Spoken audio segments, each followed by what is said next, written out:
The Green Hornet.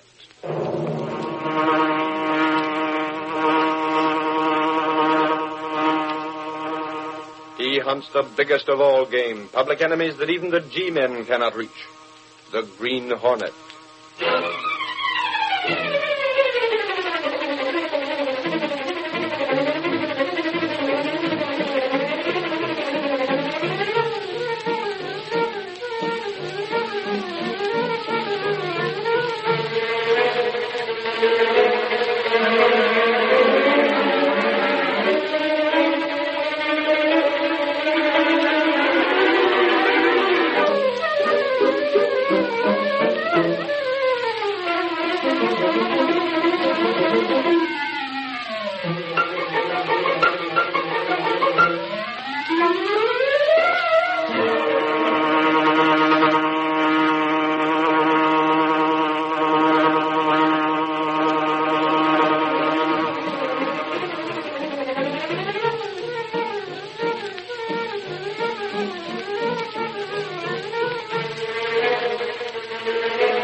The adventurer, there was a crooked man. The events and characters depicted in this drama are fictitious.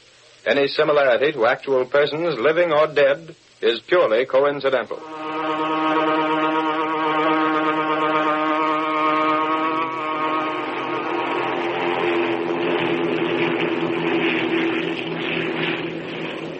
Aboard the eastbound transport plane. I hope the next time they hold a newspaper convention, it'll be a little nearer home. At any rate, Britt, we're lucky to have been on the same plane. Hope you got as much out of your convention as I got out of my trip to Chicago. Oh, which reminds me, Conway, why did you go to Chicago? Why? Well, when James Conway, a one-man grand jury investigating graft, leaves for an airplane trip, that's news. That's what I'm afraid of. I'd as soon rather not have it known that I went to Chicago. Oh? Hope you won't publicize it. The simplest way to keep things out of the paper, Conway, is to confide in a newspaper man. If he thinks you're trying to hide something and put one over on him, he'll get answers and publish them. Frankly, then, I went there in connection with the graft problem. I assumed as much. There were a couple of men doing a term in Joliet. I had enough on them to make sure of another rap when they finished this one. So they were glad to talk to me. You wouldn't resort to blackmail to get facts, would you? Britt, in smashing this graft ring, I'd resort to practically anything. Bad as that? Worse than anyone realizes. Right here in this briefcase, I hold the data that will smash this ring. How about some advance information? Well, I might make a deal with you. Eh? You want information to get what you call a scoop for your paper. I'd like to have the Daily Sentinel be the first to announce what you will reveal. And you'll have your scoop, if... What's the if, Conway? If you let me have everything in your possession pertaining to the Green Hornet. What? The Green Hornet. But, Conway, what makes you think the Daily Sentinel has anything about him? Perhaps you haven't. In that case, I'll get the worst of the bargain. On the other hand, perhaps you have. I'll have to rely entirely on your word of honor. I see. I'll promise you a scoop on my expose when I'm ready to break it, provided you give me your word of honor to tell me all you know about the Green Hornet. Well, my word of honor. Precisely. Let me think this proposition over, Conway. What? Think it over? Then you do know more about it than the police have announced. I'm not committing myself just yet. Oh, by the way, I must send a radiogram to the paper to have my valet meet me at the field. Well, that won't be necessary. My daughter Polly will be there. Oh, but I don't want... She'll have her car to meet me. We can drop you any place you say. Well, if it won't put you out, you can drop me at my office. Not at all, Reed. Glad to.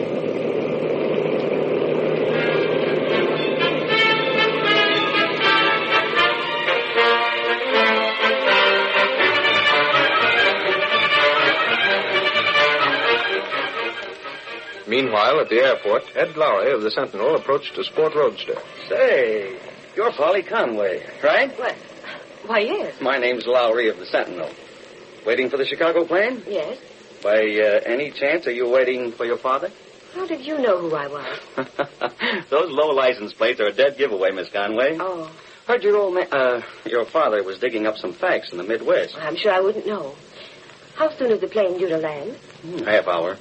Are you here to meet Father, too? Me? No, I'm just here scouting for news. You know, sometimes big names come in on the planes. Oh. My boss was in Chicago, too.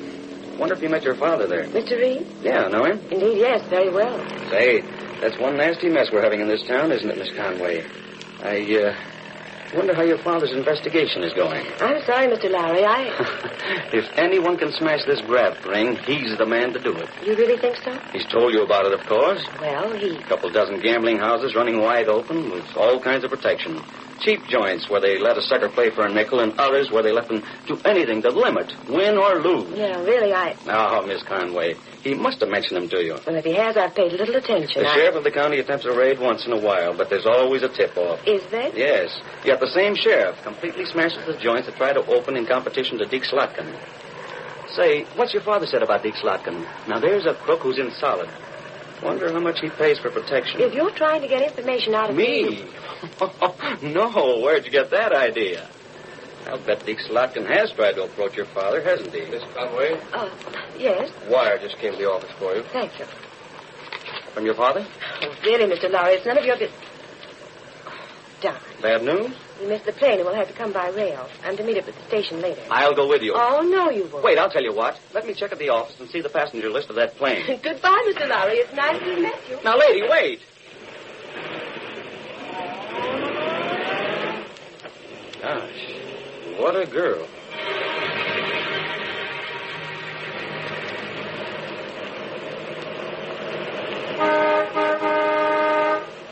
Why do people have to turn right in the middle of the road?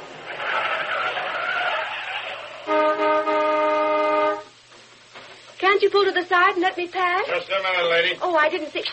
Put that gun down. What does this mean? Just keep your hands on the steering wheel, Miss Conway. I'm riding with you, and you go where I tell you. How dare you? Get out of my car. What's the Now, meaning? take it easy, and you won't be hurt. Okay, boys. Pull to the side and let us by. You can't get away with this. Turn left at the next side road. Why, you... Do as I say.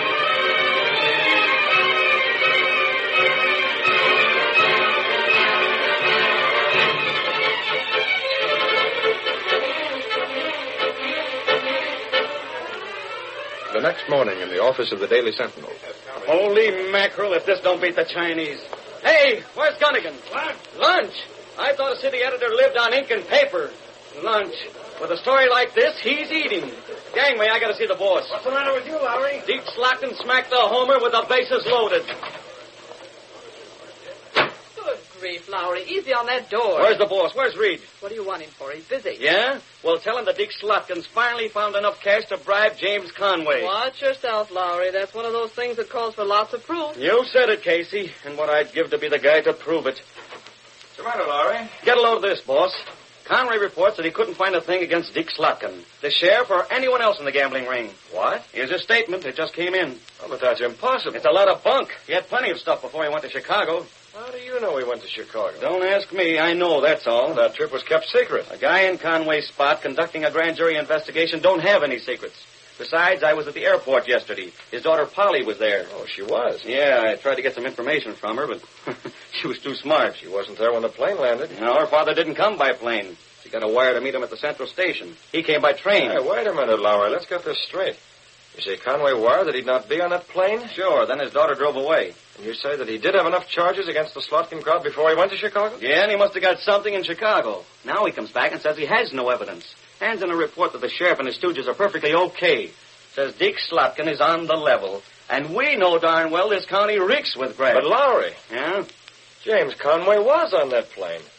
He was. Certainly. I talked with him all the way from Chicago. Then why did he send that wire? Why didn't he have his daughter stay there? This case, get Conway on the phone. Very well. If he isn't at his office, try his home. If he's not there, try the Civic Club. Right. Lowry, you get on the trail of Deke Slotkin. Me? Right. Yeah, James have Conway's Slade cover the office. sheriff's office. Get Parker and Milray and have them cover some of Slotkin's joints tonight and see how they're doing.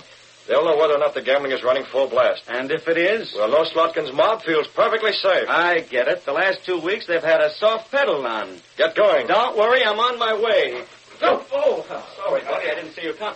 James Conway. Conway, the very man I want to see. Come in. I was just calling Say, Mr. Conway, I want to talk to you. On your way, Lowry. This doesn't change instructions as far as you're concerned. Oh, how do you... Britt, I want to speak to you. There's no one I'd sooner see. Privately, if you please. Oh, come on in my office.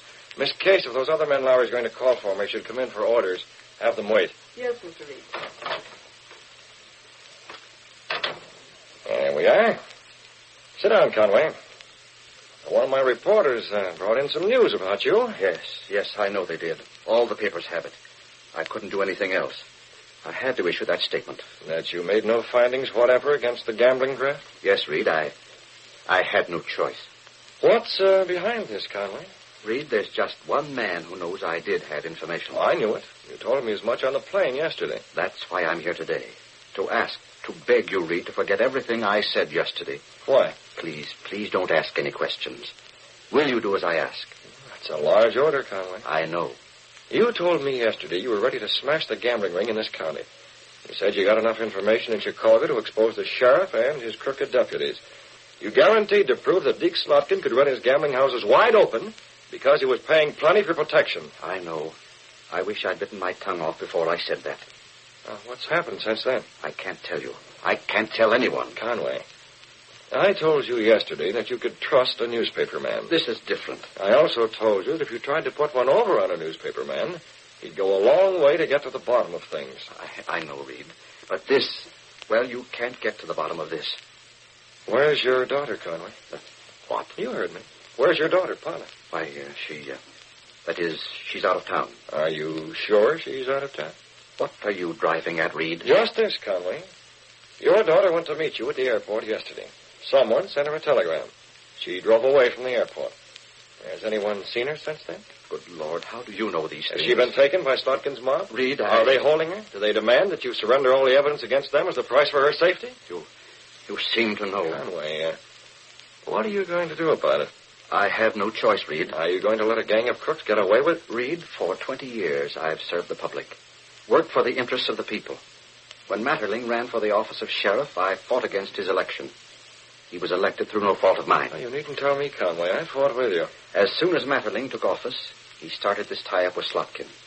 To correct the mistake the voters made, I kept after him. I did have a case against him. I meant to expose him. But now I can't, Reid. I'll give everything I've got in public service, except my daughter. No matter how much I may want to expose this gambling ring, my daughter's safety comes first. Even though you know who captured her, you can't do anything about it. How can I? Any one of dozens of underworld rats could have handled this abduction. Yeah, I'm afraid you're right. And there's no way to force those behind it to admit their connections. How are you advised what to do? They called me on the phone. Have you destroyed the evidence? No. Handed it over to them? I will do so. But you haven't done it yet. I can't say any more, Britt. I came here simply to ask you to forget what I said yesterday. Where is that evidence now? Britt, I can't say any more. Will you do what I've asked? You may count on me, Conway. I knew I could.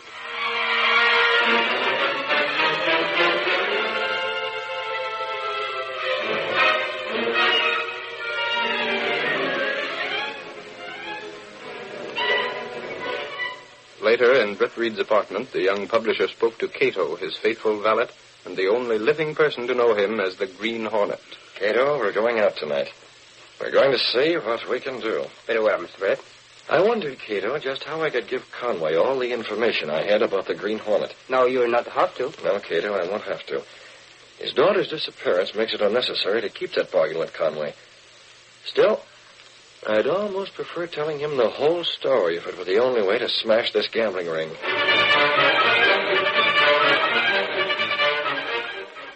Mr. Conway's a smart man. Conway's very smart, Kato. He's told no one else about his daughter's abduction. I'm the only one. Then you must be careful, sir. You're right. If the Hornet should show a knowledge of his daughter's abduction, Conway will know Britt Reid is the Green Hornet. Unless what, Mr. Britt? Unless Conway is made to believe that the Green Hornet is one of the abductors. Come, Kato. The mask and the weapon. Tonight, Conway is going to meet the Green Hornet.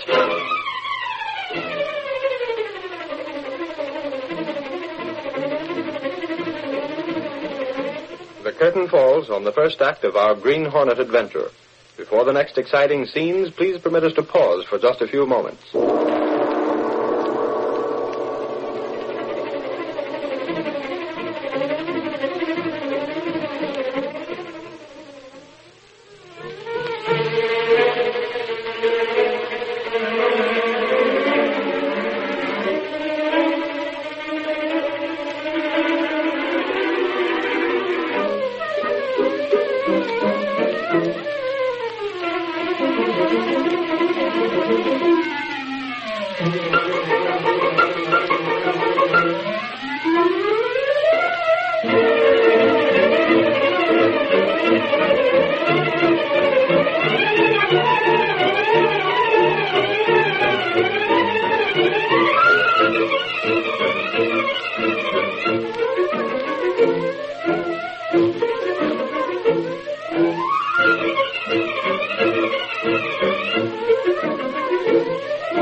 Now, to continue our story.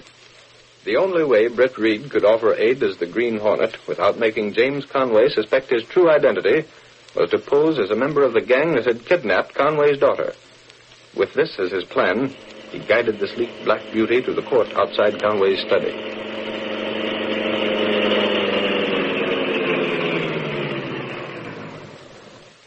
Wait here in the car, Kato. Yes, Mr. Britt. I'll go through that French window. Conway's in his study. Very well.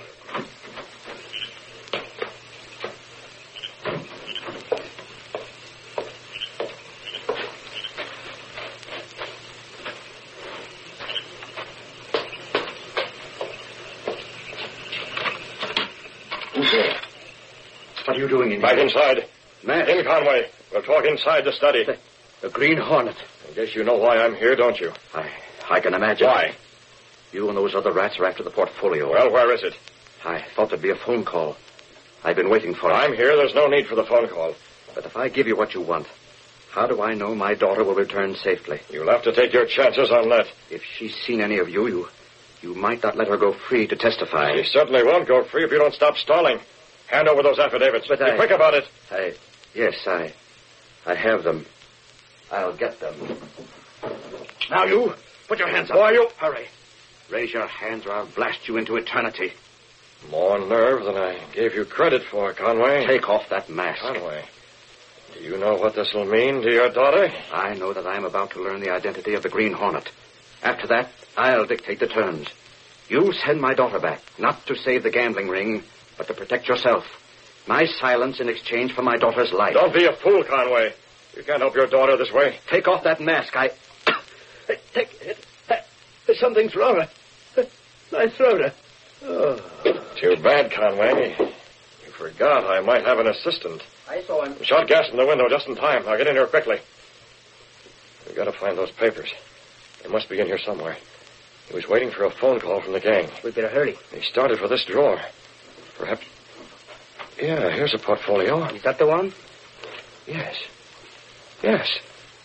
Well, this evidence is enough to send Sheriff Marteling, 3 of his deputies, and the entire gambling ring to jail for life. He had them, eh? And on top of that, they have a kidnapping charge to face. Conway said he was waiting for a phone call. Yes, sir. It was to tell him how to go about exchanging these papers for his daughter. Well, we'll stay right here and take that call.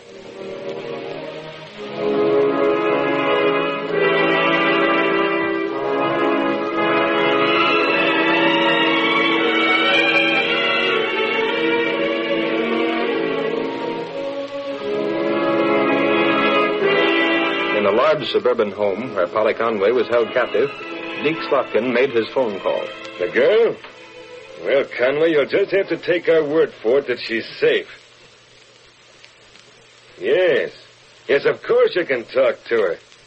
Bring the dame over here. Go ahead, sister. Talk into that phone. You cowardly... Never mind the names. Your father's on the other end of this phone. Say something. Dad, don't pay any attention to them. That's enough. Don't listen to them, Dad.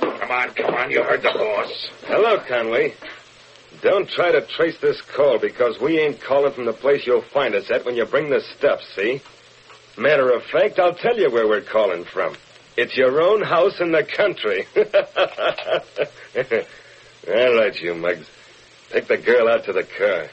Get her to the next place. I told Conway to meet us there. You think he'll bring the stuff with him? Sure he will. Sure. You'll be sorry for this. My father won't let you get away with it. Take her out and get started. We'll come in the car. Come on, let's get going.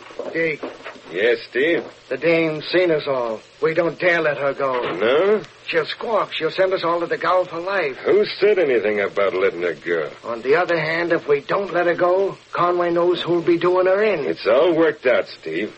We got the girl's car parked at the 7-Eleven club. Yeah? Conway comes there with the evidence and leaves with the girl. Sure, but... On the way back to town, they cross the Battlestone Bridge. And that's where they have an accident. And get this, Steve. You know how it's going to look like this accident happened? I'm listening. It's going to look like you come out here with his daughter. They had a couple of drinks, a couple too many, get it?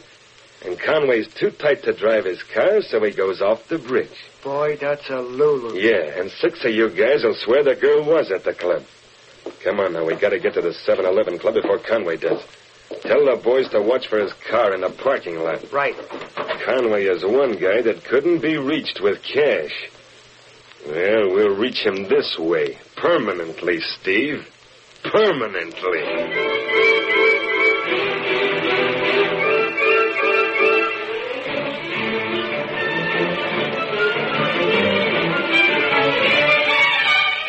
When James Conway recovered consciousness... What? Hornet. The Green Hornet. Gas. I remember. Gas. Knocked me out. Weak as a kitten. Here, the desk drawer. The papers gone. The Hornet. Oh, yeah, the phone. I'll show him.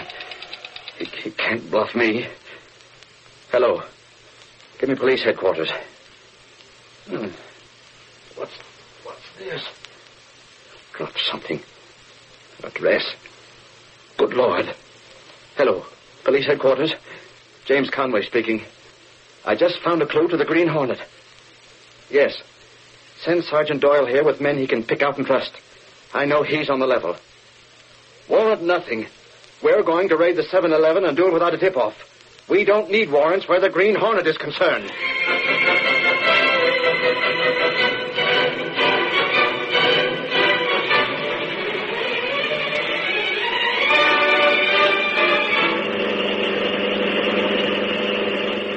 Kato, these papers tell all about the 7-Eleven club. How there's a secret entrance to Deke Slotkin's office. How much is required for protection. That is good. If only Conway is the fighter he proved to be when I was in his home. If he is not, Mr. Britt. If he isn't, Kato, I don't know what will happen. It might mean the end of the Green Hornet. Our luck must make James Conway realize what the note I dropped in his office meant. It must give him added courage enough to act on it. More, Mr. Britt. More? What do you mean more? You must get out of the club. Yes, that's a problem, Kato. Once inside the 7-Eleven club, how am I going to get out? There's the club just ahead. Now to find that secret entrance. According to the information in the portfolio, that entrance to Deke Slotkin's office must be through that little woodshed. Yes, Mr. Britt. Well, that's the way I'm going in. Take the car, Kato, and leave me here. But, Mr. Britt, how do you get away? I don't know yet, Kato, but don't bother about me. You get this car back to the hiding place. There's nothing more you can do.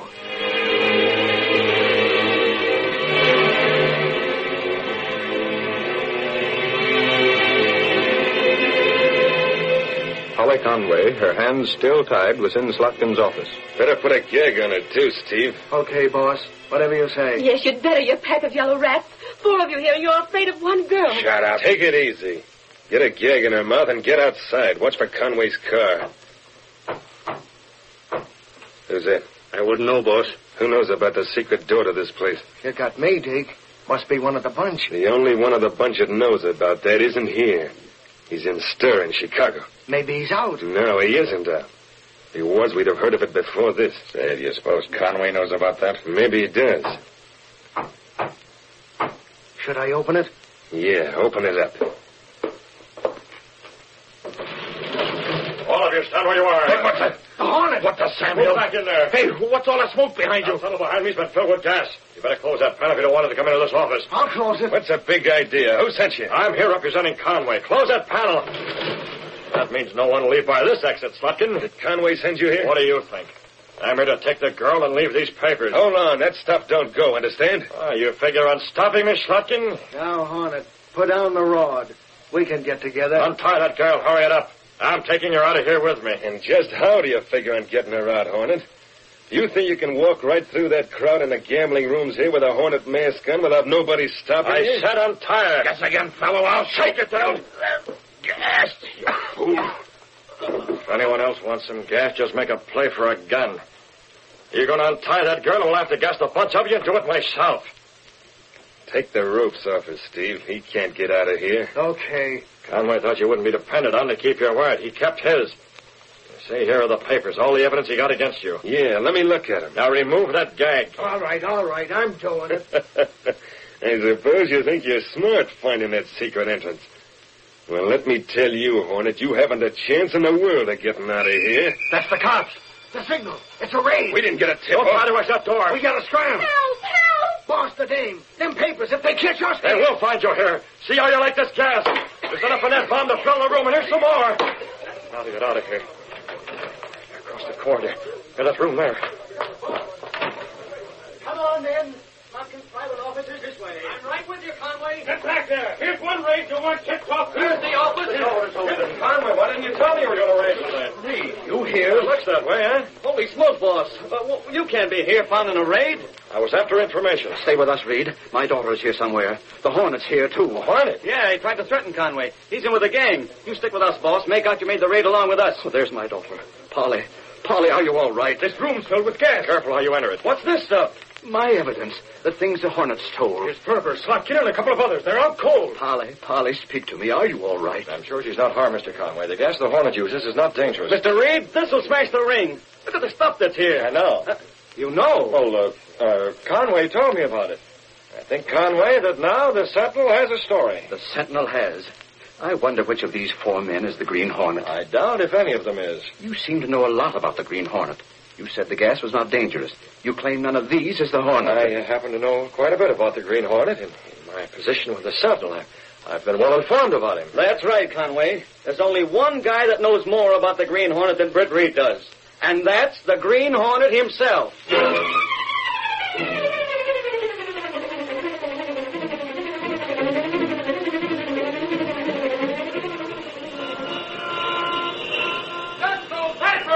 Green Hornet gang broken. Sheriff indicted. Gambling ring exposed by grand jury. Green Hornet still alive. Sentinel, let's be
The story you have just heard is a copyrighted feature of the Green Hornet, Incorporated. An adventure of the Green Hornet.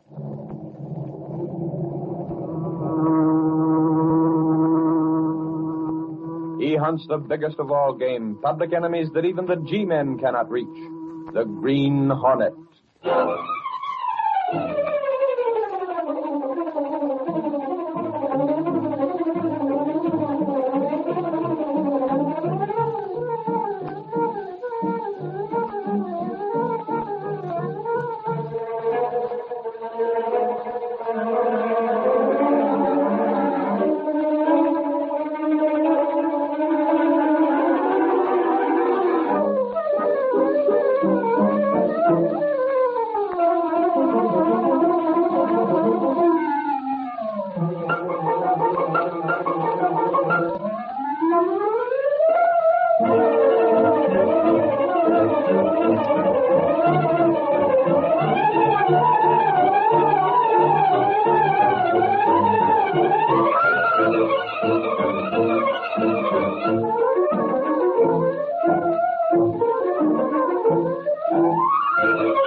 Green Hornet is a copyrighted feature of fictitious characters and events in which the principal character is Britt Reid, manager of the Sentinel newspaper.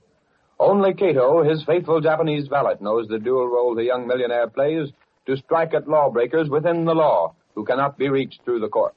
Though innocent of major crimes, the Green Hornet is hunted by everyone. The cry of both police and underworld is, dead or alive, get the Green Hornet.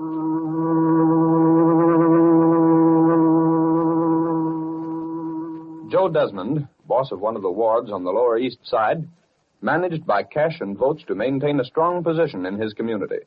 He laughed at all attempts to interfere with his racket and continued to take advantage of the arriving immigrants. As tonight's adventure of the Green Hornet opens, we find Desmond in his office in the rear of the club rooms of the social club from which the ward is controlled. This is hot. This makes me laugh. Hey, Nelson, get a load of this. What is it, Desmond? The Daily Sentinel. The Sentinel wants conditions investigated. Yeah? Well, I wouldn't laugh too hard if I was you. Why not? The boys from the DA's office have been eyeing this place the past few days. So what? Didn't we put the right boys in office? Let them try and do something about it. Sure, but just the same, if I was running things, I'd lay low on the citizenship racket till the heat dies out. Forget it. How about some business? There's a bird in the club rooms now if you want to talk to him. He's got cash on him, over $100. You talked to him yet? Sure, he's fresh from Ellis Island. Wants to make his fortune in America. Wants to become a citizen. You told him details? Well, sort of. Melvin can use some more labor.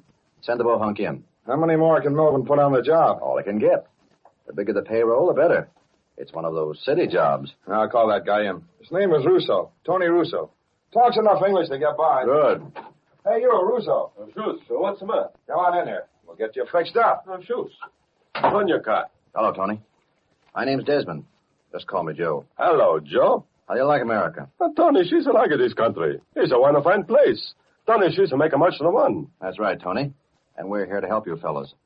Of course, you want to become a citizen as soon as you can, don't you? Sure. Have you found out what's required? Sure. I got to make 'em a home here a long time. Well, that's the usual thing. But there are ways to take a shortcut. What's this? If you could get $100 together, we could make you a citizen right now. And if you were a citizen, I could put you to work right away. $100? 100. To make me a United States America? That's right. I told you all about it, Tony. Me pay the month. Good. This making me American.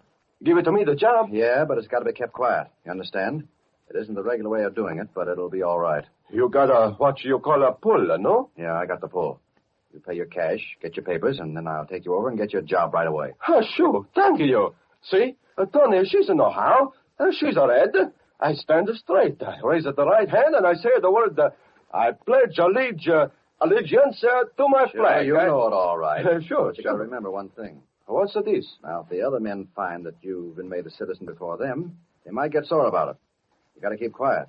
Don't say anything, or you might go to jail. Now, hand over the money. Here's your paper. The price, she come high. I got so little a month. That's all right. You're going to work right away. Now, Antonio Russo, she's Americana, no? Sure. Oh, thank you. Thank you so much. I am so happy. Look, I carry the flag. The stars and the stripe. Good, that's the stuff. Take him out, Nelson. Melvin, put him right to work. All right, come on, Tony. Sure thing. I'm so happy. I sing. My country it is of a day, sweet land of a day I sing. All right, Tony, hold it. Folks don't sing on the street here. Me, I am very happy. Now, listen. You wait right here. Don't go away. Where do you go? I'm going to get a car to take you to your job. Now, don't go away. I'll be back in a minute. My country is of a day. We want to talk to you. Sure, sir. What do you want? We're police officers. We want to ask you a lot of questions about what you did in that place just now. Better come down to headquarters with us. I got to wait here. My friend, the she's come back. Talk to him in Italian, Pete, while we take him along. Come on, brother. You're going riding with us. Hey, wait a minute, sir. Where do we go? I got a job. I got to go to work. Take your hands off of me. Relax, Tony. Relax. We aren't going to hurt you.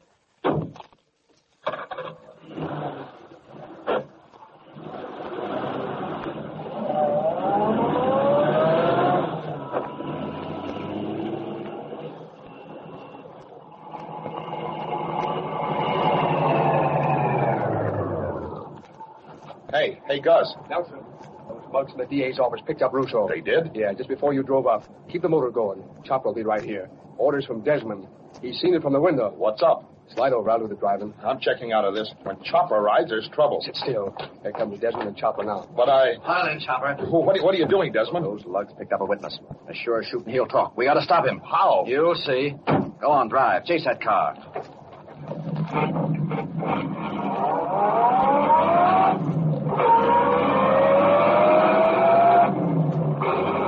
Get close enough to do some good. Red light ahead. Go through. I told you, Desmond. I warned you. Shut up, Nelson. I thought you had a drag in the right places. If they get that guy to the office, he'll talk. And there'll be Sentinel reporters there to get it. Hang on. We're taking his turn fast.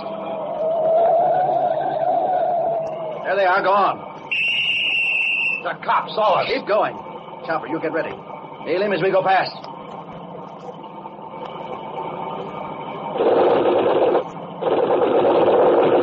Step on it.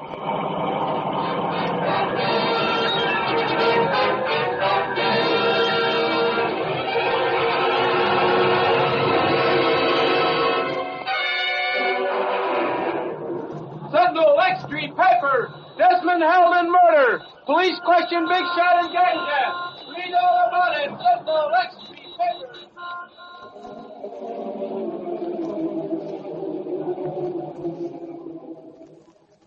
Your Sentinel radio commentator. Joe Desmond, notorious ward boss, was released late this afternoon after questioning by police in connection with the brutal slaying of Antonio Russo. Russo was picked up by special investigators to be queried in regard to suspected irregularities. But before arriving at his destination, machine gun bullets took his life. In his pocket was found a newly purchased life insurance policy. Desmond, licensed to handle certain forms of insurance, admitted selling him the policy a short time previous to the shooting, but declared he knew nothing of the murder. Once more we have had demonstrated the futility of police in combating well-organized crime. In the opinion of this commentator... That's enough of that. Kato, I thought sure they'd get someplace when they picked up one of the poor devils that Desmond's worked on. Desmond did the murder then? It's the old story, Kato. There were witnesses who identified Desmond as one of 4 men in the murder car. Then how did he get free? He was released, Kato, because he had an alibi for the time of the shooting. So did his partner, Nelson. Oh. And they had a lawyer on the job and officials who were in their pay. The witnesses were vague on their identification after Desmond's attorney went after them. By the time the police got around to checking the license number on the murder car, they found it an entirely different car than the one described by the witnesses. Perhaps you have to work alone, Mr. Britt. I don't know how even the Green Hornet can get at Desmond and his racket, Kato. No. But tomorrow, I'm going to get everything I can in connection with Desmond and Nelson and all the rest of their rotten, grafting gang.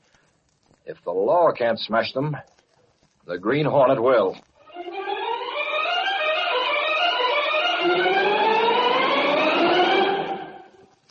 The next morning, Britt Reid's secretary at the phone.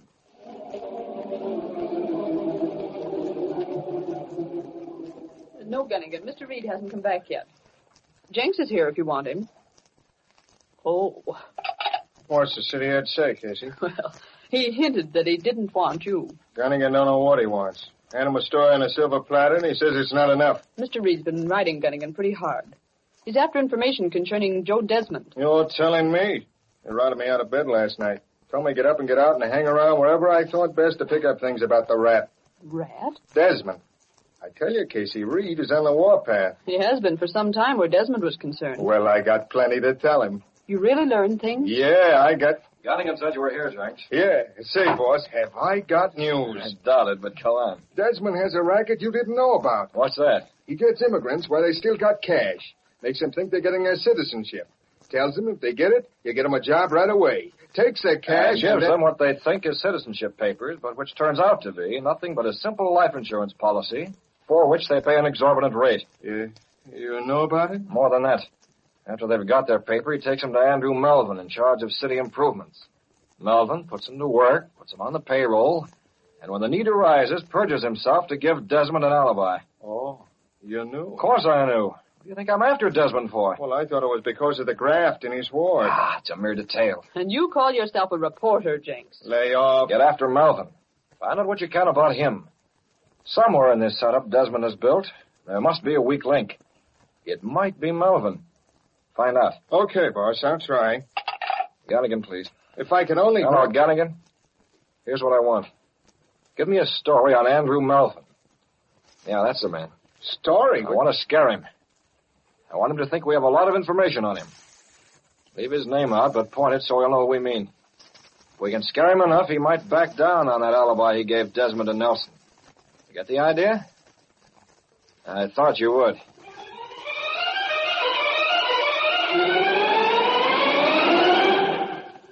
Later that same day in Desmond's office.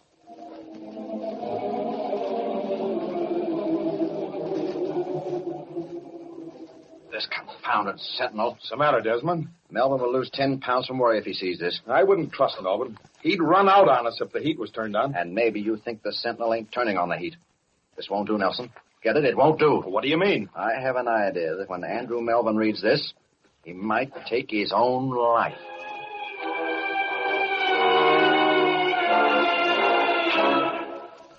That night, Britt Reid drove as the Green Hornet.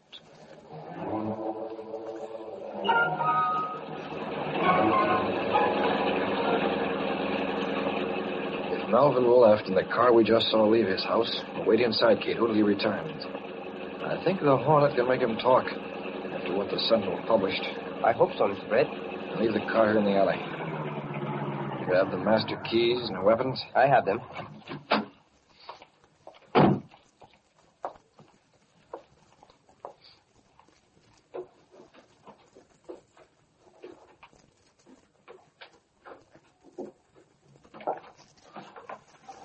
The keys. Yes, sir.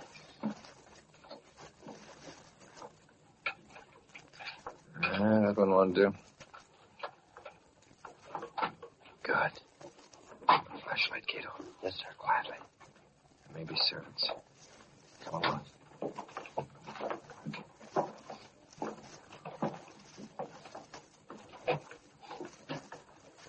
In here, Kato. We'll be able to watch the front door. Mr. Britt. Not so loud. Oh, in the corner. What's the matter? Here's a flashlight. I don't see anything. The chair.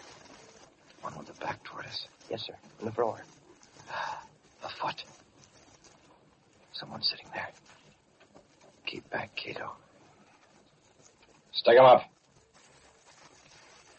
Kato. Yes, sir. It's Melvin. He's been shot through the head. Dead? Yeah. That car that drove away as we turned the corner. The police. Someone must have heard the shot and called them. There's a note, Mr. Britt. I'll take it.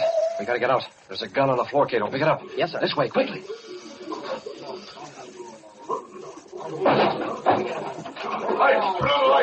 Right. Hurry and clear the room. Stick in that chair. Probably a suicide. Yeah, I was at headquarters. Dead, all right. I gotta call my paper. Hold on. If it's suicide, where's the gun? Say, listen to that. What is it? The car. It's coming out of the alley. It's the Green Hornet. Let me at that phone. The Green Hornet. This ain't suicide. It's murder. Murder by the Hornet.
When other means to expose Desmond failed, Britt Reid, as the Green Hornet, attempted to frighten Melvin into confessing his part of the racket, which included, among other things, the murder of a witness for the state.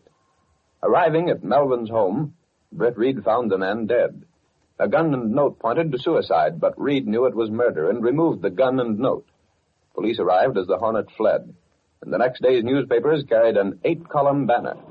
Haley Central, Hornet shot for murder. Dragnet out for Green Hornet. Central,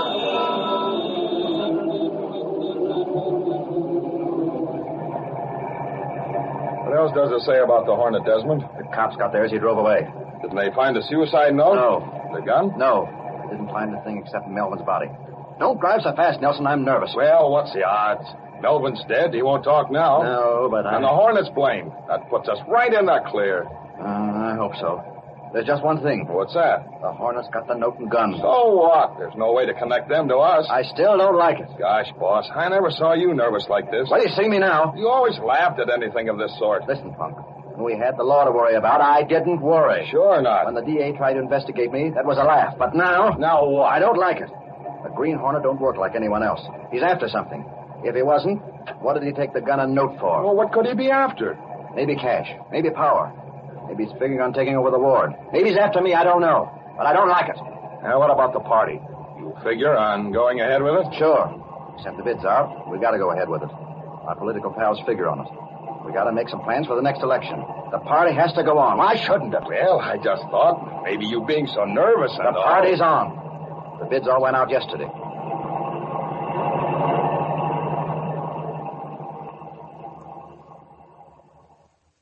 Holy mackerel case. Imagine this. A party. What? Desmond is throwing a party at his social club. Every crook in town will be there. It's not that sort of a party. It's an important one. Most of the important politicians in that part of town will be on tap. They will? Sure. Soup and fish and champagne. James, Well, tell me something. Desmond's a crook. Everyone knows it. not till he's proved one. All right, but everyone still knows it. Yet they'll accept favors from him. Why? As far as the record goes, Desmond isn't crooked.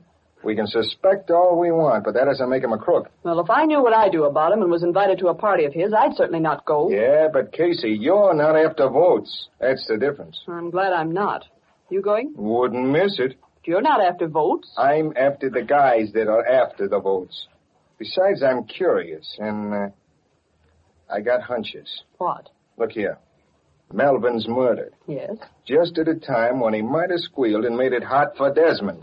Very convenient for Desmond. It what? makes me wonder if my own little hunch might not be correct. What's that? Jenks, I hate to think that the Green Hornet would kill. What? I mean it. I wonder if he did kill or if someone else did it and framed him. You've a right to your hunch, but as usual, you're all wet. Have it your way, Jenks. I'm going to take in Desmond's party, and I'll make a bet with you. What's that? Maybe it won't be known, but I'll bet dollars to donuts one of the men who'll be there is the Green Hornet. You wouldn't be smart enough to realize it. You could talk to the Green Hornet face to face and never spot him. Yeah? Well, I just like the chance. Yes, Mr. Reid? Oh, very well. Mr. Reid wants to see. Okay. Yeah, boss? Oh, Jenks, are you going to this party Desmond is giving? Sure. I thought I covered. Any objections? Cover it, Jenks, but don't go alone. No? Take a couple plainclothesmen from headquarters. Think it'll be tough? I don't know what it'll be, but if anything does happen, I'd like to be sure that some of the people there will be on the level. Get detectives who are just as anxious to get the goods on Desmond as we are. Okay. Maybe you got hunches, too. What do you mean? I had a hunch the Hornet might be there. Maybe he bumped Melvin because Desmond wanted him bumped. Jenks, I think you have something. Huh? That isn't a hunch, it's a theory. Why not publish it? You mean that? Credit one of the police with it. Let it be a police theory that the Hornet might be in league with certain political bosses. Okay. You can use that for a new lead when information lags on the Melvin murder. Right. I'll be at Desmond's party with bells and detectives. Here's hoping something happens.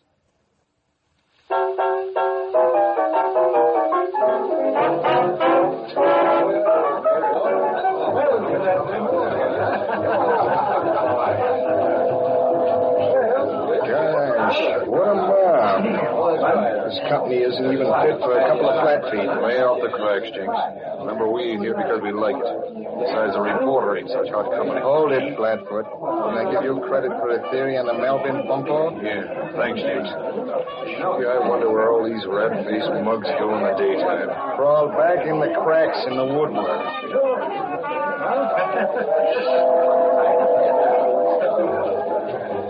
Something I don't know what it is, Nelson. How'd they get around that the Hornet might be here? Don't ask me. I had the feeling all evening something was going to pop. Jenks of the Sentinel has it, too. See who was with him? Dix. Yeah, and they haven't done anything but stand and wait. I know. Hey, boss. Well? What's the matter with everyone? What do you mean? They seemed like they was waiting for something. Yeah. Oh, it's screwy. It's crazy. Come on, let's have a drink. I don't feel like drinking. I'm going out for some fresh air. My collar's kind of tight.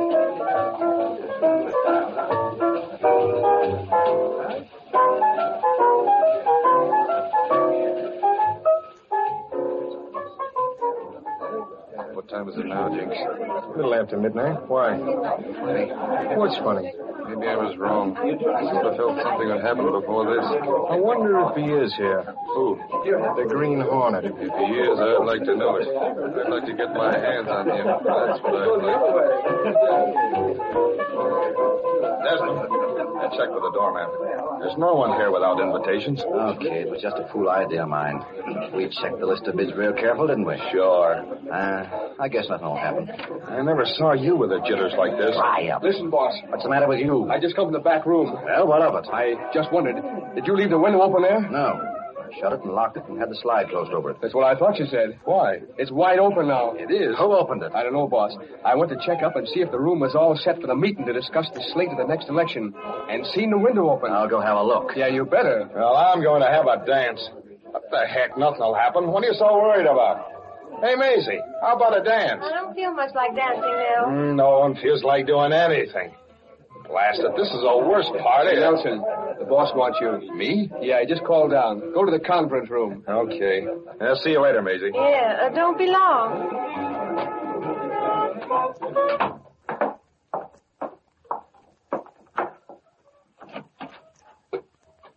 Now, where are you, boss?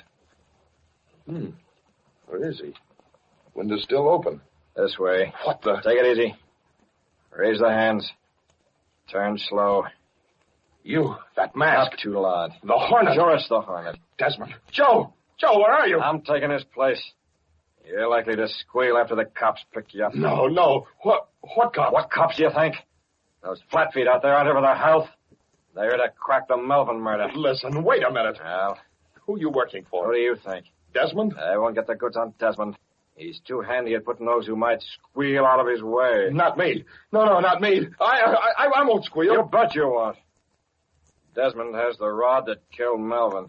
What'd you take it for? It was all set for a suicide, I know. Yeah, the police wouldn't accept a suicide theory. That's where the boss fell down. There was too much reason to suspect murder. But that's why I took the rod and the note and the blame for the murder. Now I'm putting myself in the clear. The boss as well. He'll follow up what I do. Plant the gun on you. You can take the murder rap. Wait. Listen to me, won't you? You do the listen. Don't worry.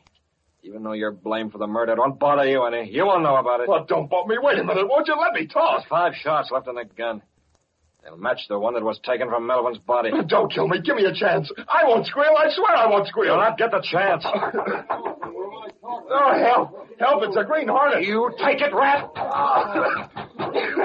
Help, he's got me. The Hornet. I wouldn't squeal, huh? Help me. Where's the Hornet? That window. Go on, get after him. He was here after all. Help, Jenks. The Hornet. Take it easy. You're all right. That gas he uses don't kill. He tried to get me. I don't know why the gas didn't knock me out. Chase that car. Get the Green Hornet. What's you for? Desmond, the double-crosser. He had me put on the spot. He's the one that got Andrew Melvin. He had him bumped. Where is he now?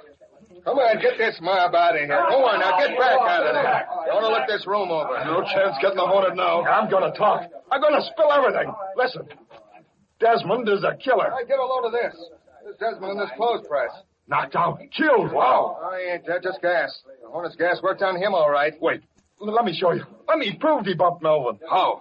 Here, let me show you. His pocket. There's the gun he used. We'll test it. Check the bore. You'll find it's the same rod that killed Melvin. And Desmond did it? Ain't I telling you? Check the gun. That'll prove it. And the Green Hornet didn't do it? Desmond done it. He was the boss of everything. He had Tony Russo bumped off. He ran the insurance racket. Throw the crook in jail. Try to have me bumped, will he? I'll fix him. Boy, we got a story. Let me get my paper.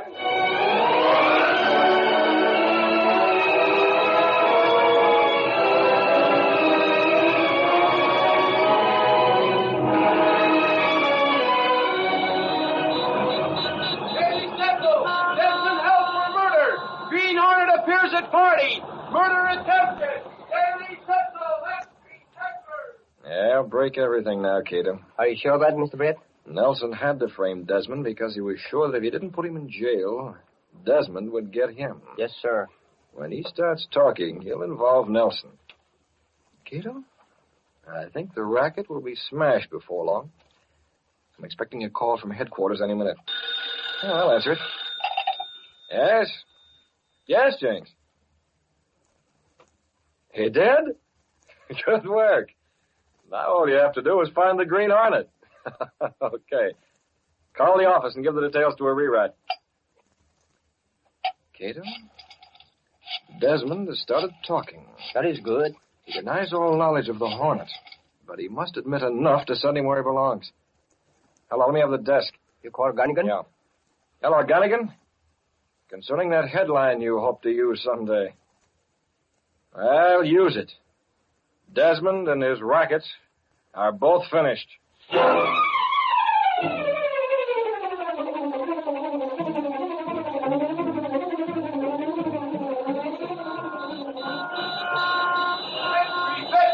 Desmond confesses to murders. Read all about the Green Hornet. Sentinel, X Street paper.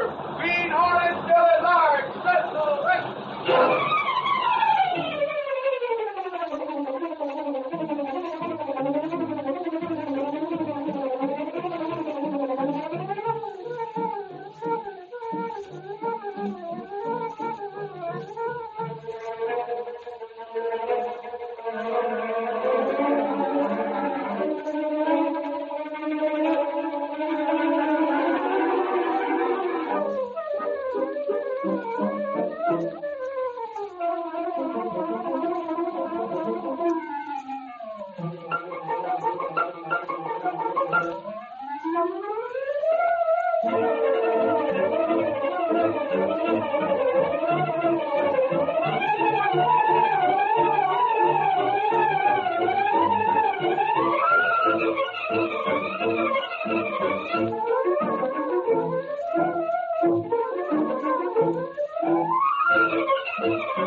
With his faithful valet Kato, Britt Reid, daring young publisher, matches wits with the underworld, risking his life that criminals and racketeers within the law may feel its weight by the sting of the Green Hornet. Ride with Britt Reid as he races toward another thrilling adventure. The Green Hornet strikes again. Hurry, Kato. Here's where we break a citizenship racket.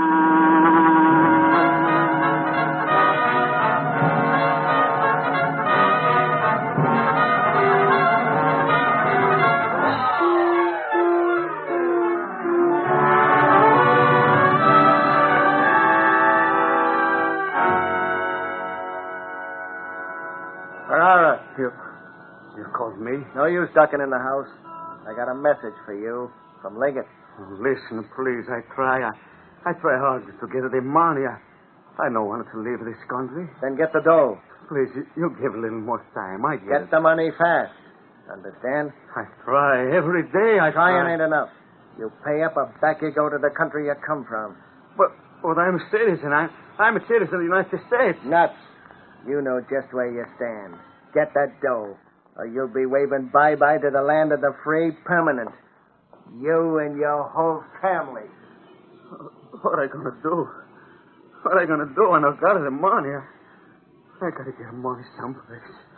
I got to get the money someplace. I don't care how I get it. I got to get it. I got to get the money someplace. I don't know. I got to get it. The money.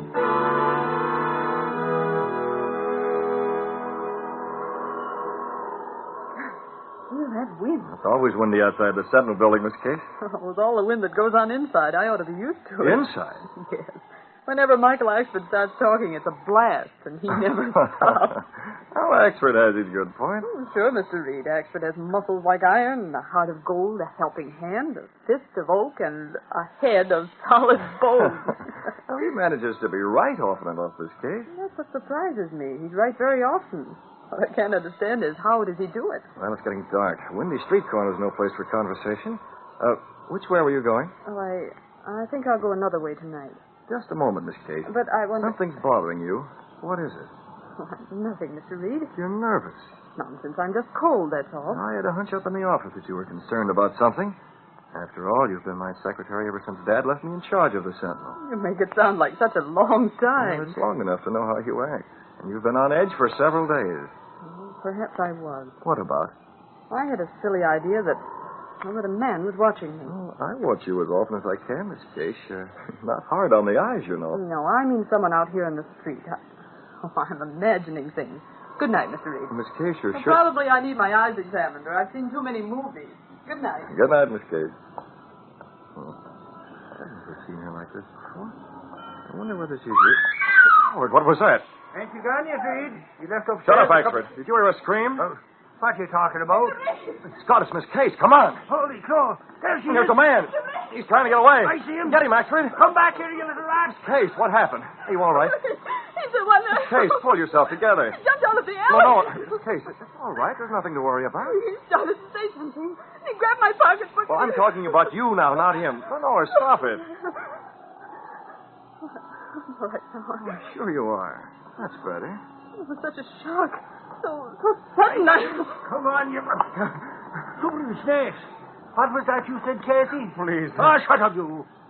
Golly, Casey, did I hear you say it was so sudden? Never mind that, Axford. Did you get the phone? And golly, Reid, you're standing with your arm around Casey. I hadn't noticed. Well, I'd be a flat-foot flugy. Casey, don't tell me Reid asked you to marry him. What? Oh, Axford, where did you get that idea? Well, the way you were standing and you were saying it was so sudden. Oh, Axford, of all the brainless idiots, you take the cake. Never mind that, Axford. What about your prisoner? Huh? Oh, yeah. Come around here, you little crook, where the lady can get a good look at you. Oh. That's my pocketbook. You take it back, lady. Me, I go crazy on the head. I'll say you did. I no meant to steal the pocketbook. Believe me, please. I'm looking for a job, but that's all. You'll be looking through bars. Never mind, Axford. What's your name? My name is Ferraro, mister. Ferraro. Why did you steal that? I tell you, I'm not going to help it. Never I steal. I needed the money so bad. It's all here, Mr. Reid. Good. You've been watching this lady for several days now, haven't you? Please, I could have told you why I'd do that. Well, it better be good. Please, lady. You work for the paper, no? Don't tell me. That's why you've been... You gotta believe in me. I look for a job. I think maybe you told me how to get it one. I needed the money so bad. That's what they all say. That's true. You believe it, please. You mean to say you didn't steal that pocketbook deliberately? What do you mean? Isn't that what you were after? No. Aren't you trying to make up a story to cover it up now? No. Why did you steal? If you needed food or clothing, you can get them just by going I to the... saw you at the money. I don't know why I do. I just tried to ask for the job. Then I see the pocketbook and I go like a crazy. What do you want money for? If I don't get the money, No, it's nothing. Losing your alibi, huh? I'll hand him over to the cops, Reid. You put me in a jail. That's where thieves go, Ferrara. No, I'm not going to help it. If I don't get the money, then Liggit is chasing me out of the country. Liggit? What's that? What about Liggit? No, I'm not saying nothing. You're saying plenty. What's this about? Reid, if this guy's in with that crook Liggit... Let's have it. What about Liggit? He find it out. He say he making me pay money. I know got it, but he say I got to pay. What did he find out? Maybe he's been in prison before, Reid. Oh, no prisoner. Me, honest a man. Only Liggit, he find out I'm not a citizen. Not a citizen? Not really citizen. I got a papers, but he say tell me, all of us, we have to go back. We be sent away. No, I talk too much. I'm not going to tell you. No, I can't. That's exactly what you're going to do. No, please, Liggit. And I say yes. Take him upstairs, Axford, to my office. Okay. You're going to talk plenty.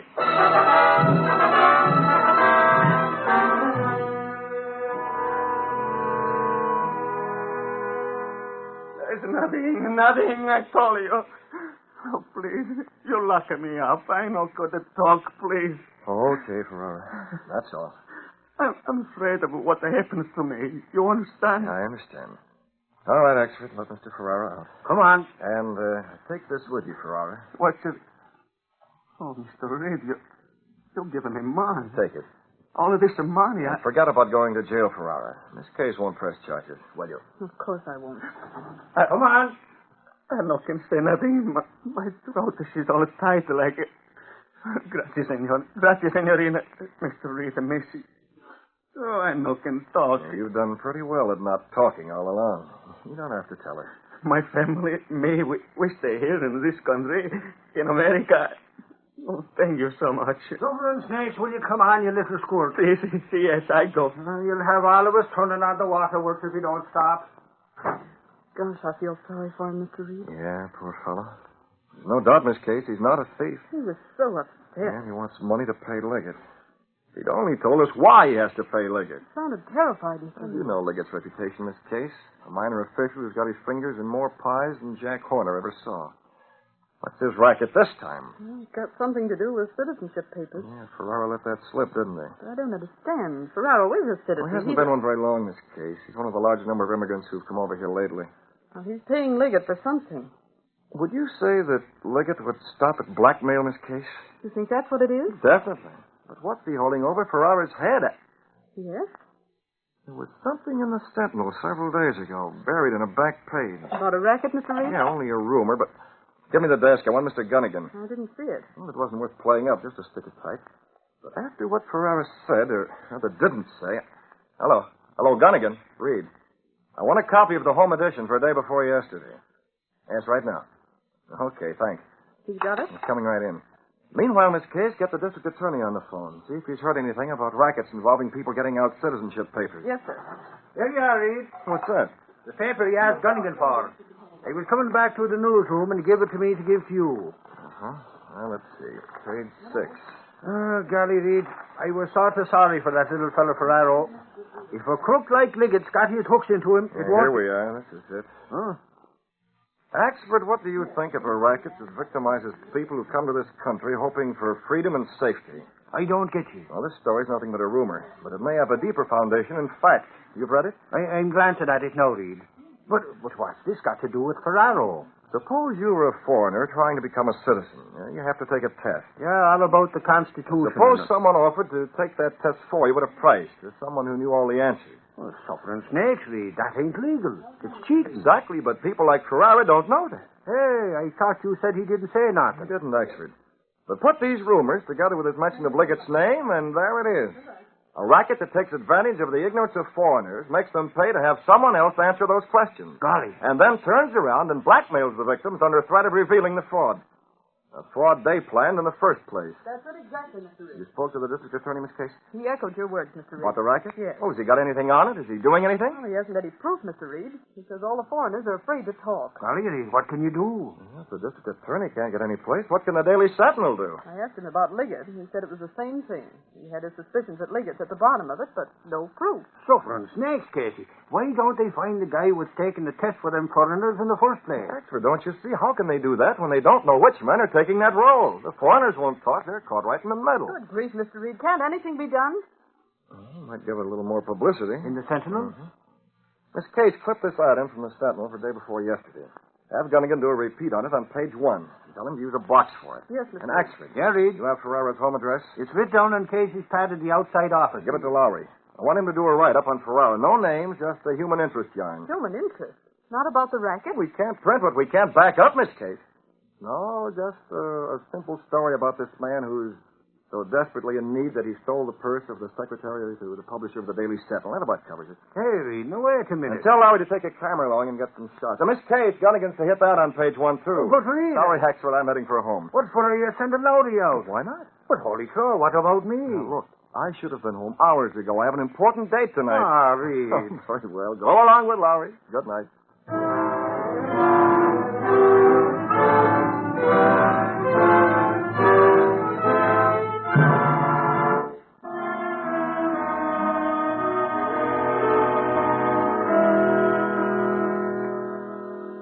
Several hours later, Britt Reid waited in his apartment for his valet, Kato, the only other man to know him as the mysterious Green Hornet. He ought to be out on the street by now. There's something held up the run. Mr. Britt, I have the paper. The early edition of the Sentinel? You bought it from a newsboy? Yes, sir. Mm-hmm. Yeah, there's Ferrara's picture. Right next to it's the box containing the rumored racket story. Well, that's it. That's what I've been waiting for. You have the Green Hornet mask and the weapon ready? Yes, We'll open the secret panel. We're going on after this racket and the Black Beauty as the Green Hornet.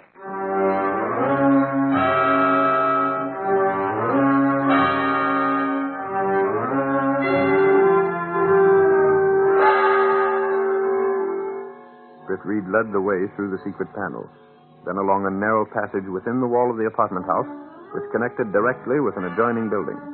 Supposedly abandoned, this building was in reality the hiding place of the sleek, streamlined Black Beauty, car of the Green Hornet. Liggit and several others will be reading this soon. Don't step on it, Kato. When those crooks start after Ferraro, the Green Hornet's going to beat them to it.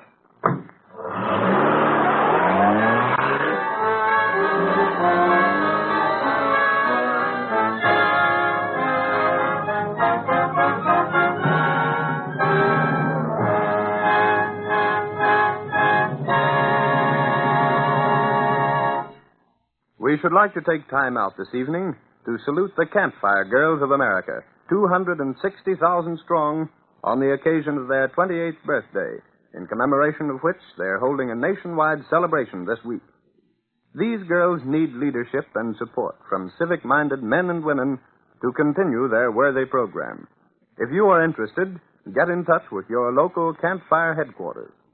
We wish to take this opportunity to extend birthday congratulations to the Campfire Girls of America and to express the hope that they may continue to blaze trails of friendship and service through all the years to come. And now, let's get back to our story.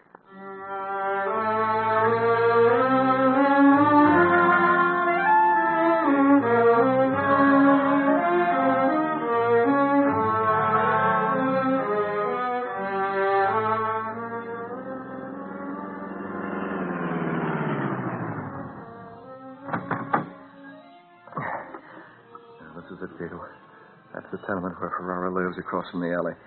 You stay here and keep watch. I watch for Liggit? Liggit won't show his face around here. He's too smart to appear in person. He'll be one of his stooges. What shall I do? And if you notice anyone suspicious, anyone who goes into that house as if he's cautious about it... Shall I blow the horn? No, not the horn, Kato. Police and everyone knows that's the Green Hornet horn. Warn me, but use some other way. Yes, sir. As long as I know beforehand. I'll be back. Keep watch.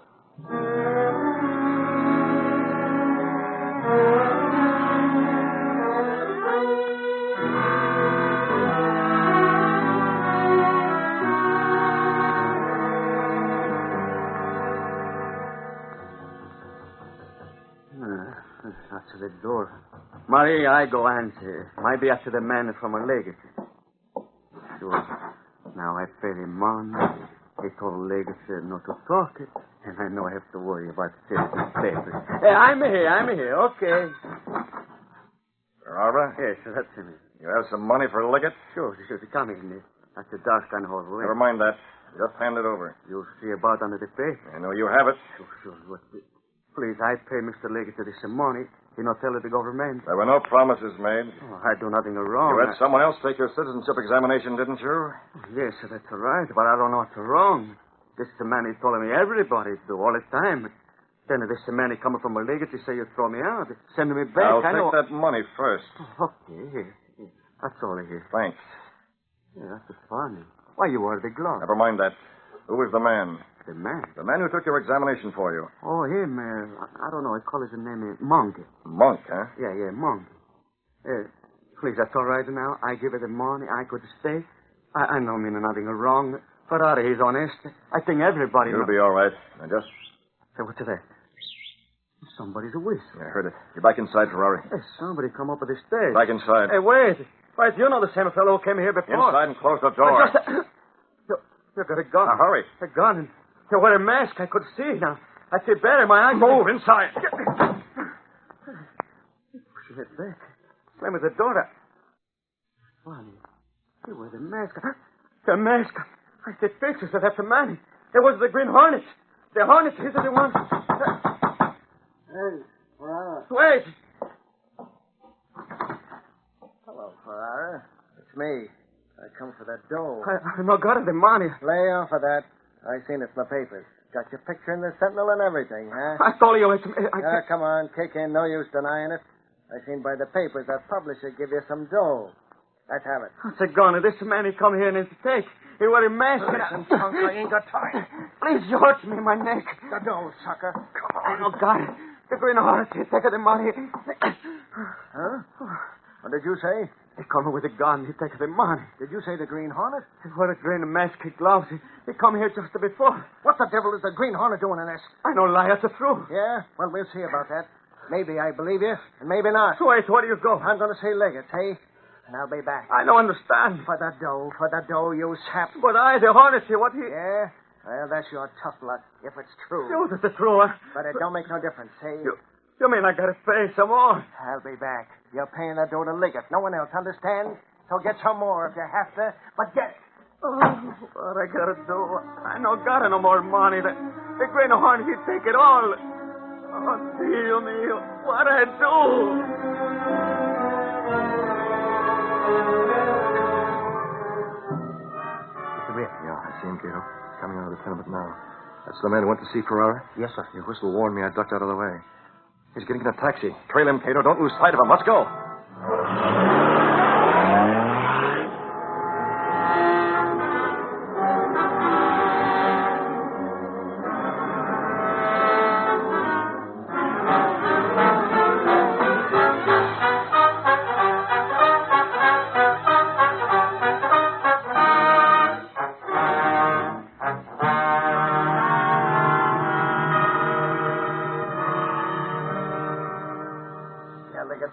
I come over here as fast as I could make it.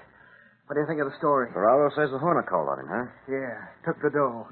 How did Ferraro act? Scared, Liggit, scared stiff. He must have been pulling an act. Yeah? What else? The Green Hornet's big time. He doesn't fool around with a petty $50. You're fooling around with it, ain't you? Sure, but I have plenty of them on the string. It all adds up. Maybe the Hornet's muscling in. He's starting from the bottom then. $50. Maybe he's seen that item in the Sentinel like we did. Maybe he's beginning there. Hand me that phone. Okay. Who are you calling? I think I'll get Monkey in on this. Where's his phone number? In your desk, ain't it? Top drawer. Oh, yeah. Wait a minute before you call. Got an idea? That's what I'm asking you. What good's Monk? He's just the guy that took Ferrara's test for him. Yes, Ferraro and a few others. I want to send Mike over to see Ferraro. For what? I'm the trigger man in this outfit. You want to put some more pressure on that lug? I'll do it. Relax. Nobody's taking your job. Yeah? What's Monk going to do? We want that money from Ferraro, don't we? But the Hornet... Never mind the Hornet. Ferraro's got to pay up anyhow. If Monk sees him, says he'll report to the government... Monk? He can't report. They'd slap him in the cooler. Does Ferraro figure that way? Well... I'll tell you, no. Ferraro's like the rest of those foreigners. They're too confused to think straight. If Monk says he's going to the government, going to give himself up and confess the whole thing, Ferraro knows that's the end for him. But I tell you... It's better than your gun any time. Ferraro will get more money fast. He ain't got it. I said he'd get it, and I don't care how. Let him steal it if he wants to, but he'll get it. Don't bother me. I want to get this moving before the Hornet gets his hooks even deeper into my racket. You're a little late, Liggit. What's it? Who's that? Who are you? The Green Hornet. Don't reach for a gun. I'll blast him. Drop it. Look out, Blackie. Let go. You asked for it. A gun. Give me a hand, Liggit. This guy... Take it. Oh, shot me. I can't breathe. Are you shouting? Get your hand away from that desk fast, or you'll get the same. Okay, there's nothing there. What's this? I wasn't going for that gun. I swear. I'll make sure you don't by closing the drawer. So that gun your stooge had, just leave it there on the floor. Yes, anything you say, Hornet. What do you want?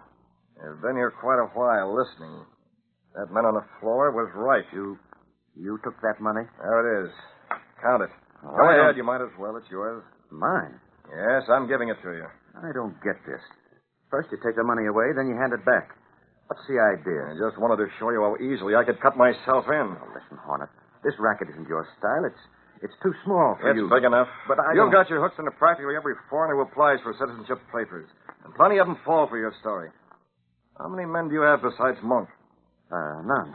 None, I tell you. It's a lie. No, I'm going to help you. You'll come clean. But Huh? You help me. You want to build this racket up, don't you? You, the Hornet. Why else should I bring the money back here? Well, you're not giving me much time. Liggit, you have access to the list of those applying for citizenship papers, haven't you? Well, And you use at least a dozen men to take the final test for all those you rope in, don't you? Yeah, that's... Then you go out and blackmail the suckers under the threat of exposing this setup. You can't tie it on me. I'm careful not to see any of them. How many are you collecting from? 100? 200? Listen, give me some time to think it over. Okay. You see this gun? Yeah. It's pointing it right at me. Contains gas, Liggit. Gas? I'll be back here in an hour. And just to make sure you don't get any wrong ideas in the meantime... Don't shoot. You'll be all right, just unconscious for a while. We can talk it over later. No, this don't. Is for you. Gas, you... I can't breathe. That fixes you. All right, come in here. Yes, Sim. They're unconscious, both of them. They'll recover in an hour.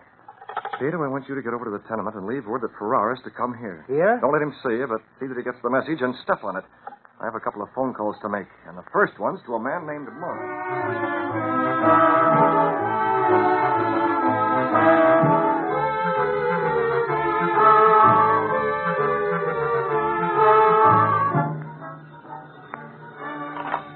Hello?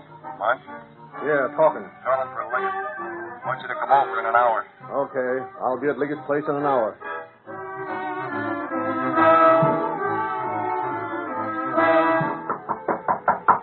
At the door, somebody sees a knock. Oh, there isn't nobody. They're on the floor, pieces of paper. Marty, I gotta go now. Liggett, he wants to see me. I go to his place in 1 hour.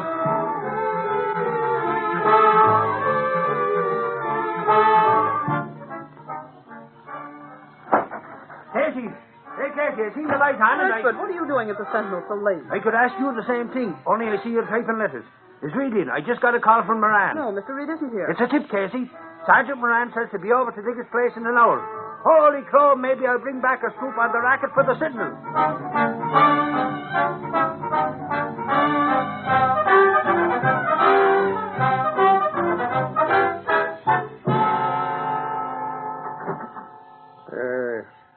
Hey, where is everybody? What's going on here? No lights on and... What the... Where are them lights? There you are, Monk. You can see now. Thanks, Hey, you're masked. What's the idea? You're not Liggit and Blackie. They've been gassed. Gassed? You mean... You're the Green Hornet. Where am I? Go ahead, give him a hand. Okay. Come on, boss. You're okay. I don't know what's going on, but... I'm all right. The Hornet gassed Blackie. Give me a hand. I thought I was caught. You're better just where you are on that side of the room. Now, Liggit, shall we get on to business? You called, Monk? Yes. 4-way conference on your racket, Liggit. I guess you better slice the Hornet in on the take. No sense of fooling with dynamite. That's being smart, Blackie. Hello? Quiet. Come in, Ferrara. Oh, I got a message. I come over. Your Hornet. No, you don't need to know. You might as well finish him now, Liggit. Huh? What are you talking And about? we're all agreed. Too bad, Ferrara. You shouldn't have talked to those newspaper people. Okay, what do you mean? I don't talk You about gave them hints, too many hints. Well, you didn't mean it, but we're playing safe. You're not going No, you can't kill me. I don't say Get back, Liggit. I'll handle this. Hey! There's sirens coming this way. Hornet, get him out. It's the police. They'll be here. I'll take Put care up of the that. hands and don't move. You don't kill me. Wait, stop. Where'd you get that gun, Ferrara? Stay back. It is the gun that was under the floor. I've been a big fool, but no more. You take my money. You cheated me. The cops are stopping outside. I know where there were cops. I kill you, fool. Push the Hornet. Get the lights fast. Yes, sir. Hey, what is it? What are the lights?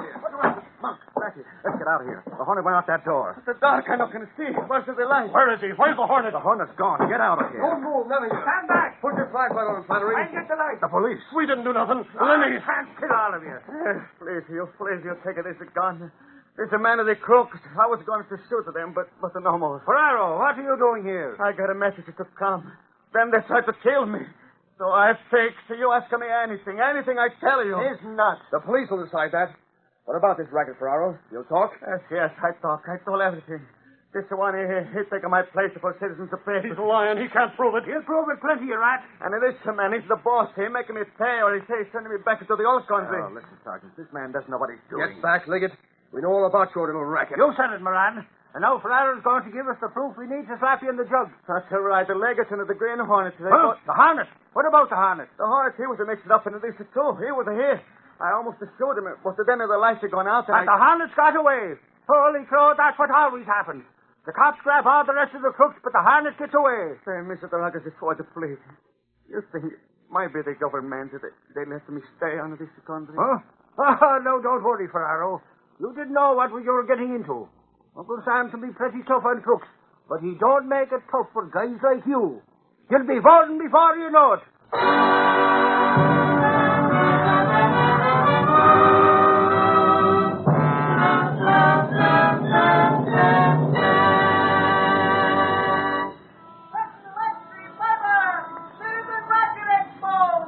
Green Hornet escapes the police test Racket. Read all about it. Green Hornet still in mind. Let's see,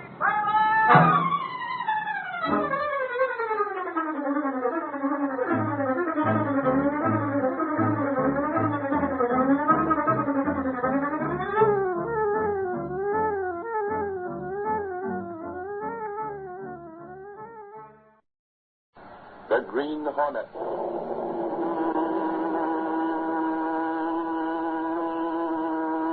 He hunts the biggest of all game, public enemies that even the G-men cannot reach.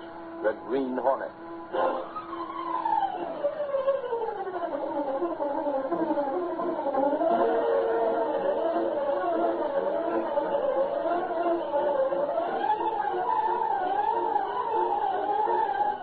The adventure, the Devil's Playground. The events and characters depicted in this drama are fictitious. Any similarity to actual persons, living or dead, is purely coincidental.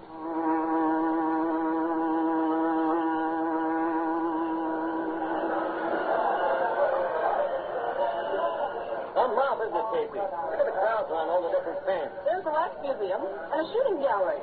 Is it always so crowded here, Lowry? Sure, all season. People come down here to go swimming on the beach, and they wander around evenings taking in all the excitement. Hey, don't tell me you've never been here before. First time. Caught my eye. I was meant to, but after leaving the newspaper, well, you know how it is. Even those newspaper hounds get a day off once in a while. Anyhow, Mr. Reed suggested I come out here with you, so here we are. Yes, with orders to see how all these carnival concessions are going. Why did Mr. Reed want me to go? I'm a secretary, not a reporter. So we look like the rest of them. A couple out for a good time. Mr. Lowry. Oh, here's the roller coaster, Casey. What do you think of it? It's awfully high, isn't it? The devil's good with that marker ticket. The leagues of wrestlers. Enjoy the fun ride, the devil's dipper, only 50 cents half a dollar, the fastest feature roller coaster in the world. How about it, brother? You and the lady friend? I'll leave him right now. Like to try, Casey? No, thanks. Not me, Lowry. Why not? Sure, lady, there ain't nothing to worry about. It doesn't look safe. Well, every time a car goes around that curve there, the whole support seems to shake. That's the way it's built, lady. Vibration can't have it rigid. Yes, but so much. Safe for the ground you stand on, lady. Absolutely safe. Come on, get aboard the Devil's Dipper. You think it's brother? Well, the lady says no. I guess you'll lose the sale. Come on, Lowry. Let's see what's further along. Okay. All right, the Devil's Dipper, folks. What's the matter with you, Casey? Now, don't you start calling me crazy because I didn't want to ride that roller coaster. Well, the only way for us to get any dope for a future story is to ride those things. You're the one that writes the stories, not me. Besides, it did shake a lot. I didn't notice it. Now, but forget it, Casey. There are plenty of people who don't go for roller coasters. How about a hot dog? Okay, thanks. There's a stand right over there. Gosh, did you see that roller coaster go past? Yeah, they screech around those turns like nobody's business. Come on. Hey, what's that? It sounded like It's a roller coaster. See it back there at the bottom of that dip? Oh, it's dark. This fence, I can't see over. I can. Looks like the car shut the rails. Anyone hurt? Can't tell from here. Come on, back to the entrance. It's a roller coaster. Stand back there, folks. Don't crowd around. We ain't let nobody in here. Gangway coming through here. Stop coming, will you? Can you see it? Here's that no party here. I'm right behind you, Lowry. Hey, where do you think you're going? Inside to see that accident. Hurry, brother. Nobody gets past this gate. But people might be hurt. A little jarring, that's all. Nothing serious. Listen, we're reporters. You can't keep us out. Reporters or whatever you are. Nobody goes in. That's orders, see? Stay here, Casey. I'll turn down. Sit down. What's the row? Easy does it. Watch this gate and don't let nobody in, officer. Okay. That doesn't go for reporters.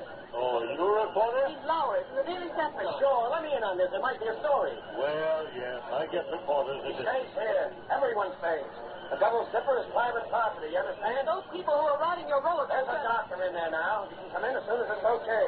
But there ain't no story room too like that. Well, how long are we going to have to wait? Well, I hear different. Now, stand back. Stand back, all of you. Stand back.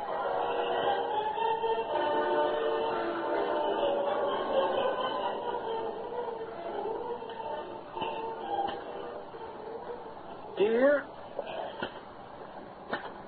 Esther. Reid. There I go. Getting all tangled up again. Got it the way Casey makes this here typewriter fly in using all 10 fingers too. So right side again. And no sheet of paper to begin first. Here we are, Casey. The boss is waiting. Oh, hold on there. No, but you know better than to... What's happened to my typewriter? Yeah, the ribbon's halfway out. And crumpled paper all over the floor. Oh, Ashford, what have you been up to? No, take it easy, Casey. Can I help it if your machine is so old and ramshackle is falling apart? Oh, big Dave. It was all right until you got at it. I had to use the sledgehammer. This is big enough. No, look here, you two sparklings. I'll tell you plenty if Mr. Reid weren't expecting it. Expecting it? He never said nothing to me about it. Why should he? Because I'm his bodyguard, that's why. And furthermore, beyond that, I've been told to sit here and keep people out while Casey's been gone. You can stop then. I'm back. Here now, I'm still on duty. Yes?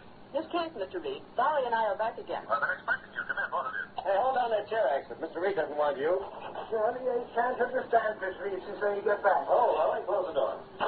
Well, Miss Case, I heard you and Lowry ran into a lot of excitement last night. Yes, we did, Mr. Reid. We've been out all this morning talking to people about it. Maybe she'd rather be a reporter than a secretary, boss. She'd do all right, too. You got anything that the Sentinel can use? Boss, we got plenty. You know about the accident last night? Well, yes, we already had that story in. What I want now is the facts on who's responsible for it. End of ag, Mr. Reid. We got enough to call out the militia and have that roller coaster padlocked. It isn't safe, Mr. Reid. Sure of that? A statement made by the owner after the accident blamed it on the stick that had been lying across the rail. And that's what he said, boss. By the time we got past the cops and took a look, well, they might have fixed things up. What about the safety inspector? That's just it, Mr. Reid. He gave him a clean bill of health on it. And why are you so sure it wasn't merely an unfortunate accident? Here's why, boss. These little statements. Where are they from? Some of the injured passengers? No, Mr. Reid. The passengers only knew there was an accident. They didn't know how it happened. I don't These statements are from guys who count, boss. Yeah, but I still don't. The guys who built that roller coaster, the contractors. And here's one from one of the roller coaster employees. He worked right there. He knew what went on. We got them this morning. And every one of them sang. Oh, good work. We'll be able to close down that rickety trap immediately. Hello, get me Gunnigan. Shall I do the rewrite on this, boss? Yeah, at once. Miss Case. Yes, Mr. Reid. Take this other phone and call the composing and tell them to hold the front page. Gunnigan, for just a moment. Give me composing. Wally, send Axford in here. Gunnigan, we're starting a campaign against ramshackle amusement concession. Composing. Hold the front page for us. Now, that's right. We're going after them hammer and tongs. Here I am, Britt. What's going on? We have enough for a series, Gunnigan. Now, plenty of proof. No, we won't use names yet. No sense in using all our ammunition at once. Ammunition, is it? Who shot who? Oh, Axford, hush out. Certainly name the roller coaster. The Devil's Dipper. It's unsafe. Hammer on it. Tell the readers we'll have more later. In this case, put these statements in an envelope. Yes, Mr. Reid. What should I do, Britt? Axford, you're going to do some bodyguarding. Sorry, me. You read? No, those papers Miss Case has. You're going to see that nothing happens to them. Oh, no, Reid. That ain't no fit kind of a job for a he-man like me.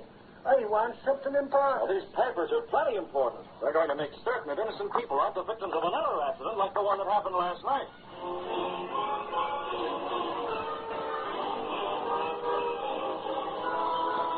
No paper, roller coaster declared unsafe. Demand police close down amusement concession. Central paper.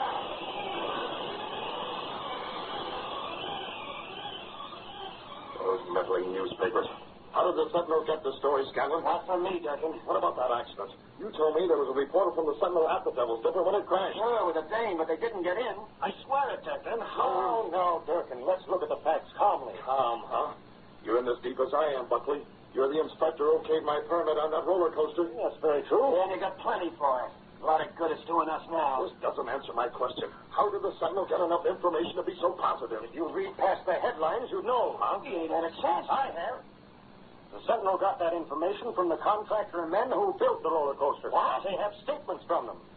Furthermore, they have a statement from one of your own employees, Durkin. Do they say that? Oh, not in so many words. This story in the Sentinel is just the beginning, Durkin. It intimates that unless I, as inspector, close down the Devil's Dipper, they have proof and they intend to publish it. So that's why all those reporters outside are hot on the trail. They think the Sentinel's got an exclusive. The Devil's Dipper will not close. That's what I paid you for, Buckley. Relax, please, Durkin. I have this whole situation well figured out. Yeah? You better have. It's very simple.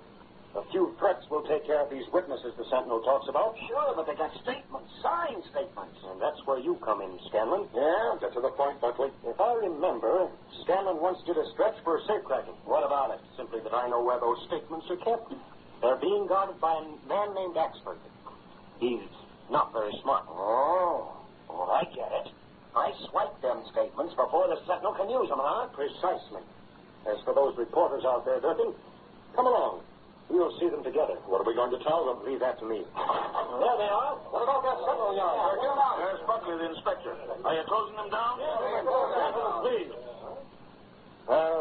The Sentinel newspaper has not only blackened the reputation of Mr. Durkin, but its report has caused him to lose a lot of trade. He'll lose more than that. Who are you? I'm Lowry. The Sentinel's a paper I work for. Is Durkin closing up or isn't he? No, he is not. What's more, as inspector, I can vouch for him. That accident was caused by a stick thrown across the rail by some passerby. Surely unintentional. There'll be a better story than that in the Sentinel tomorrow. Young man, you can tell your employer this. Both Mr. Durkin and I have been libeled. We intend to sue. That's a laugh. Well, we have proof. Then you had better use it. We're suing the Sentinel immediately unless it publishes a retraction. Oh, it's unless, is it? I don't like your tone. Gentlemen, you can notify the editors of your various papers that we are suing the Daily Sentinel. Today, we'll demand $1 million damage. And, gentlemen, you may print this, too. Mr. Durkin and I are going to collect it.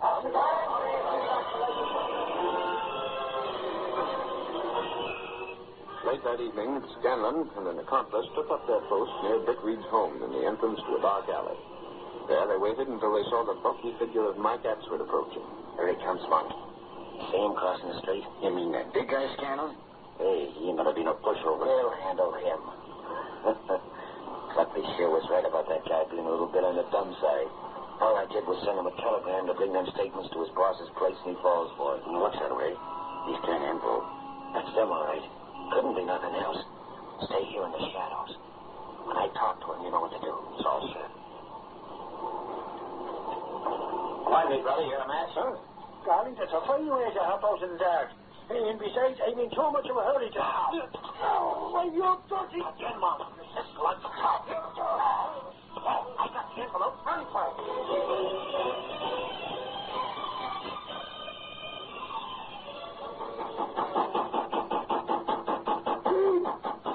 That sounds like... 𝒆𝒍'𝒔. Good Lord, Mike, what happened? Why are you here? Charlie, Bridget, I've been ambushed. They nabbed the papers. Somebody must have known you told me to bring them here. What? There was 10 of them, Bridget, all around me. Hey, tell me this. Mike, I never told you to bring those statements to me. Sure, and I'd a bit of all if they hadn't. What? What was that you said? How long ago did this happen? Connie, you must have told me to come here. Here's your telegram. It's in its only black and white. But I don't know what's wrong with you. Kato, get in the other room, Axford, and lie down. You have a bad bruise in your head. It's beyond me, or I was struck this telegram. It's underlined. That's what it is.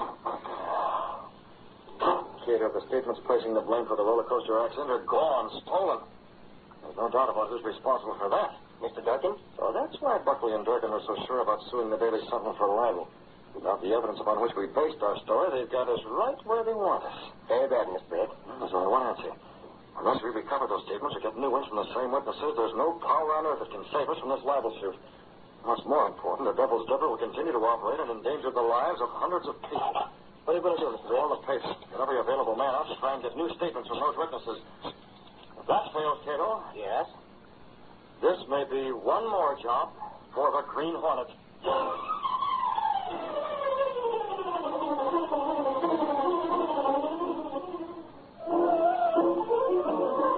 Now to continue our story. With the evidence against the Devil's Dipper stolen, Britt Reid sent reporters out in an attempt to get their stories on paper a second time. But the attempt was doomed to fail. So that's where we stand, boss. I went to every one of those witnesses after you phoned here to the paper last night. And none of them would repeat his previous statement? Not a one, boss. Yes? Mr. Buckley is here to see you, Mr. Reid. Buckley? Well, send him in this case. Come in yourself. Bring your notebook. Oh, shoot, Daddy. That guy here with a summons shows I'm a foot high. I can't avoid it forever, Lowry. Well, Buckley, you wanted to see me? I didn't expect you'd be so easy to see. Get to the point. I wanted to have the extreme pleasure of serving you with this summons myself. Don't imagine that you surprised me with this. You're just as crooked as Durkin, Buckley. You can't talk to me like that. No, we know all about you. Durkin runs the Devil's Dipper only because he bribed you to overlook its clumsy construction. You need proof for that, Reed, not talk. Perhaps we should add a slander suit to this one for libel. You deny what you know is true? Your secretary needn't take notes, Reed. I'll do all my talking in court when you answer that summons. Boss, summons. Here, Miss Chase, file it. In the wastebasket. With pleasure. As for you, Buckley, open that door, allow me. Here, what are you? Let go of me. I'll go out, boss. We're giving you the same treatment your summons got, only instead of a wastebasket. You get outside. Don't show your face around here again, or you'll get the same treatment. What a heave. I'll sue you for assault and battery, Reed. You can't get away with this. Go ahead, try it. Only remember, the Daily Sentinel's going to keep after your rotten racket, libel suit or no libel suit. That evening, after Britt Reid arrived at his apartment, he described the situation to Kato, his valet and the only living man to know him as the Green Hornet. Well, that's the story, Kato. The witnesses refused to repeat their evidence. They've been intimidated, threatened. I understand. The Daily Sentinel's being sued for libel. There's no defense. Kato, it's up to us to make sure this crookedness is settled once and for all. Yes, sir. Lowry told me about one of those witnesses, and a man named Thomas. He's an attendant at the Devil's Dipper.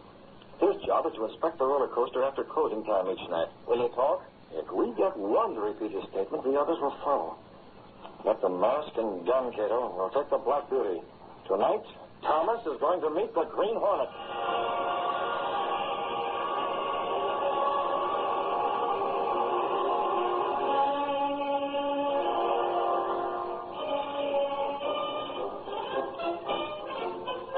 Thomas?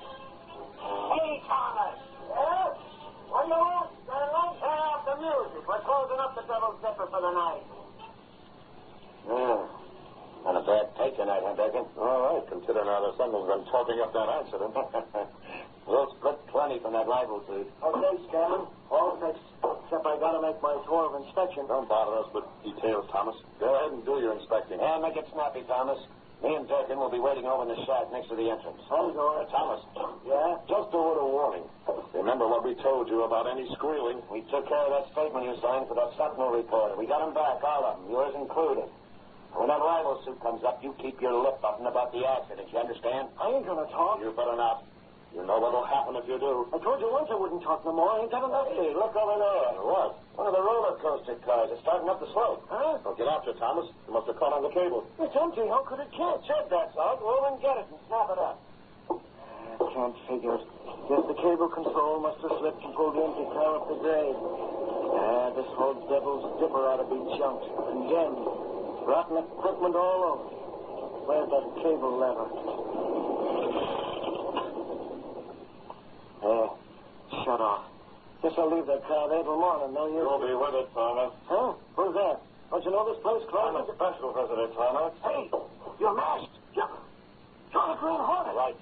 What are you doing here? Came to see you. Me? For what? You gave a statement to the papers about the accident. I ain't got it now. You might repeat it, Thomas. Not me.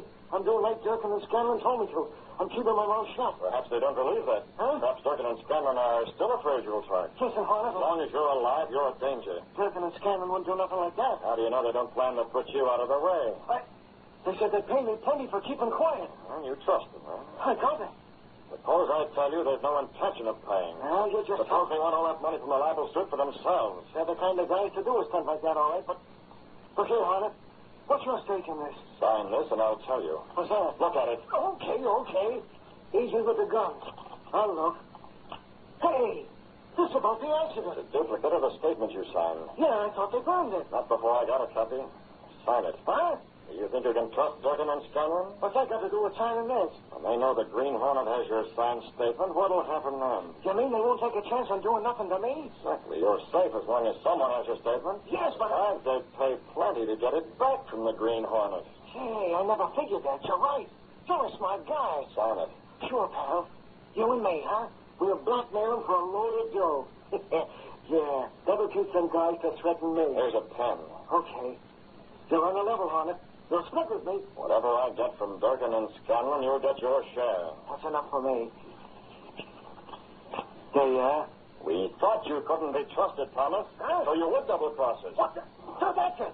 You was testing me. You're in with Scanlon and Durkin. You were warned to keep your mouth shut. Tear up that statement. I won't talk. I swear it. Too late. Don't do it, Hornet. Don't. I can't. Stop. I can't breathe. Dying with. Isn't that? Every statement, but it's not enough. He'd say it was slammed under threat of force. But now he believes Durkin and Scanlon tried to finish him. Yes, sir. We're making sure he doesn't change his mind. Here, take each piece. Yes, sir. I have them. Get his arm. When he recovers from the effects of the gas, he'll be high up on the Devil's Dipper in that roller coaster car that's stalled up above. What for? After we leave him there, I'm going to phone the police. Then we'll take care of Durkin and Scanlon.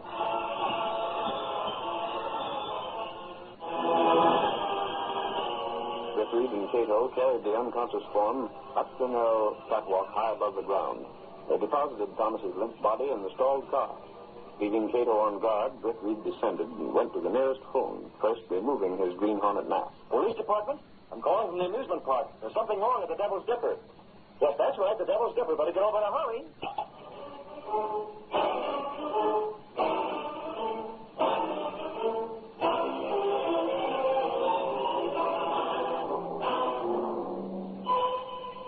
There's a second, Durkin. What's happened to Thomas? He's been gone a long time. Hey, how's the thought? Maybe that car gave him a little more trouble than he figured. Yeah, maybe so. Still, I don't trust that guy. Well, he's not going to talk. He knows what'll happen. Why take chances? No sense in letting him out of our sight this late in the game. We already burned that statement he gave to the Sentinel. We can make another one, can't he? Come on. Perhaps you're right. We'll soon see if he's around or not. Huh? There's the car. Yeah, it's still up there. Stalled halfway up to the top of the first drive. Oh, that's funny. Look, Durkin. There's someone up there. See, standing up in the car? Outlined against the sky. Must be. Another one. Right beside him. See, a little guy. It looks like he's holding a gun on top. You're seeing things, Scanlon. It's too dark to tell for sure. We're going to make sure. Here's a truss going up. We'll climb up this catwalk. Yes, hurry. Single file. That way's too slow. Who's that in this car? What is it? Yes, the Green Hornet. Get on this roller coaster. You'll get a shot again. Okay, we're going up. That's better. I'll go with you. The cable will carry us up. Now, listen, Hornet, what's the idea? We ain't done nothing to you. The roller coaster up ahead. It's moving, too. Of course it is. The same cable lifts this one to the top of the first rise. What's happened as well? See, it's going over the top now. Hey, one guy got out. He's standing at the top. Hurry, Thomas. Thomas is still in that roller coaster. He's getting a free ride along the whole length of your Devil's Dipper. Hey, what are you doing? There you are. You're jamming the brakes. We won't be able to stop. Exactly. Once we reach the top of this first incline, this car will follow Thomas's. His brakes are jammed, too. You can't do that. What's the idea? Just making sure neither you nor Thomas will be able to get out before you reach the end of the Devil's Dipper. What are you doing, playing games? Yes, if you must know. Exactly that, Durkin. You and Scanlon have been playing a game with the public long enough, you and your infernal Devil's Dipper. Now I'm taking a hand in it. Here's the top, and here's where I get off. I'll let you and Thomas begin this. If you want to catch Thomas, you better hurry. He's halfway down already. Here's a little shove. Stop you on your way. They go very fast, Mr. Look at them, Kato. They're already over the first dip and going faster all the time. You fix the brakes on Thomas's car, as I told you? Yep.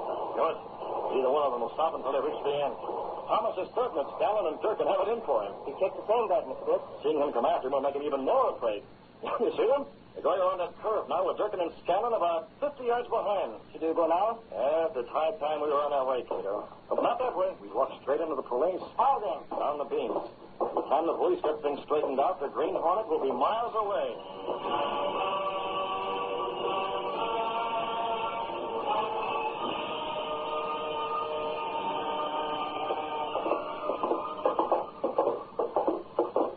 Here's the Devil's Dipper.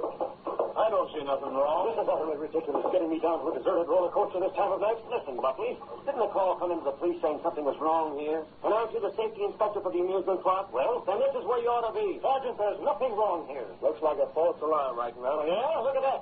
I don't see nothing. Where, Larry? I'm on the roller coaster. Two cars coming around that last curve. Hey, you're right. They'll be this platform any minute. This is Carl. Who'll be riding at this hour? Open the first, baby. What's that?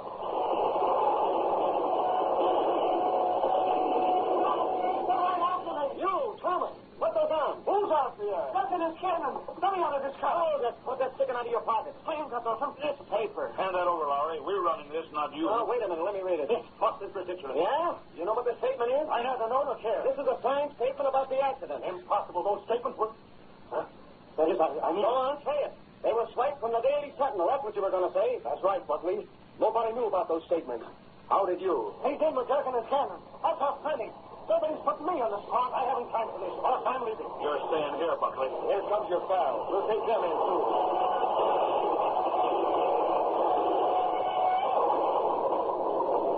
Up on the platform. Make it snappy. Cops! off the idea. Move. We're almost up, Durkin, you and your pals. We have promised the same statement right here. What statement? The one I signed. You ain't putting me on the spot. He's crazy. It was the Green Hornet. Sure, the Green Hornet's working with you. The Hornet? Is he in on this? That's what I'm telling you. These guys sent him to get me. Only he slipped up. I'm still in the whole work. Why? No, not stuff, you. Listen, officer, I had nothing to do with it. I'll tell you the whole story. He's as guilty as we are. We have the goods at all of you. You're going behind bars. If I could lay my hands on a Green Hornet, he'd be there with you. You can't have everything, Sarge. Sure, he got away. But the roller coaster is finished, and so is that rival suit. Boy, I'll bet the boss will be tickled when he finds this out.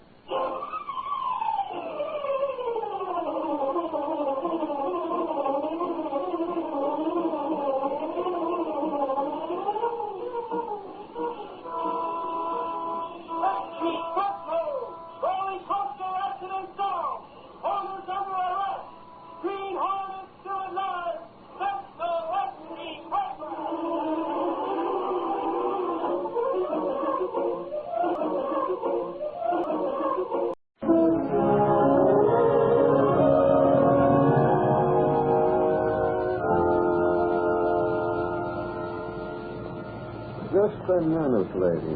I want to ask you a question. Miss Thornton.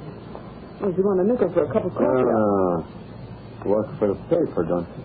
Please, I'm in a hurry. Don't worry about nothing and stop looking around like a scared pigeon.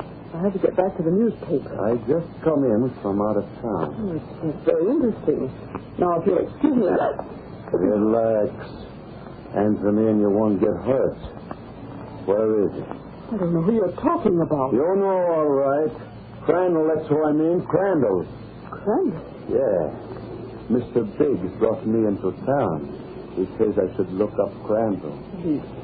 Crandall's disappeared. Listen, sister, I know he's disappeared. I'm asking you where. I tell you, Now, look. Don't kid me. Crandall's a witness against certain buddies of mine. He scared the cops because he done some little job, see? So your newspaper has him hidden away someplace in a hotel room, keeping him undercover and plastering what he says on your front page. Well, you got him hiding. Mister, everything you say is true, but you've got the wrong paper. Yeah? Yes, I work for the Sentinel. It's the Clarion that's got Crandall hidden away. And are they scooping up? You work for the Clarion? I work for the Sentinel. He certainly pulled a boner. I don't know. I just come in from out of town. The Clarion's a block further down. It's the Sentinel that's on this street, and it's... Oh, I wish I had a brick in my pocket. Slow by a thing. Come back here. Come back here. She runs like a scared rat.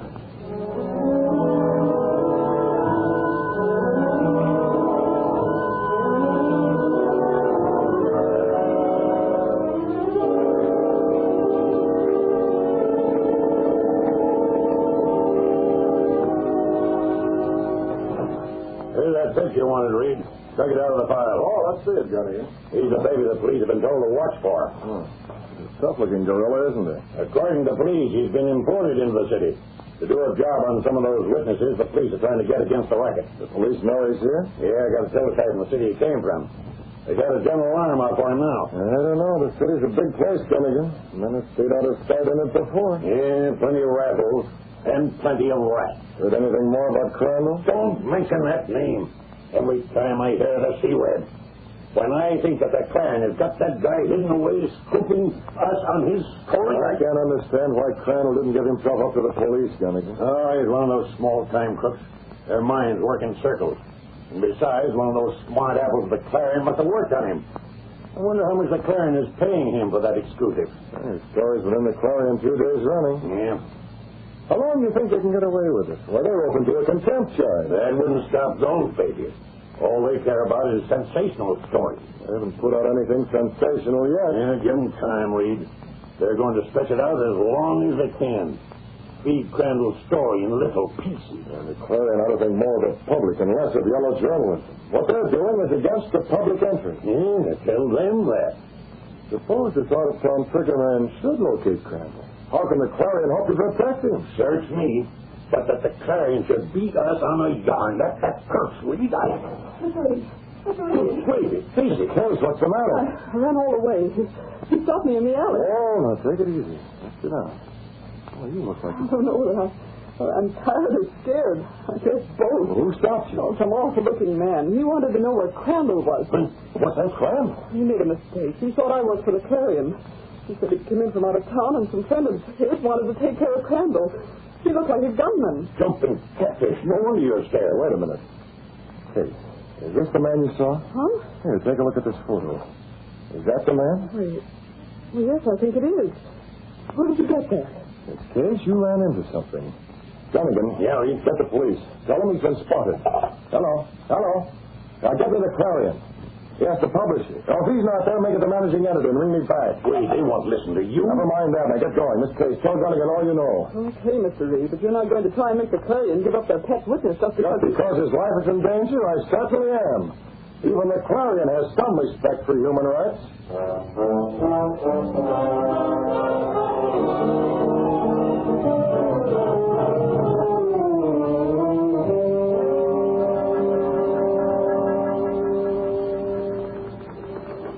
Casey, they're walking. Oh, wait a second. You can't go in there, Lowry. Listen, sweetheart, this is important. He's busy on the phone. Yeah? Who's he talking to? The Clarion. Huh? That's right. He's trying to get them to give Crandall to the police. Crandall, huh? Then I gotta see him, Casey. Lowry, you don't know... That kid, the news I got is about Crandall. Huh? Now, tend to your knitting, Casey. I'm going in. No, I'm not trying to kid you. I tell you, unless your paper releases Crandall to the police, he's after the boss. The seven may do a lot to get a story, but this time we're interested in human life. Oh, let off, boss. It's no use. I'll give you my promise that the Clarion can keep Crandall's story exclusive. Yes, even if they turn him over to the police. No, I'm not trying to find out where you have him hidden. Word of honor, Langley. Now, wait. Yes, boss, it's no use. I tell you, it's too late. What's that, Larry? Hang up, Mr. Reid. You're wasting words. Never mind, Langley. You won't. I can't make you. All right, Larry. Let's have it. I ran into a Clarion reporter. He'd been beaten up by a gunman. Gunman, huh? Yeah? This reporter's on his way to tell Langley now. Oh, the Clarion secret is out, huh? Yeah, boss, all the way. I learned where they were keeping Crandall. The Clarion leg man told me. After all, he'd already spilled to the gunman. He had to. You went there? Yeah, a hotel. But Crandall wasn't there, boss. He disappeared. You know what that means? I'm afraid I do, Lowry. That gunman got to him first.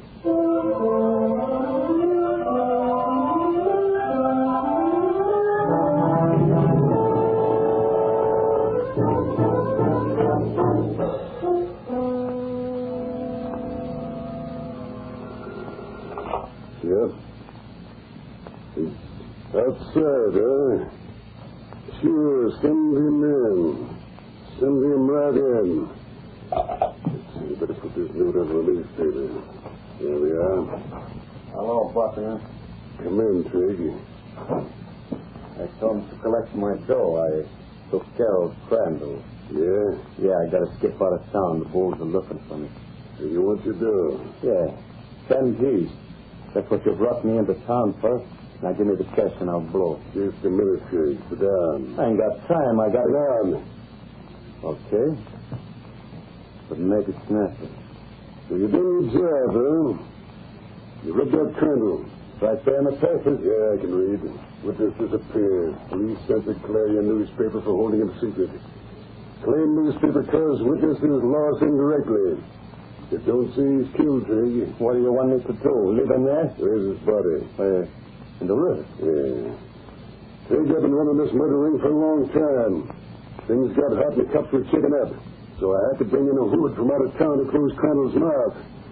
I brought you in. I told you Crandall's dead. Just checking that. 10 G's is 10 G's. Listen, I can't hang around. Give me the story. Huh? Come on. How you located Crandall the works? Oh, well, you know this newspaper, the Clarion, they had Crandall hid away in a hotel under a phony name. Go ahead. Well, I found out where he was. Grabbed one of the Clarion reporters and beat him up till he told me. And then? Well, then I go to this hotel. What is this, a third degree? Go ahead. Well, I sneaked into the hotel, grabbed Crandall, made him come with me at the point of a gun, took him down to the river, bumped him off, and tossed him off. This is that, Yeah. All right, Trigg, now I'll tell you one. I don't get it. Oh, yes, you do. You didn't rub out Crandall. Huh? You're just trying to collect that dough from me for a job you never pulled. I tell you, I went to the hotel. Sure you went. But Crandall was told when you got there. Well, He was told when you got there, wasn't he? How did you know? Yeah. Your job ain't done, Trigg. If you want that dough, you gotta close Crandall's mouth. And give me another chance. You better find him. How did you know he wasn't there? How did you know I was giving you a phony setup? It wasn't in the papers? Because I got a note, Trigg. What? Just came in. It says Crandall left the hotel before you got there. Does it say where he went? No. Just that he left. This guy's got him? I don't know. Maybe I'll hear from him later, but... Hey, wait a minute. Maybe it's a bum still. I doubt it. You mean you believe some guy who sent you a note and not me? Not some guy, Trigg. Not just any guy. This note is from the Green Hornet.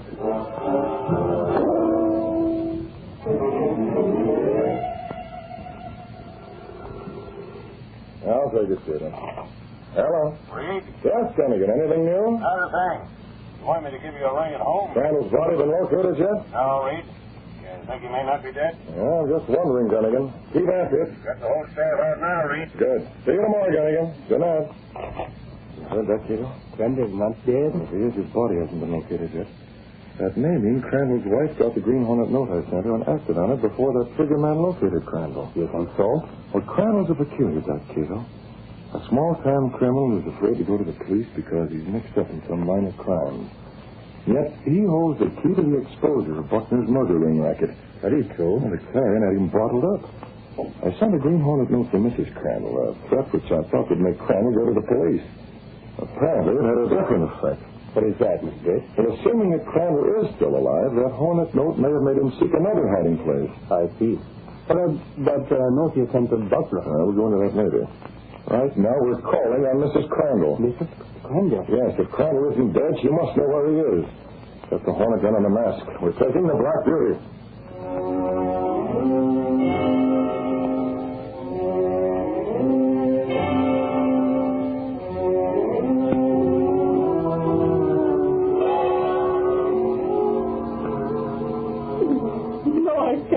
Oh, now listen, Mrs. Crandall, I'm from the police, see? We happen to know your husband ain't been killed. And if you want to keep him alive, you better let us protect him.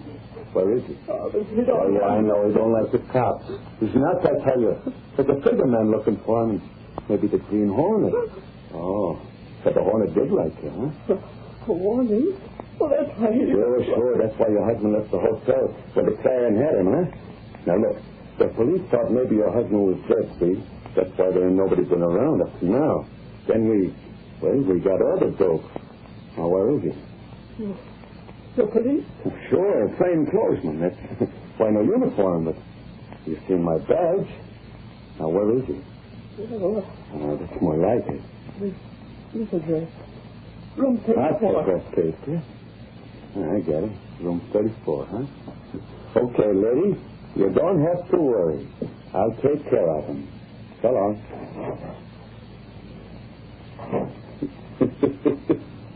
What a shocker. Did you fall for that phony badge? Sure. I'll take care of Crandall.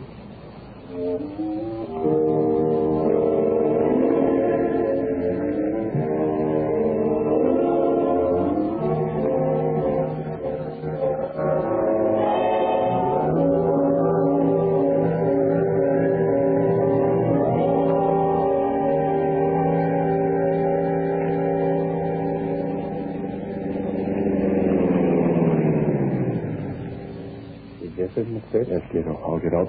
What is it? Something's wrong, Kato. Look, you can see the front of the house. See across the street? Yes, Mr. Britt. Now, that looks like... Hey, it is. It's Sergeant Moran. The police? Yeah. Hey, wait a minute. That car that passed us a moment ago, the gray sedan, it came from here. That's right. The man driving it.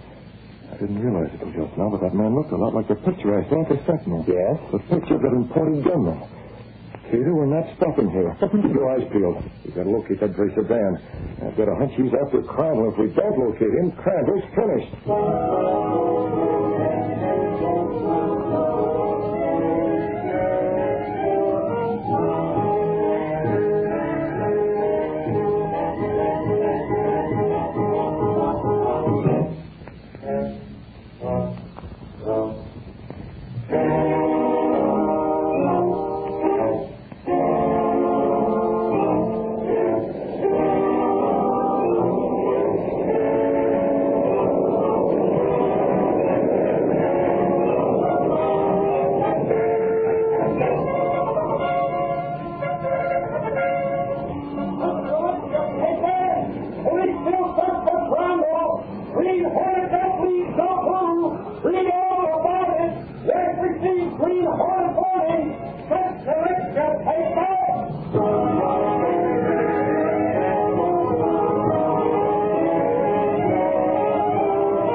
He's got something about Crandall. Crandall? When did you say so? Hello. Hello, there's a call from Mr. Reid. On his line. Fetch it here, fast. He's calling from Crandall's home. Crandall's wife said something about him being... Hello, Ryan. Tell him, Ryan. No, Reid isn't here and ask for Doc. What is that? She what? You mean she thought he was a detective? Sure, we want to be honest. Where? Yeah, okay. Right, yeah. I got it. Yeah. Room 34. Right, Ryan, thanks for the tip. I'm going up. Hey, hold up, Gunnigan. Crandall's been located? I'm just trying, Casey. Ryan has out a radio warning. This trigger man made Mrs. Crandall believe he was a cop. She spilled. What makes women so dumb? You can't go. There's no one else around. Well, he's out. What about me? You, a Dean? This may be dangerous, sister. I'm telling this myself. Okay, Gunnigan, but I'm going with you. You, your grass. You may need it to climb the stairs.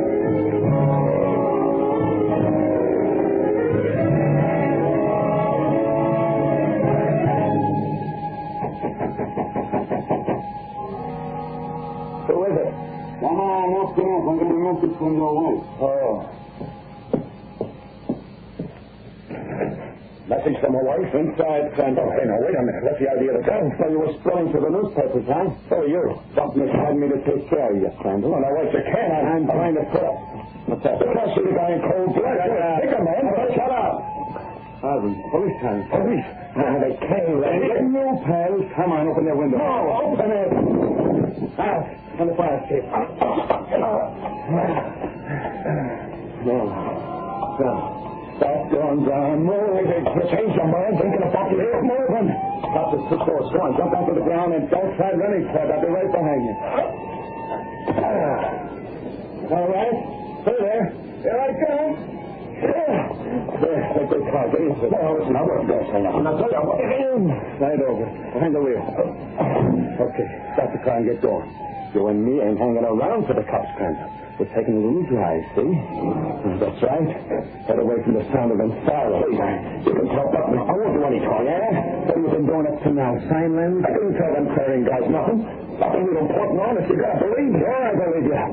We're taking a little ride. That's right, Colonel. All three of us. I'm sorry, what the devil are you? I was sitting here in the back seat waiting for you. Who are you? You got a mask. Hey, that must be the Green Hornet. The Hornet? Why, what's that gun you're at? The one I'm holding you off first. What a spot. That's Figure Man and the Green Hornet. That's right, Crandall. It is a spot. And you're on it. Keep driving.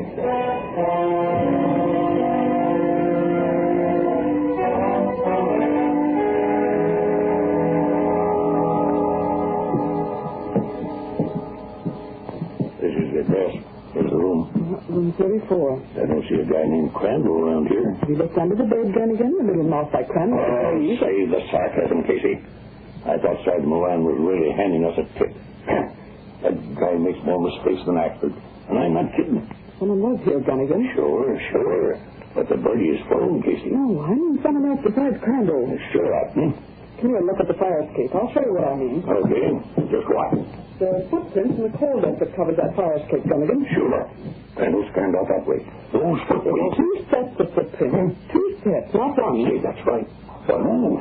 Somebody cranked timber, Crandall. That's a cinch. What do you mean? There's someone on the fire escape now. He's coming this way. Stand back. Hey, Dorothy. Oh, somebody, Moran. I'm coming in. Sure was a job climbing that thing. Sergeant, there were prints on that fire escape. If you hadn't ruined them, you might have found out who was with Crandall. I don't need prints for that, Miss Case. You got something? Yeah, the men found this in the alley. There's the guy who was in this room. What do you say? Holy jumping catfish. That's the seal of the Green Hornet.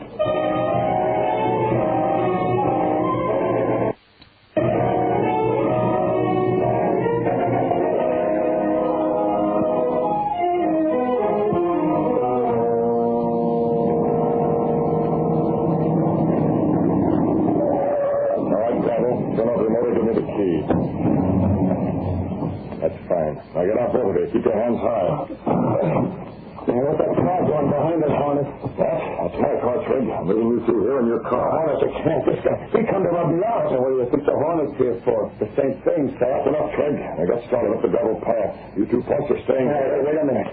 I know this place. How about you, Trig? I'm from out of town. I ain't seen it. Butler's place. It's country home. That's right, Colonel. You know a lot of things, don't you? Is Butler inside there? Not yet. I'm going to call him and tell him to come up here. Well, why don't you get it over with? Go on, I know you're going to shoot me. Stop playing cat and mouse. What for you is rat, Crandall. You know a lot and you talk a lot. I let them Clarion guys talk me into something. I should have gone to the police. I should have told them instead. Some Clarion guys said that's the only way for the police, Crandall. That's just for you. No, don't shoot. I said, hold on, listen. God, I can't breathe. Hey, that's quite a gun you got hauled in. It don't make no sound. Now it's your turn, Trig. I guess you work for Butler too, huh? Just like me. Hey, wait a minute. This is what I mean, you rat. I know you ain't bumping me. Get back, man. Get that rug from you. And then all right, the same thing Crandall got. I was looking someplace. That's it. Two of them, kid. What tool? The potential killer and the potential squealer. They got the rope? Yes, it's okay. We're taking them inside and tying them up. We'll put Crandall close to the phone. I don't understand. You might want to make a phone call later on. You never can tell. And don't forget to remind me. I have a phone call to make myself soon.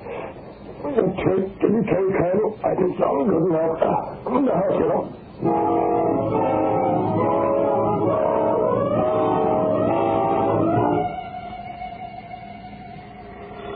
About time I heard something. Hello? Partner? Yeah, talking. Who's that? How much you paying to have Crandall removed? What? See, who is this? Not Trick, partner. Who is it? This is the Green Hornet. The Hornet? That's right.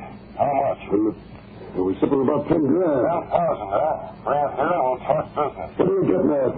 Come where? I have claimed at your country home, partner. Trick is here, too. Country place.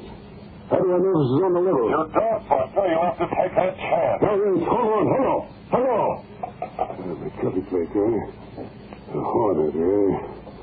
It might be a stall, and yet I can't let Crandall pick up the police. My country place.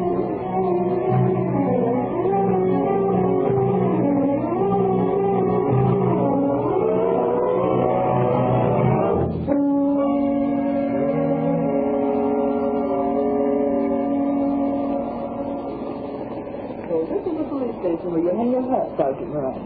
It's cozy, isn't it? I don't mind in this case. This is where you figure out how to catch the Hornet, huh? That guy. Listen, if I ever get my hands on him, I've been waiting a long time. Come on, Daddy. The Hornet's got Crandall someplace. If Crandall ain't dead already. Yeah. How long is going to go and be on that phone? He's keeping in touch with the president. And I suppose if he had a couple of more hands and another voice, he could use them more than one. Oh, Ned. Aren't you going to answer that one? Yeah. I can hear with Donovan alongside me. Okay, Danny, that means sounds all right. Run it as is. Stay up the Hornet. Me, Donovan. Headquarters. Sergeant Moran talking. Hello, police.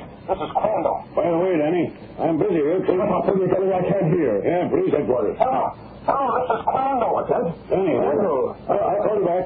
Is this Crandall? Come on, answer me. I tied up at Butler's country place, the Green Hornet. The Hornet? Yeah. When? Is that Crandall? Did you say Hornet? What the fuck? Shut up.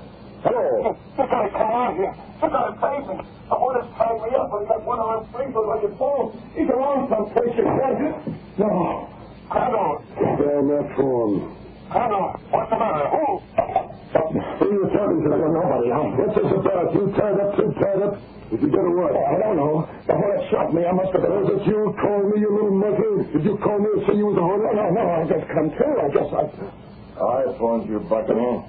The Hornet. Stand right there. We can discuss things this way. Oh, you don't need a gun. Did you bring the 10,000? Well, I would have told you. Bring it? Yeah, I got it. Hand it over. It's Colonel. He's still around. Hand it over. We'll discuss terms later. Yeah. Oh, that's good. He's coming through. Don't let him. Quiet. Oh, God. Don't shoot all that. Stop. Don't struggle, Trig. You're tied up. Oh, you're still around, eh? I remember the whistle's all about. All right, Buckner. Your hired gunman is tied up, and the man whose mouth you want to shut is tied up. Right, Peter. What is it to kill him? I think I'll first take care of you. You shot me, You can't block me. All I gave him was a shot of gas. That's the same thing you two got.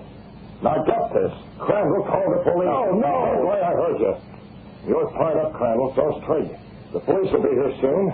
And I'm going to leave you just as you are. Now, you screw Buckner paid you. I've got the money. That's all I want. I don't get it. Suppose the cops get here before I get untied. In that case, you take care of Crandall. No, he can't do that. Tie him up. Tie him up tight. And another thing. Crandall, if Buckner recovers from that gas before the police come, he'll be finished off that way. You can't leave. I am leaving you all free. You're a small-time crook, Crandall. Before this, you were afraid to talk to the police, and now you'll be praying that they'll get here. No, wait. Let us start right now. If I get out of these ropes, you punk. No, you can't. I'll get out first. Why don't they get here? Why don't they get here?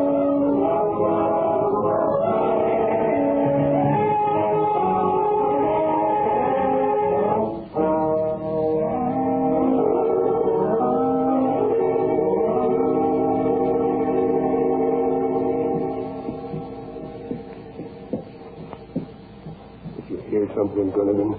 Yeah. Thought I did. Behind that door, man. Cut men all around the place. Keep behind me. Here goes the door. Oh, yeah. Well, I read. Oh, the police have got here. You got here. Crandall. Yeah. Tied up like a fatal finish. And this guy, he's an imported gunman. Hey, there's Buckner in the floor. What? He's out. You ain't got nothing on me, cop. We got plenty of that. You're wanted for a homicide back where you come from. And if this guy goes far, you're all right, officer. I'll talk. I'll tell you everything I know about Buckner and his racket. He tried to kill me. This guy was hired. We'll get it later.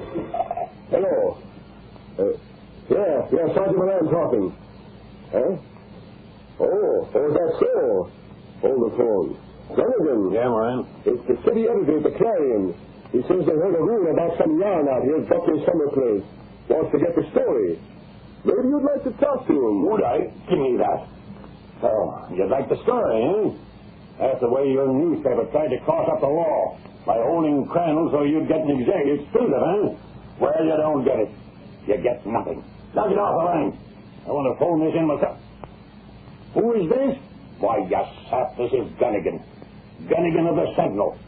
Now, what do you say?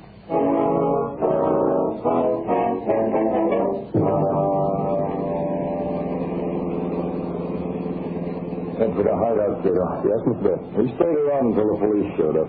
By this time, Crandall was spilling everything. So sure he was tied twice.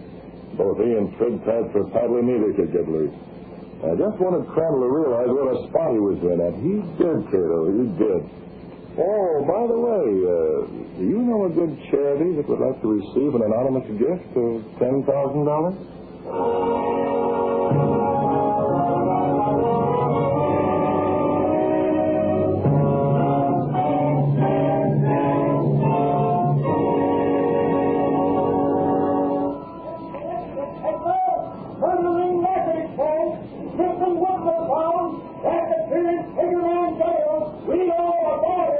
Green Hornet territory. That's the lecture paper.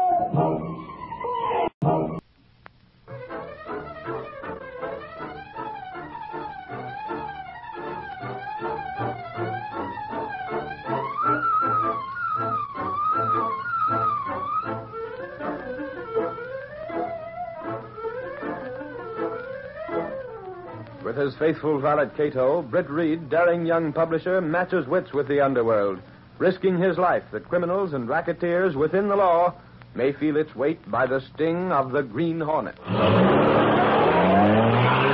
Ride with Britt Reid as he races toward another thrilling adventure. The Green Hornet strikes again. Hurry, Kato. Here's where we smash a graft racket.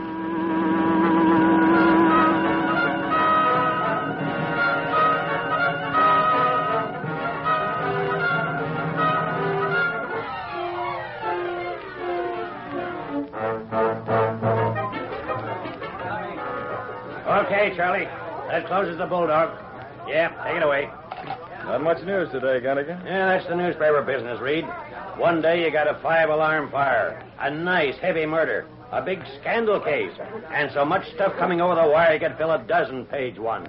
And then, days like this one. What's your lead story, Gunnigan? The citizen protest meeting, yelling about the rackets in town. Oh, that's important. Sure, been important for months, but it's not new. It's from hunger, Reed. We had nothing else to run. Couldn't even give it a twist. Gunnigan, you know what makes this town shot full of rackets. Sure, the political machine. I wish we could pin it on them. What a scoop that'd be for the Sentinel. I gave up that dream long ago, Reed. It's a funny thing about crooked politicians, Gunnigan. Take Carling, for example. That chiseler? You can have him, Reed. Gets paid a lot for giving the racketeers political protection, doesn't he? He's got $1 for every penny I ever saw. And it didn't come out of his salary as a public official. Public official. Yet there was a time when Carling was on the level, when he had the makings of an honest statesman. That was way back when you were a kid, Reed, when your father was running the paper. Time flies. What made him change? Dunno. Easy money, maybe. Money like that may be easy to get, Gunnigan, but it's got thorns on it. I bet he hasn't slept well in years. Talking about Carling, boss? Oh, yes, Lowry. Why? He won't sleep easy tonight. Huh? You got something, Lowry? Yeah. Guess who's been pulled in for disturbing the peace? Uh-oh. You mean Carling's son again, Lowry? Right, boss. I just got a phone call from the station house. He raised a row in another nightclub. Too bad they can't cool him off in the clink. Not a chance, Gunnigan. With the pull Carling's got, his son must be home by now. Sure he is. Too bad, isn't it? I've seen that chap around. I'll bet if it hadn't been for the example his father's setting him, he'd be as level-headed as any kid. Never mind the philosophy, Reed. Do we run it? Of course we do, Gunnigan. It's a story, isn't it? Take it to rewrite, Lowry. Tell him to give it a couple of sticks. Okay. Wait a minute. Might be something. Newsroom, Sentinel. Yeah, he's here. Who wants to see... Oh, just a minute. For me, Gunnigan? Yeah, Reed. And you know who it is? It's Carling. Carling, huh? Uh-uh. But he wants his yarn killed. Yeah. What he wants and what he gets are two different things. I'll take it. Hello, Carling. This is Reed. Now, Carling, if it's about your son's escapade, the answer is... If you want to see me, well, it won't do you any... You what? Oh. Well, yes, I'll be here. Huh. Carling's coming here, boss? Never mind, Larry. Get that story over to rewrite. Just a minute, Lowry. We're holding it up a while. Huh? But Reed... Carling says he has another story for the Sentinel, a bigger story. Oh, that's just applesauce, Reed. He sounded sincere, Gunnigan. Carling said he wanted to tell what he knows about the racket setup. What? It's a pipe dream. He's coming into the Sentinel tonight. Somehow I can't help feeling he's on the level.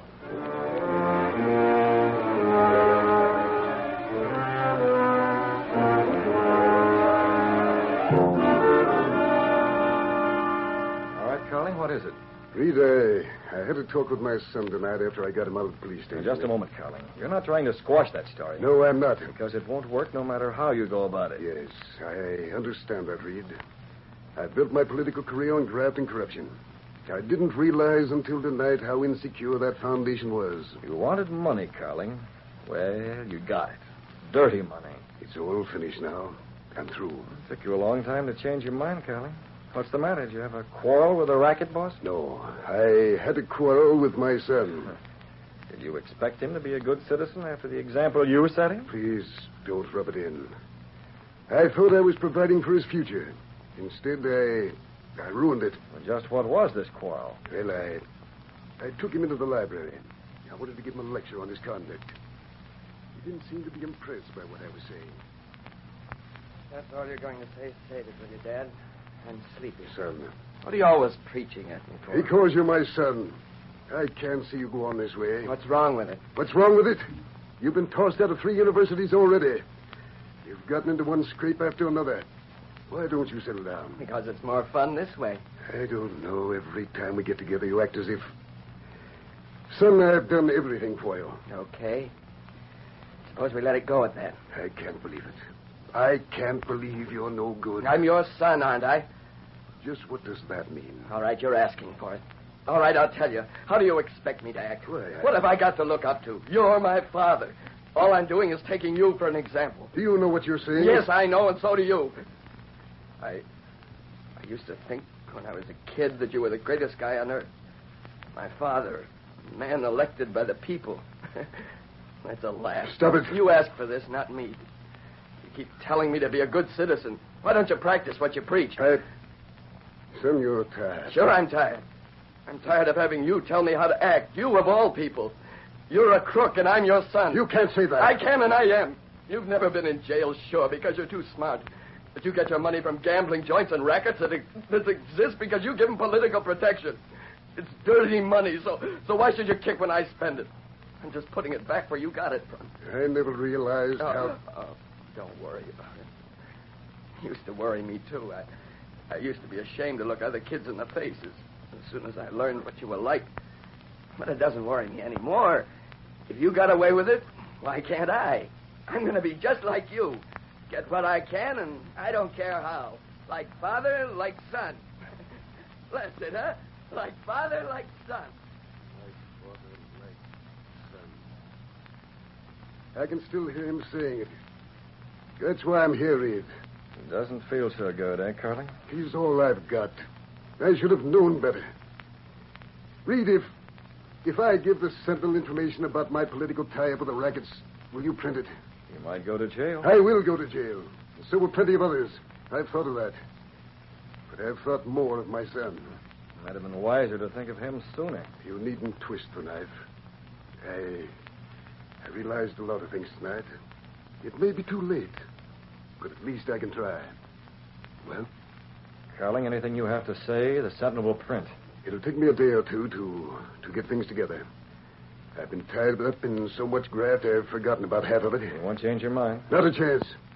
When I have things ready, I'll call you. All right, Carling, we'll expect your call. Have you told your son yet? No, not yet. Then what are you waiting for, man? You want him to be proud of you, don't you? You've got to make up for lost time, Carling.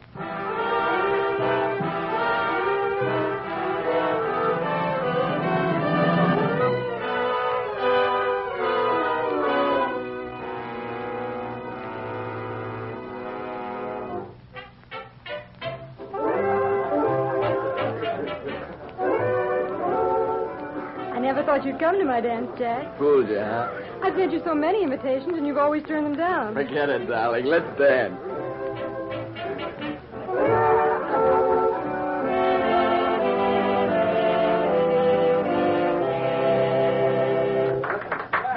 And once around for good luck. What are they waiting for? How about some more music? Oh, they're all through. Just as well, too. I'm dizzy. Don't like dancing with me, huh? I love it. Let's go out on the balcony, shall we? With you, any place. You've changed so much, Jack. As if a load had been lifted from you. It has. Tell me, is it your father? How did you know? Oh, news gets around. Jack, I'm glad. So am I, honey. It's a swell feeling. Oh, look, isn't that Britt Reid? Where? Oh, yeah. Come on, I want to say hello to him. Mr. Reid? Oh, hello. Will I get the next dance, or they all taken? Well... They were all taken. I might give up one, though, seeing it's you. Life isn't so bad, is it, Carling? Dad talked to me, Mr. Reid. It's funny how a talk can change things. The Sentinel can't go easy on him. Well, Dad doesn't want that, and I don't either. Say, I was just thinking. Well? I have one more year, and then I get out. We won't have so much money, and... Well, do you think I'd stand a chance of being a reporter? Well, you never know till you try, Carling. I tell you what, let's make a date for next year. You come in with your sheepskin, and we'll talk about it, okay? Okay. Jack, they've started again. Huh? Oh, yeah. Well, so long, Mr. Reid. It's a date. Come on, honey.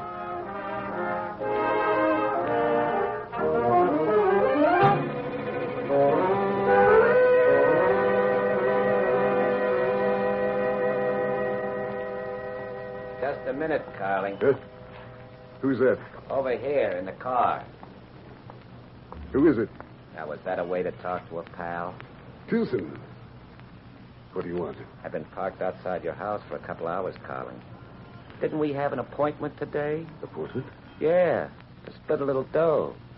You never missed an appointment like that before. Well, Tilson, I'm not interested anymore. You see, I've been hearing rumors, Carling. Wouldn't be any truth in them, would there? I'd rather not discuss it, Tilson. Now, ain't that nice? I'd rather not discuss it. Well, listen, you. I don't know exactly what's going on. Not yet. But I don't like it, see, and we're going to... Let go of my arm. I'll let go, and I'm good and ready. You and me have Mr. a... Carling. Who's that? Mr. Carling. Let go of my arm, I Somebody say. for you, huh? Okay, Carling. Just remember, I'll be seeing you. I thought it was you, Mr. Carling. Who are you? Me? Lowry from the Sentinel. Hey, that guy left in a hurry, didn't he? Yes, he did. What's the matter? Didn't he want to see me? I think not. Well, Mr. Reid wants to know when you'll... Hey, wait a second. Now that I think of it, I've seen that car before. You can tell Mr. Reid I'll call him tomorrow evening. Okay, but you sound scared. Was that car the one that... was Tilson. Tilson? Yes, Oh, Tilson. mackerel. Head of all the rackets in town. He's a little suspicious. You think he knows you're going to talk? I'm not sure. I don't think so, not yet. But I'm not backing down. Tell Mr. Reid he'll hear from me tomorrow night.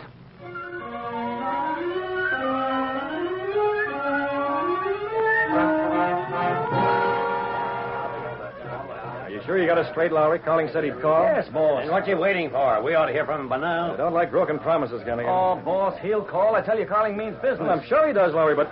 Hey. That must be him, Reid. I'll take it. You can listen in on the other phone. Hello? Daily Sentinel, I want to talk to Mr. Reid. That you calling? This is Reid talking. Reid, I said I'd call you tonight. Anything wrong? No, I'm sticking to my bargain. It's just that there's someone in the house. What? What's that? I'm alone here, yet I thought I heard footsteps. Well, you better go out. Hop a cab and come over here. Yes, perhaps that's... Reid! Carling, what is it? Let go of me. Carling! Reid, it's Justin! Carling! Hello! The phone's gone dead, Reid. Hold on the desk, Gunnigan. Come on, while we were going out there. It's Tilson.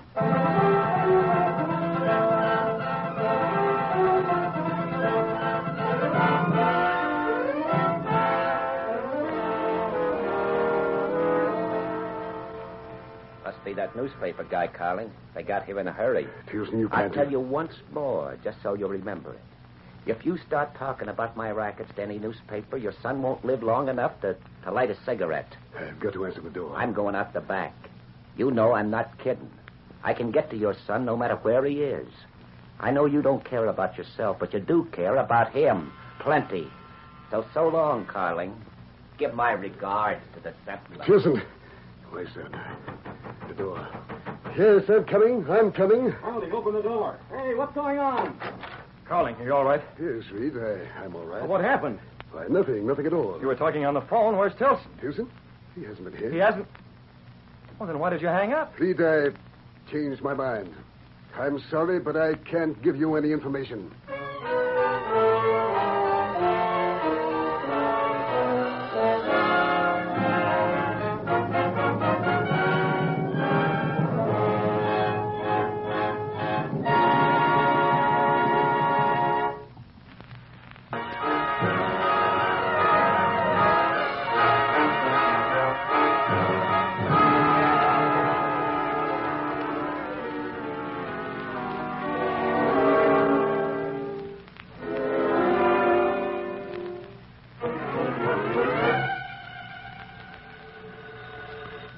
Telephone, Mr. Britt. I'll take it, Kato. Hello? Reid, this is Gunnigan. Oh, yes, Gunnigan. Have you made any headway? Not a bit. Carling says no soap. Did you tell Lowry to put the pressure on? Larry's here now, Reid. He talked himself hoarse. But what's Carling's reason? He must have one. Yes, me. He's been threatened. Tilson, huh? All right, Gunnigan, that's all. If I get any flashes, should I call your apartment? No. I think I'll be out this evening, Gunnigan. Good night. You got the gist of that, Kato? It's bad, Mr. Britt? Carling made some deal with Tilson. There's no doubt about that. Just when the Sentinel was all set to crack that racket scoop. It would have ripped the town apart. Yes, sir. Now somebody stepped on the fuse. Well, if Lowry couldn't squeeze the truth out of Carling, that puts it up to us. What do you mean? Almost 24 hours have gone by since Carling broke his promise. He's got some reason for keeping quiet. Perhaps it's his own skin that worries him, perhaps. Yes? We'll find out definitely. I want the Green Hornet mask and the gas weapon. Check the Black Beauty and have it set to travel. We're going out as the Green Hornet.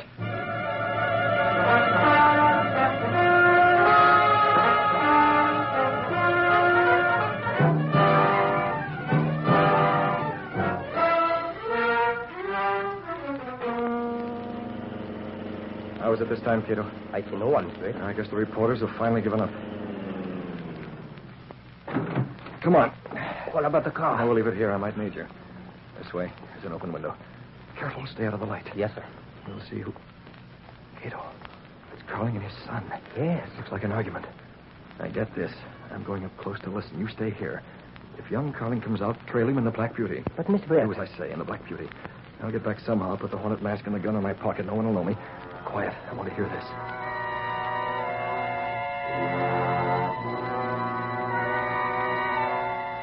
Yes, sir, it's true.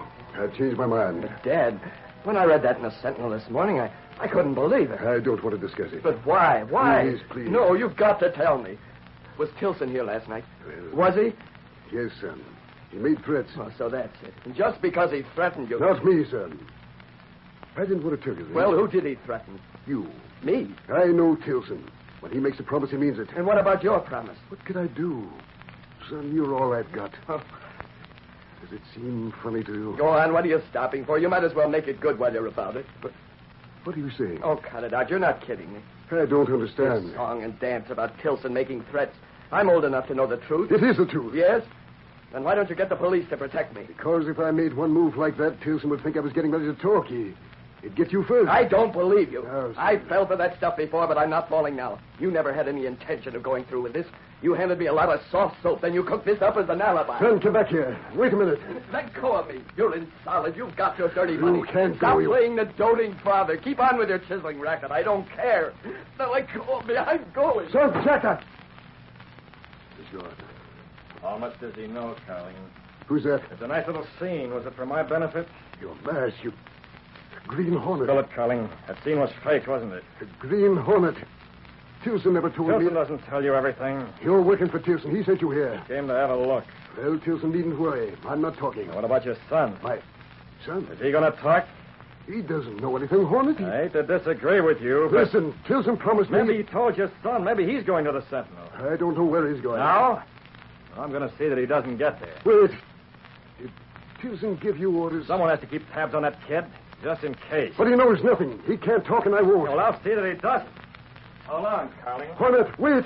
You can't harm him. Tilson's... Hornet! Tilson's number. I have to call him. Tell him to stop the Hornet. I have to call him.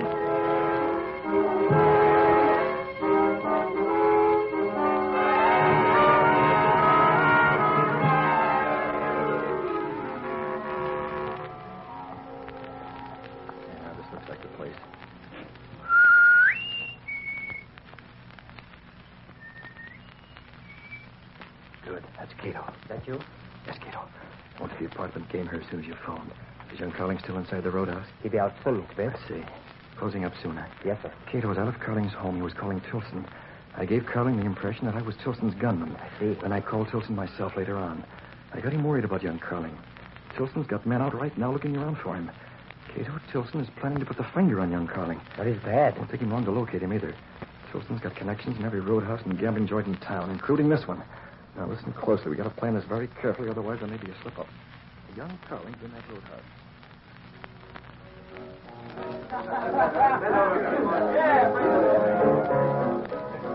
Jack, please, it's time to go home. Home? I haven't got any home. Not anymore. You don't know what you're saying. If you don't like it, go on. I didn't ask you to hang around. You asked me to come with you. All right, I changed my mind. I don't need you or anybody. Pardon me, buddy. Your name Carling? Huh? There's a phone call for you out back. Okay. Jack, let's leave. Let me alone, will you? I'm going to answer the phone. As far as I'm concerned, it'll be okay if you're not here when I get back. Where is the phone? This way. Who was it? I don't know. Just ask for you. Hope it's my father. Boy, will I tell him off. Right through this door. You first. Well, I don't see a phone. Hello, Ken. Who are you? I got a rod in my pocket, so just do like I tell you. A gun? The name's Tilson. Tilson? Should I take him out, Tilson? Yeah. We got a little tip from the Green Hornet kid. You were taking a little ride.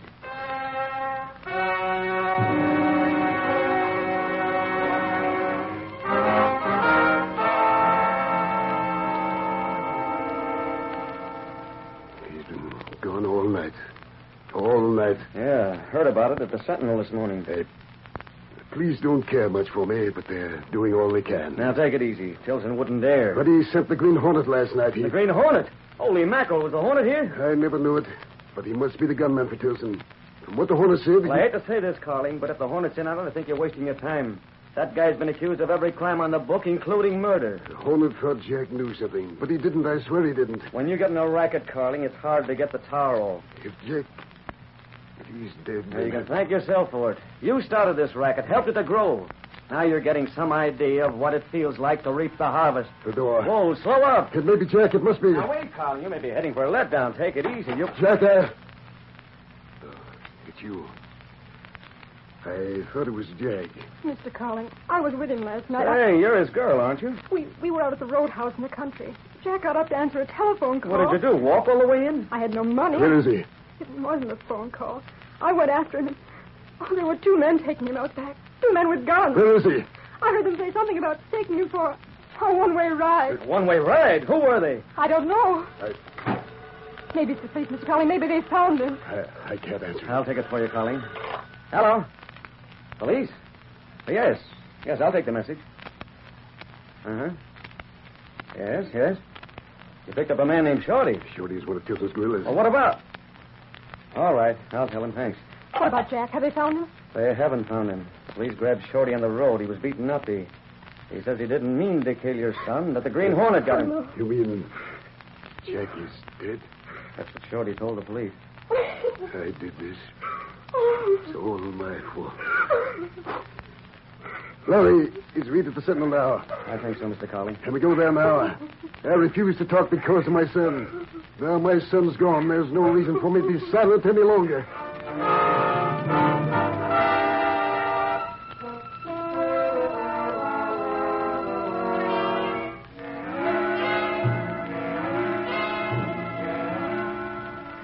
That's it, Reid. That's the whole story of the racket, all of it. My part in it, all about Tilson, everything. There are papers which can be used to substantiate everything I've told you. All right, Carling. The Sentinel will print every word. This racket trust is smashed. It's the least I can do for my son, for his memory. Here's a typewritten statement, Reid. Good. Will you sign here, Carling? Gunnigan and I'll witness it. Of course. Gunnigan? Now yours, Reid. All right, Gunnigan. Have photostats made of this.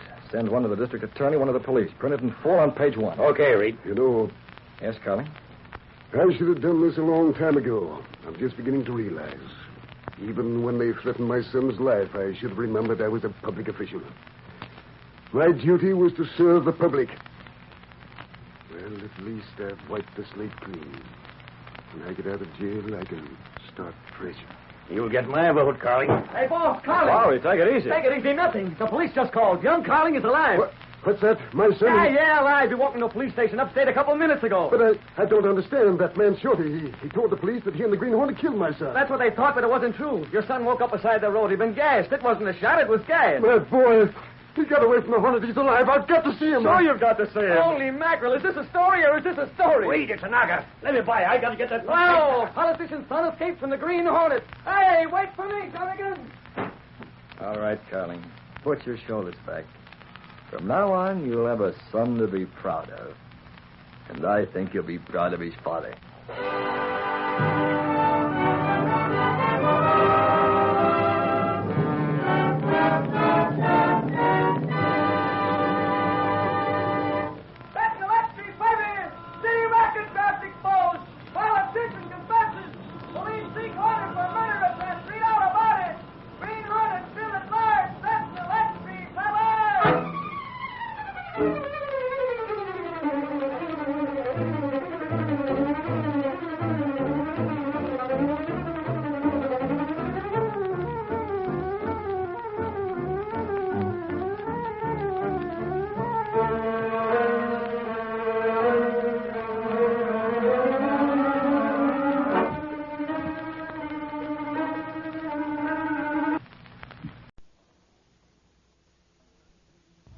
The Green Hornet.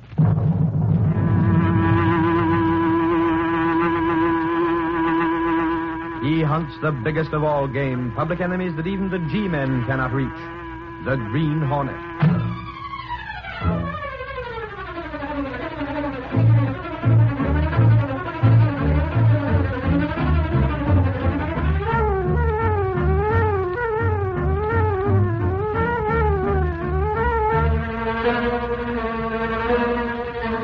With his faithful valet Kato, Britt Reid, daring young publisher, matches wits with the underworld, risking his life that criminals and racketeers within the law may feel its weight by the sting of the Green Hornet.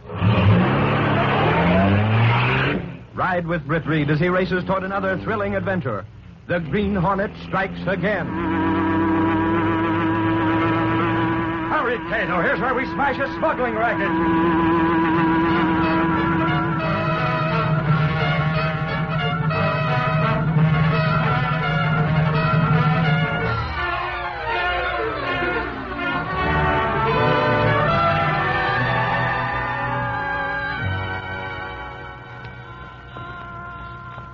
This is the customs office right here, Axford. Golly, it's a big place, Lodi.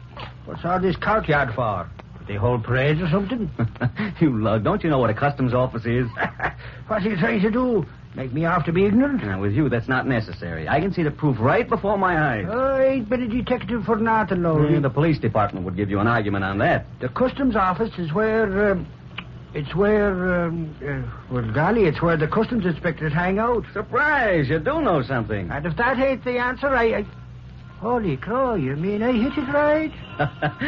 For you, it's a bullseye. The customs office is where people coming into the country make their declarations. Declarations of independence? No, you sap. Declarations of the stuff they're bringing into the country. Now, look. See that guy with the cap ahead of us? Yeah? Standing next to the truck? Is he a customs officer? Yep. The guy with him is giving him some kind of argument, huh? It looks that way. Suffering snakes, Lowry. Look at that trunk. It's fell off the truck and got all smashed open. Say, maybe there is some news here. Huh? Gunnigan gave me this as a routine assignment because things were dull. But who knows? Maybe that guy's important enough to give us a story for the Sentinel. Come on, let's go over there and listen in. This is outrageous. I shall notify my government. I am the vice consul for my country in this city. You have no right to inspect my luggage. It was a mistake, Mr. Sneed. You did it deliberately. Even a blind man could see the diplomatic seals on my baggage. You brought in 8 trunks. That's a lot even for a diplomat. I shall report this occurrence. There's no harm done. We'll send your stuff to your home. No harm? What is this trunk here? You deliberately let it smash open. Okay, I did. As a matter of fact, Mr. Sneed, I wanted to see what was in that trunk. This is an outrage. There's been plenty of smuggling going on. Look at the contents of this trunk. What of it? Nothing in it but lace handkerchiefs. Imported lace.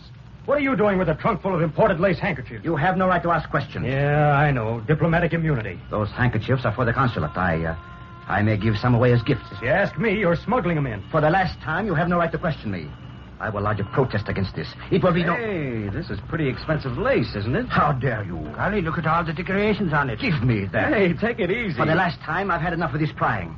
Who are these two? Search me. We're reporters, mister. From the Daily Sentinel. Reporters, sir. There is no story here. Go back to your paper. Golly, what's eating you? This oath. Meaning me, Mr. Sneed? You and no other. I am leaving. I'm going to the consulate, and I warn you, unless these trunks are delivered at once, with none of the diplomatic seals tampered with, I shall see that you lose your job. Your government will pay damages for that broken trunk as well. Holy crow, he's mad enough to chew nails. Hey, what's all this talk about smuggling? Who is that guy? Name's Sneed. He's a foreign diplomat. If you ask me, the guy's using his diplomatic job as a cover for smuggling. Yeah? Well, what are you going to do? Me? I can't do a thing. You heard him yelling about his immunity. Holy crow, you mean he's bringing in stuff without paying no duty? Yeah, but just try and pin it on him. I'll be lucky if he doesn't get my badge for this. You guys might as well go peddle your papers. I'm in hot water and up already.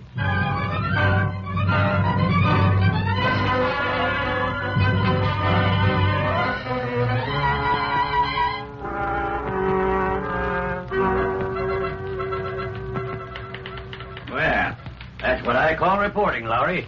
I send you out to cover a customs house. And what happens? I'm two-bit diplomat gets riled when a trunk busts. And you're told to go peddle your papers, and you go. Sure, I went, Gunnigan, because I had something better. I see. You're too important for a little assignment like the customs house, eh? Wearing a balloon where your head ought to be, huh?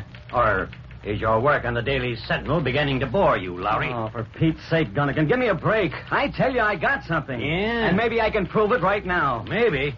You better. Casey. Hey, Casey. Have you two finished your word battle? Final round, Casey.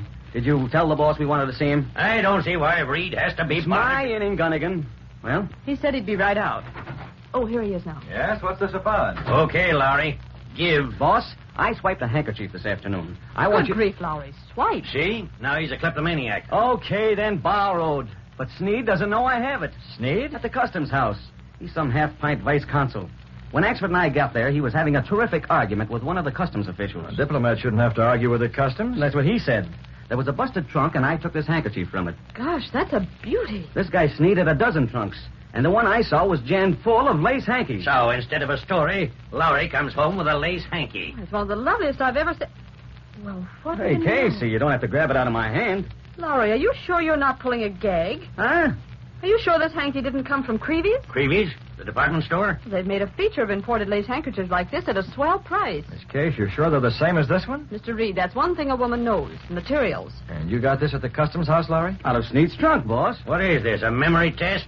It's more than that, Gunnigan. Huh? Lowry said he had a story, and I believe he has. Right, Lowry? Check, boss. I have the same idea about this guy Sneed that the customs official had. Customs official? And he didn't mince any words either. He told this guy off, even though it may mean his job. Gosh, Mr. Reid, I smell a mouse. Not a mouse, Casey.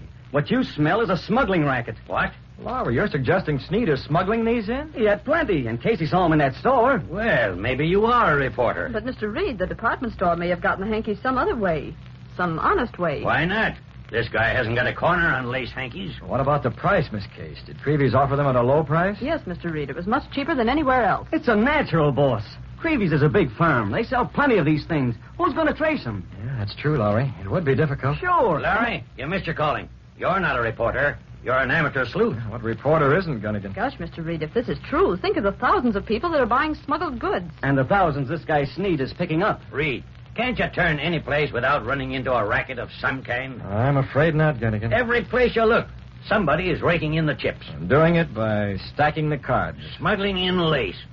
What can be done about it? Can't Sneed be arrested? Without proof, Casey? Even with proof, Miss Case. Remember, Sneed is a foreigner in this country under diplomatic immunity. All the police could do is make him leave the country. I see. People who purchase these handkerchiefs will be out of luck. Why? For possessing smuggled goods, Casey. It'll be a mess all around, Miss Case. One thing gets me, boss. How does Sneed deliver this goods to the department store? Who's he working with? Gunnigan Lowry dug this up. Can you keep him on it? You think there's a story? Perhaps. Okay. Where do I start? I got the police in on this. Give them the tip. Cover Sneed. Make a temp, boss. You find out who he's dealing with, there's something for the police. And plenty for the Daily Sentinel. Whatever you get, phone it in. I'll have a rewrite man handy. Sneed's going to have to move those goods fast, and the Sentinel wants to know how.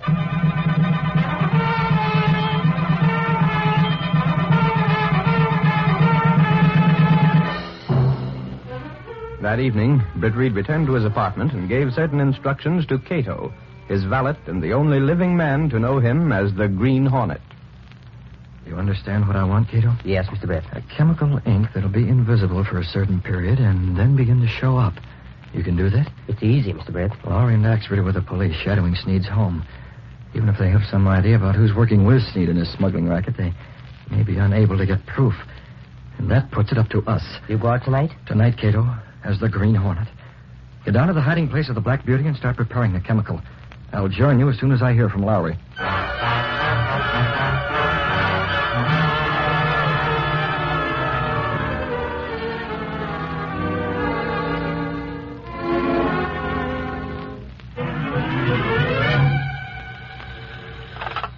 Hello? Boss, Yes, Lowry, what is it? I called Gunnigan. He said you left word to ring your apartment. Do the police have any news? Sneed's throwing a party, boss. Axford and Moran and I have been checking the guests. Come on, get to the point. Moran spotted one of the guests. Looks like our hunch was right. Don't tell me Sneed's trying to move that lace now. No, not yet, boss. But one of the guests was from the department store. Was it Creevy himself? Not Creevy, boss. Creevy's daughter. Creevy's daughter?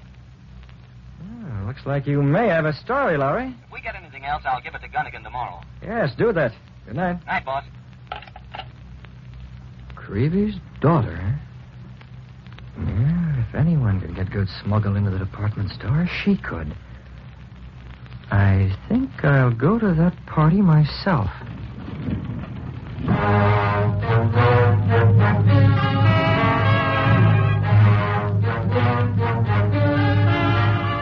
Britt Reid went through a sliding panel in the rear of his clothes press, then along a narrow passageway hidden within the wall of the apartment house, which led directly to the supposedly abandoned building where Cato's laboratory stood, next to the sleek, streamlined car of the Green Hornet. Are you almost through with the chemical, Kato? Yes, sir. Here, pour it in this container as soon as you add the reagent.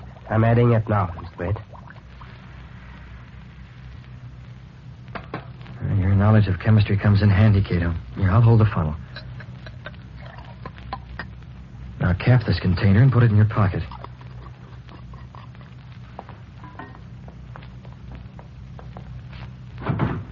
You have the Hornet mask and the gun? In the car. I'll drive the Black Beauty, Kato. We can't get too close to Sneed's place with the police watching. We'll leave the Black Beauty a little distance off and trust to the darkness to get in. It's dangerous, Mr. Britt. Now, Lowry called after you left the apartment. Sneed is having a party, and one of the guests is Miss Creevy. Creevy? When she and Sneed start discussing the smuggled lace, there's going to be another guest present, Kato. An uninvited guest called the Green Hornet.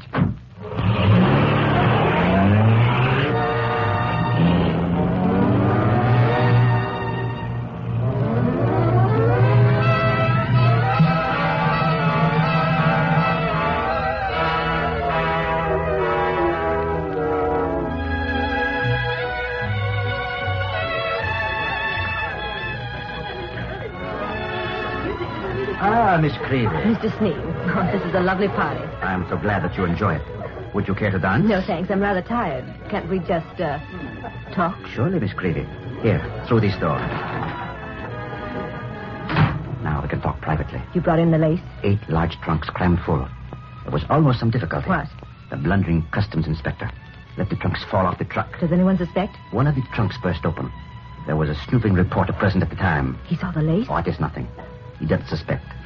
I sent him away hurriedly. But we must be extremely cautious how we transfer the lace to your department store. There's no trouble about that. This particular department happens to be my job at the store.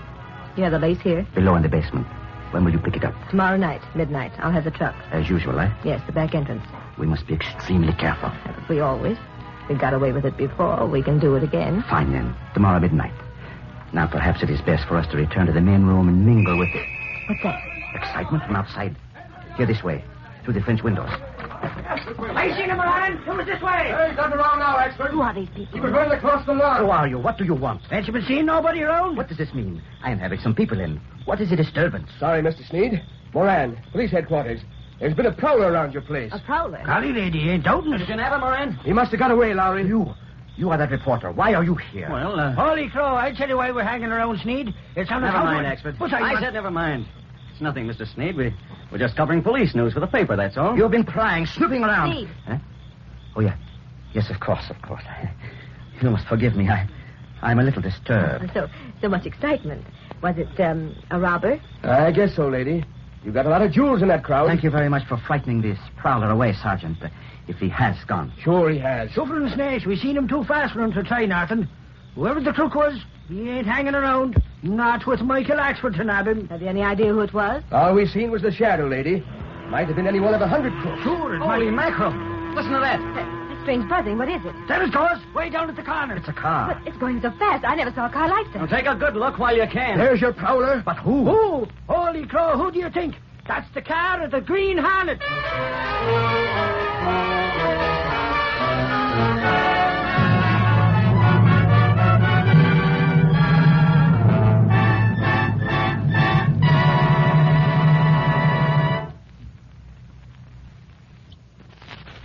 The Green Hornet at Sneed's party.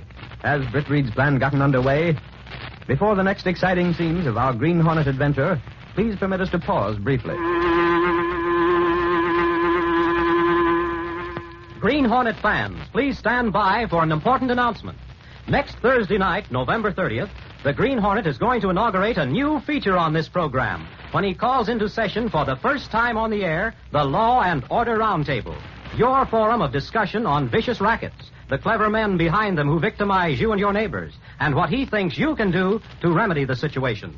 Be sure to be on hand when the gavel sounds next Thursday night on this program and calls to order the first meeting of the Law and Order Roundtable. It's a feature for you and for every high-minded citizen in this great country of ours, and the Green Hornet's counting on you to be present.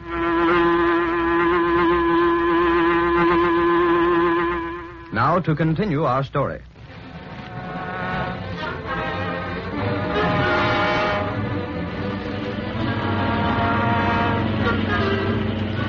As the huge, streamlined Black Beauty sped away from Sneed's home through dark alleys, Britt Reid spoke briefly to Kato. The time will be tomorrow night at midnight, Kato. I'll be ready, Mr. Prince. Fortunately, Axford didn't get a close look at me. He spotted me there at the window, but the mask in the darkness gave me a chance to warn you. Just in time, Mr. Britt. You got into the basement. Yes, sir. Were you able to mark the lace handkerchiefs with a chemical? I stumped him. You used that rubber stamp we found on Sneed's desk, is that right? Yes. Good. Even though we were interrupted, there was still time enough to mark plenty of the lace. You went through each trunk. That's right. And the stage is set, Kato. I'll be at the Daily Sentinel tomorrow during the day to keep checking what the police know. Tomorrow night, we'll see if we can trap these smugglers without trapping the Green Hornet.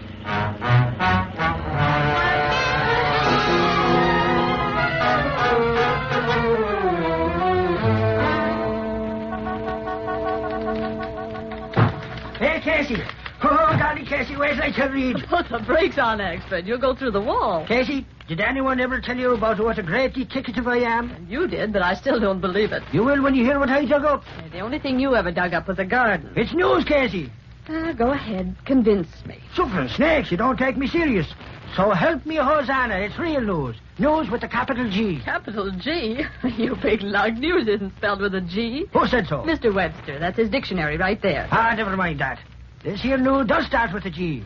G for what? G for Green Hornet, that's what. But it's excited. Not anymore. But, Casey, didn't you hear me? The Green Hornet. Axford, what time is it now? Huh?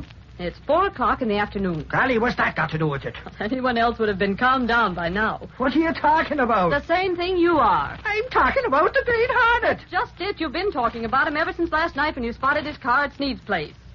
Axford, don't you realize that's old stuff by now? Holy crow, Casey, I ain't talking about last night. I can't figure out why you keep up.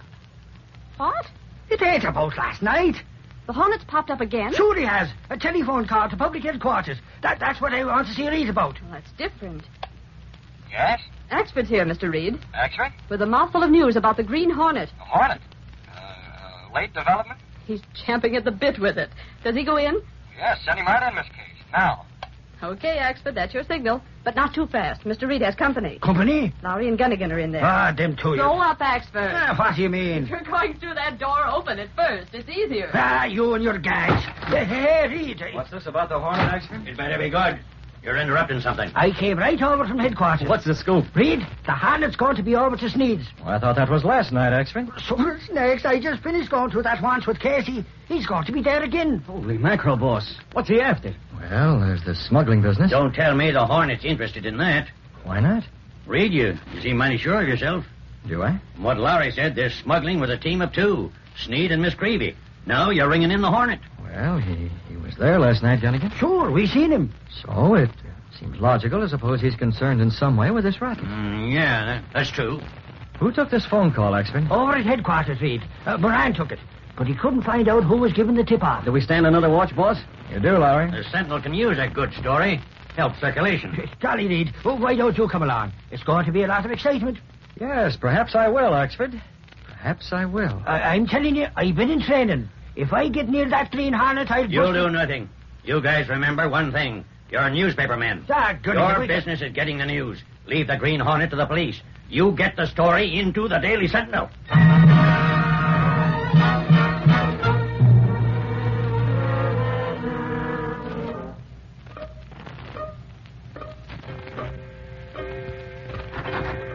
What are you doing here, Casey? 8:00.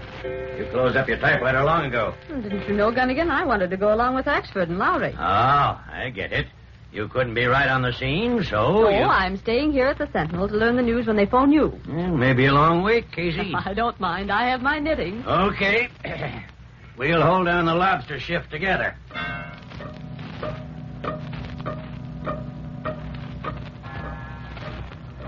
Holy crow, Moran. There's the clock hit 9 already. Ain't we going out to nab the Hornet? According to that phone call, we got 3 hours yet. You ought to provide softer benches for the working press.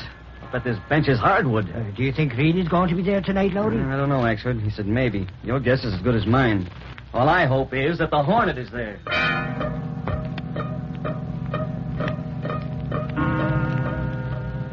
What do you say, Creevy? 10 o'clock? It's too early. I'll give the orders. Joe's downstairs with a truck. Wait. Then he waits. We leave for Sneed's when I say so, not before.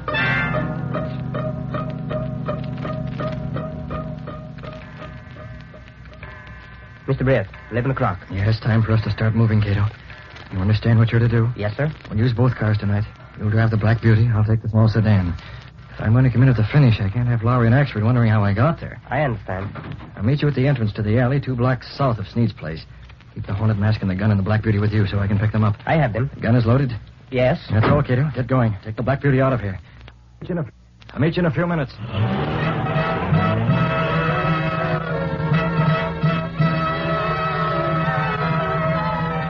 Okay, here's the squad car. Pile in. Come on, Axford. Move those dogs. We're going to Sneed's place now? Sure. Us and half the police force. Step.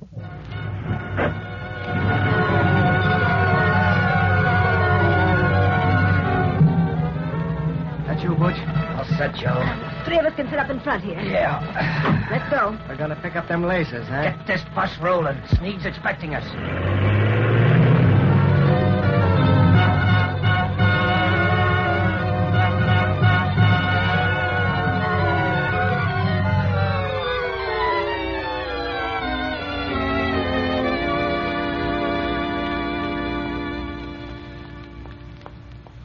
This is far enough, Kato. Where are we, Mr. Britt? In the alley behind Sneed's house.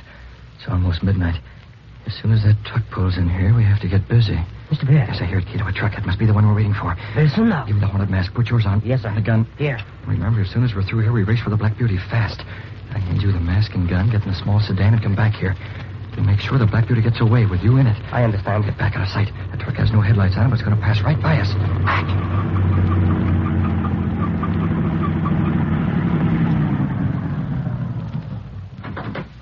All clear. Where's Sneed? He knows we're due. Who's that? Is that you, Creevy? You fool, turn out that basement light. It's glaring right at us. So what difference? No one suspects that you were here for the smuggled goods, no? Come on, cut the talk and let's get going. Yeah, you amateur crooks give me a pain. If you're talking about me, Shut up. This ain't no time for argument. Butch and me'll get the stuff out. You stay at the wheel. I stay at the wheel. Yeah, them trunks is heavy. I will open the back of the truck. Here. Better take this. A gun. In case there's some trouble. Very well. But there will be no trouble. I shall watch from a little further down the alley. Come on. We gotta grab them trunks and load them in.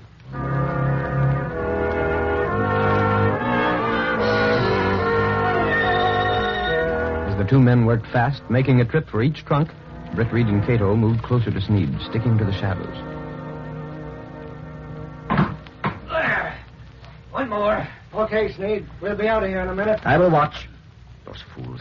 What reason is there to keep a lookout? There is no one here. I'll take that gun. Who are you? A gun. That mask. I've seen pictures of it. The Green Hornet. You're going in that truck, Sneed. Now, what for? Now, before your thugs return with that last trunk. You cannot do this. Take it. You'll shoot. Yes, I cannot breathe. They're coming. Quick, give me a hand. Into the truck with him. Way back where it can't be seen. Good enough, Kato. Now, hurry, time for us to get out of here.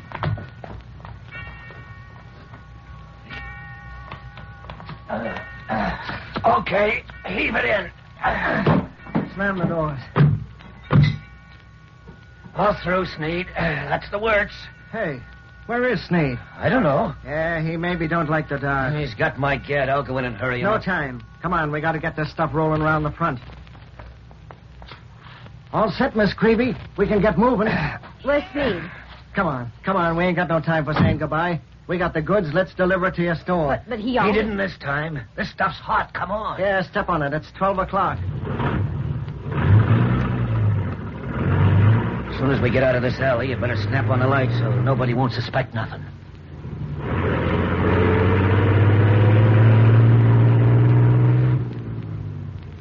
As the huge truck rumbled out from the alley, the squad car carrying Moran with Lowry and Axford approached from the main street. No sign of the Hornet yet. Harley, you think it was a false alarm, Moran? Hey, what's that truck doing come out of that alley? Whoever it is, Moran, it can't be the Hornet. He uses something a little faster than that. Yeah, you're right. Are you going to look into that truck, Moran? What for? What for? Holy mackerel, you dumb flatfoot. Don't forget what started this whole business. Huh? You're after smugglers as well as the Hornet. That alley is right behind Sneed's place. Sneed? Hey, you're right. Holy crow, step on it. They're going around the corner. We'll get them.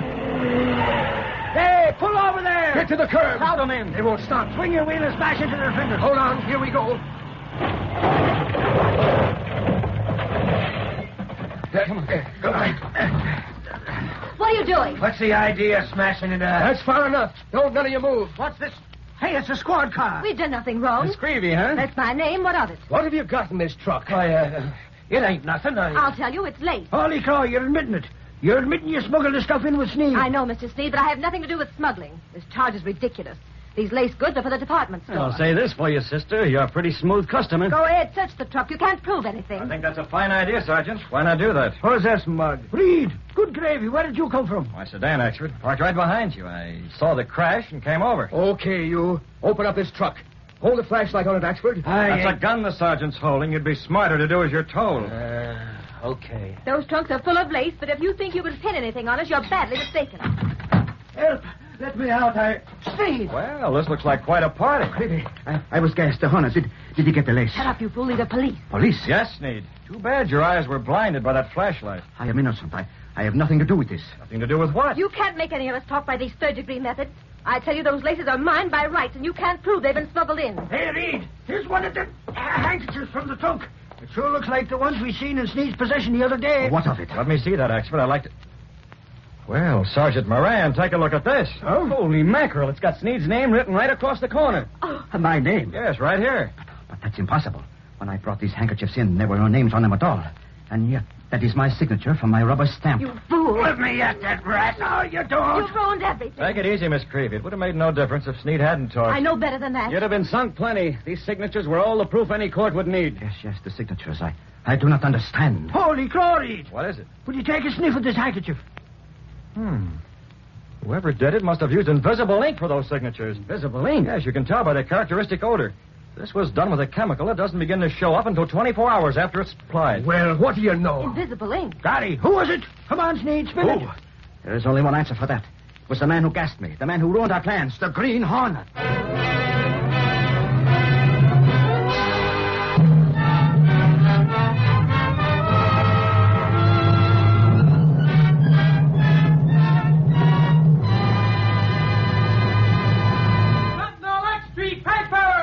Police mass smuggling racket! Foreign diplomat involved! Read all about it! Green Hornet still in large! Sentinel X3 paper!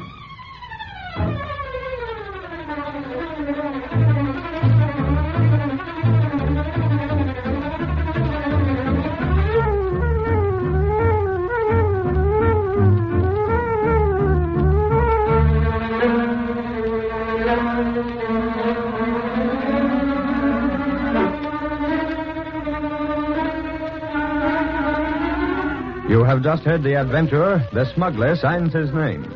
These exciting dramas originate in the studios of 𝑊XYZ, Detroit, and are sent to you each Thursday and Saturday at this same time. They are copyrighted features of the Green Hornet, Incorporated. The events and characters in tonight's drama are fictitious. Any similarity to persons, living or dead, is purely coincidental. This is the National Broadcasting Company.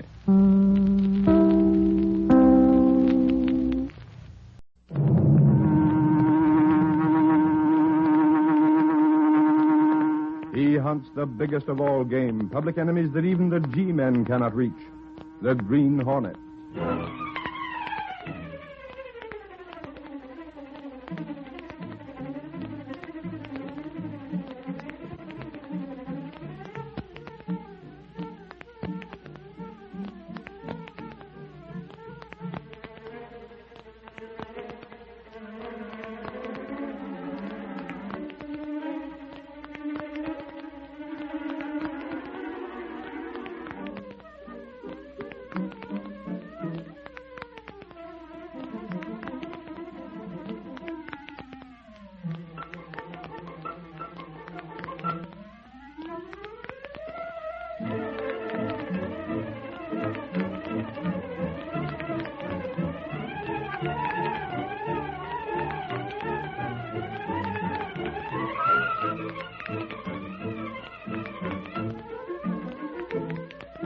With his faithful valet Kato, Britt Reid, daring young publisher, matches wits with the underworld, risking his life that criminals and racketeers within the law may feel its weight by the sting of the Green Hornet. Ride with Britt Reid as he races toward another thrilling adventure. The Green Hornet strikes again. Hurry, Kato. Here's where we smash a research racket.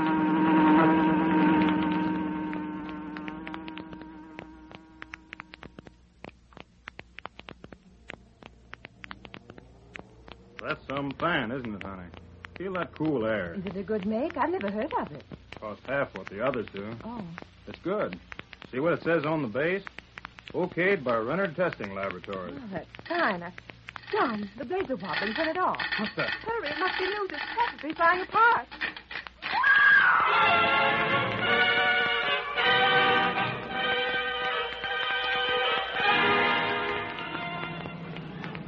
We're rolling right along, May. How do you like those new tires now? You've paid so little for them, dear. Are you sure they'll stand up? I got a good bargain. Why, these tires we're riding are okayed by the Renner Testing Laboratories. Renner Testing Laboratories? Well, I knew there were lots of new testing laboratories, but I never heard of Oh, they're okay, I guess. Hey, the wheel feels funny. What's the matter? Well, it feels like a soft tire. Slow down. Slow down. The tire. Blow out. Look out, Britt Reid. She's out of control.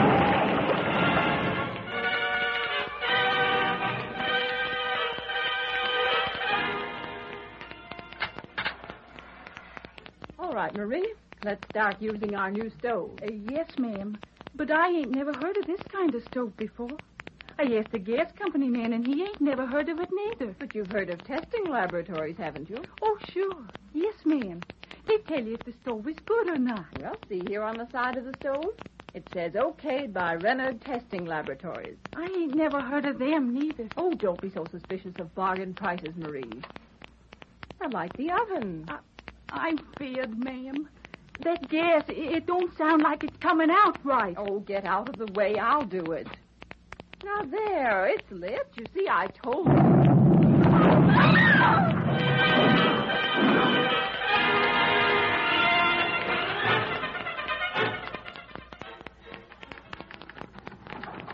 Got that letter finished, Miss Case? Last line, Mr. Reid. You wanted to catch the afternoon airmail delivery, Reid? Yes, actually. All ready for your signature, Mr. Reid. Hey, Reid, don't use that pen you got. Why, hasn't it any ink? I just got me a new one, and I want you to try it. Here, ain't it? It's handy. It looks okay, but does it write? Oh, Casey, you're kidding. That's what a pen's for, to write. Miss Case isn't kidding, actually. Huh? Why, sure I was, Mr. Reid. Pen doesn't write. It doesn't, but That's what a pen's for. Yeah, I know. This one doesn't. Here, give me the regular pen. I'll sign. Golly, I can't figure it. It was such a swell bargain, too. Well, there are bargains and bargains, actually. Well, so for snakes, Reid. Look at what it says in the barrel of the fountain pen. Right here next to the clip. Okayed by the Renard Testing Laboratory. You see? See what? Well, okayed by the Renard Testing Laboratories, that's what. Holy crow, that proves it's a good pen. But it still doesn't write. Actually, there are lots of fine testing laboratories in this country where experts give products a thorough checkup. Well, their approval means something. Sure, that's why I bought this pen. I know most of them, but I never heard of Renard Testing Laboratories before. You didn't? Do you know whether they're honest like the others? Well, golly, gosh, they got to be, Reid. They put out a monthly magazine telling you all about what to buy and what not to buy. You get it free. You got the magazine with you? Mr. Reid, I better drop this letter in the mail chute now. Oh, yes, do that. This book. Oh, here's an interesting page about fountain pens. Oh, Miss Case. Yes, sir? When you return, will you ask Gunnigan to come in? Gunnigan? Yes, Mr. Reid. Well, you can see they got me pen listed here under good. I also see they have one of the best fountain pens on the market listed bad, actually. Well, good gravy, Reid. You ain't implying them rendered facts ain't correct, are you? You got this booklet free, huh? Yeah. Holy crow, Reid. There's lots of these booklets for the consumers to peruse. They tell you how good the stuff you're buying is. Yeah, I've seen them, and they're all absolutely on the level. Except this one. You're bats, Reid. How can you tell? Well, right from this very page, actually. First, your pen is called a good when actually it's worthless. And second, this other fountain pen listed here receives approval from honest testing laboratories. And yet here, as I told you, it's labeled NG. But, golly, the name of this outfit sounded so important. And the booklet. There must be thousands of people get took in like me. Yeah, I don't doubt it. Here he is, Mr. Reid. What's up, Reid? Oh, here, this booklet. Actually, we just got gypped on a fountain pen bought on this booklet's recommendation. Renard Testing Laboratories. Who are they? You ever hear of them? I thought I knew most of them. This is one I missed. They didn't miss Axford. They scored a bullseye on him. The way they list products, I'd say it's a phony. Chase a reporter out on this, Gunnigan. It might lead to something. Okay, Lowry's not busy. Should he go right to this testing laboratory? Not immediately. First, I want him to go to this outfit. Which? Right here. And the fountain pen concern that's listed is no good. No good? Why, that outfit makes one of the best in the country. Exactly. I want Lowry to find out why their product is blacklisted here. I'll go with you. Lowry in the sitting room? Yeah. We'll make sure he understands how I want this handled. Well, big brain, here's your pen. Huh? Go ahead, take it. It's yours. And if you want to know what to do with it, there's the wastebasket. Golly, Casey, I still can't believe it. When I look at where it says okayed by the Renard Testing Laboratories, I can't believe Michael Axford fell for a racket gag. Golly, it looks so kind of impressive. You'll learn different when Lowry comes back. Hey, I just thought of something. You? Oh, don't tell me you started thinking at your age, Axford. Maybe the pen's okay. Maybe I just forgot to put ink in it. There's ink in it. I'll just pull the little lever to make certain. Golly, it won't come up. It's stuck. Keep trying. I'll get it up close to my face so I can see better what I'm doing. Not too close, Axford. Golly, I'm tugging at the ink lever with all my might. But it still sticks. Axford, don't point it at your face. What's the difference? Stop. That's why, you big lug. You got ink all over your face. Holy crow, look at me tie. It's rude. Nice jaws, Axford. Right in the wastebasket. I should have thrown it there in the first place. Now I got to get myself all dry clean. What for? Those crooks took you to the cleaners already. Casey, if Lodi don't get the goods on them crooks, by gravy, I'll give him a baiting up myself.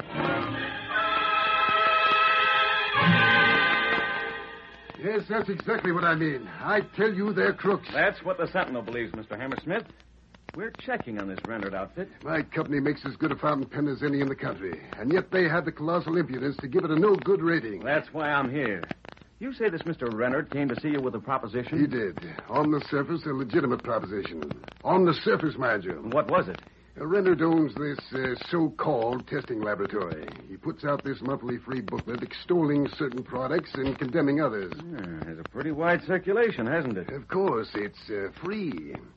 Well, Renard told me they'd like to test my pen. I told him it had been tested and approved by the best in the business. And what did he say then? He threatened me. Threatened? Oh, it was veiled, but a threat nevertheless. He said for $5,000 our product could get the okay of the Renard testing laboratories. If not, they'd test it anyhow and inform their readers that your pen was no good. I get it. Exactly. Practically blackmail. Has he cut into your business by this booklet? Well, I must admit it has hurt sales. Say, do you know whether this Renard really has a laboratory? I don't know. I suppose so. I wonder if all the products they call okay are as bad as the pen Axford got stuck with. Oh, there are good products and bad. Cheap and excellent. You can't blame a manufacturer if he wants his product to get the okay from some testing laboratory. Yeah, I guess Renard makes a nice thing of this. Why not?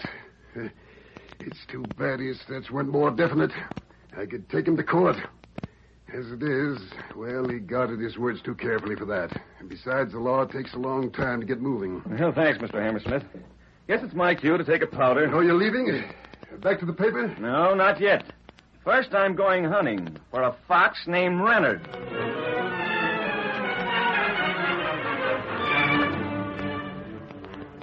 $2,050. $2,050. $4,800. $4,800. And $2,400. $2,400. Okay, total that up. I'll put it in the safe.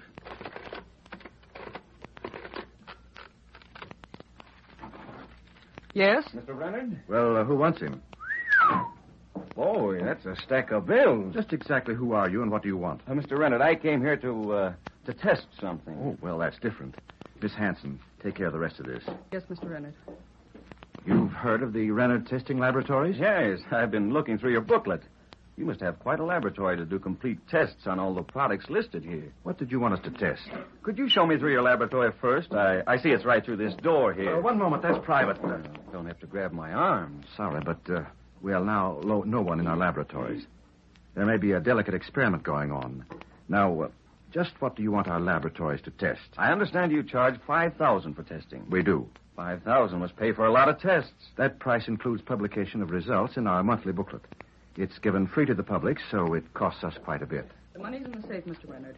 Here's the total amount. Hey, $40,000. You do a good business. You're not supposed to look at these figures. For the last time, what do you want me to test? I thought you and your partner Denby could test a theory for me. A theory? What kind of nonsense is this? You test everything else. What theory? One I got from the city editor. City editor? A newspaper. Right, from the Daily Sentinel. And the theory is that you're making a racket out of this. Get out. Sure, but first I'll take a look at your laboratory. Leave that door alone. You can't go in there. A testing laboratory. Get away from that door. A little late, Renard. I saw the inside of that room. Get out of here. That room was as empty as Axford's head. If you test merchandise in there, you'll do it by instinct. Mr. Renard can explain that. Of course I can. Make it fast. We, Denby and I, merely use that room as a storage room. We don't actually test in there. You're telling me. That's right. But you see, we have another plant which we use for a laboratory. It's, where? Well, it's, It better be good, Renard. I have a date to tell the boss what I know, and I know plenty.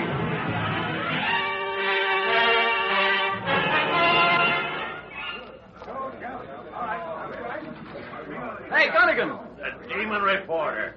Did it take you all afternoon to cover a simple yarn? It's a yarn, and it's not so simple. You got something? Gunnigan, that guy Renard is working a racket, or I'm the Flying Dutchman. You saw his laboratory? A room labeled laboratory. When I opened the door, it was as bare as Mother Hubbard's cupboard. Reed's gone home to his apartment. I'll get him on the outside phone. Keep giving me the story. Renard is a partner named Denby, and they're collecting plenty. I saw the girl shove 40,000 plus in a wall safe. Yeah? Keep going. Hello? Reed? Gunnigan.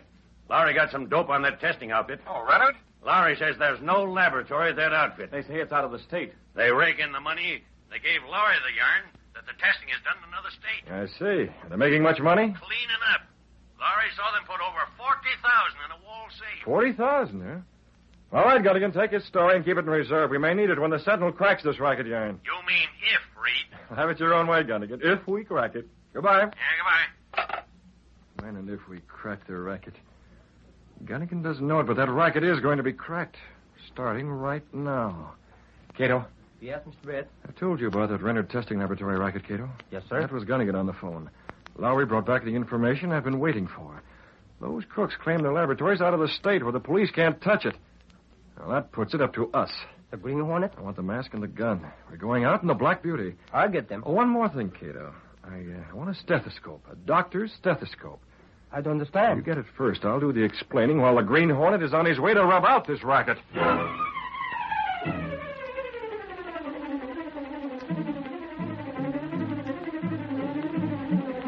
The curtain falls on the first act of our Green Hornet adventure. Before the next exciting scenes, please permit us to pause for just a moment.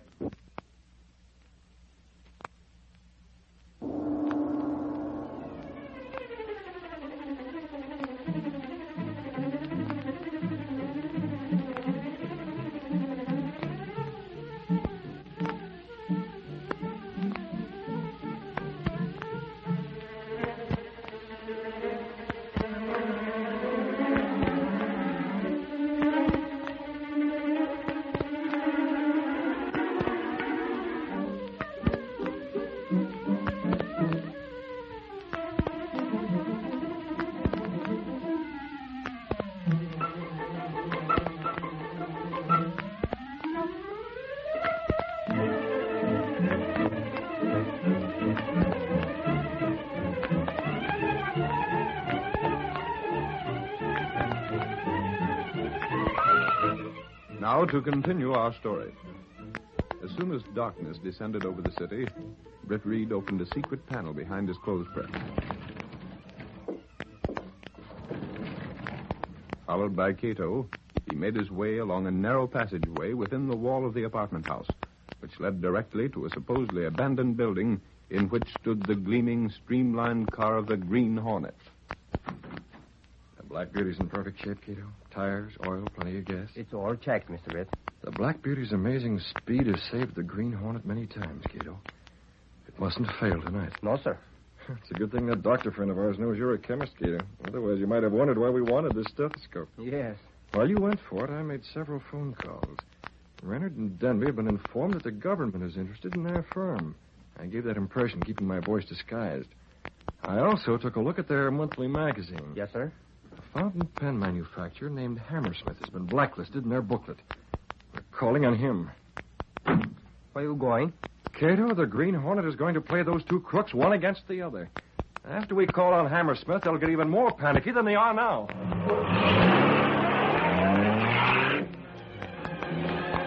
The superpowered car roared to life as Britt Reid stepped on the starter. Then it slid out into the deserted side streets, a swift-moving shadow that once more carried the Green Hornet on his errand to aid justice.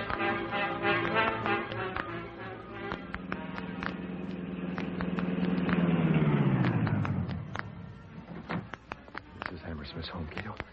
Come along. He's alone? Hammersmith is a bachelor. He lives alone. You understand what we're to do? Yes, Mr. Britt. You've got to make it look as if he's being tied up very firmly. Actually, I want him to be able to release himself in time to call the police. I understand. Make sure your mask is fastened securely. Here's his door. Give me the weapon. You diluted the gas enough so that he won't lose consciousness? Yes, sir. Here he comes. Keep to one side. I want him to see me first. Yes? What? Inside. 2 minutes. Get Again. inside. Move. What's the meaning of this? Close the door. Where's your phone? That mask. You're the Green Hornet. Hurry, or I pull the trigger now. Yes. Yes, in here. The library. So you wouldn't pay the $5,000 Renard asked, eh? 5,000. You're in with Renner. You know how to deal with stubborn men like you, Hammersmith? They sent you over. Are you going to kick in with that money? No, it's a racket. In that case, I'll let you have it. You can't shoot me in cold blood. If I pull this trigger, Hammersmith, you'll get nothing but gas. Gas? Enough to render you unconscious till we can safely get you out of here and over to where Renard is waiting. You can't frighten me. I won't go. I'm sorry, but don't take it. Gas, I can't breathe air. Help me lift him into this chair. That's it. Now tie him up. Yes, sir. Now tie him up. Yes, sir. Now that he's unconscious, I can phone Renard and tell him just when to expect Hammersmith. Britt Reid raised his voice purposely. He knew that Hammersmith, while unable to move, was still able to hear what was being said, because Kato had lessened the effect of the gas. As soon as the call was completed... Come outside. I want to look around before we take him. As Britt Reid and Kato left the room, Hammersmith watched them go and... Taking me over to Renard, huh? If I could only move, get these bonds loosened. But the gas... I can't move. Must be wearing off. Close to the phone now. My hands, if I put a little more pressure. There, it's loosening. That's it. Only one hand. I put the phone down and dial. Got to hurry.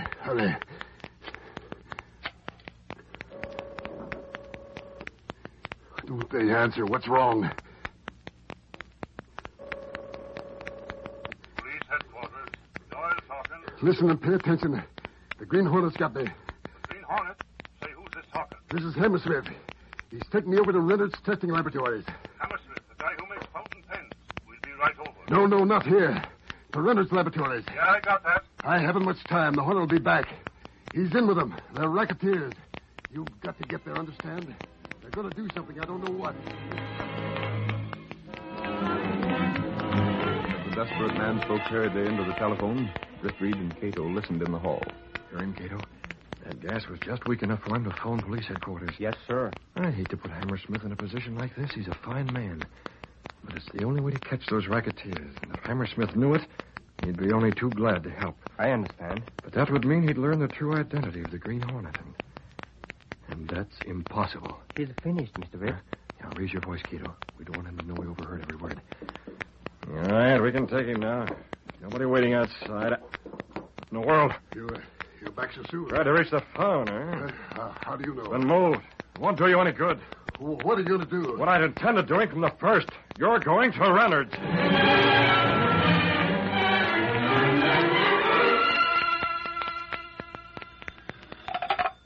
Hello? Michael Axford speaking. Hey, Axford. You've been looking for something from headquarters for a long time. Now, I got a special scoop for the Sentinel. Who's talking?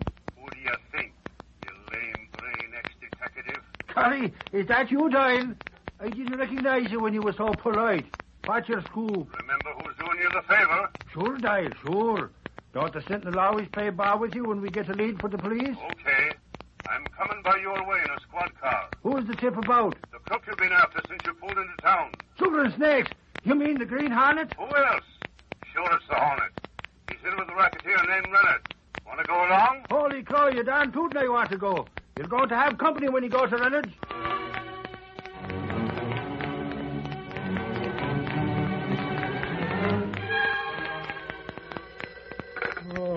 Okay. What's the trouble? Hey, Louie, get your clothes on. We're going out. Axford, will you leave me alone? What are you calling me for? Doyle, just give me a scoop. Scoop, huh? Chocolate or vanilla? Golly, will you brush the cobwebs off your mind? It's a scoop on the Green Hornet. So what? I'm not even... What? The Hornet? The Green Hornet? That's what I'm telling you. Doyle is going over to Renard's laboratory to nab him. Renard and the Hornet. Boy, that is something. We'll be over to pick you up in 5 minutes. I'll be ready in 3.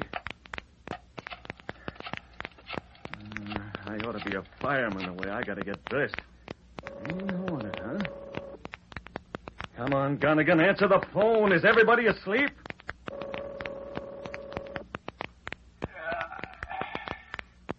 Hello. Gunnigan, get your shoes on and get over to the paper. What for? There's a story and it's due to break.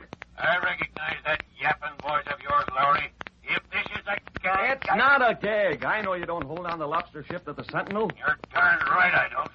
Nothing ever happens this time Plenty's going to happen, Gunnigan, plenty. Yeah? Name it. It's the Green Hornet. He's due to be at Rennert's testing laboratory, and your little reporter's going to be there with him. What? Why didn't you say so? I'll keep page 1 open. You keep page 1 wide open.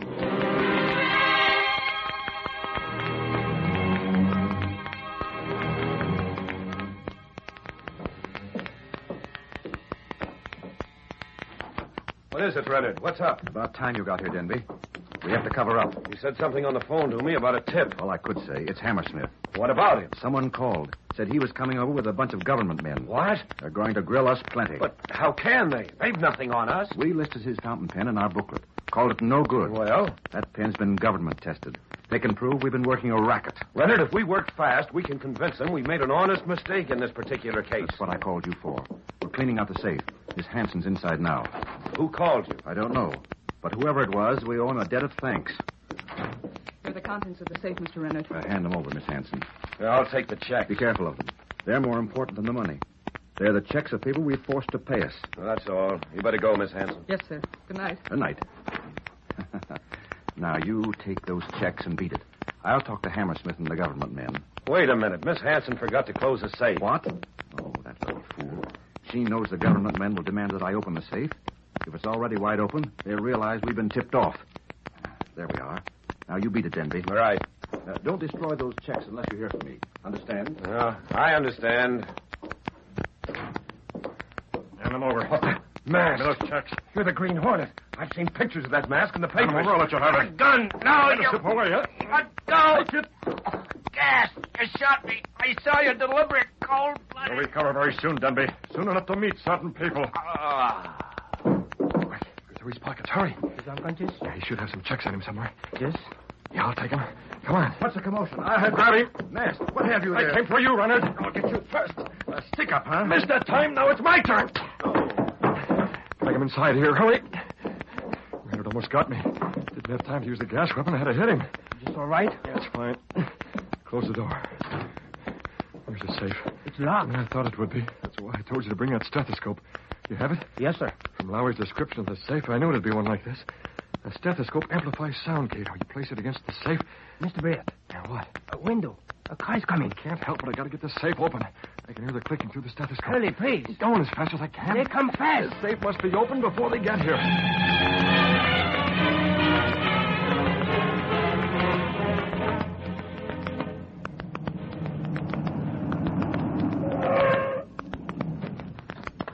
Here's the place, Doyle. Yeah. Here, Axford, you know how to handle a gun. I'd rather use me fist knife. Take it, you sap. This is the Hornet we're after. Here's the door. There's a light on the inside. Snakes, it's open. We'll head for the inside office. Doyle. Huh? Holy mackerel. Here's a guy tied up. Golly, he's got a handkerchief tied over his face so he can't see. We'll have him untied. There, wait up. These nuts. There. Holy cross, Hammersmith. The gag. Here, I'll take it out of your mouth so you can talk. That's better. He brought me here, tied up. Where is he now? I heard noises inside that door. The inside office. Can you walk, Hammersmith? Little step, but Quiet. I can hear them talking inside. Golly, listen. Come on, Denby. Get up. Get up. Lend me a hand on it. Get up. The four outside moved closer as Denby and Renard discussed what had happened to them. Who came in here? It was a Hornet. He gassed me. A Hornet? What did he want? Did he gas you? No, clipped me on the jaw. What did he want? From what I've heard, just one thing. He wanted a share of our racket. He said so? No, but the Hornet's reputation proves that. Besides, he took nothing. That's right. Renard! Huh? The checks, they're gone. What? Gone. They were in my pocket. It's empty. The Hornet took them. They won't do him any good. He can use them against us. They're proof we're holding up certain manufacturers for $5,000 apiece. Don't try nothing. Threaten my life with you. Hammerstein, stand where you are. Why, of course. We heard your cooks talking. Is that so? Every word. That's very interesting. But unfortunate for you, you can't hold us merely by what you overheard. You're running a racket. Are we? What are your facts? Holy crow, we heard you talking about the checks in the... Checks? Sure, the ones the Hornet took. I don't know what you're talking about. But if you'd like to look at our safe and see for yourself we have nothing here... Go ahead, open it up. From the slick way you're talking, we ain't got nothing in there to grab you on. We have enough. What we heard is proof in any court. We can give you a battle on that. Here's the open safe. Now... Holy crow, there is something in there. Get away. No, you don't. You open it and it stays open. Hey, Doyle, look at this. Here's checks from all the manufacturers these crooks put the screws on. Renard, you fool. That finishes us. Fake testing laboratory, huh? Blackmail, that's what it is. Blast that Green Hornet. He did this. Yeah, I guess he wanted the racket field to himself. Hey, look at this note, Doyle. It's from the Hornet. Note? Super snakes. Where was it, Lodi? In the safe with those checks. Well, golly, go ahead, read it. What does it say? Nobody runs a racket in this city without hearing from me. And it's signed the Green Hornet? Yep. Holy crow, Lodi. That sure proves the Green Hornet's the biggest crook in the country. Look at what he says. There ain't a racket going on, but what he don't have his finger in it. You're telling me, expert. And now it's time for us to tell Gunnigan he can tell the world in the Daily Sentinel.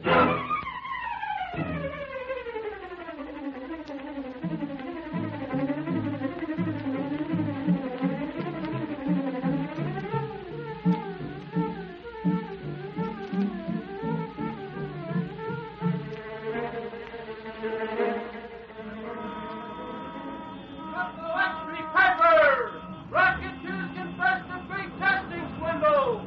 Caught by police as Green Hornet escapes. Read all about it. Green Hornet still in there. That's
The story you have just heard is a copyrighted feature of the Green Hornet Incorporated. The situations and characters depicted in this drama are fictitious. Any similarity to actual persons or events of the past or present is coincidental. This drama concludes our Green Hornet series of programs to the Mutual Broadcasting System. Next Tuesday night, however, at this same time, Ned Jordan, Secret Agent, will be heard over most of these stations. Consult your local newspaper for the exact time for Ned Jordan, Secret Agent. Field and Farrington speaking. This is the Mutual Broadcasting System.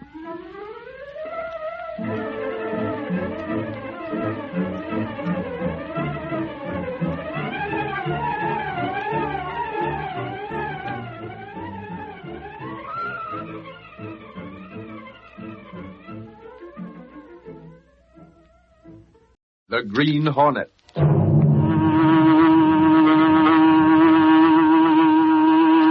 He hunts the biggest of all game, public enemies that even the G-men cannot reach. The Green Hornet.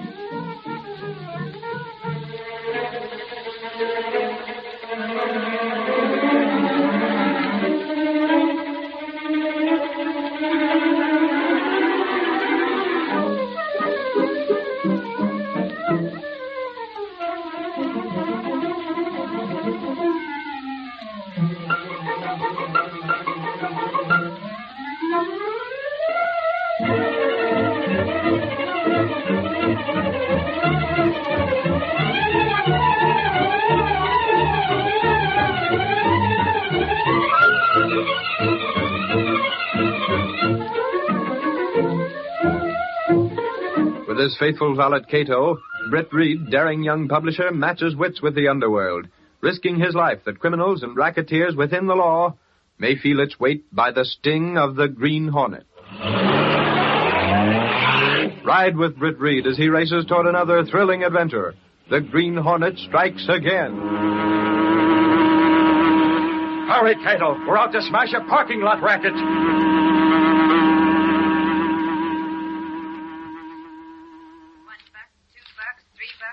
$4, $5, $6, $7, $8, $9. I want 10% from every parking lot in the city, understand? We're getting them lined up fast, Bleeker. You gotta make it faster. Get out and start collecting that dough. I want more money coming in. 35, 40, 45, 50, 55, 60, 65, 70. Where's that dough, Carson? I'm not paying any money for racket chiselers like you. We'll be back to persuade you. No! 160, 170, 180, 190.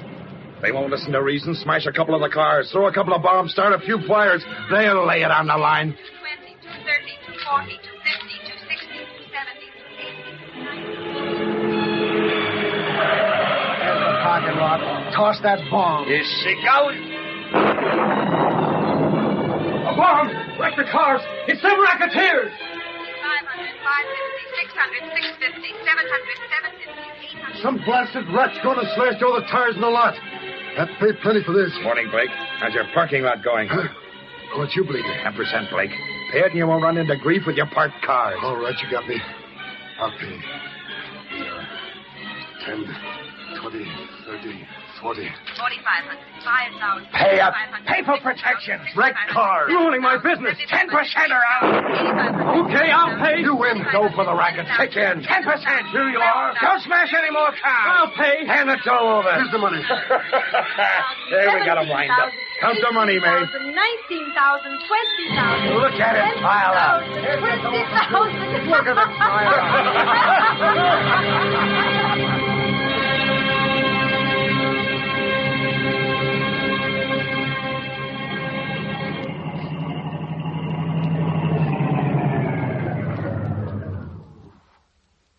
Golly, Reid, we must have driven downtown early. Why, Exford? No earlier than usual. Then holy crow, what for is the parking lot so empty?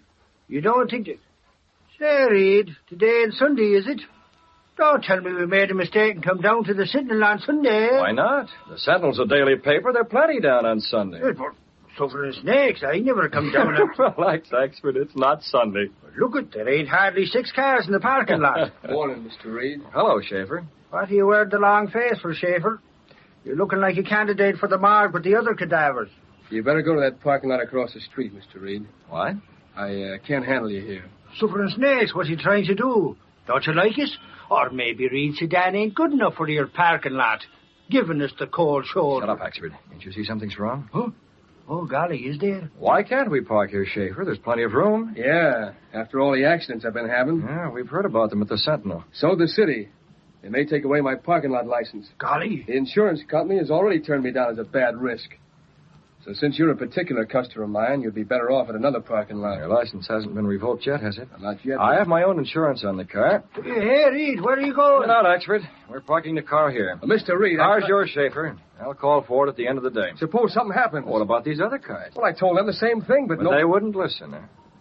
Well, put me down as the same kind of sucker, then, Schaefer. Well, this is swell of you, Mr. Reid. You see, Schaefer, I know something about those accidents. Golly, Reid, the way you say it, you don't mean accident. I don't. You've heard of Bleeker. You mean the racketeer? He's behind your trouble, isn't he, Schaefer? I won't pay that dirty rat 1 red cent. I thought that was it. 10% he wants for protection. Yeah, protection. Holy crow, why don't you tell the police? I've told everyone. What good does it do me? No, don't tell me he's bribing the police. Of course not, Exford, but Bleeker's smart. That's it. Everybody knows he's pulling a racket. But how can you stop it when you can't get proof that it's his guerrillas who go around smashing cars and cutting up the tires in parking lots? You've had that happen? Oh, everything. And still you refuse to knuckle under? Oh, I don't know. Maybe I'm wrong. Maybe I ought to pay the 10%. Yeah, you've fought them this far. Why lose your fight now? I wouldn't mind if it was fight so long as it was a fair fight. But them rats work in the dark. And the police can do nothing, huh? Not a thing. I see. Hey, Reid, what are you daydreaming about? Daydreaming? You had a kind of faraway look in your eye, like you was up to something. Only just when I was getting me brain around to figuring out what, you lost that faraway look, and golly, now I can't tell. You'll just have to wait till that look comes back. Ah, you got something up your sleeve, I know it. Just as well you're not a mind reader, actually. Huh? There are times when I like to keep my thoughts to myself. And this is definitely one of them.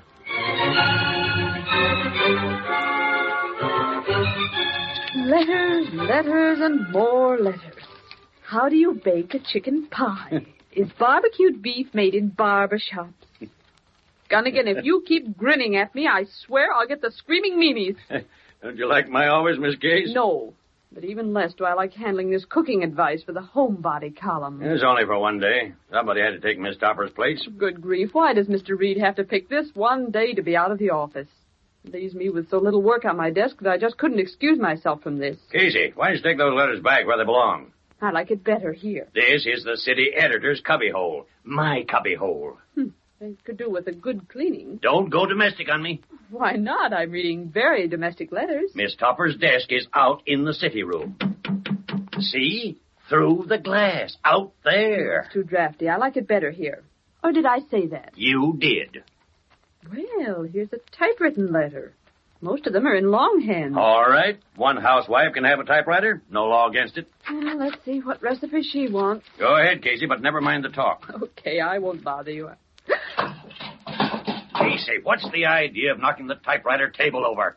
If that's your substitute for talk, you... Gunnigan, this letter. What's the matter with you? Why, it's from a man. Not a woman, a man. So what? Men are interested in cooking? Read it. Go ahead. Listen, I have a front-page makeup to schedule. Read it. Does it say what I think it does? In cooking up a stew about... Oh, Casey, I'm not interested in this hooey. Good grief, will you finish? There's more. In cooking up a stew about a certain type of racket now being worked... Jump and blue blazes. It's about the parking racket. That's what I read, too. I couldn't believe it, but look. Look at the signature. Signature? Well, I'll be a first cousin to an animal trainer. It's signed the Green Hornet. That's what I thought. The Green Hornet. That crew's got a sense of humor. Sending it to the Hints for Housewives column. It's the first time anything sensational came to this column since that cook sent in a recipe for hot buttered scones. Never mind the banter. This is big. Where are you going? Lowry! Hey, Lowry! Yeah? Take your elbows off that desk and come in here. Casey, get on the phone, call the studio. What for? Get 'em! Tell 'em I want a sample made of this Hornet letter. Half-tone for the front page. Right. Give me the dark room, operator. What's the 4-star special, Chief? Get in here and close that door. We got a note from the Green Hornet. Huh? Holy mackerel. The door! What about? What did it say? Here, read proof on it yourself. Oh, dark room. Send a boy to the city desk. There's a rush job on the snapshot, and Gunnigan's waiting. Well, is that something? Great guns. According to this, the Hornet's coming right out and saying he's going to take that racket away from Bleecker. One crook fights another. That's going into print in the Sentinel. Are you sure this is on the level, Gunnigan? It hasn't got a Hornet seal. Gosh, that's a thought. Yeah, why isn't Reid here? He's an authority on the Hornet notes. He'd check the paper it's written on. I don't know where he is. Holy cow, Gunnigan. Guess what? Expert, this is no telephone booth. Get back. Oh. Reid, glad you're here. Boss, take a look at this. We run into more excitement, it seems. More? There can't be more. What this guy's got to show is more exciting than anything you got, Gunnigan. What guy? Who is he? His name's Schaefer. He runs a parking lot across from the Sentinel building. A parking lot? Well, that's just what we were talking about. He got a threatening letter. What? Yeah, he's going to get dough from me or else. Now, wait a minute. One thing at a time. Reid, we got a letter, too. I'm telling you, it can't be as important as this, Gunnigan.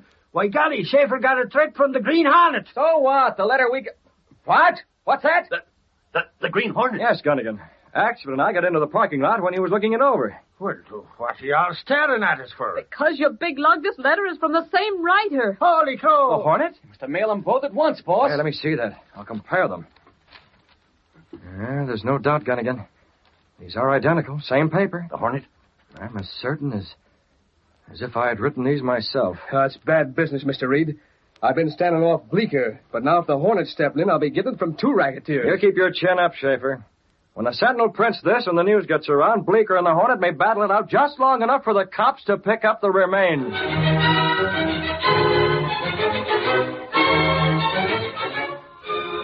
Sentinel Hornet X-ray! Green Hornet steps in on parking lot owner! Read all about it! Racket threatens to Sentinel! X-Street Piper,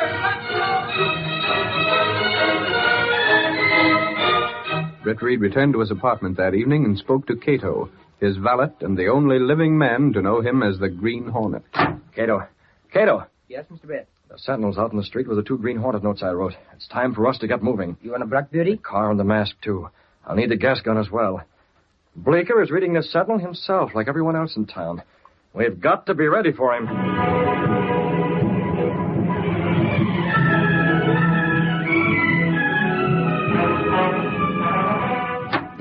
Bleeker! Don't shout your lungs off, mate. I already saw the sentinel with them 2 Green Hornet notes. That guy's got a nerve. You gonna let him step in? I was just talking to Hackley. You want the car? The car, sure. I want you and Dirk to bring your guns. We're going to be ready for the Green Hornet.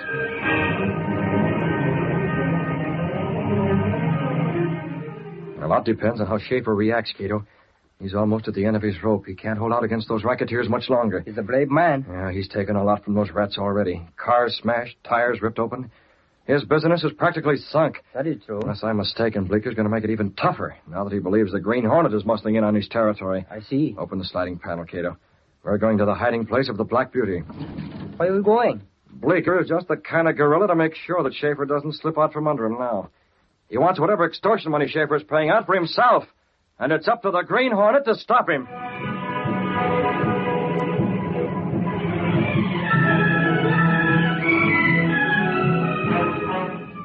It all depends on that mug Schaefer. We've been putting enough pressure on him to make him ready to crack wide open. His business is shot already. He can't keep holding out. He's got plenty of what it takes. He's due to crack. But get this. Schaefer's paying us, not the Hornet.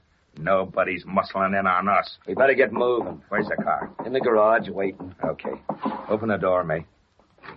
Where you going, Bleeker? Me and the boys are paying a little social call on Schaefer. Got the car all ready, boss. All right. Get in. Take the wheel, Dirk. You better be careful when you get to Schaefer's parking lot, Bleeker. The cops can read the papers, too. We'll wait until it's clear for us to go in and talk to him, May. Get going, Dirk. We're going to stop that crook that calls himself the Green Hornet.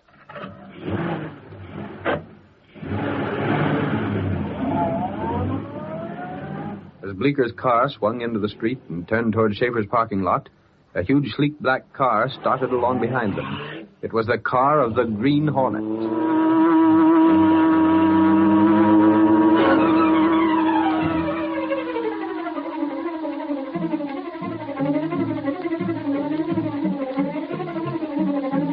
The curtain falls on the first act of our Green Hornet adventure.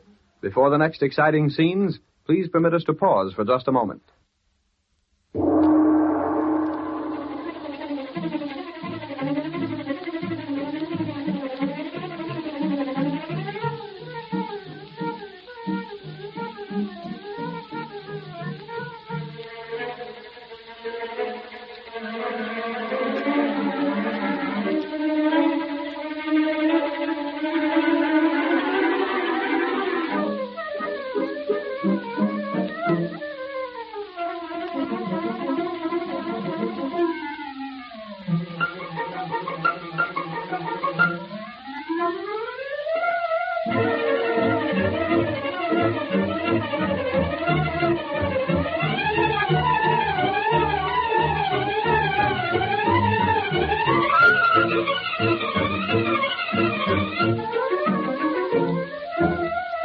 Now to continue our story.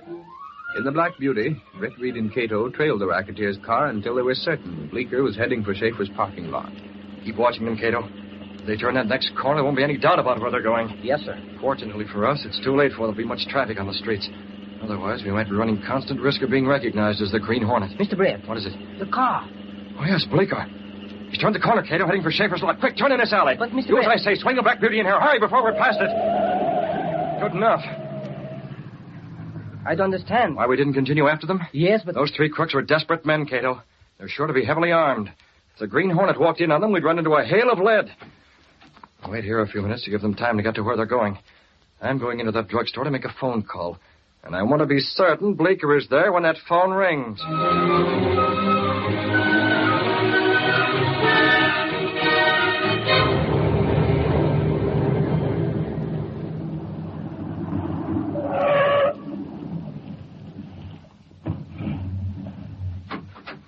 There's Schaefer talking to a cop. Come on. Who's going to take care of the cop, Bleeker? I'll handle him. This way. We can get around behind the shack he uses for an office and slip up on him before they know it. They're standing right next to the door. Take care of that cop before he spots us, Dirk. I don't want any interference when we start talking to Schaefer. A tap over the head will take care of him. Take it easy now. Here's the shack. Head around this way, so we'll come right up behind him. There ain't nothing happened yet, Schaefer. And there won't be nothing. You got police protection now. Protection? Why don't you get those racketeers? We'll get them. We need proof, that's all. Bleeker. And now the Green Hornet. Let him make one slip and we'll pick him up so fast you won't see him for the dust. Meantime, my business is ruined. You're okay now. I got that. Take him. Look out. What the? No, you don't, copper. Oh, you inside, Schaefer. You hit him with a blackjack. I saw it. Inside. What do you want? Let me do a job on him, boss. Keep an eye on that cop. I don't want him coming to and identifying us. Okay, Blake. You can't shut me up. I'll tell the police. As long as the cop didn't see us, you can blab all you like. It's your word against ours, Schaefer. That ain't worth talking about. What are you after? But we've been after all along since we started giving your place a works. Extortion money. I won't pay. You're a tough nut, but we can crack you. Or maybe you got a reason. Huh? Reason? Don't play dumb.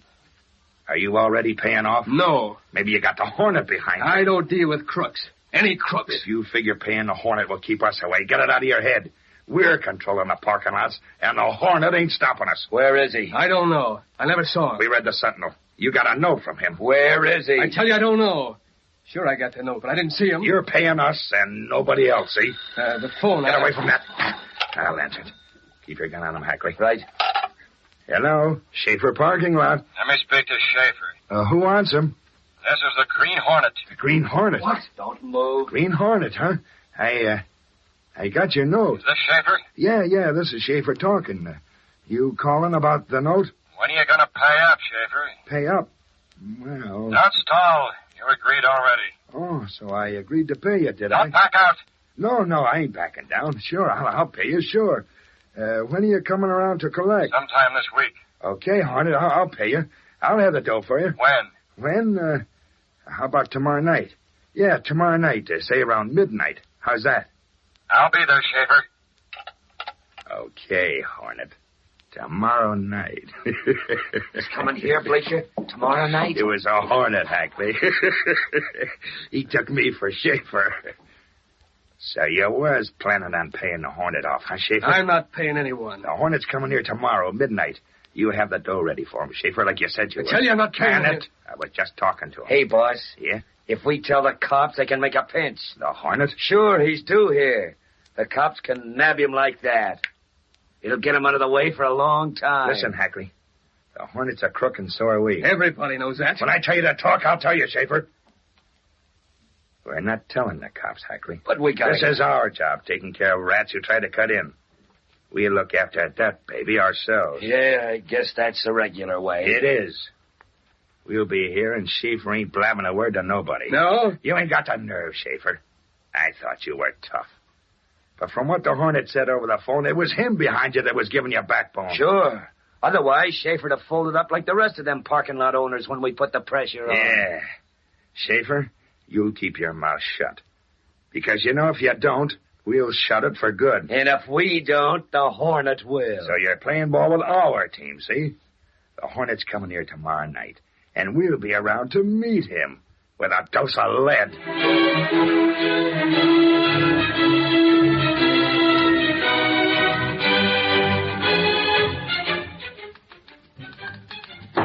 Miss Kate, where's Reid? Well, he left about an hour ago, Gunnigan. Where? I don't know. Well, get him. Try his apartment. Try every place. I already have, but it's no soap, Gunnigan. I wanted to get in touch with him on another matter, and I couldn't locate him. He's missing something. Don't tell me it's another Hornet note. More than a note this time, Casey. Good grief, you mean they got the Hornet? Yep. Well, that is practically. When? About 7 hours from now. They're brushing out a cell at headquarters already. 7 hours. I thought it was in the past, not the future. Casey, by the time tomorrow's Sentinel comes out, it will be over. The Green Hornet will be a crook with a past. And no future. There isn't much future in bars. Bars my foot. That baby will get the chair. Where are they going to pick him up? Right across the street. What? Right there. Shaver's parking lot, midnight tonight. But how do the police know? For a very good reason, Casey. The Shaver told them. Shaver himself? In person. Apparently that guy has more fight than the Hornet and those other rats gave him credit for. They took it for granted he'd be too scared to spill. But they took it wrong. They? I thought you said it was the Hornet. Did I forget to mention Bleeker? What? Bleeker, too? Works, Casey.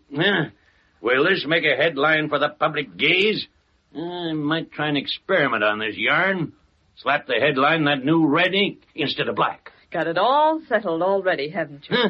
By gravy, Casey, you don't seem elated. Wake up! The Green Hornet's going to be captured. Yes, I can see that, and frankly, I'm a little bit sorry. Oh, you dames. You think he's a knight in armor. No, in a mask. Honestly, he's not as bad as he's painted. No, he's worse. Hey, Gunnigan, you've been looking for me. I'll say I have, Lowry. Where have you been? Downstairs in a place... Never mind, I know. You have an assignment tonight. Tonight? I was going to the fights. Throw the tickets in the ash can. This assignment is a racketeer roundup. Bleecker? Not only Bleecker, my little news hound. The big bug as well. Huh?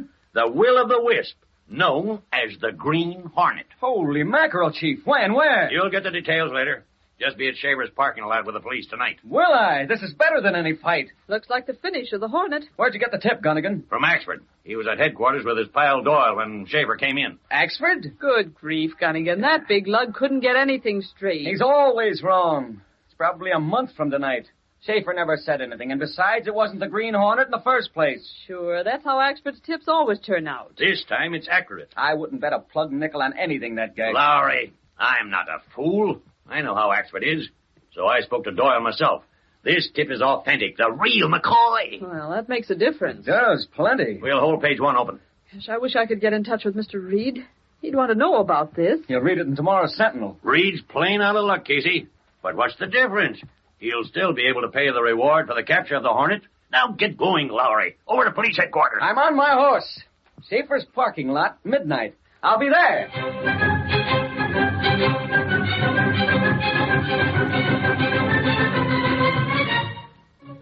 No, there's no sign of anything yet. It's only 10 o'clock. What time you cops going to show up? Yeah, they said they'd be here around 12, but you better go over early. Huh? Be here before midnight? Okay, Sergeant, so long as you grab those crooks. Sounds sensible. Cops not wanting to get here too soon in case Bleecker and the Hornet have someone watching. I want you, Schaefer. You! Get outside. You said 12 o'clock. Do as I say. Don't try anything like come out. There's a man out there with a gun on you. Yeah, I see him. Another man with a mask. Keep him there. I'll be out in a moment. Closing the door of the shack, Britt Reid took down the one window shade in the small office and replaced it with another he had prepared. Then he shifted the desk lamp around. A few moments later... All right. Get back inside, Schaefer. You put out the lights. I don't want you making any phone calls between now and midnight. A gun. Take it. Yes, you... I can't breathe. All right. To the Black Beauty. So ready, Mr. Britt? I fixed the window shade, Kato. I didn't like to gas him, but it was necessary for our plan. We're coming back? According to the way you prepared the gas, Schaefer should be unconscious till around midnight. When he recovers, you'll put on the lights. And by that time, Bleecker and his rats will be here. We come back? Yeah, the Green Hornet will be here at midnight, Kato. But not in person.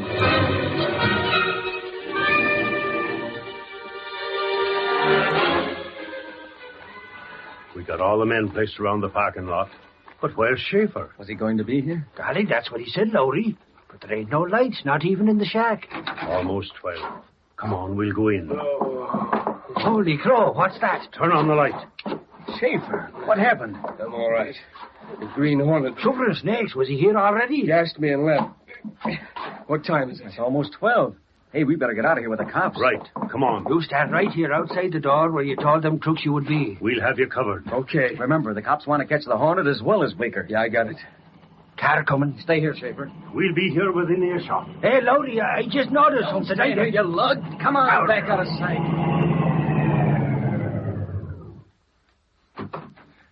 Come on, Dirk. Hadley. Who's that? Okay, Schaefer. Is the Hornet here yet? He was here.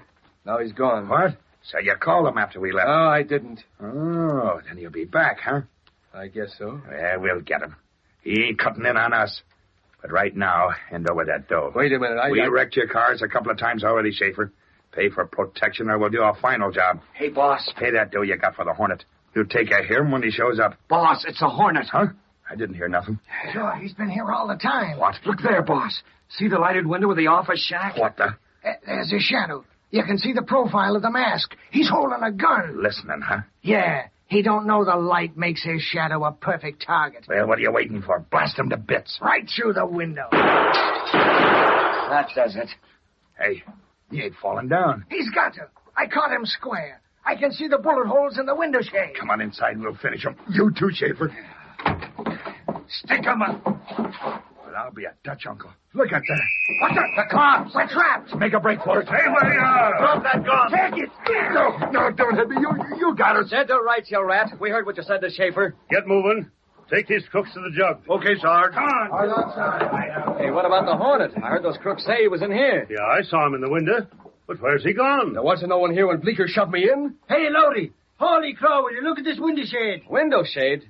𝒆𝒆𝒔, you going bats? Here, you can see for yourself. I tried to tell you I seen it from the outside, but you yanked me away. Holy mackerel. A paper cutout of the Hornet pasted on the window shade. You must have done that earlier. That's what Bleeker shot at from outside. Blast it, I don't know how, but the Hornet must have got suspicious. Sugar and snakes, Lodi. We better give Gunnigan the story. But, golly, what kind of story is it when we ain't nabbed the Green Hornet?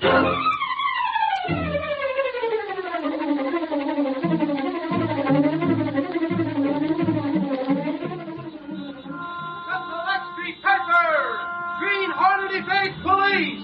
Parking lot racket smashed. Read all about it. Green Hornet still at large.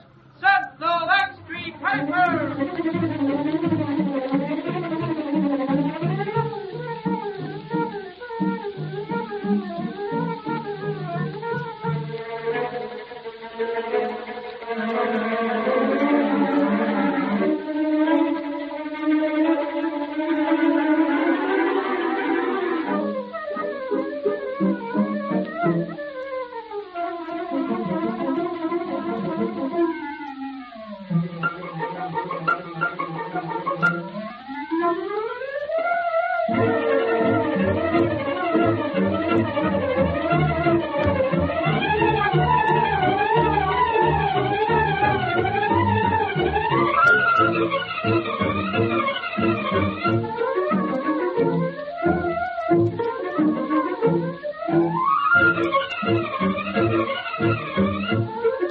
The story you have just heard is a copyrighted feature of the Green Hornet Incorporated.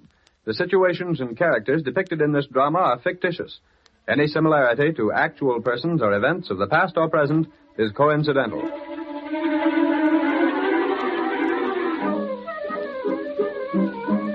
Field and Farrington speaking. This is the Mutual Broadcasting System.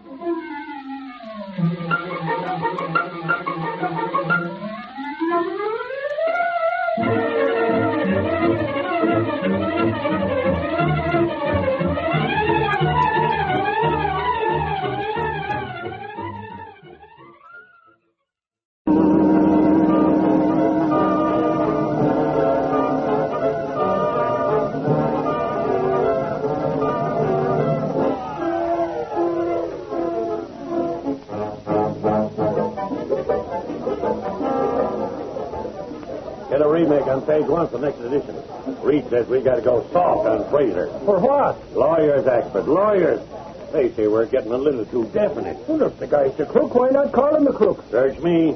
But Reid hires our lawyers to keep us out of hot water, so we're turning down the fire. Okay, you're the boss. Oh, Mr. Gunnigan, have you a moment to spare? Me with a late edition to get out and a remake on page 1, and you ask me if I have time to spare.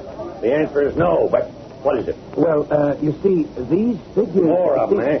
Don't you financial editors ever get tired of figures? Well, I think perhaps it's a scandal. Well, there are some figures that are pretty nice, Potter. Pretty nice. Now, you take those dresses the gals will wear. Please, Mr. Gunnigan.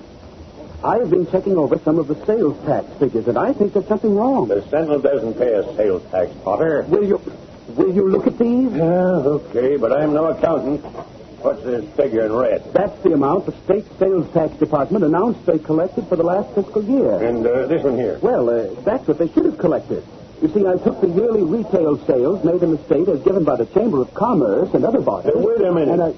You mean the sales tax is $200 shy of what it should be? $240,862.76. Of course, that's only approximate. 240? And you had only approximate? Well, that is... Come on, we're going places. Oh, Mr. Gunnigan, my arm... Hey, Ashford. Yeah, Gunnigan? Hold on a minute. I think Potter got something. You don't want the front page, Ken. But what about Fraser? Hey, where are you going? Come along, my little pigeon. We're going in to see the big horsey. Get in there. Get in.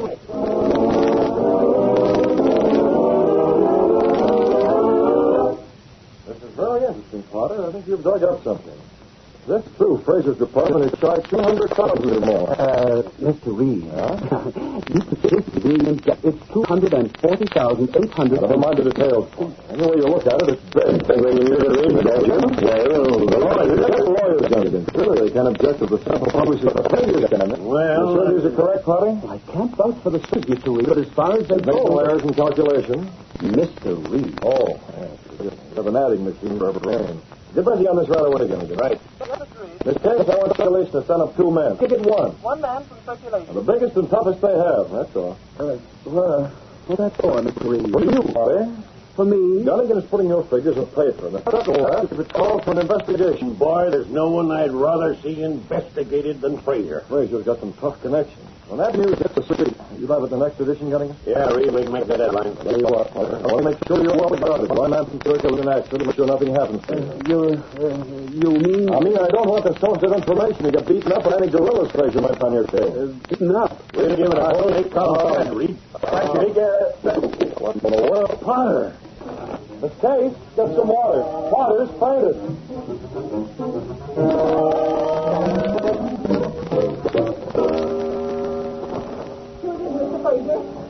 Let me see that, Prentice. It's all there, right on the front page. 200,000 missing from sales tax rolls. Where is it? Nice headline. Shall I call your lawyer, Mr. Fraser? No. Put the phone down, Prentice. But isn't that libel? Pretty smart of Reed.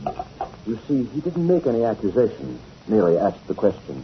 Can't bring action for that. But this is after bringing an investigation. I see it was the financial editor of the Sentinel who uncovered this missing amount. Fraser, you took that money. How can you be so calm? Yes, I've got to do something. But what? If this should be followed up, it would eventually lead straight to you. Prentice, you're too excited. With that headline staring you in the face, how can you be so calm?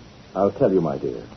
You and I and several others are the only ones who know I took that money from the sales tax fund. But, Mr. Fraser... Others may suspect, but that's all. Would you mind the door? Oh. But, Mr. Fraser, if you're called to account for Prentice. this... That's better. Now understand this. The collection of the state sales tax is a very widespread job. It goes through thousands of hands before I get my hands on it. Any investigation would have to follow the same course. That would take time, you see. Quite a good deal of time. So I'm going to call for an investigation myself. You what? Yes, I think that's the thing to do. But your bank accounts, they show clearly When the that... time comes, my bank accounts will show nothing. Oh, by the way, what's the name of that financial editor of the Sentinel? It's right there. Let me see. Potter. Yes, Potter. That's it. I'll have to take care of Mr. Potter. How? And then there's Scanlon. I ought to take care of Scanlon, too. Scanlon is one of your top assistants. He's too ambitious, don't you think? Much too ambitious. And so honest, it's a shame. Scanlon and Potter. 2 birds with 1 stone. Fraser, what have you got up your sleeve? Get in touch with Scar, Prentice. Tell him... That hoodlum? Hoodlums come in handy, Prentice. Tell him to be here tonight. The back way. Where are you going? I'm going to start an investigation, Prentice, that will end up with Potter dead, Scanlon behind bars, and... what about you? Why, I'll be in the clear, Prentice. Absolutely in the clear.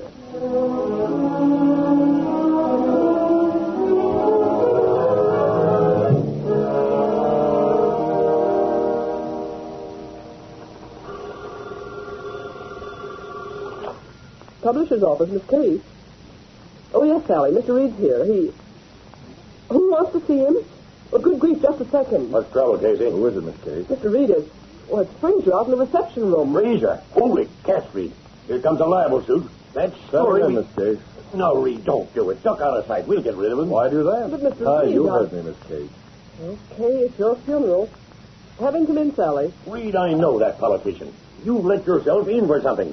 He'll come up here raising the roof. It's a solid roof, Gunnigan. He blasted off. The door. Mr. Reed. Well, come in, Fraser. Look at the lamp. Well, Reed, that was a fine story you had in the Sentinel today. I appreciate it. Something wrong with your secretary? Anything wrong, Mr. No, I just, I'm getting out of here. Leave the door open, Casey. Me too. Well, what brought that on? The shock, Frazier. You see, we rather expected you to be burnt up about that story. Just the opposite, Reed. That story is the cause of an investigation in my department. You mean you're starting an investigation? Yes. On your own hook? I am. You're not afraid of it, huh? Reed, it's apparent that money is missing from the sales tax collection. Yeah, it's apparent now. Yes, I admit I should have seen it before, but, well, I couldn't believe my suspicions of Scanlon. Scanlon? One of my best men. Confidentially, Reed, I think he's the guilty one. Scanlon, huh? You know, I thought it was you. Me? And I still think so. You're not trying to set this Scanlon fellow up as a scapegoat, are you? Of course not. I know the Sentinel hasn't been especially friendly toward me. That's an understatement, Fraser. We've done all we can to expose you. However, let's see what the investigation brings out. Shall we?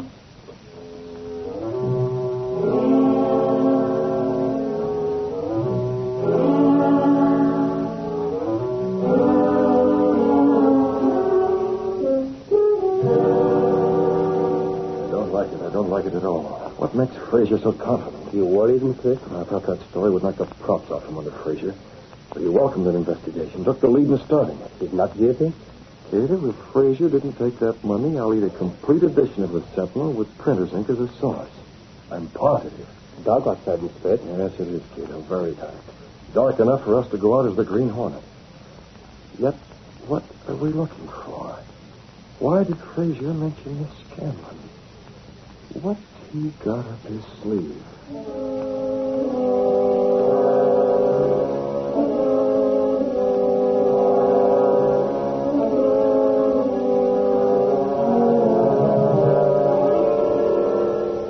Okay, Fraser, you stand for me. What do you got? Take this gun, Scar. It won't be traced. Who do I use then? A man named Potter. Here's his address. Potter. Now get this. All of it. I don't want to repeat. Scanlon, one of my assistants, is calling on Potter tonight. He has an envelope.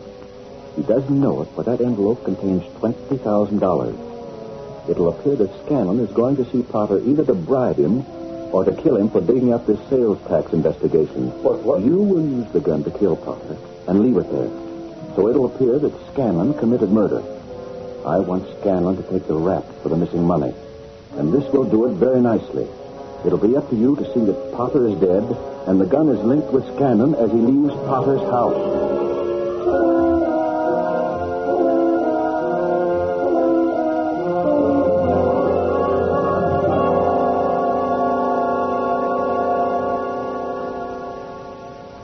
Have to worry none, Potter.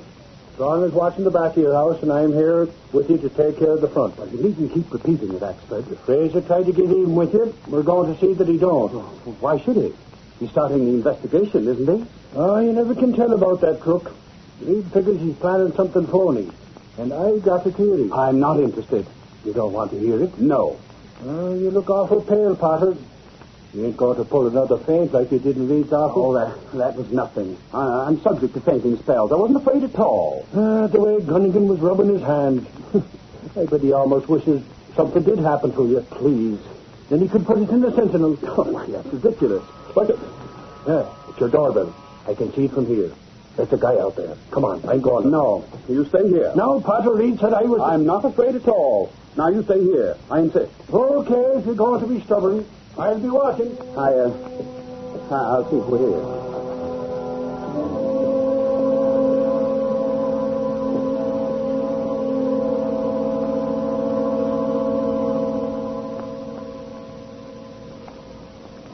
You see the man at Potter's door, Kato? He just rang the doorbell. I see. Coming here in the black duty wasn't such a bad idea after all, was it? I don't know who Potter's caller is, but Axford should be able to handle it. There. What? Look, in the shadow. Good Lord, it's another man. Kato, he's got a gun. I could have flashed the barrel. I don't know what he's up to, but I'm going to find out. Mr. Bill. Mr. Potter? Yes. What do you want? I have an envelope for you, Mr. Potter. That's the perfect target. I can't miss. An envelope? For you. So feed over Scanlon's shoulder. No, you don't. What then? Oh, I better run at that. A shot. Great Scott, Potter. What? Good Lord, I could have sworn I heard a struggle from back here, but there's no one. Gun. Hang on the ground. Why, it's that car. Whoever fired this gun was in that car. Potter, what happened? Oh, there you are. No, you don't. What? I got you. And with the gun right in your hand. It wasn't me. I didn't. Potter's lying on the doorstep, you rat. Just like when he fainted in Reed's office. Only this time it ain't no feint. I tell you, if it's murder, you're going to pay for it. Plenty. Golly, it was me that had him answer the door.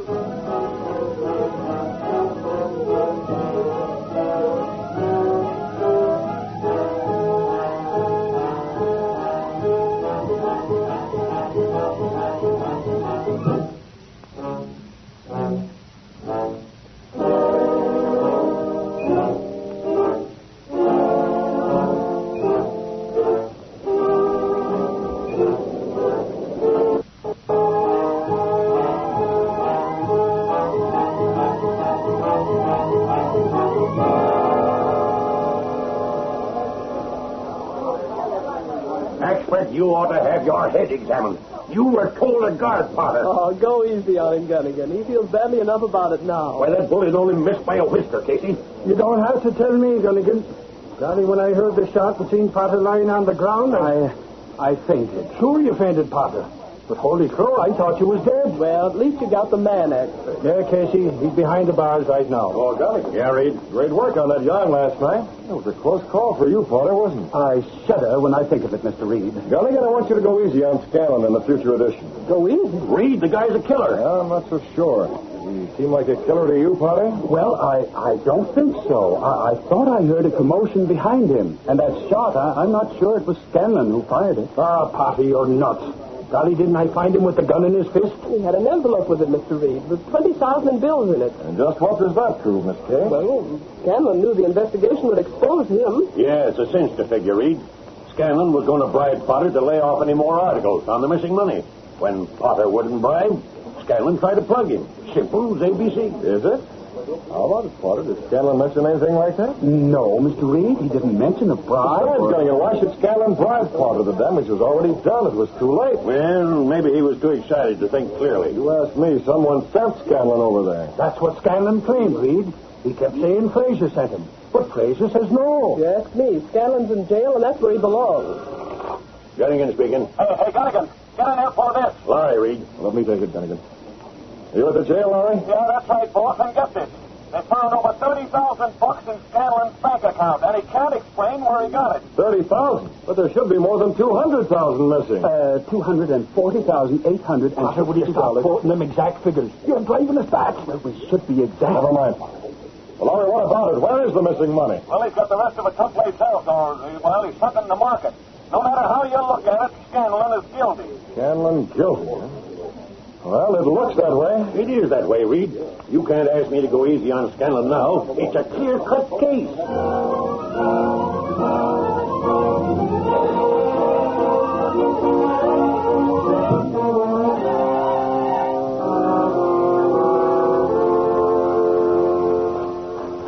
There it is, Kato. All down in black and white on the front page of the Sentinel. Scanlon's been framed, and you and I are the only outsiders to know it. Yes, Mr. Britt. If we hadn't gone to Potter's home, Potter would be dead now. And Scanlon would be even worse off. If it was, I barely had time left to deflect Scar's aim as he fired. The newspaper says Scanlon had the money, sir. Well, what of it? Fraser could easily put that $30,000 in Scanlon's bank account, just as easily as he planned the rest. Tell you true. Where is Scar now, Kato? The old factory near Liggit, sir. Sure he's still tied? Oh, yes. Fine. You check the Black Beauty. Got the gas weapon and the Hornet mask. It's time for us to move out.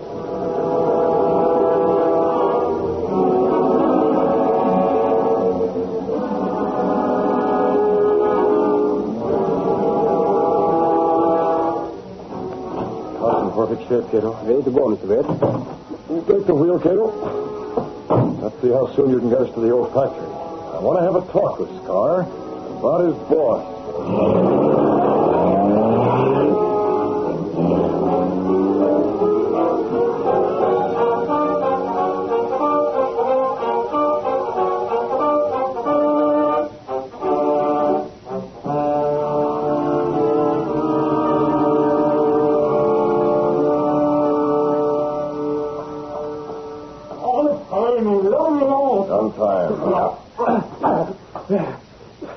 Yeah, my mouth feels like a rocket pile. What's the idea? You can't see us very well, can you, Sky? I never had a good look at you. Grabbed me right after I do a job, yanked me into my car. Yes, I preferred to use your car. My assistant got mine away from Potter's. If Blaze has changed his plans, why didn't he tell me before it was too late? I might have been nabbed by the cops. The excitement covered it, Sky. Who are you? You ain't working for Fraser. Light a match. He wants to know who we are. Tied up and gagged. When Fraser learns about this... You're wearing a mask, ain't you? I always do, Sky. You can't scare me with that phony stuff. The Hornet! There, right there. Sure. I ain't moving. If I know it was the Hornet, I wouldn't have been so flint. What do you know about Fraser? Me? He hired you to do a job on Potter, didn't he? Yeah, and I've done it. I've seen Potter go down. What's that? Sure. You tried to stop me, but it didn't work. I plugged in first. What? Was the little guy going to say something? No, Sky, nothing important. It's just that Fraser... Huh? What about Fraser? You haven't seen the papers, have you? How could I see him? I've been tied up here. What about the papers? Nothing. Come on, give. There's something phony. Come on, I can feel it. You're a fool to trust Fraser, Sky. Trust him? You mean it? You tell me what you know about Fraser, and I might explain. Listen, Hornet, something's going on. That guy, that Fraser, if he's a rat on me, did he rat? Why don't you answer me? Do the cops know I've done the killing? Hornet, say something. Just tell me if you have anything on Fraser, Sky. Yeah, I'll tell you what I know. Fraser, he's at the brain. It's a bit forbidden. It was his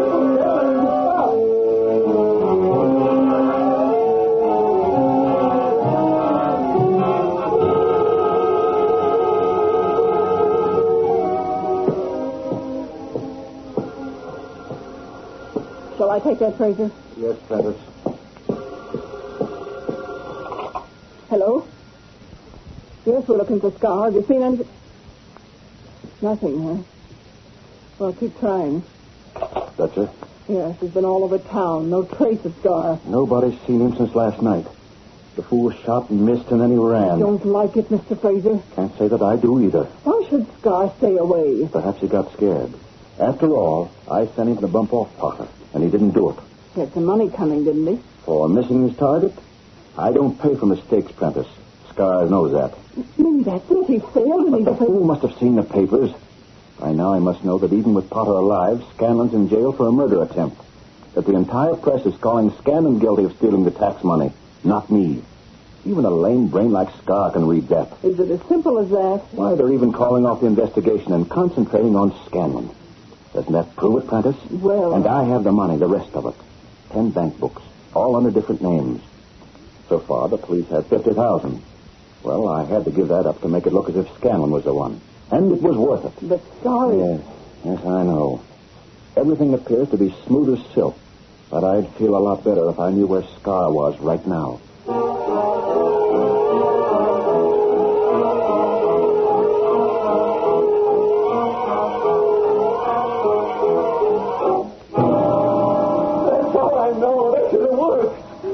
Now, come on, Hornet. Tell me before I go nuts. What's the Fraser been doing? You know quite a lot about him, don't you, Sky? Well, he'll quit the Fraser to me. What's the Fraser? All right, Sky. Suppose someone saw you last night. Someone? Huh? When you fired at Potter. But Potter's dead. But what about Scanlon? But it was a dark... Scanlon? You see? What would Fraser do if Scanlon claimed that you fired that shot? You mean the cops, they look for me now? You mean a Fraser didn't come for me? There's quite a story in the papers. Well, I drew for the gun. Scanlon must have picked it up. If he had time to pick it up, Sky. You mean no fingerprints? Scanlon, he didn't grab the gun. I left the That was the man inside the house. He came out when he heard the shot. I got it. I don't need no diagram. Just the guy inside to come up too fast. It's in the gun. Scanlon never had a chance to touch it. But I don't even know fingerprints. I wore gloves. I didn't need fingerprints. Yeah, that's all right. The Scanlon seen me. So Fraser figures I'm in the soup, huh? Going to cutting me loose, huh? You think it's funny? Yeah, sure it's funny, Hornet. With what I know about the Fraser, he's got to protect me. If the cops have dragged me in for that murder, I can prove it. Say Fraser wants the cops to get you, Sky. You better not. What do you mean? Come along to the door. I want to show you something. No, I don't want. Open the door. Okay. Take a look, Sky. There's a little more light here. You hold a gun. Honest. Finish it, Sky. For me, ain't it? For me. Fraser doesn't have to protect you, Sky. No. I'd rather go to the cops. I'm sure you'd rather go to the police. If you got the chance. So that's it.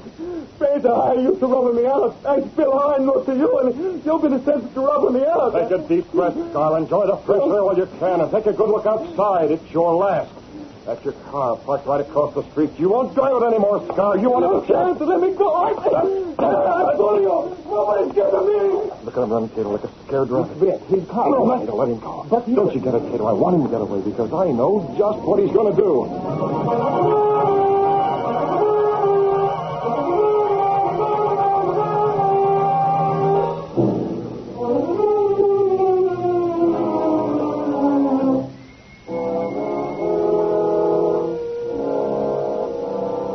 Well, confess, Scanlon, you did it. I tell you, Sergeant, I didn't do it. I didn't. I never took a penny of that tax money in my life. What about the dough you had in your bank account? What about taking the shot at Potter? I was there. I seen you. I didn't do any of those things. None of them. Fraser sent me over there with that envelope. Fraser says he didn't. And that gun. I didn't have a gun. I never saw it. Golly, Moran, you ain't getting no place. Okay, Flattery. Take him back to his cell. This way, Scanlon. Scanlon only tell us where the rest of that dough is, actually. What's the difference, Moran? He's guilty. He's got to be. Yeah, but it ain't a clean case. Silver and snakes, what more do you want? So he spent the rest of the dough. You think he's going to get out of it, do you? Oh, he'll get convicted, all right. But I wish we could wrap up the loose ends. It's always easier when they confess. Save the state a lot of bucks. You cops. You want everything on a silver platter. Golly, I catch you a crook and you ain't even grateful. Yeah, I'm grateful. What do you want me to do? Buy you... Holy cow, what's that? It's outside, in the front. Come on. Go ahead. Put me in, please. That's going to take evidence. Raise the door. Hey, what's the racket? Sarge, this hoodlum busts in here. Good baby, it's Scott. I'm going to give him myself up. I killed Potter. But I tell you, Fraser give me the orders. He told me to bump the Potter off. He's the guy working the frame on his Scanlon. Holy cow. Now Fraser trying to rob me out. Me. Just so he don't have nothing to worry about. Well, the way you said it to me, boy. Go on and grab a Fraser. He's got a bank of books. He took it to Sam's door. Oh, you want to give me the chance by some of the state's evidence, will you? That's not up to me, Scar. Oh, okay. I'll take it at 10. It's better than stuffing a slug in. Get the Fraser. He's the guy. We'll get him all right, Scar. We'll have him here in 15 minutes. Flattery, pick up Fraser. I don't care how you do it, but get him. Okay, Sarge. You'll be here. And while we're waiting, we'll take all this down, Scar. Yeah, sure, a confession. I stand. I'll learn the Fraser to rest on me. I give you an outfit to fling this book at him.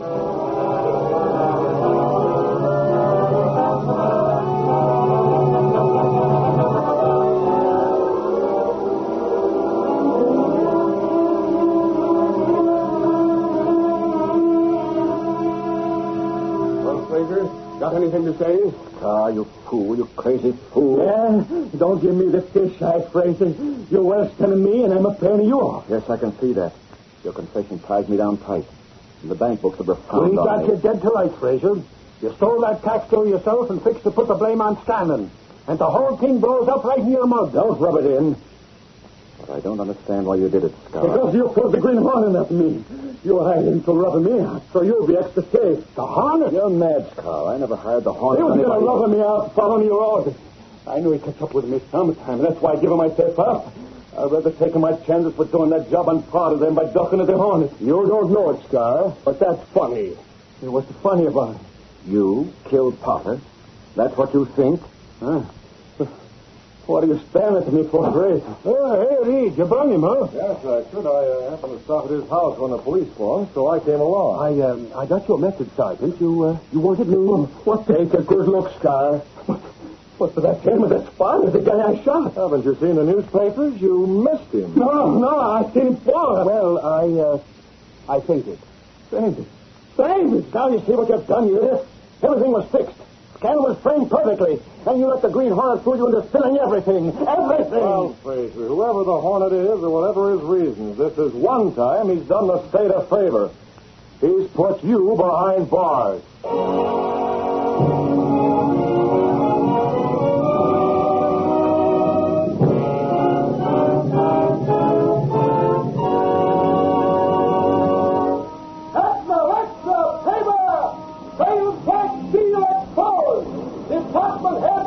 Racket!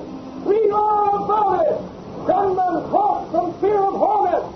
Green Hornet still at large! That's no extra, payback! The Green Hornet.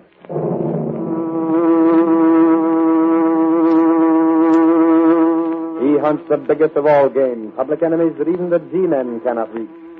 The Green Hornet.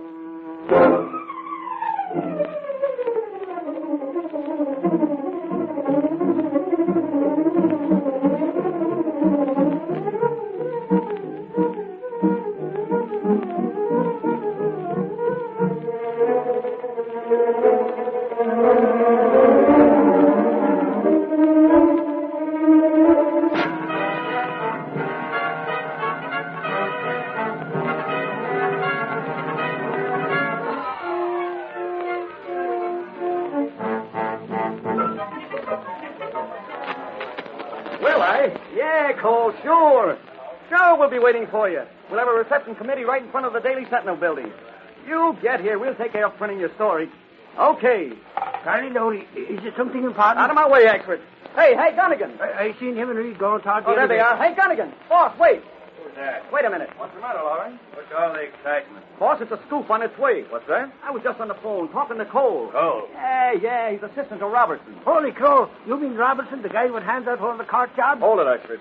Lowry, this sounds like something. We've been trying to get the goods on Robertson for months, Reed. What about Cole, Lowry? He's coming here. Here to the Sentinel? Right. He called me on the phone just now. He's on his way here to spill all the dirt about Robertson's racket. But Cole works for Robertson. That's what I thought. You mean to say Cole's going to talk? The whole works. He said he'd give facts and figures on how Robertson makes every court employee in the state kick in part of his salary. Golly, the Sentinel's been hinting that for a long time. Well, if this is true, we won't have to hint anymore. Gunnigan. Yeah, Reed? You better stick around. We can't trust this to the night editor. You're telling me? Hey, give me Cole my talks. We'll plaster Robertson racket all over page 1. He'll talk, boss. Cole's sounded plenty sore on the phone. Golly, he ought to know all about Robertson's racket. He's got all the facts and figures. Why should Cole talk, Lowry? Well, he didn't say, boss. But from what I know of those two rats, maybe Cole wanted a cut.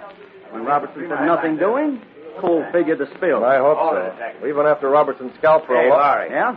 I got makeup on the phone. They're worried about the deadline. You say Cole's coming here? Yeah, he's on his way. Yeah, how soon? He said he was upstate. He's driving down. Said he'd be here in half an hour. Hello, makeup. Figure 40 minutes. Half an hour to get here and 10 minutes to pump him dry. He's driving down by car.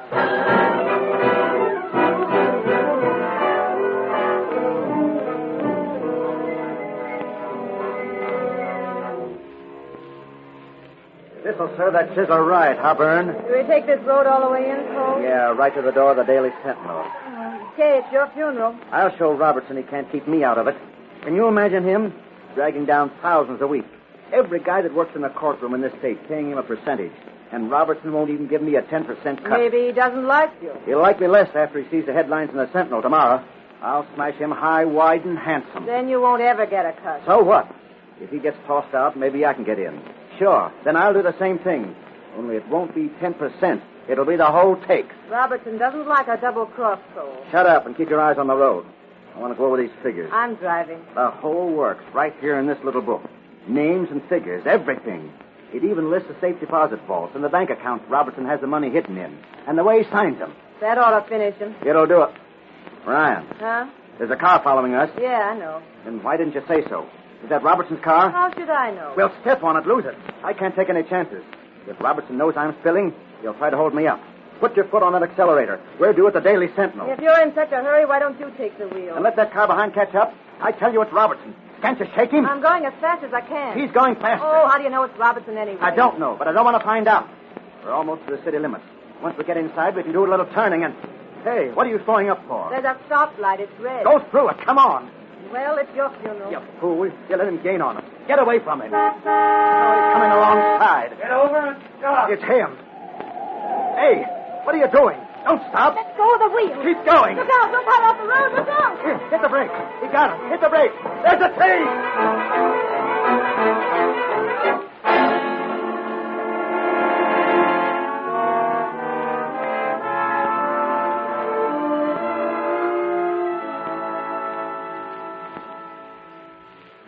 Looks like a false alarm, Lowry. Yeah, We've been waiting an hour already, boss. We're not getting a scoop tonight, Reid. I could swear Cole wasn't kidding. Well, he isn't here. Hey, Reid, you want me to wait downstairs some more? It's awfully cold. Hello. Gunnigan talking. Hold it. Who is it, Gunnigan? Makeup? They can't hold off any longer, Reid. So what? Do I wait some more? No, never mind, Oxford. Sorry, Lowry, but we can't hold up the edition. Tell Makeup to run page 1 as we originally set it up. Okay. Let her go, Mac. Yep. Same way. Gosh, I wish I knew what happened to Cole. Swell story on the courtroom racket gone bluey. Well, there's no use guessing about it now. You get out there tomorrow, Lowry, and talk to Robertson and Cole. See if you can find out what made him change his mind.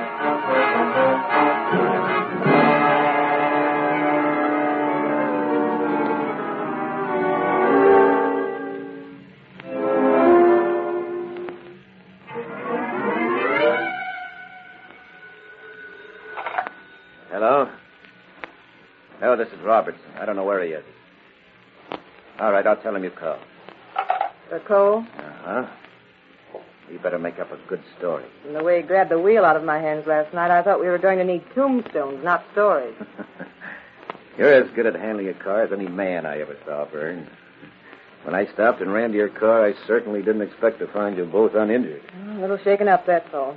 It's a good thing Cole was unconscious. That's why Monk was with me, to handle him. Monk took Cole to the farmhouse? And he's going to keep him there until I say so. Do you think it's wise? What? Well, what's to stop him from talking later? Time. Time? Yes, a week's time. That's ample to cover up. Oh, I see. Yeah, I thought you would. You're a smart girl. Now, I'll transfer those bank accounts and safe deposit vaults somewhere else. Use different names. This time, make sure Cole can't check on him. He won't get close enough to see a thing. From now on, he's out. All the way out. It might have been wiser to give Cole 10%. Why should I? I built up this system. I'm the one who appoints court attendants and interpreters and the rest of them. Now, isn't it worth their while to give me a fee for getting the jobs? Yes, but... Cole worked for me. Why should he be cut in? Besides, you're my security against what he tried to pull. Suppose Cole hadn't taken me into his confidence. Suppose I hadn't heard him call the Sentinel and make an appointment. Why suppose? We snatched the fat from the fire, and the fire's out. If Cole ever realizes that I knew you were in that car behind and that I deliberately slowed down so that you and Monk... That's all past history, Bird. Cole, keep talking, I warn you. Let him. By changing bank deposits and accounts, this thing is gone. He'll be merely a disgruntled ex-employee. What about Monk? You trust him? Oh, stop worrying. Well, Monk isn't exactly an honest citizen. Monk's a gangster. He's an out-and-out hoodlum. But he's smart enough to keep on my right side. I'm a friend in court. And he's in court plenty. The Sentinel would love to locate Cole. He's been after me for years. I'm used to it. Door. Let's see who it is. I'm looking for Cole. He's not... Oh, Mr. Robertson. Close the door, sister. I'm in. You heard Miss Ryan. Cole isn't here. I'm Lowry from the Daily Sentinel, Robertson. Cole was supposed to drop in last night. Maybe you know about it? Was he? I talked to him on the phone myself. Well? He didn't show. Come on. Where is he now? Mr. Cole is no longer with this department. Yeah, I figured that. Did you try his home? His home, his club, everywhere, sister. Cole may have left town. Listen, Robertson, the cat's out of the bag, so we might as well come to the point. The Sentinel's been after you and your racket for a long... Your choice of words is ill-advised. I said racket and I meant it. You take a cut from every court worker in the state. Nonsense. They're appointed on the merit system. Yes, merit system. If they pay, they get the job. If not... Don't care, Lowry. You're making accusations. Sentinel's been after me for some time. Now, you've talked to some of the court attendants and others. They denied this, didn't they? They want to keep the jobs they have. You're barking up the wrong tree.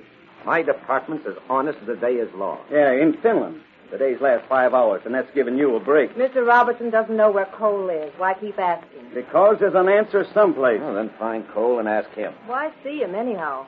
Cole was going to spill, Robertson. Huh? He had the facts and figures on your racket, and the way you squeezed money out of court workers. Absurd. A vindictive employee who's been discharged. Maybe he was vindictive. Cole wasn't any lily, any more than the company he kept. Meaning me? Meaning you. Now, he started out here last night for the Daily Sentinel. From here. He never got there, and I want to find out why.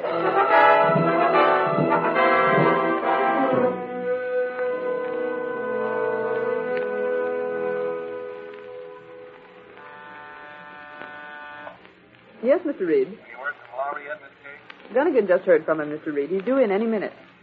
Have those letters ready for me to sign. I'll be out in a moment. Yes, sir. Hiya, Casey. Boss in? Well, Lowry, you saw Cole? Cole? Cole. The name escapes me. Oh, don't be so flip. Did you see him? No, not a whisker, Casey. Matter of fact, I got no place. From the way you charged him here, I thought you... That I brought home the bacon, huh? He didn't? Cole's gone. Can't find him. Something happened to him between there and here, and only birdies know about it. Not a trace? Maybe Robertson and that girl Ryan know, but they ain't talking. At least not to a Sentinel reporter. Stage, what? Oh, Lowry.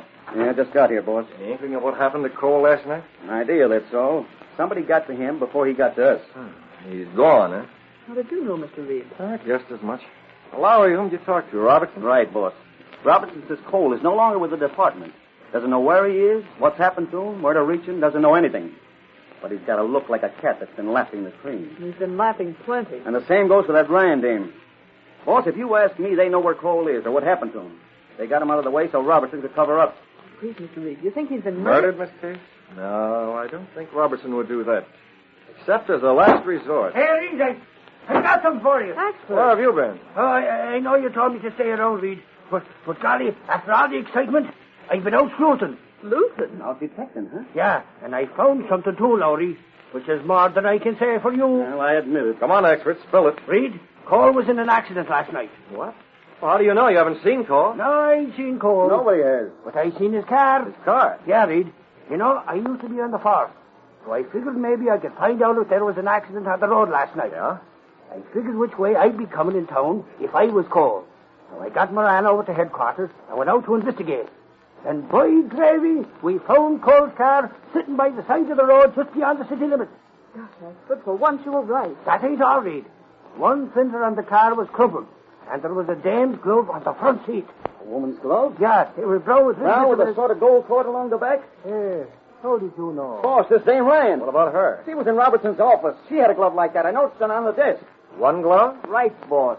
Just one. Holy crow, Reed. That means she must know what happened to Cole. Yeah, there's no doubt of it, expert. Try and find out from her. If she's working with Robertson, the Sentinel hasn't a chance in the world of getting information. Not from that source.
That evening, in his apartment, Britt Reid talked to Kato, his valet, and the only living man to know him as the Green Hornet.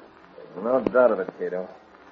This looks like a situation that cries out for the Green Hornet. There's no other way, Mr. Reed? Cole was going to talk. He was due at the Daily Sentinel, yet he never showed up. Why? Why? What he had to reveal would have thrown light on Robertson's extortion racket. Blazing. Yes, that is true. Robertson told Lowry he'd fired Cole. He knew where he was or where we could get at him. But I'm certain that's a lie, Kato. Robertson's running a racket. He's been after it for months. And just when that evidence is driving right into our office. Gone. What about the glove, Mr. Reed? Miss Ryan admitted it was her glove. She said she'd often gone driving with Cole. She might have missed it any one of a dozen times. She's lying. Of course she's lying. She knows where Cole is. Stalling, Kato. Stalling until Robertson can cover up. There's no other way to find out the answer.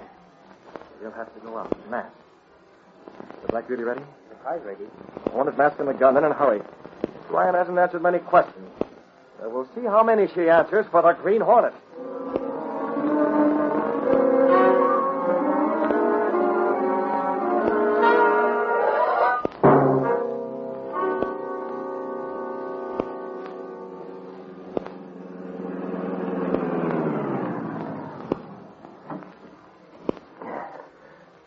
is good enough, Kato. Been a long drive, but she's still up. Lights on. I wait here, Mr. Smith. Look at that car across the way. You see it, Kato? Yes. Well, that's Robertson's car. You get the black beauty up the alley where it's very dark. The darker, the better. Mr. Smith. Yeah, I see him, Kato. Robertson's at the door with Miss Ryan. You wait for me. I'll slide around near them and see what I can pick up. All right, sir. We don't know a thing about cold, you understand? So many reporters around. That glove I dropped there. Forget it. A few more days and Cole will be released. But no one will believe his story. Robertson, what's in it for me? Huh? Well, I'm doing a lot. Of course you are. Of course. Come. So what? Well, suppose we discuss it later, Vern. I'm very busy now. Yeah, I know you are. I'm getting accounts switched, huh? Are you getting ideas? I don't have to get them. They're around anyhow. You know what's happening to Cole, don't you? Look here. You threatening me? Just telling you to do as you're told. I have so far. Well, keep on that way and we'll get along. Cole wanted 10%. Now, hold on, Ryan. You were smart enough to play along with me. Now, it wouldn't be wise to get any smart notions at this stage of the game. You might find yourself out in the cold. I was only suggesting. Thanks. I'll do the suggesting. Good night. I thought perhaps I could help you. You have. Those months by taking care of them. Switching bank accounts and safe deposit vaults. Oh. Now, don't get me wrong. Now, there's no need for that. I made one error when I left Cold in on my methods. I'm not making that same mistake twice. You've played ball. That's all. Understand? Nice.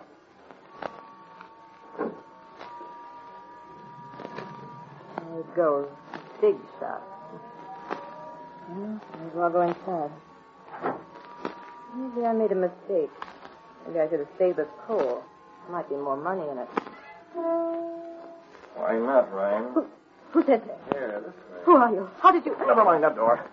Robertson's gone. That man. You're the Green Hornet. Robertson calls you smart. I wonder. How did you get in? The window on the side. You heard us talk. I know about Monk and about Cole. You're the Hornet. You're a friend of Monk. Yeah? Monk's a crook, but he never mentioned you. Most people don't like to. What do you want? Well, I lose a chance to grab off some cash, Ryan. I don't know what you mean. No? What was in your mind when Robertson gave you the brush? You're after a cut, aren't you? Well, why not? Where's Cole now? I don't know. Here's your head. If we tell now, Robertson's ruined. I don't know. You can hold him up for plenty. Robert? You'll pay. You'll have to keep you quiet. I wouldn't dare. He's dangerous. Don't you think he might pay if he knows the Green Hornet's written? Right. Mad. I never thought of that. Well, there it is. Now, come on, where's Cole? Where is he? Where is he?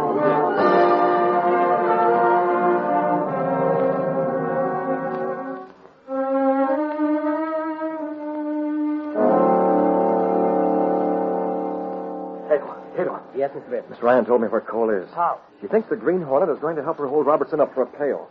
I told her to keep her mouth shut until she hears from me, say, tomorrow night. Will she do that, Mr. I Smith? think she will if there's something in it for her. Get the Black Beauty headed out highway number 6. A crook named Monk is holding Cole out there. I'll tell you where to turn off. You're going to pay? Not this time. We're just going to look it over. So we'll know the quickest way to get there later on. For future reference, Kato.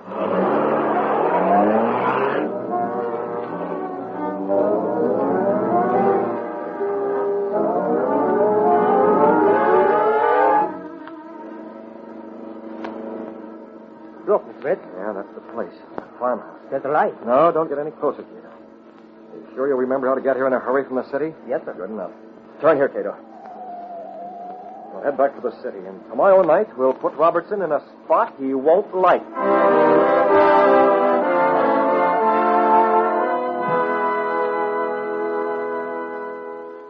There he is. Where was you at last night? Last night, actually? Oh, why?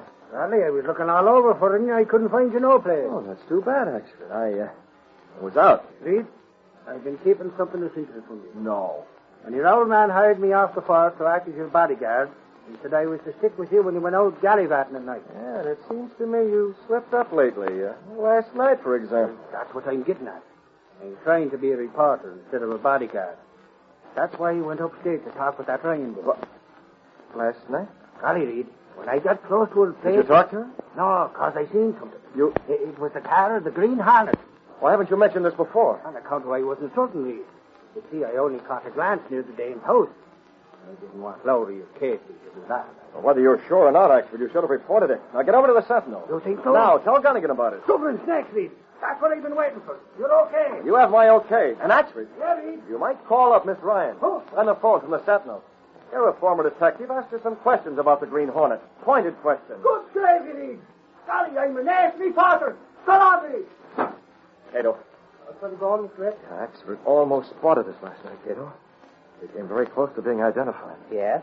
Fortunately, Axford didn't get a good look at the Black Beauty or us. What do we do? We start moving, Kato. We're going to make 2 phone calls. One to the Daily Sentinel, the other to Mr. Ryan. From here, Mr. Now we'll make the one outside phone as the Green Hornet. Now get the mask and gun. We're moving out in the Black Beauty.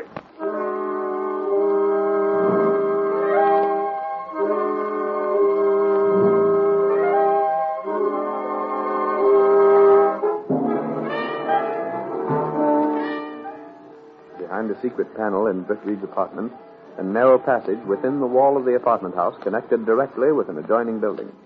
Supposedly abandoned, this building was in reality the hiding place of the sleek, superpowered Black Beauty, car of the Green Hornet. You take the wheel, Kato. How's the gas and oil and the tires? You checked the car after we returned here last night? Yes, sir. All right, step on it. We're stopping for those phone calls, and then we're heading for the farmhouse where Cole is held captive. And the Black Beauty must get us there before those who get a phone call from the Green Hornet.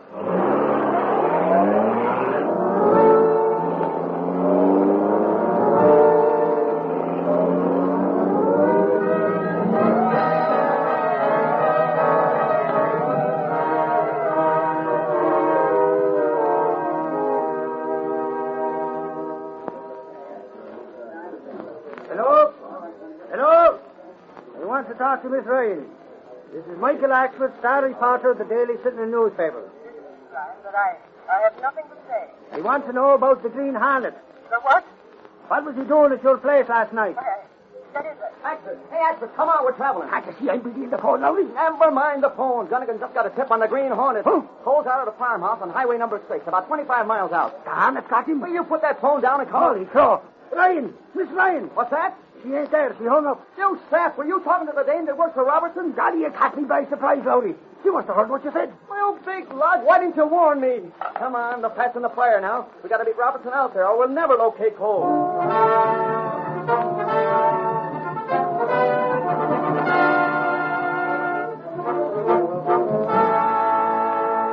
What are you talking about, Fern? The Sentinel knows where Cole is? I just heard it on the phone. The reporter called you? Yes, he wanted to know about the Green Hornet being here last night. What? What's that? The Green Hornet here? Why didn't you tell me this before? Well, Holding out on me, huh? What were you planning with the Green Hornet? You got me wrong, Robertson. You little sizzling. Yeah, the phone. No, you don't. I'm listening, too. Take that phone and answer as I indicate. This time I want to hear. Hello? Trying to collect from Robertson do it now. The Sentinel knows where Cole is. Robertson knows already. He's here. So that's it. Trying to hold me up for dough. You and the Hornet. I'll take care of you later. Robertson, listen. Save the explanation. I've got business to attend to. Cole must be removed. Robertson, I'm with you, honest. I was going to tell you about the Hornet. Get away from me. There's still time. Call up the farmhouse. Tell There's Monk. no phone there. I'm driving. I'll give Monk orders in person. And I don't want you along. I can reach the farmhouse before those reporters get there.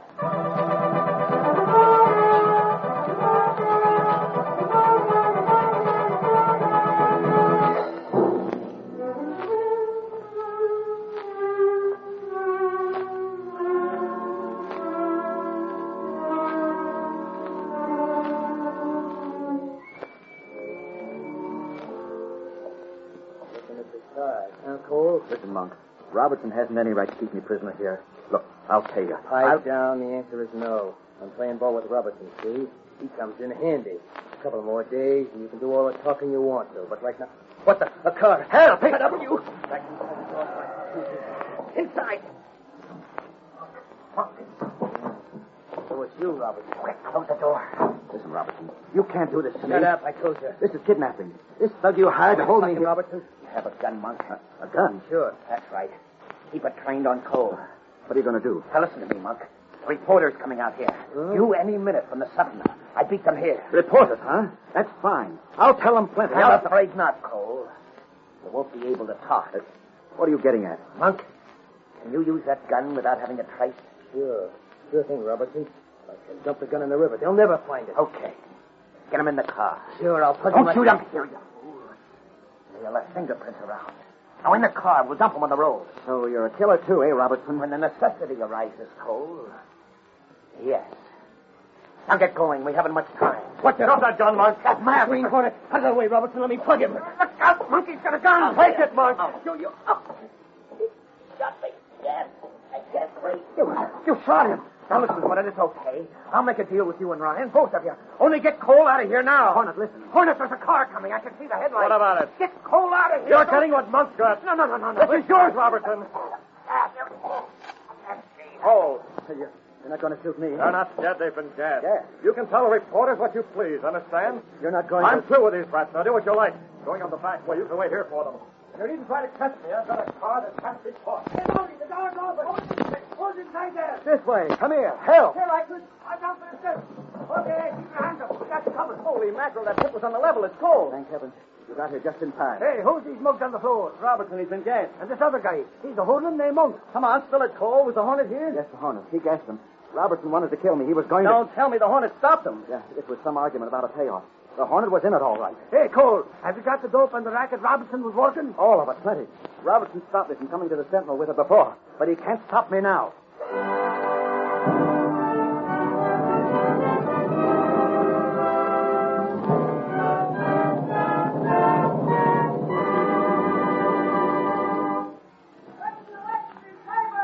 Politician behind bars. Racket smash. Green Hornet mixed up in political takedown. Read all about it. Green Hornet still at large. Such an electric hammer.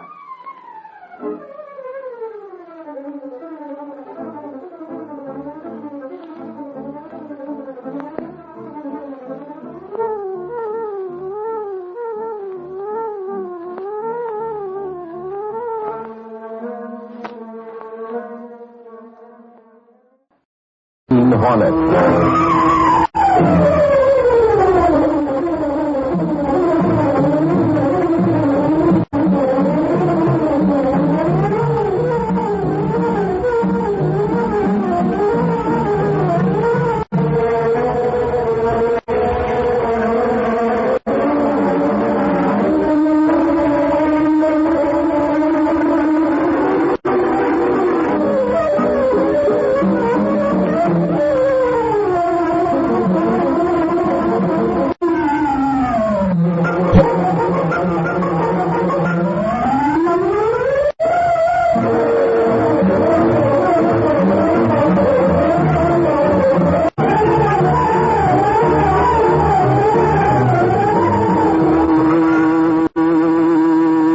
We'll begin tonight's exciting story in just a moment.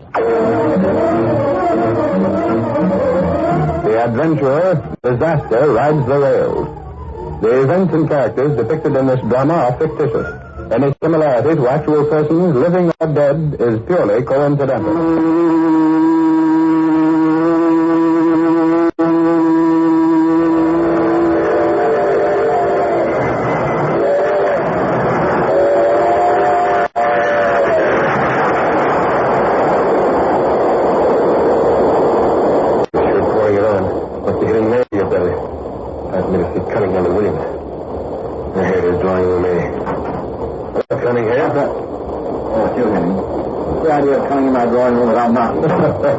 Why shouldn't I, Cunningham? After all, I'm the railroad detective on this run. I don't like it, that's why. Suppose someone stuck his nose in here when we were in the middle of a poker game. Me and Williams might be upset. We might not be able to fix the cards properly. The railroad would sure have my hide if anyone was working with you railroad gamblers. Has anyone suspected? Relax, Cunningham, relax. Nobody's wise to a thing. I'm just talking. Talking gets people in trouble. I don't like it. Okay. Who's your partner? Williams? Yeah. The same as usual. Out in a club car with the other passengers. Can't have any of those suckers think Williams and I know each other. That's right. They figured you two for a pair of card shops. You'd never get anybody to play cards with you. You gone through the train? That's what I came in to tell you. There were a couple of guys in the club car looked like good prospects. Pretty young and well dressed. If you were in the club car, how is it you didn't see Williams? Maybe he had a newspaper up in front of his face. Don't be so suspicious, Cunningham. Why not? That's the only way I can be sure nothing goes wrong. This is a good racket, and I expect to keep it. That's okay by me, too. I get my cut, so it's in my interest to see nothing goes wrong. I'll go back in the club car and sit next to those two men. You know what to do. Maybe I ought to point them out. If you spotted them, it'll be easier for me. Just be sure we're supplied with the regular cars. Don't worry, they'll be marked all right. In the luxurious club cars were limited, Cunningham sat down beside the two men described by the railroad detective. Unknown to Cunningham, one of these two men was Britt Reid, wealthy young publisher of the Daily Sentinel. Glad I ran into you, Reid. As long as we're on the same train, we can kill time together. Yeah, Stafford, for a while anyway. Quite a while. 3 hours till we get to the city. There's little work I have to turn out before then. Work? Reid, I can remember when just hearing that word made you shudder. Well, I still don't take it too seriously. Still, someone has to look after the family interest since Dad went out west. Suit yourself. Oh, I wish there was some excitement on this train. How do you happen to be taking it anyhow? I thought you never left the bright light. I was upstate at the racetrack. Did pretty well, too. A man with your money can afford to lose plenty. I guess that's why I usually win. Whatever it is, horses, bridge, poker. Excuse me. Huh? I couldn't help overhearing your conversation. If you're thinking of playing cards, don't do it on a plane. Why not? Because you never know with whom you're playing. Take me, for instance. I make it a rule never to play cards with strangers. You're absolutely right about that. Oh, I don't know, Reid. I imagine I could be able to tell an honest man from a crook any time. Perhaps you could. Well, by the way, let me introduce myself. My name's Cunningham. Glad to know you. I'm Stafford, and this is Britt Reid. Ooh, a pleasure. Say, caution or no caution, I wouldn't mind a friendly game of cards right now. Your friend is out of convince, Mr. Reid. Excuse me for butting in. You gentlemen would like a fourth for bridge. How about me? Say, then we're all set. For just a moment. You were reading this man? Oh, different. I never saw him before, Cunningham. Oh, well, here's my card. I'm a stockbroker. My name's Williams. Glad to know you, Williams. How about that game, you two? Oh, I have some favors to go, but count me out. It's just as well. I'm not so keen on bridge. No offense, Williams, of course, but, Say, how about some poker, then? 3 of it. Why, yes. Oh, I haven't much cash with me. Suppose I lose. Would you take my check? Absolutely not. No check. Oh, take it easy, Cunningham. We play for small stakes. If necessary, I don't mind cashing Williams' check. Very well. You can play in my drawing room. Right. See you later, Reid. This way. You look all right, and Stafford has plenty of money still. Oh, pardon me. May I speak to you for a moment? Me? You're the railroad detective on this train, aren't you? Yes, you look like a detective. I know lots of passengers play cards even though it's against the rules. Hey, you're not worried about your friend. Why, one of those men is Mr. Cunningham. He's traveled his line for years. I was just curious, but I look in once in a while just to be on the safe side. It's possible, but I wonder. Well, I'll talk to Stafford later. It may prove interesting.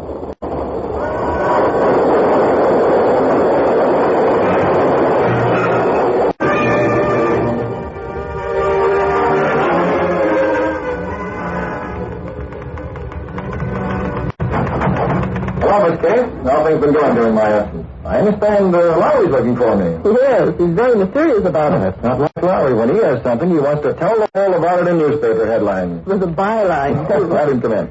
Anything else? That friend of yours, Mr. Stafford, is waiting. I told him to go into your private office. Stafford, huh? I missed him at the station. I wonder if my hunch was right. What hunch, Mr. Reid? Oh, never mind, Miss Kate. Send for Lowry. Ah, Britt. I've been waiting for you. Oh, you look a bit disturbed, Stafford. Don't tell me you lost money playing poker with strangers. I lost plenty, Britt. I should have taken your advice and stayed away from those men. I thought as much. I swear that game is fixed, but there's no way of proving it. If only you'd been there watching. It takes an expert to detect crooked card tricks, Stafford. But I sent the railroad detective back there. He should have been able to tell. Some fellow did come in. Sure, thick set. That's the one. Did he watch the game? Yes, he seemed to know Cunningham quite well. His name is Henning. So he was the detective, eh? Yes. He didn't notice anything out of the ordinary? Not a thing. I guess if he couldn't find anything out of line, I was suspicious over nothing. Or else that detective is in with the crooked game. It's been known to happen. Hey, boss, am I glad you're back? I've got some inside dope that may build into a good yarn. Easy, Lowry. I have a visitor. Oh. But Casey said they'd come right in. Now, this is Mr. Stafford, a friend of mine, Lowry. Hello. Hiya. Well, don't hold it back, Lowry. What's this inside dope? Boss, I've picked up a lot of rumors around town about a big-time gambling ring operating on the railroad. On the railroad? Sure. Those trains are full of suckers waiting to be picked. Poor sats with more money than trains. Oh, Lowry, hold on. What's so funny about that? Well, it so happens, Lowry, that I'm one of those poor suckers. That's right. Stafford got into a poker game on the train and lost plenty. Well, that's great. What? Well, that is, I don't mean about you getting hooked, Mr. Stafford, but if you've got proof about train gambling... That's just the trouble. We have no proof, only suspicion. Oh. It takes more than that to get jail terms or a newspaper story. There must be plenty like Stafford here who ran up against this racket. Some of them must have proof. Yeah, I doubt it, Lowry. Besides, most of them are too ashamed to admit they've been victimized. That's true, Reid. Only reason I'm telling you is because you're my friend. I can't ever get around. I'd be laughed to death. Looks like a story that didn't turn out. Perhaps we can find a story yet. One of those two men Stafford played with handed me a card to introduce himself. Those crooks carry fake cards by the dozen. Well, we still don't know them for crooks, definitely, so this name and address may be on the level. Check out anyway. Okay. If we find anything, we'll use it. And so will the police.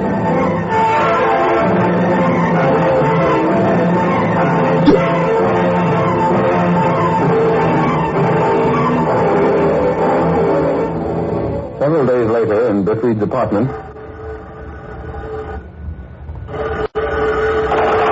Mr. Reid, Sergeant. This is Lowry, Kato. Let me talk to the boss. One moment, please. Where's it, Kato? Mr. Lowry. Oh, yes. I told him to call me when he got through checking up on that name and address I gave him. What did you find, Lowry? Another thing, boss. That's the guy's real name, and he has got a brokerage business. Did you talk to him? No, he's always out on trips, but it's on the level. Quite possible that this brokerage office is merely a front to cover his real activities. If it is, I'd like to know how we're going to find out. Miss Case told me you also phoned Henning, the railroad detective, but couldn't get anything from him. No, that's right. We drove blank every place. But I'll keep lugging. Yeah, do that, Lowry. Did Mr. Lowry find anything, Mr. Britt?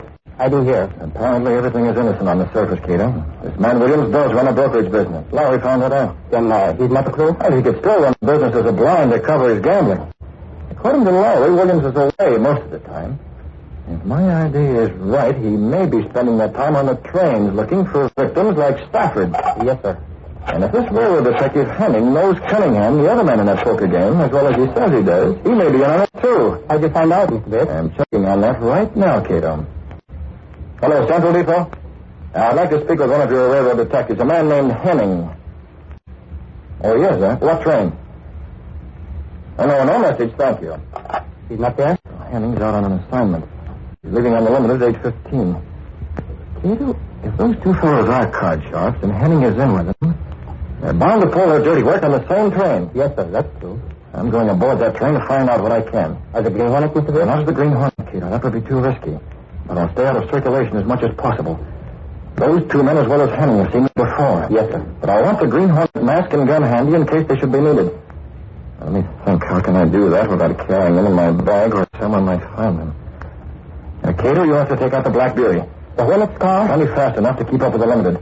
Be sure the mask and the gun are in the car. Now, while you're driving, watch the observation platform.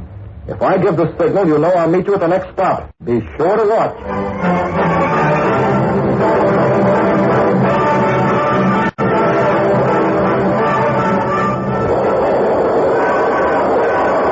That night, as the limited sped through the darkness, Britt Reid stood in the rear of the observation platform. I've been through the whole train several times. No sign of Cunningham and Williams. They must be in the drawing room for a vote at all. I'll take another turn in a few minutes. If I draw a blank then, I'll signal Kato. But before Britt Reid could carry on his search, drama occurred aboard the limited. In the drawing room toward the front of the train, Cunningham and Williams called Henning. What's up, Cunningham? Who's this guy lying on the floor? That's a lot, Henning. Williams and I were playing poker with him. He saw Williams slip a card out of his sleeve. He started to squawk and I hit him. He looks as if he might be at the corner of the table. We must get him out of here, off this train. They've already emptied his pockets. Put the ticket for this drawing room in his coat. We can't open that window, Cunningham. And these air-conditioned cars, the windows are sealed. You can break glass. Break him out. The train's going 80 miles an hour. He can't look again. When he comes through, he talks. This racket's too good to spoil. God knows we took this drawing room, Henning. Only you. And you know better than to say anything. We'll sneak off the train to the next station. No one will rise her. Now, get his feet. Yeah, head up. We're passing close to the state highway. Lights up the side of the tracks like a Roman candle. There he goes. And no one will rise her. Now all we got to do is...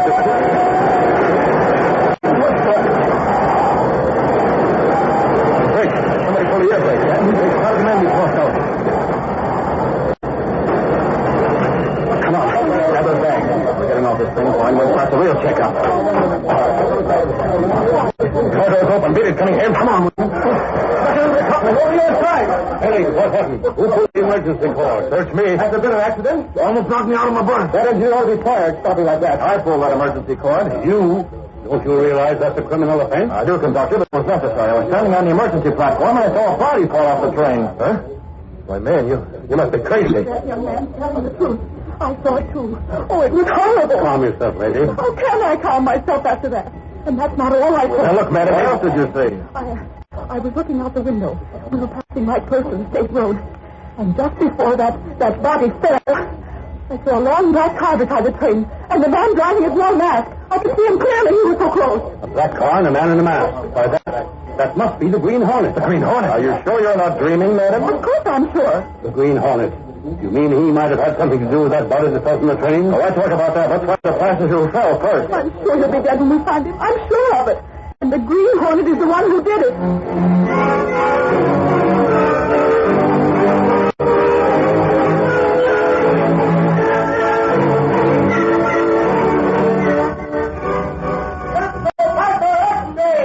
Passenger falls from Limited. Green Hornet involved in mysterious death. X3 Sentinel. Hornet X-Ray. Let's get us the Green Hornet.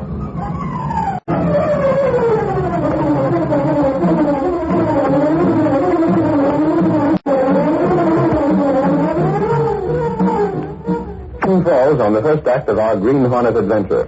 Before the next exciting scenes, please permit us to pause for just a few moments.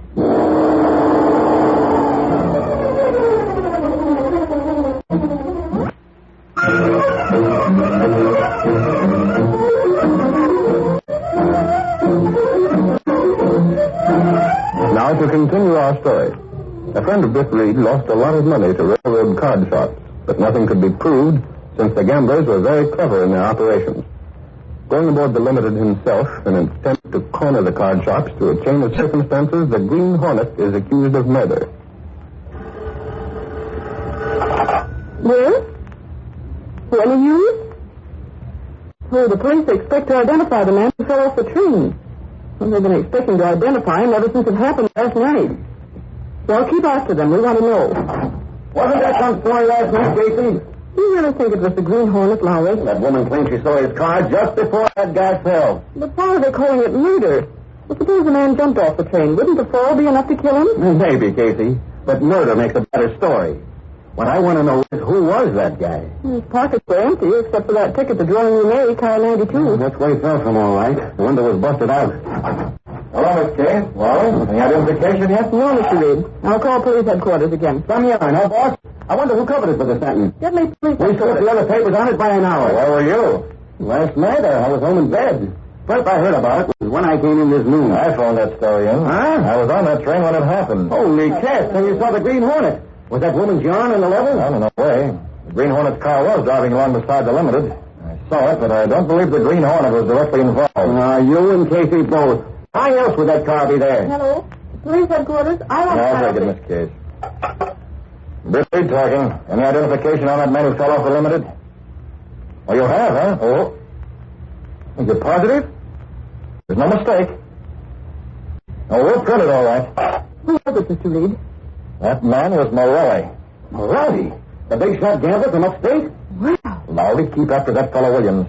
I'm not sure that it seems more than coincidence that gambling is the keynote of everything connected with this death. Williams? Was he on that train, boss? I didn't see him, but he might have been. And a man like Morelli doesn't commit suicide. Someone pushed him through that window. And I don't think it was the Green Hornet.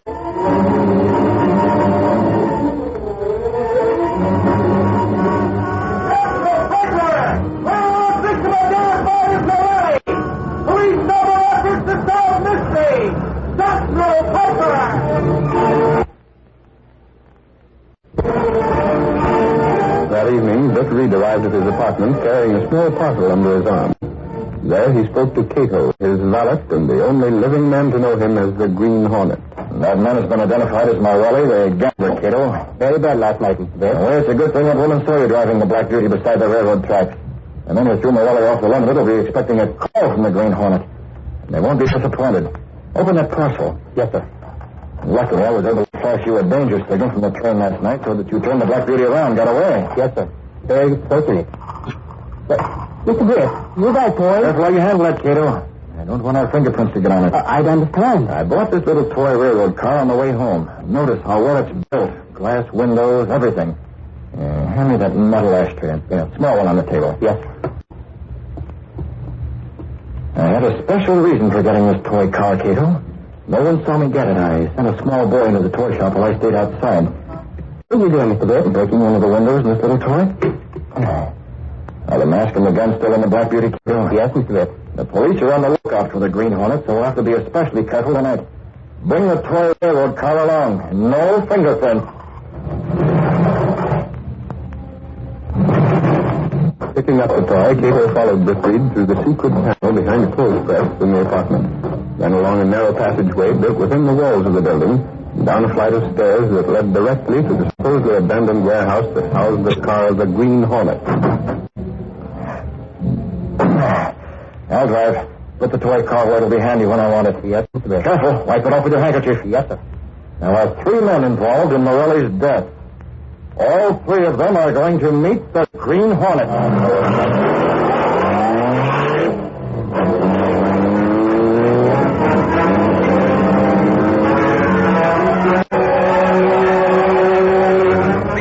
Police, aided by railroad detectives, are working to solve the death of gambler Morelli, who fell or was thrown off the Limited last night. By checking over the tickets issued to the passengers, authorities have learned that 2 tickets were issued and are still unaccounted for. It is believed that the passengers may be involved. Every effort is being made to... What's the matter with you, Henning? Really, that's what. Take it easy, Henning. Nobody knows it was us. Why did you 2 guys pick him for a sucker out of all the people that was riding the train? He didn't tell us his name. We thought he was just another amateur looking for a hand at poker. I wonder why I saw you pawn that card, Williams. He's an expert. All the more reason for taking care of him. Yeah, sure. He had a good record on those trains. Morelli must have been trying to cut in on us. That don't mean you had to handle him that way. What'd you expect us to do? Use kid gloves? There wasn't time to figure things out. We worked fast because we had to. We're supposed to be out right now looking for the guys who pulled this job. And all the time I'm wise to the whole setup. You're in as deep as we are. I didn't do no killing. You were there when we dumped Morelli overboard. What does that prove? That makes you an accomplice after the fact, Henning. As a detective, we don't have to explain that any further. So just remember, it's to your best interest to make every effort to keep us from being caught. What do you think I'm doing? So far, yes. But don't change. It only hadn't been Morelli. Well, it was Morelli. Stop harping on it. We didn't realize it until we got back here and took a look in his wallet. Where's the stuff now? It's safe. I have it locked up along with our marked card. We'll get rid of it all at the same time. What's the idea of waiting? You should have fixed that stuff long ago. We had our hands full making sure nobody spotted us when we sneaked away from that train last night. Aim straight here. If we tried to get rid of those things on the way, someone might have remembered us. All right, why don't you burn them? Because leather won't burn you, fool. Morella's initials are on that wallet. Hold on. What? What's the matter? Thought I heard a sound from the next room. I don't hear anything. It's your imagination, Henning. No, I tell you. It was like somebody went in a clock or something. Pipe dreams. Yeah? What was that? He's right, Cunningham. That was the window. We'll soon find out. See, Henning? The room's empty. There's no one here. Yeah, I guess you... What's that on the floor? It's moving. Put on the light. What the... It's a little toy. A mechanical toy. How did it get here? It's a toy railroad car. Look, one of the windows knocked out. Somebody was on about last night. Here's a piece of paper rolled into one end of the car. Oh, look at it. If this is a cute little joke one of you is putting this toy car here and... Look, this paper's stamped with a seal. The seal of the Green Hornet. The Green Hornet? I knew there was someone here. I heard him. But how do you know it was us? That car of his.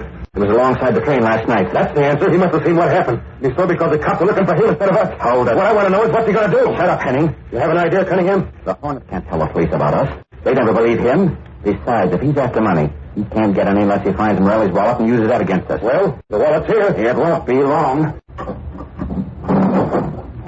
Here's all the evidence. Henning, you're going to take it out and get rid of it. Dump it in the river, any place. If that Green Hornet comes back, I don't want it around.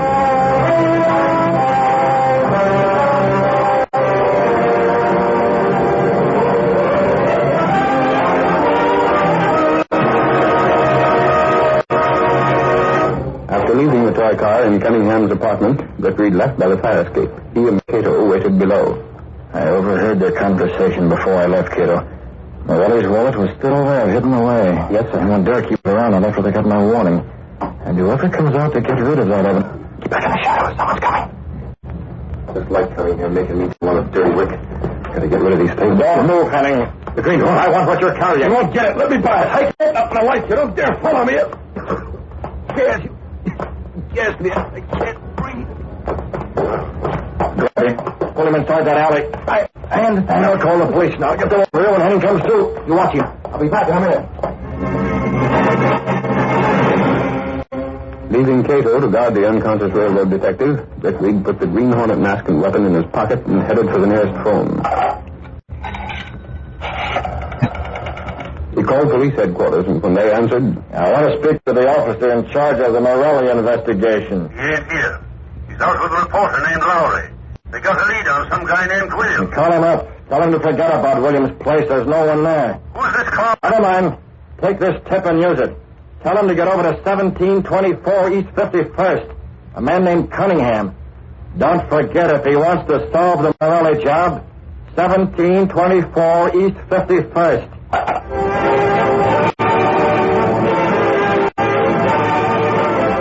Britt Reid returned to Kato. He replaced his Green Hornet mask. The police will be here very soon, Kato. Take that bag with the evidence. Oh, Kelly, Henning. What are we doing, Mr. We're returning Henning and the evidence to the place they came from.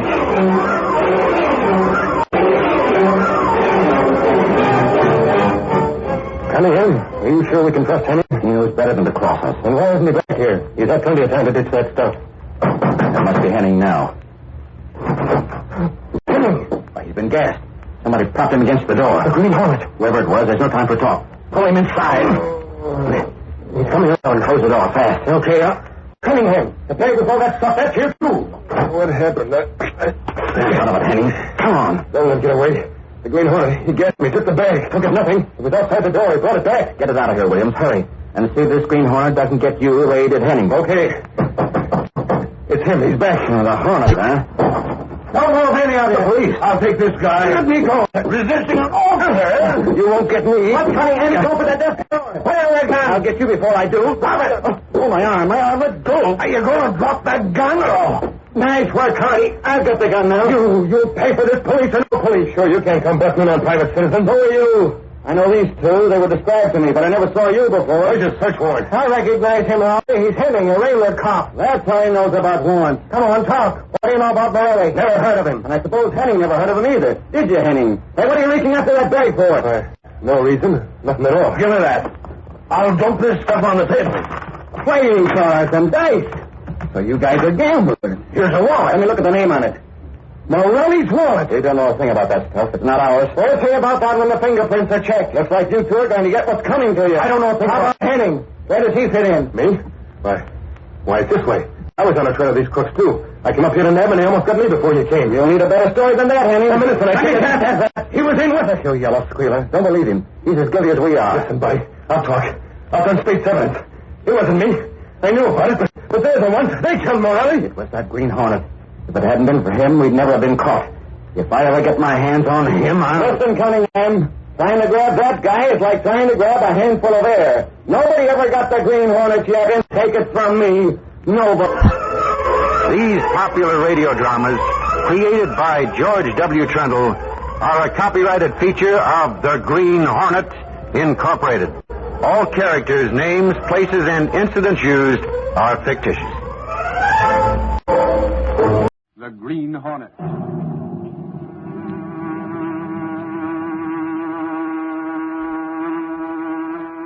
He hunts the biggest of all game, public enemies that even the G-men cannot reach. The Green Hornet.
adventurer, put it on ice. The events and characters depicted in this drama are fictitious. Any similarity to actual persons, living or dead, is purely coincidental.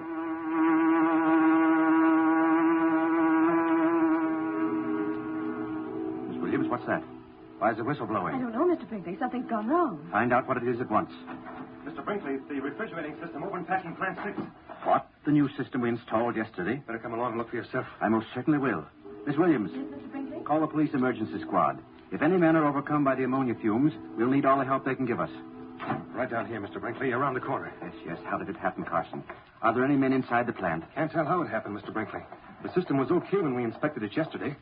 I hope this won't spoil all that meat we've got in there. Forget that. What does it matter what happens to the meat? It's the men who may be trapped inside I'm worried about. We'll soon see, Mr. Brinkley. They're right through this door. Are they all right? Watch out for the ammonia fumes. Bring them out here in the fresh air. Stand back. Give them air. One side. Are they all out? Out of the way. Let us through, please. It's Mr. Brinkley. Yeah, we got him out, Mr. Brinkley. Pretty close call, but they'll pull through. How many were there, Hendricks? The lucky thing there was only 2 of them, sir. Me and Smith just managed to get them before that ammonia. Hendricks, you got quite a dose of that ammonia yourself.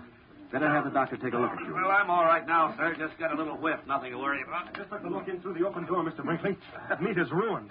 Is that true, Hendricks? I guess so, Mr. Brinkley. You know, it ain't no good when the ammonia's been at it. Completely spoiled. 2 carloads of beef that we might just as well throw away. Carson, I can't understand it. We've had one serious loss after another, and now this. Look here, Hendricks.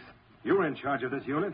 How do you explain this mess? I wish I knew, Mr. Carson. It don't make sense. We don't want excuses, Hendricks. Easy, Carson.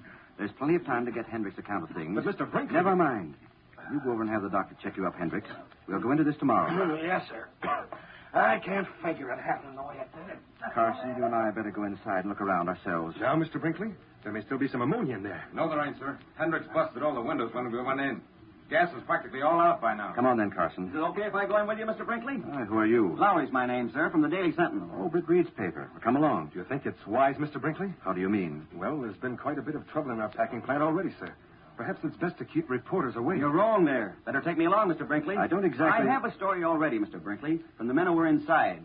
Do you want me to print that, or would you rather have me get the straight dope from seeing it myself? Look here, young man. What do you imply? Well, one of them, one that was working inside when the pipes burst, said it looked like plain criminal carelessness. Don't listen to his story, Mr. Brinkley. My meat packing plant has always been the safest in the country. Then it's okay for me to go with you? Yes, it is. But, Mr. Besides, Britt Reid is a friend of mine, and I want him to have a good idea of what's happened here from someone who won't color the story.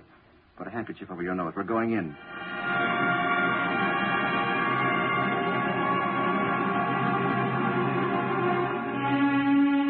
In the office of Britt Reid's secretary. Who's the boss with, anyhow? I don't know, Lowry. I told him you were waiting, but he said to wait. He's tied up with someone who came in while I was out to lunch. Well, who is it? Don't ask me. He left those packages on that other desk. Well, Casey. Axford. Very golly, youngsters. Glad I am to see you. You're the one who was with Mr. Reid. That I am. And I'm to be back at my old job. Very golly, ain't that something? How are you, Lowry? I was all right till you blew in. But anyhow, welcome, Axford. The same old Lowry. Now I can be giving you me help in cracking some of the stories that happened around this town. Is that so? Yeah, ain't it? What's in those packages, Axford? First some brass polish to keep in me disc, and then there's some polishing clothes. Polish? For what? For the big package there. It's a brand new cuspidor I brought with me all the way from the West. Oh, my. It starts all over again. Well, keep it in your desk and take off that hat. Oh, by golly, it's just like being home. That it is. I better see the boss. I'll be trying, Casey, not to get in your hair. Boss, I'll get right to facts. I told you something about that Brinkley outfit already. Oh, yes. I went through the place with Brinkley and his assistant, a guy named Carson. That ammonia leak was caused by a valve being opened when it should have been closed. It's a wonder those 2 men weren't killed. How did you like Brinkley? Okay. He told me he was in the Civic Club with you. That's true. Well, look here, Lowry. What is there to these stories that Brinkley's meat isn't up to the Board of Health requirements? That's what I'd like to get more dope on. Yes? Mr. Brinkley is here to see you. Brinkley? Oh, send him right in. I want to see him. Why, Brinkley wants to see me, and at this particular time. Guess I'd better be going along. No, Lowry, stay here. Go right in, Mr. Brinkley. Thank you. How are you, Brinkley? You've met Mr. Lowry, haven't you? Oh, yes, I have. Went through the plant with me. How are you? Reid, that's what I've come to see you about. The accident at your meatpacking plant this morning? Oh, by the way, how are the 2 men who were overcome by ammonia? Oh, they're fine, Reid. Resting comfortably. The men got them out in the nick of time. Brinkley, is it true that you've been having a lot of trouble lately? Well, yes. Yes, it is. Well, Lowry's been telling me that some of the restaurants are turning down your product. They have, and I can't say I blame them. Quite a lot of it's not up to standard. Why not bring it up to standard again? You know the reputation of my plant, Reed. It's always been very good. Yeah, up to now. Before this, I've prided myself on the fact that the Board of Health has always given my products the highest possible rating. Well, you mean that rating has changed? Changed is putting it mildly. The Board of Health has condemned more than half of the meat in my plant in the last week. Well, things sure have gone haywire. When I think of the juicy steaks you used to... Unless something's done, I'll go bankrupt. I'll be forced to sell my business. Oh, that's too bad, Brinkley. Yet, at the same time, I scarcely see what this has to do with a newspaper publisher. Why come to me? Reed, I'm convinced there's something crooked behind it. Crooked? What makes you think that, Mr. Brinkley? This accident today, for one thing. Any evidence of tampering? None. I didn't see any either. Looked like just plain carelessness to me. I'm sure it isn't. What makes you so positive? Well, it's nothing tangible. Then if you can't put your finger on it, Mr. Brinkley... Yet all the trouble has started since I turned down an offer to sell my business. Oh, I see. You think this is an attempt to force you to sell? Exactly.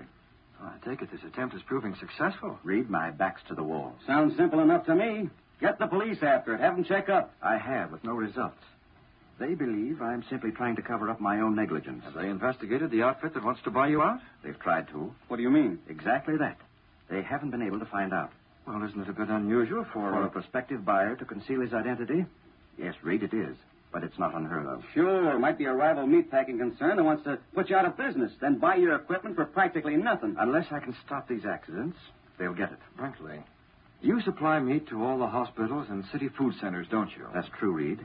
It's imperative that they're sure of the quality and purity of the meat they use. In that case, clearing up these difficulties at your plant is a matter of public concern. Right, boss. And when the public welfare is jeopardized, the Daily Sentinel is interested, very interested. I knew I could count on you, Reed.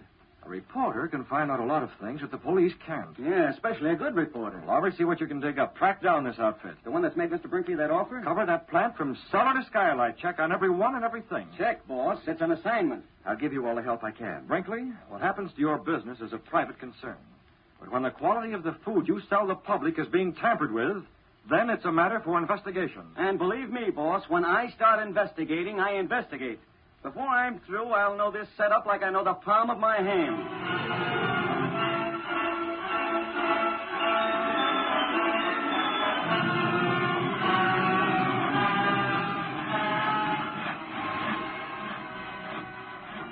Now, this here room, Bud, where we cut the meat up into different sections. What about that saw? What's that for? Oh, same thing. Sometimes we have to saw through big bones. This belt here is a conveyor for carrying the meat from one operation to the next. What's behind this door? Come on in. Ooh, say, it's cold in here. Here, I'll just... Here, don't close that door. This is a refrigerator room. We should get stuck in here with the door closed. We'd be out of luck. Might freeze to death. I'm that way already.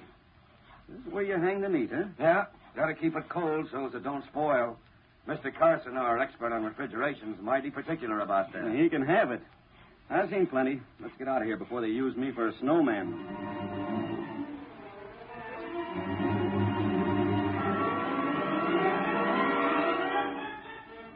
You say your name's Lowry? That's right. Mr. Brinkley sent me over to find out about that offer for his meatpacking plant. I understand that offer came through you. Yes, it did. I'm a broker, sort of a middleman. Who made that offer? Sorry, but I'm not at liberty to give out that information. What do you mean, not at liberty? I told Mr. Brinkley the same thing. This sort of transaction comes my way quite frequently. My client doesn't wish to have his identity revealed. Now, listen here, you... Furthermore, I don't know who made the offer myself. The whole affair has been conducted by mail. The bank account... A phony name. I checked on it. It's a registered business name, which is perfectly legal. And Brinkley knows the money's good. But I still That's all I can tell you. Good day.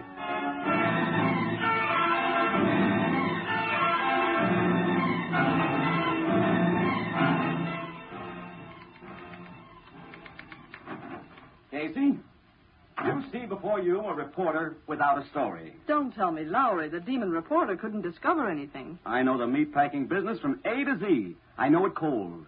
In fact, after being in that ice room, very cold. Well, that ought to make a nice feature next to the stamp column. What is it? Lowry's back, Mr. Reid, without a story. Shall I send him in? Oh, yes. No, I'll be out. Casey, I never want to look a sirloin in the face again. No luck, eh, Lowry? Not a trace, boss. If you ask me, Brinkley's having pipe dreams.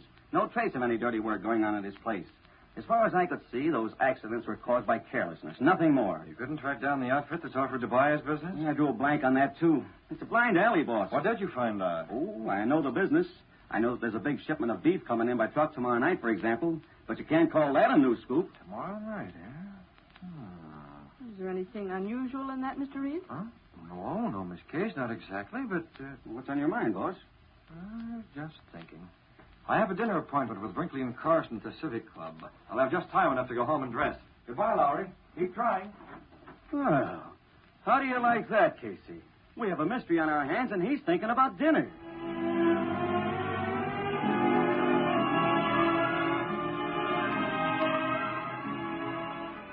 As soon as Britt Reid reached his apartment, he sat down at his desk and wrote a letter. Cato, I'm having dinner at the Civic Club with Mr. Brinkley and his assistant, Carson. Yes, Mr. Britt. I'll put the Hornet seal on this letter. There. It's addressed to Mr. Brinkley, Cato. Be sure he gets it at dinner this evening.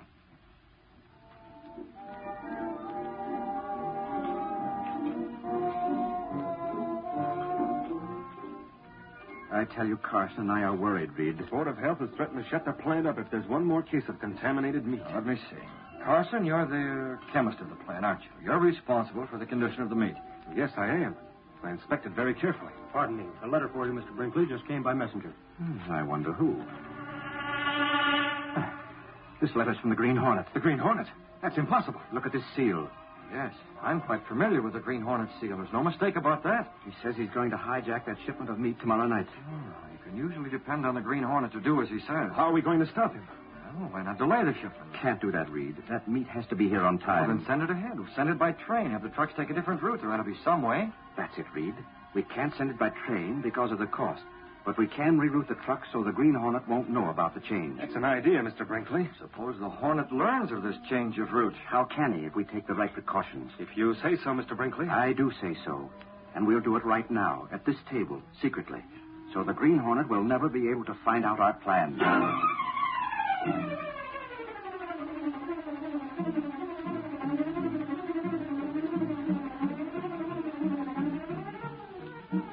The curtain falls on the first act of our Green Hornet adventure.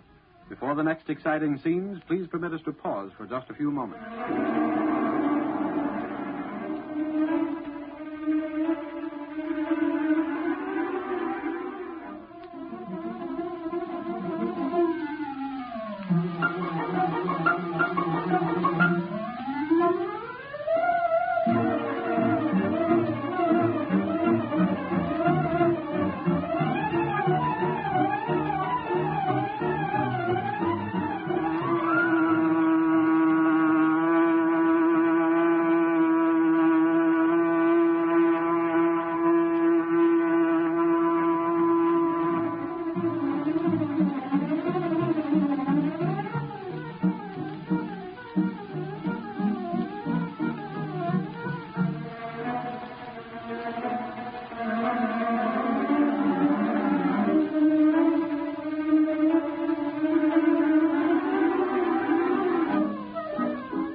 Now to continue our story. Returning from his dinner at the Civic Club with Brinkley and Carson, Britt Reid told Cato what had occurred. You had the letter brought to the Civic Club at just the right time, Cato. When Brinkley opened it and saw the Green Hornet seal, he didn't know what to say. Did your plan work? I sent that letter to Brinkley for a purpose, Cato. The Green Hornet threatened to hijack a truck caravan of meat that's coming to Brinkley's plant. I suggested that the trucks be rerouted over a different road to evade the Green Hornet. Why, Mr. Britt? Well, only a few of Brinkley's employees will know of the new route we decided on this evening. I'm convinced that all Brinkley's troubles are being planned by one of those employees in order to gain control of Brinkley's business. I see. Now, Brinkley thinks I'm going on a fishing trip. Instead, we're meeting that truck. You go at the Green Hornet? We'll take the mask and the gun and all our equipment, but not the Black Beauty. No? We'll be out on the open road tomorrow afternoon. The Black Beauty will be too easy to recognize. This time, Cato will travel in a small sedan with a mask handy. If Mr. Brinkley recognize you... Brinkley isn't going out on the road at all, Cato, so we won't run into someone like him who might recognize me. You and I are the only living men to know me as the Green Hornet, Cato. And no one else ever will.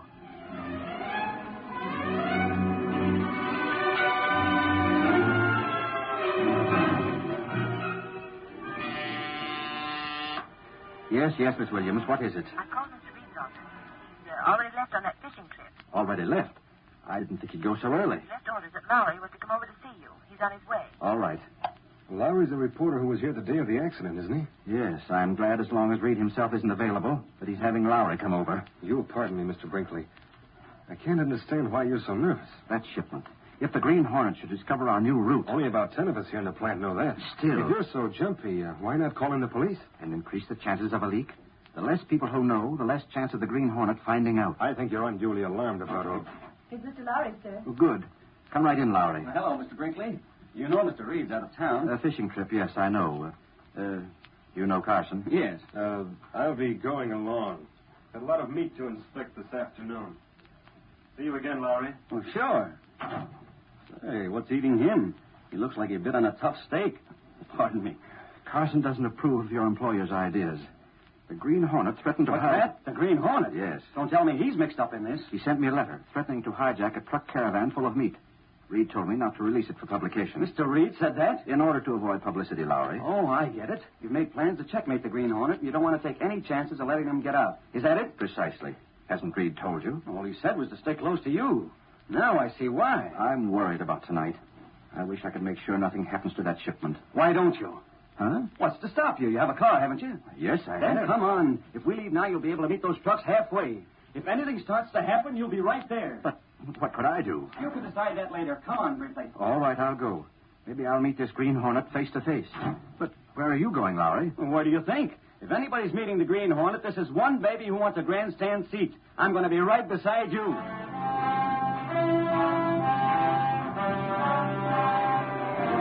Driving out of the city, Brinkley and Lowry traveled all afternoon. That evening, as darkness fell, Britt Reid and Kato sat in a car that was pulled off the road and hidden from sight. Look, Kato, there's a car coming along the road. When it goes by, we might as well start after those trucks again. We want to be there with time to spare. It's coming fast, Mr. Britt. Kato, did you notice the license number on that car? It's Brinkley's.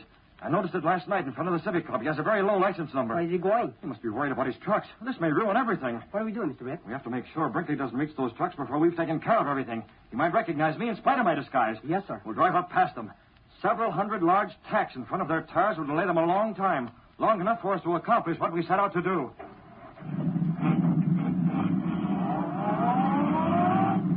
Turning onto the road, Britt Reid pressed down on the accelerator. The sedan sped along the concrete after Brinkley's car. There they are, Kato, stopping for that light ahead. Get the tacks ready. We're in luck. The light's changing. We'll be able to pass them before they get going too fast. The tacks now.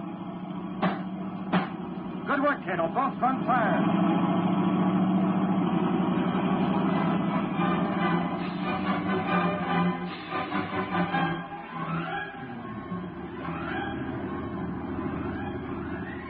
Want to take the wheel for a while, Smitty? Hendricks, you keep it.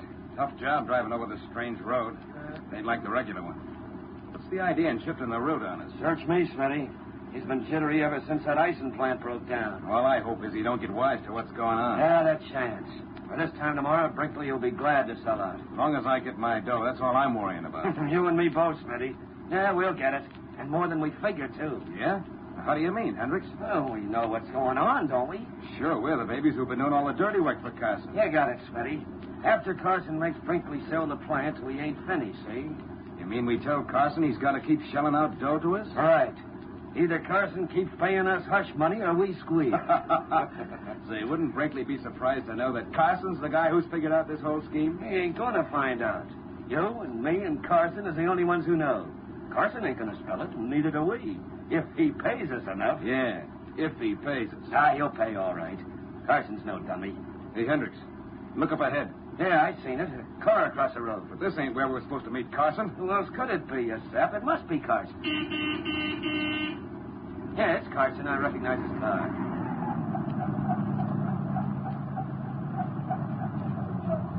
Hey, Carson, what's the idea of meeting us here? I thought you was going to be 5 miles up further. I had to change our plans, Hendricks. A while back, I noticed that the car was trailing me along the road. Yeah? Who was it? I don't know.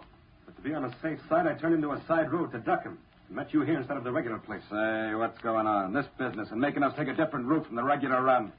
What's up? The Green Hornet threatened to hijack this truck. Green Hornet, so that's it. Well, let him. Won't that help ruin Brinkley's business? Not as well as my way, Smith. I'm a chemist. I'm going to shoot the meat in this truck full of germs. When the Board of Health inspects the shipment tomorrow, Brinkley will really be finished. Yes, you're right.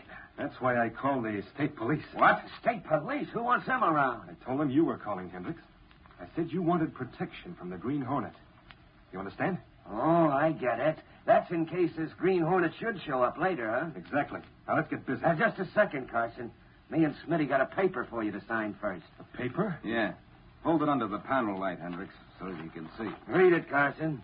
It says what we're doing this job for, all about it. But I don't understand. We want it signed, see, or we don't open this truck. That thing's practically a confession. I won't Don't worry. We'll tear it up when we get paid. If we get paid enough. You'll get paid. We're making sure, that's all. Come on. We wouldn't be sapped enough to show this to anybody if that's what's bothering you, Carson. Proves we're in as deep as you. That's true. Here's a pen. Got it all ready. There. Now, let's not delay any longer. So the state troopers are going to make sure our plan works. Ain't that a laugh? Now, come on, you two. Open up the back of this truck so I can get inside and do a job on that meat. Okay. This is some truck, ain't it? Plenty cold inside of it, too. Special refrigeration and all. Here's the door, Carson. Round and back. Open it. Yeah, that's what I'm... Hey, Hendricks, I thought you locked it up. I'll be sure I locked it. It ain't locked now. Never mind that. Get busy. Open those doors. Okay. They're pretty heavy. Feel that blast of cold air, Carson? Sure is chilly inside there. That's exactly where you're going. What the devil? Who's that? He's wearing a mask. Don't move, any of you. The Green Hornet. No. So Carson was right. You did trail it. But I took a side road. I lost you. I followed you. My lights were out. Can you beat that? So you're the guy who opened this lock. A bent hairpin. You've been inside the truck. Climb up here. Now, let's be sensible about this. Oh, listen, Hornet. Climb, or would you like me to pull the trigger? No. No. Don't shoot, Hornet. Don't. Suppose there's nothing in that gun but gas. I've heard about the Hornet, and you know I mean what I say. Sure, it's okay by us. Shut up, Hendricks. You can't bluff me, Hornet. What did you do pull that trigger? What'll that get you? I've no time for talk, Carson. In. No, you can't make me. Take him. Gas. I can't breathe. Now, you two, pick him up. I didn't see you shoot. Who done it if you didn't? Never mind what's behind you. Get Carson in here, fast. Okay. Only don't do nothing to us. He's heavy. Over the top, or left him. Yeah. I'm coming up. Now, don't try anything. Remember, there's a man behind you. We ain't. All right, in with caution. Now, hold on, Hornet. We ain't done a thing. We were just working for Carson. We'll tell you anything you want to know. I don't need information. Inside, you rats. In. Okay, we're going. And you'll stay there. You can't close the door. You want to freeze us to death. Get back, both of you.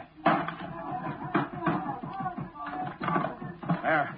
Mr. Hurry, Kato. Yes, sir. Brinkley's had time enough to fix the tires on his car. Will be out looking for us by now. Yes, Mr. Britt. State troopers may be out looking as well. You want to make sure they discover these rats right where they are without getting us. I understand. You got the sedan going. I'll drive this truck. Keep trailing me.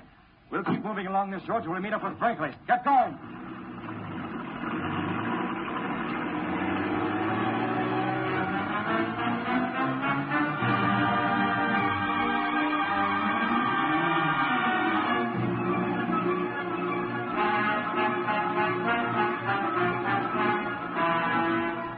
Later, Brinkley and Lowry drove along the road. I can't see any sign of our truck yet, Lowry.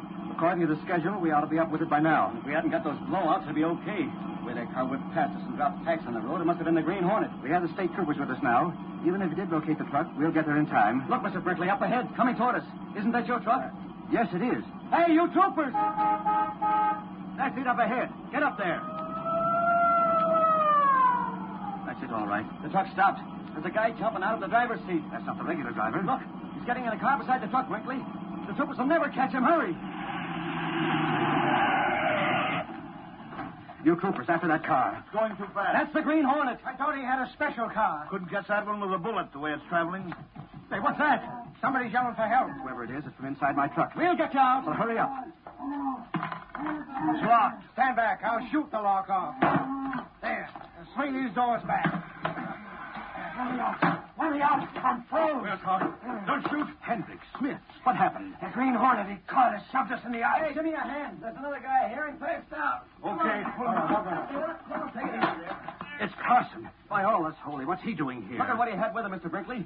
Full equipment for infecting the meat. What do you two lugs know about this? He got nothing on us. That guy Carson was in with the Green Hornet. Sure, that's it. Is that so? Then why did the Hornet gas Carson? Yes. Well, we don't know. Run for it, Smitty. They got us. Stand right here. The only place you're going is jail. What's he got in his hand? I ain't got nothing. Hand it over. Give me that. What is it, Lowry?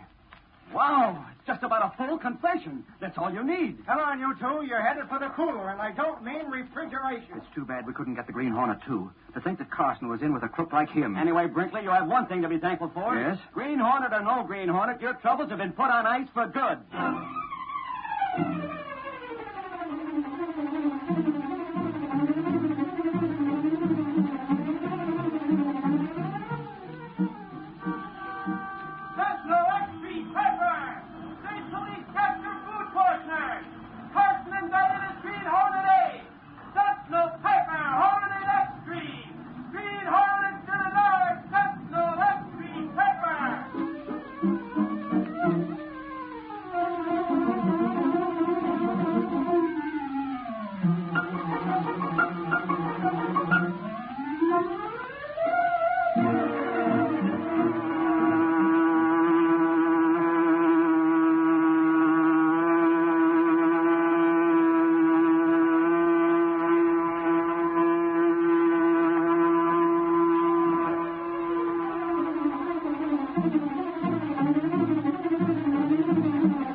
Just heard is a copyrighted feature of the Green Hornet, Incorporated.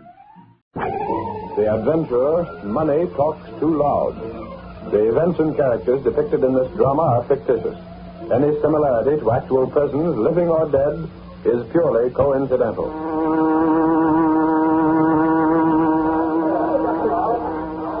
Hey, Kicker, I got the news from the state capitol. Lay off, Lowry. This is my busy 2 weeks. Don't sit there. Huh? You're almost having some enlarging paper. I'm in a hurry to get my desk packed up. Please, will you? Where you going? You don't rate a vacation till August. This, mister, is no vacation. Special assignment? Where you going? What are you going to put it in? I'm not taking any pictures for the next 2 weeks. I'm filling in for North Case on a vacation. You what? Believe it or not, big boy, I'm to be secretary to the boss. How do you like that? You? Say, no fooling. No fooling, brother. So clear away from the desk. I'm doing his office now. He'll be in himself in a little while. Like funny, Will. He's not due before noon today. Well, that's what you think. I know it. And if you don't believe it, ask the society head.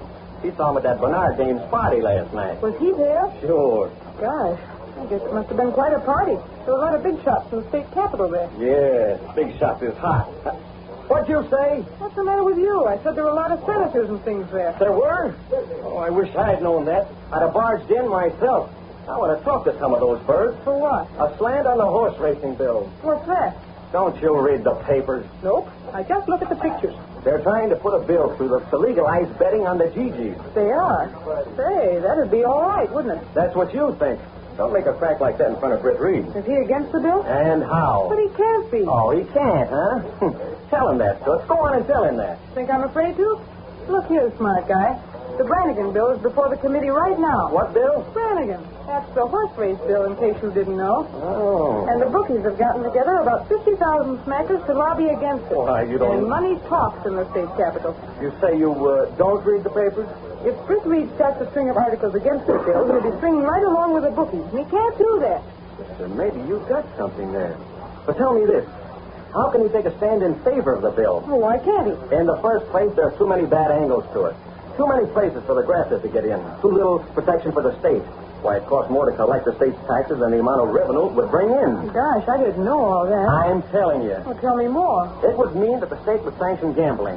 That would open everything up again for the operators of the slot machines, the dog races, the pinballs, the numbers games in the policy racket, and the lottery. If the state allows gambling on horses, how can they stop it on other things? As it is now, people who know of bookies go and solve the bet from time to time, but the great rank and file of people aren't interested. Let gambling on the races be made legal, and everyone will be betting on the Gigi's instead of paying their groceries. Gosh, you're doing swell, Lowry. Oh, what's the use? The boss can't stand in favor of the bill for the reasons I've mentioned, and he can't oppose it without being on the side of the bookies who'll be broke if the bill's put through. And he's right on the fence. The only thing for the Daily Sentinel to do is keep quiet about it. Yeah. I've got a picture of Britt Reid keeping quiet on an issue as big as this. It's going to be fun to see just what he does do.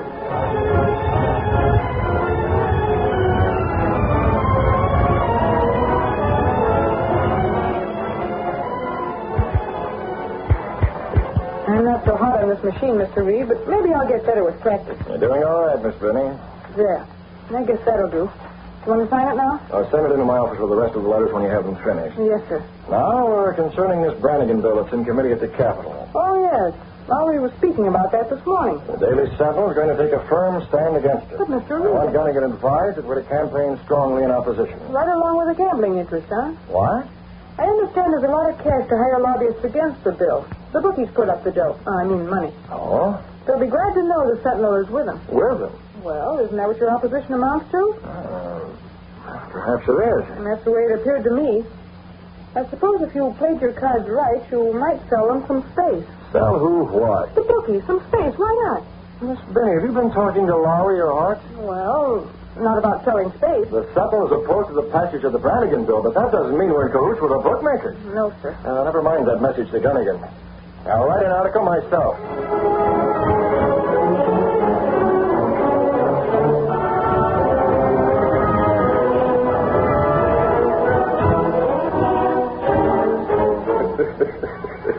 Now, there's a little something. Look here, Gopher. What you got, Farnsworth? The Daily Sentinel is out with a knife for the Brannigan bill. No fool. Read it yourself. Playing right along with it. I'm almost sorry we chipped into the pool to lobby against the bill. Why, now there isn't a chance of the thing going through. This is pretty strong stuff, ain't it, boss? Plenty strong. And this is just the beginning. I say when Britt Reid takes sides in an issue, he goes all the way. When Britt Reid takes sides on an issue, Flicker, he goes all the way. That's the trouble. Oh, why the dickens Ed couldn't he have stayed away from the office for the next few days? Hang it. He goes on his merry nightlife way with parties and dances and spends his afternoons at the club or pool or golf or tennis. Yeah, I know, Click. It's old stuff. He never comes around with anything particular on his mind until there's something like this. Then he takes unfair advantage of the rest of us just because he happens to own the confounded paper. Well, cheer up, Ed. Cheer up? With every bookie in town tipping his hat to me? I think maybe the boss will change his mind about going through with his campaign against the bill. He'll change his mind? You wait, fella. I've been busy. You? Sure. Hey, Benny. Me? Reed called you. Get back where you belong. Holy smoke. I didn't know he was in yet. What'd you do? Nothing, guy. Just wait. You said you'd been busy. Hey, wait a minute. See you by and by, Lowry.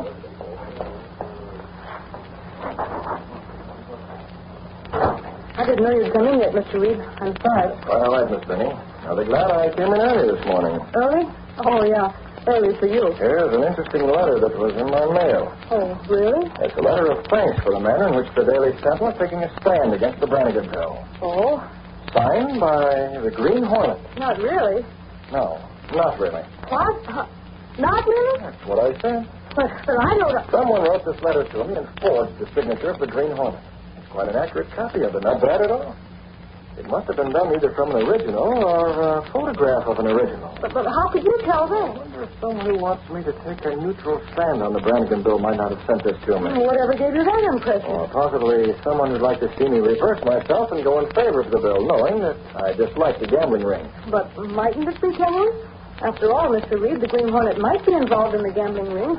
And in that I case... think I'll fire Ed Lowry because of this letter. Fire Lowry? Why can't he come out like a man and tell me what he thinks instead of going about it in this roundabout way? But Lowry didn't do that, Mr. Reid. Didn't do what? He didn't send that to you. How do you know, Miss Benny? Gosh, I know the guy. He wouldn't do that sort of thing. Honest to mind, he wouldn't. He'd come out with anything he had to say. That's what I always thought. I can't imagine anyone else who might have sent it. Can you? Well, gosh... Don't try to think too hard, Miss Benny.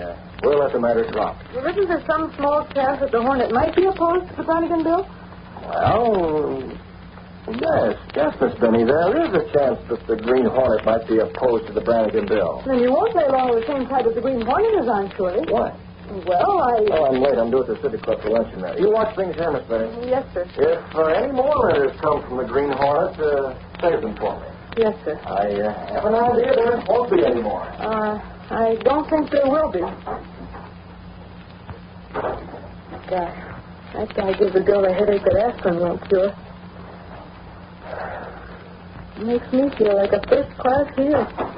He's gone, hasn't he? Yeah, he's gone. I'll give out, Inspector. What's the idea you had in mind? Listen, Lowry, skip it. As an idea, it wasn't so hot. Well, the boss has got to do something. A couple of the boys just flew in. So what? We're taking a sleigh ride. Everyone in town's giving us a berry. What do you mean, everyone in town? Well, all the bookies. They're thanking us for giving them a hand. Now, how do you like that? I don't. Maybe it's better off. Special for Mr. Reid. Okay. What's that? I don't know. A letter of some sort. Well, open her up. You're private secretary this week, aren't you? Maybe it's a lead on something. Well, if it is, you won't get... Holy smoke. Huh? This is from the Green Hornet. What? What's from the Hornet? What about the Hornet? This is the real McCoy, the unadulterated real thing. A thanks letter for the stand the Sentinel has taken. Signed the Green Hornet? Signed the Green Hornet. Now what'll I do? Why does everything happen to me? Sister, you invite things to happen. Now what? I can't show this to him. Well, why not? That's news. Sure, it's news, but I thought the first one would be news. First one? Oh, Ed, I faked a letter just like this. I had a photo of one of the Hornet letters, but in the hands of the cops, and I faked one, thanking him for a stand against the Brannigan bill. Yeah? I thought maybe if he thought the Hornet was against the bill, he'd drop the publicity he's been running. And now a real letter comes in, and I can't show it to him. Baby, you sure lead with your chin. But look, why not switch letters? Huh? Put this real one in the place of the one you showed him, see? Oh, he knows the first was a fake. He saw something about it. Yeah? Well, lay your cards on the table. Tell him the whole works and trust the luck that he don't give you the air. Oh, he will. He was going to fire you. Me? For what? Well, he thought you'd sent the letter with a Hornet's mark on it. Why, I told him you didn't. I'll never learn to stop talking to you. Sooner or later, I'm going to land in real trouble through you. Oh, Lowry, I'm sorry. Hang it all. Didn't I have the interest of the paper at heart? I wanted to make the boss realize how things stood. That was the only reason I did it. Sure, you thought you knew more about running the paper than he does. Oh, God. I don't know what he'll do, but you sure deserve getting canned. All I can do now is to tell him the truth and take whatever he dishes out.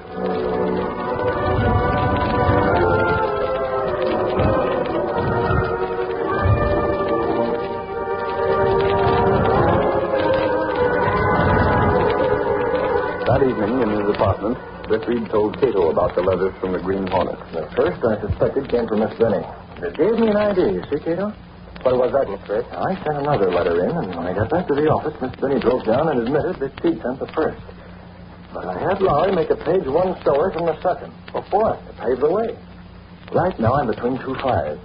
I don't like to be in this position. I must take a stand against the Brannigan bill, but by taking that stand, I'm aligned with the gambling interest. But what could the Hornet Kato do? Every one of the gamblers will read it. They'll be ready for the call I'm going to make on telephone. Yes? I know who the ringleaders are. The biggest of all is a man named Farnsworth. His assistant is called Gopher. His name is Gables. They call him Gopher Gables. Oh. I also know the members of the legislature who will take money for their votes. And some of them are on the committee considering the Brannigan bill. Who are they? We needn't list the names just yet. I'm not ready for them. Where are you going? To the car. Come on with me. I may need you. I've got to leave the car and make some phone calls. You'll have to stay with the machine. Very well.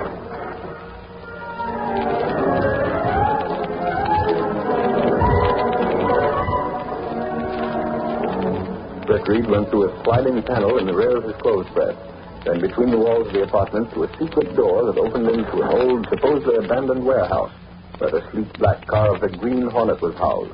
I don't know whether or not we'll get real action tonight. We'll be ready for it, Kato. We'll take the mask and the weapon. They're in the car. Good enough. But what do you do? There's just one way to get out of this spot. That's to prevent the passage of the bill and smash the gambling ring. Both must be done. How? They say, Kato, that money talks.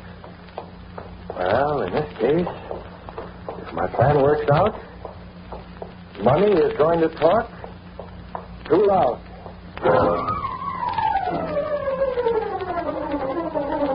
To continue our story, Farnsworth and his aide Gopher Gables read the Sentinel with a great deal of amusement. Can you beat it, Farnsworth?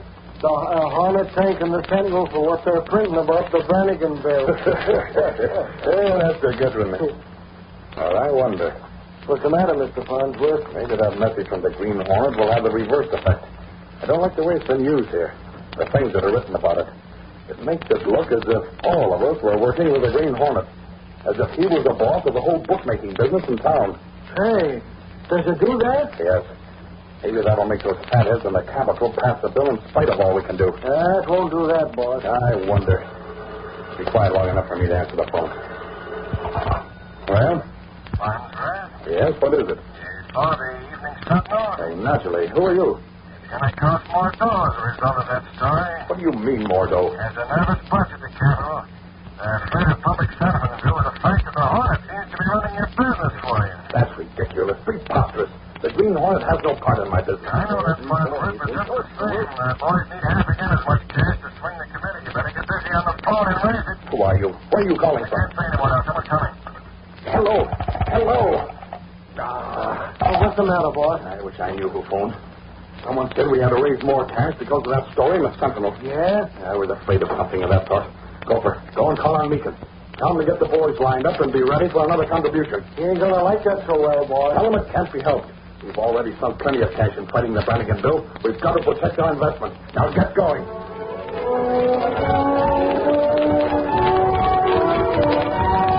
Gopher Gables heard from Farnsworth's apartment, while Britt Reid, a short distance away, made a long-distance call from a drugstore phone booth. In fact, he made several of them. Hello, is it Senator Jones? I am Captain Jones. You better get yourself a copy of the Sentinel and see what it has to say about the Green Hornet and the Brannigan bill. I bet it. Why? If you'll check with Smitty and Lynch and a couple of the others, you'll find that there's going to be extra cash for you in view of what the Hornet's done. Who are you calling? Listen, Jones, I'll let you know who I am sometime when I want a favor, see? Meanwhile, just get smart and hold out for about half again as much as you've been promised. I don't know what you're talking about. That's all right, Jones. I wouldn't expect you to say anything else over the phone. Just take a tiptoe, and if you don't believe me, call Farnsworth. He's at home right now. Just tell Farnsworth that you don't like the way things are shaping up. If you don't want to call Farnsworth, speak to one of the boys up there who's representing him. Get the idea? Senator Jones received this anonymous call in a hotel room where he'd been playing cards with some friends. I wish you'd tell me who you are. Advice, Senator? Sounded curious. What is it, Senator Jones? Advice from some anonymous party. We don't need advice. He stated that we should request additional recompense in view of the unfavorable publicity in this evening's edition of the Daily Sentinel. I didn't like that story. Puts us on the spot where it'll be hard to table the Brannigan bill for this section. I am fully aware of that. Who are you telephoning? Our friend, the lobbyist. And then a short time later that evening, Farnsworth had a second call, this time from his representative at the state capitol. But while this call was being received, there were unseen witnesses.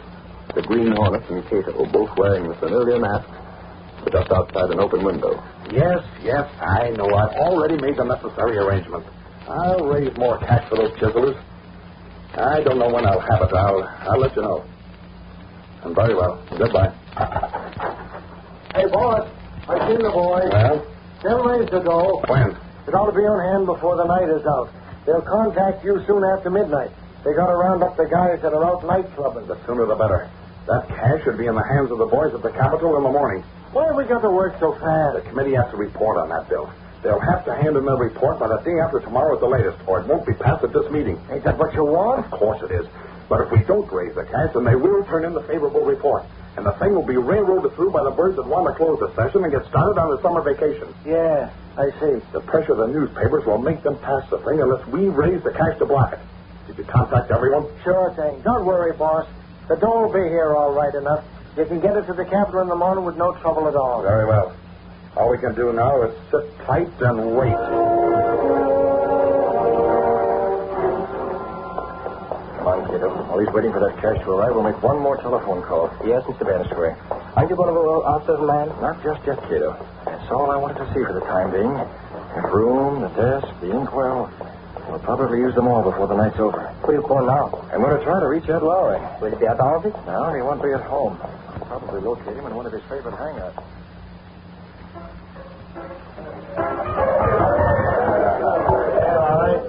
Phone call for you. Tell him I'm in conference. Tell him yourself. It's your boss. Jonathan? Mr. Reid. Well, why didn't you say so in the first place? We Yes, what he wants. Almost midnight. Yeah, boss, this is Lowry. Yes, remember there's nothing to this at all, but on the other hand, it's worth following up. What's that, boss? I happened to be in a nightclub when Gopher Gables came in. Gables? He's Farnsworth's stooge. That's right. Caught his sutcliffe there and heard something said about raising more cash in a hurry and getting it to Farnsworth tonight. More cash? That means the lobbyists need more. Wouldn't you say so? Yeah, I'm glad you agree with me. It might be a story to get to Farnsworth's apartment and sort of hang around and watch. It's worth a try, boss. I'll hop right over there. Thanks for the tip-off. Remember to hurry on the cuff, Gus. I'll probably be back before you close. Where to, Lowry? Got a story? Private business, boys. Private business.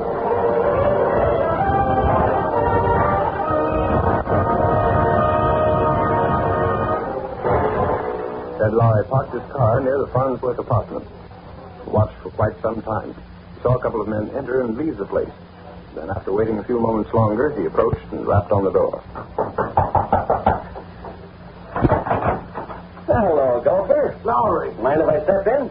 How are you tonight, Farnsworth? What do you want here, Lowry? Just stopped in for a chat.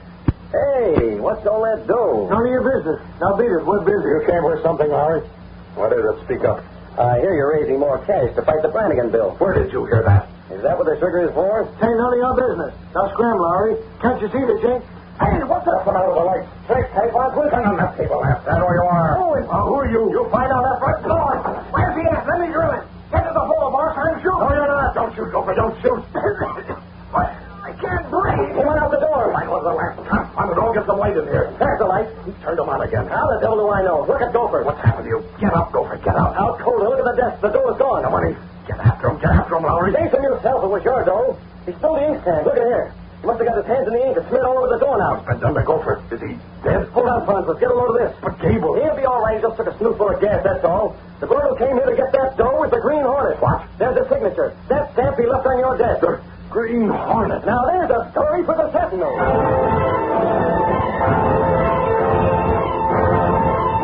The next morning, in the Sentinel office... What is your story handled in a very specific manner, Lowry? Oh, we should smear it on page 1, boss. A big banner. It's too late for that. There's already been a couple of editions. Oh. Doesn't it seem logical in view of what we've seen before that the Green Hornet is the leader of the gambling ring? Yeah, but he robbed Farnsworth. How do you know? Wasn't I there? How do you know he robbed him? Perhaps the mere fact that you were there made it necessary for the Hornet to make it appear to be a robbery. Huh? That would give him the cash you'll have to spend for the committee's vote.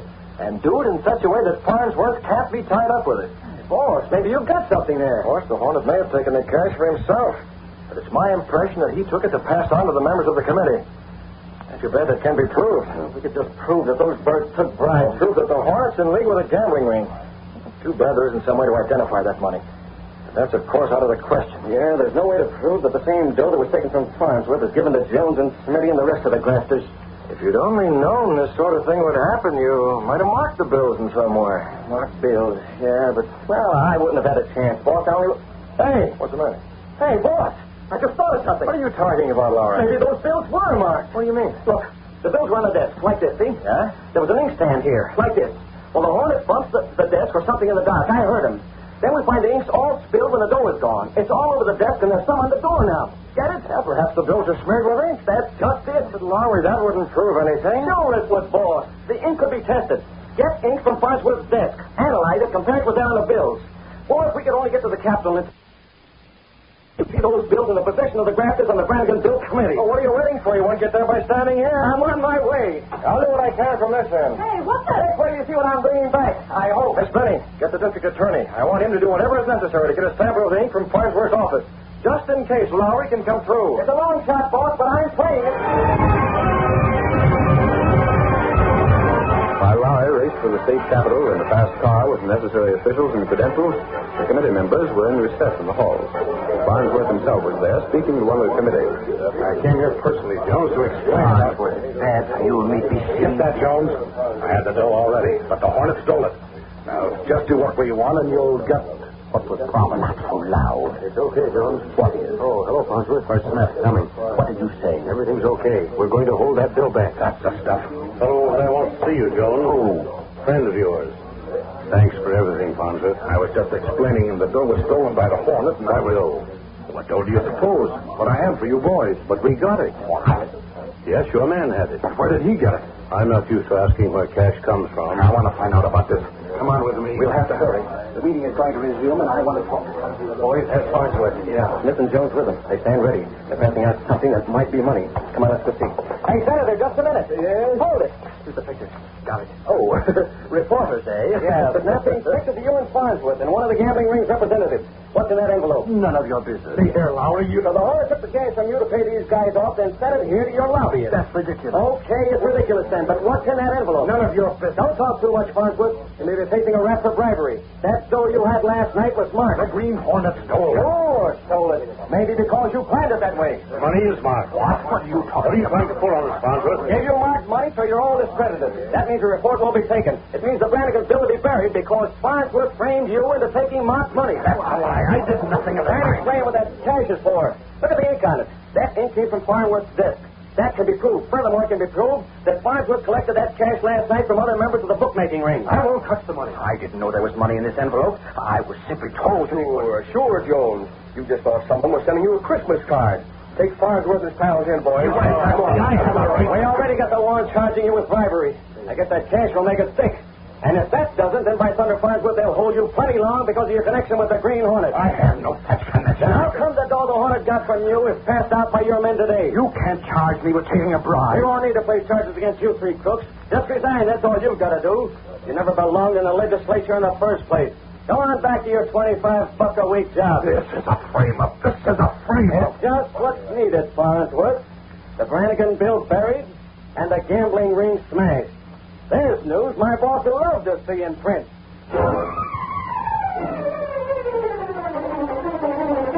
Green Hornet.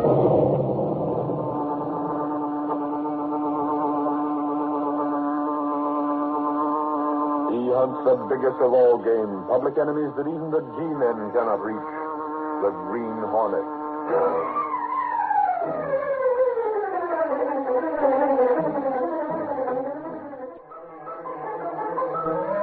The adventurer, Justice, wears a blindfold. The events and characters depicted in this drama are fictitious. Any similarity to actual persons, living or dead, is purely coincidental. Hey, Clicker, where are you? Close that door. Don't you know any better than to let light into a photographer's darkroom? You and your silly snapshots. I have important news. Yeah? Where are you? It's black as pitch in here. Can't see where I'm going. Oh, Lowry, you bumped into a pile of equipment. Will you come on out of this place? All right. No harm's been done anyway. Small thanks to you. Come on, bring your camera. I always bring my camera. I'm glad to be out here where I can see what goes on. That's what I want to know. What does go on? Plenty. The law finally caught up with Stefani. Good, Stefani? Don't tell me he's been arrested again. Arrested my eye. This time he's going on trial. You mean he won't wiggle out of this one the way he has all the others? There were no witnesses before. Sounds interesting. What do we do? Gunnigan gave you and me the assignment of going over to the courthouse. What for? Stefani won't be there. He'll be out on bail. We're not seeing Stefani, Clicker. No? We're going to find out who's going to be the judge in his trial. In an important trial like this, the Sentinel's got to cover every angle, and the judge is one of them. Not to mention the jury. Sure, but even in a jury case, the judge is plenty important. And you know Stefani. Gosh, Lowry, I hope he gets a judge who'll really treat him rough.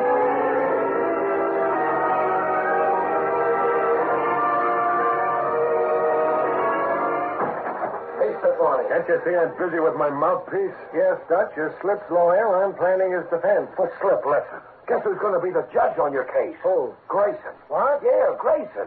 I was hanging around the courthouse, and one of the clerks in special sessions gave me the tip. Stefani, you're sunk. Grayson is the toughest judge on the bench. You won't stand a chance before him. Is that so? He's dynamite. You know the kind of reputation he has. He's one guy that can't be fixed, Slip. I know all about Grayson. Slip, I'm your lawyer. Yes?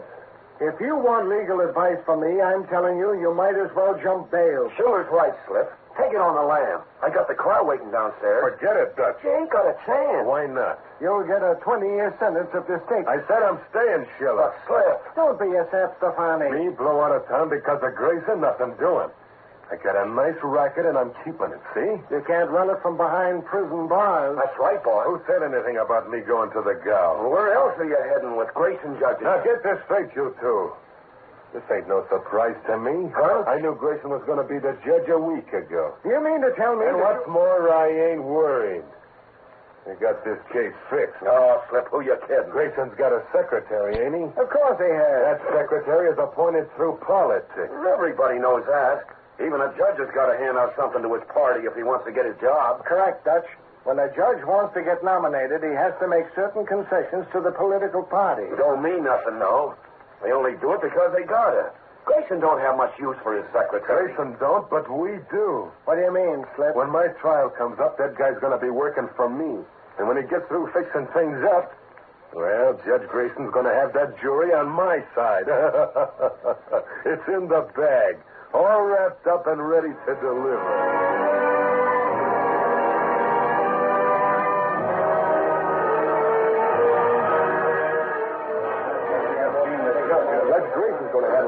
Trial. How about a statement from the judge? Yeah, the judge's secretary says nothing to him. What's the judge's opinion on racketeering in general? I don't know. My editor's going to be sore if I don't get something. Well, they say the judge is busy. Hey, where are you going, Lowry? Come on, Clicker. We're supposed to see the judge. He's not seeing anyone. I thought so. Giving up already. Well, I'm going back. Who's giving up? I suppose you have another name for it. If you'll use those pretty little peepers of yours, you'll see that door down the side corridor. Sure, I see it, but what's that door, Clicker, is another entrance to Judge Grayson's offices.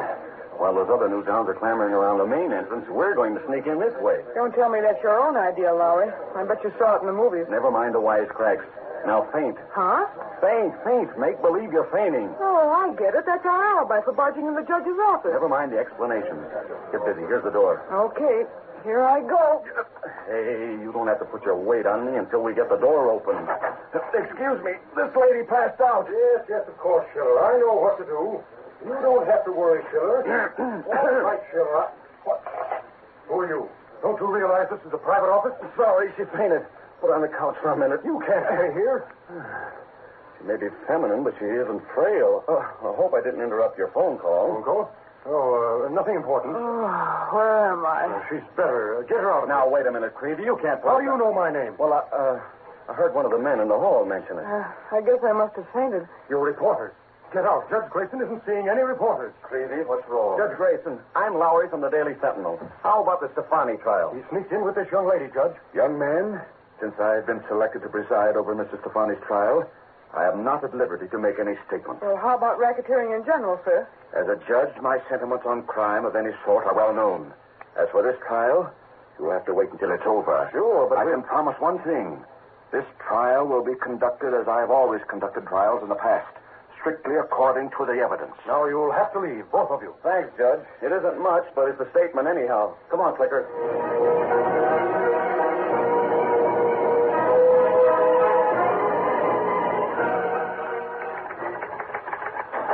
Hey, Casey, how do you like this photo? Where's Mr. Reid? Clicker, don't wave that picture in my face. It's still damp. Sure, I just pulled it out of the hypo. It's a candid shot of Judge Grayson. I took it when he was talking to Lowry. The judge didn't even know Clicker was snapping it. Did you get anything from him about the Stefani trial? Well, you know, Casey, since he's going to conduct it, he couldn't very well give an opinion beforehand. But look at this picture. Get that expression on his face.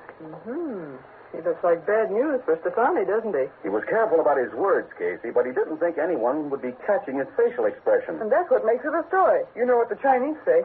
In this case, yes. You mean the one about one picture being worth 1,000 words? Now that that's cleared up, how about it, Casey? Where's the boss? Mr. Reid's at the ball game. Again? Talking about me, Larry? Oh, hello, Mr. Reid. How was the ball game? I left after the fifth inning. The score was so lopsided it got dull. Mr. Reid, Lowry couldn't get a definite statement from Judge Grayson. Grayson? About what? The Stefani trial, Mr. Reid. He's going to preside. All of that? Well, if he won't talk, he won't talk. You can't expect it long as he's going to be the judge. I took such a swell picture of him, too. Look, Mr. Reid. Oh, it's not bad. Not bad. It's perfect. Yeah, but what good does it do without a story? All the judge would say was that he'd conduct this trial as he has all the others in the past. Not very definite, is it? That's about as definite as the dictator's promise. Finnegan thought maybe if we used the picture and the statement, that might make a story. The expression on his face is so strong that... Did the judge give you permission to snap this clicker? No, not exactly, Mr. Reid. Then the Sentinel has no right to use it. Sorry, Miss Benny. Hey, Mr. Reid, you tore up my photo. We can use no picture for judge without his authorization. There goes our story. Without a picture, it's not worth a stick of type. Oh, we have a picture, Lowry. Huh? But you just... There are plenty of pictures of Judge Grayson in our files. Look through them, Miss Benny. I'm sure you'll find one that's every bit as strong as this one. We can do that without getting into trouble.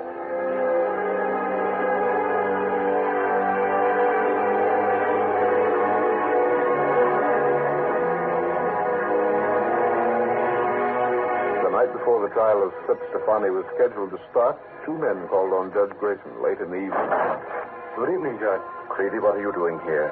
Who's this with you? You know Mr. Schiller, Judge. He's Stefani's lawyer. Can I see you for a few minutes, Judge? It's about the Schiller, trial. if you're here to discuss Stefani's trial, the answer is no. You should know better than that. It's about something else, Judge Grayson. Another matter entirely. In that case, come in. We'll go into my study. I have a few minutes to spare. And here we are. Now, what is it, Schiller? Creevy, close the door. Judge, you're going to fix things so Stefani goes free. Why, how dare you discuss that? You'd better do as he says, Judge. I never had much use for you, Creevy. You're my secretary only because I was obliged to take you. Now get out, both of you. Hold on, Grayson. I'll have you put out. You're not calling the police or anyone, Grayson. First, we talk about Stefani. I'll have you disbarred. No, you won't. And you're not withdrawing from this case. You're the judge. Understand? Schiller, I warn you. You decide in Stefani's favor, or I'll have you thrown off the bench. Do you know what you're saying? Every word, Judge. It's ridiculous. Here. Look at these checks made out to cash. Why should they concern me? Look at the endorsement on the back. But I don't see They're why... endorsed over to you, Judge Grayson. And notice who signed them. Endorsed over to me? What? Hanford and Young. These are their checks. You tried them both and freed them. Of course. The evidence was on their side. Sure. But Hanford and Young are both dead now. From these checks, it looks as if they bribed you to let them go. Where did these checks come from? I never saw them before. I'm your secretary, Judge. I took those checks and had them deposited to your bank account. If necessary, Creevy will swear that you knew all about them. It'll mean you're finished as a judge. Disgrace to you and your family. But it's impossible. Both Hanford and Young are dead. Checks are evidence enough. Schiller, all this will do you no good. I'm only the judge. It's the jury that will settle Stefani's fate. You can do plenty, Grayson. You can fix it so that jury never has a chance to go to the jury room. Impossible. Pick on something the district attorney says. Declare a mistrial. That will only delay things. There'll be another trial. Don't worry. By that time, Stefani can take care of the witnesses so there won't be another trial. Besides, there's lots of ways for a smart judge like you who knows all the tricks of law. Influence that jury if you have to. Call a mistrial. Anything. I refuse to be a party to tampering with justice. You're on a spot, Judge. Remember your wife. She's not well. If you're impeached, the scandal will kill her. Yes, Emily. Her heart. 20 years on the bench, and now this. The great Judge Grayson. They won't suspect a thing. We'll see you in court tomorrow, Judge. Keep your mind on one thing. That weak heart your wife has. Stefani goes free, or else.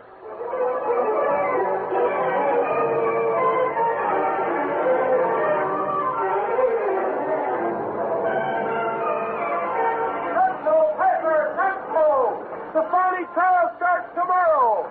Racketeer goes on trial. Jury selected. Central paper.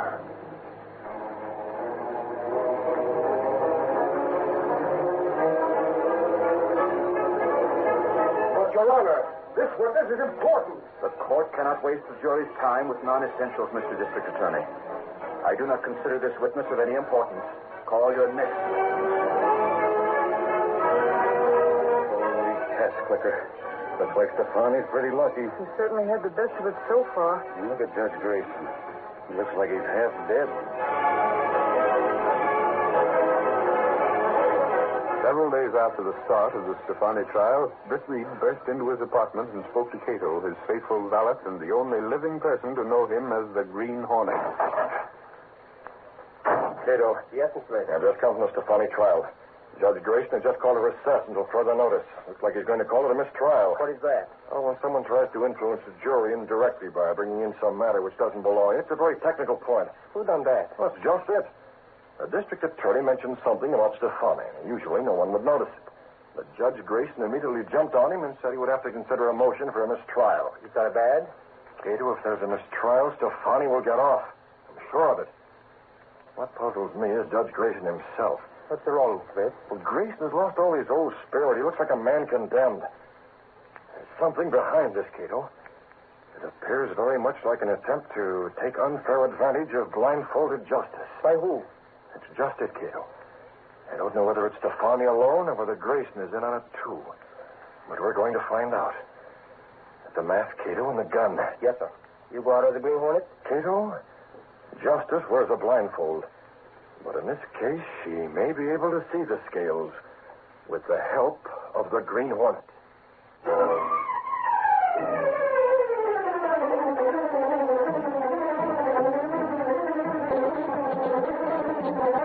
The curtain falls on the first act of our Green Hornet adventure. Before the next exciting scenes, please permit us to pause for just a few moments.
To continue our story. When a notorious racketeer was brought to trial, the public believed he would at last be found guilty of his crimes. But the racketeer had brought pressure to bear on the judge in this case. He and the judge's crooked secretary had framed the judge so that he was forced to free the racketeer or be disgraced. When the trial was halted for the judge's decision, Britt Reid assumed his role of the Green Hornet to carry out the ends of true justice.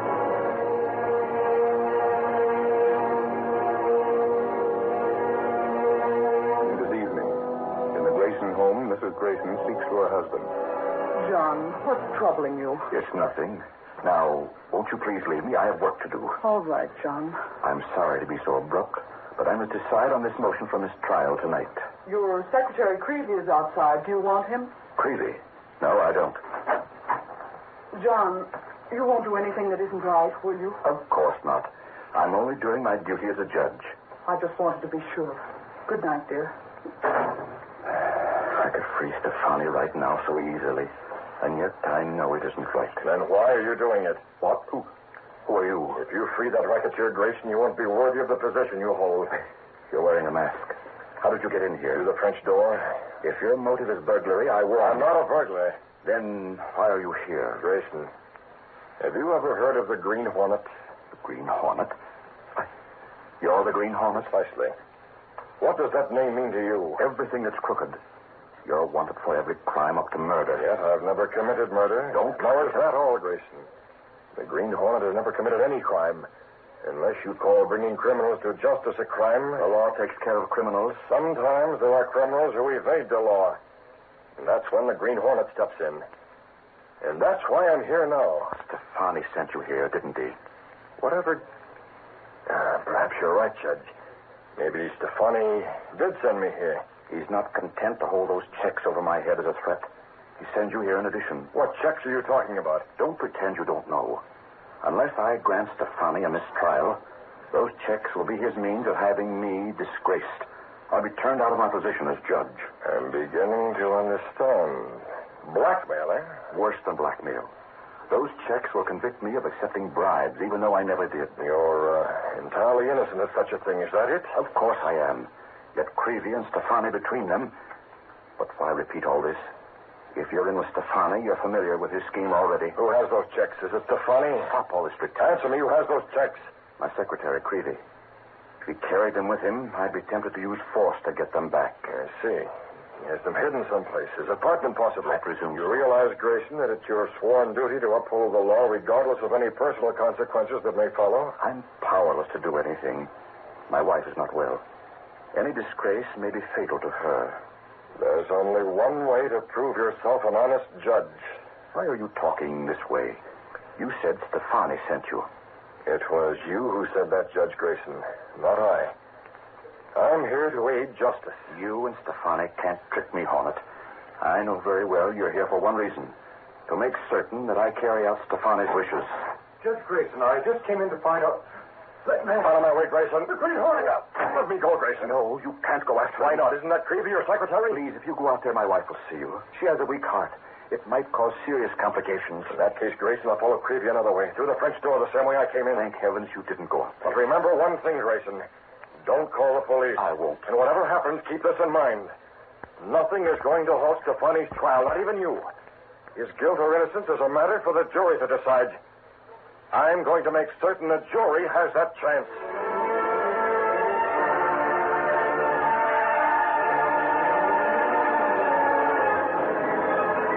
What's the idea? What are you doing here at this time of night, Creevy? Thought you were over at the judge's home. I just came from there, Stefani. Something happened. You mean Grayson's going to let me out? No, it ain't that. Listen, Stefani. I walked into Grayson's study without knocking, understand? Sure. They bothered to be polite to him when we got him on the spot, huh? It's nothing to laugh about. Do you know who was there? How could I? The Green Hornet. What? The Green Hornet? In with Grayson? I recognized him. That mask he wears, just like the pictures in the paper. Did he get you? No, he started for me, but I slammed the door. I came over here as fast as I could. The Hornet's in on this. We better watch out. That guy's dynamite. You are not telling me anything new. He might blast our scheme wide open. But I can't figure it, Stefani. Who's he working for? All I know is he ain't working for us.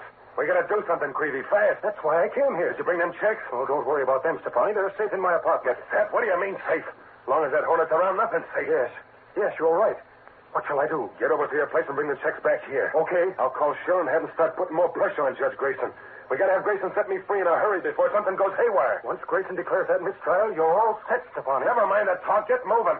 For all we know, the Hornet may be at your place right now.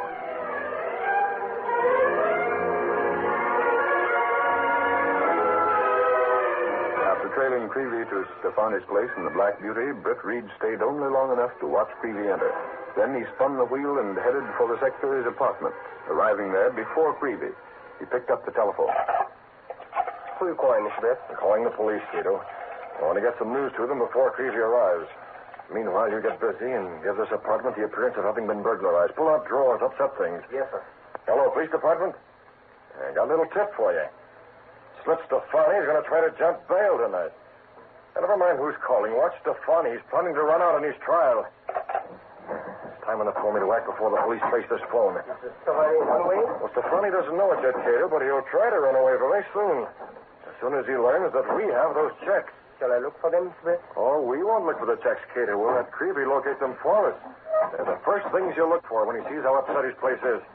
Now put out the lights and we'll wait for him to arrive.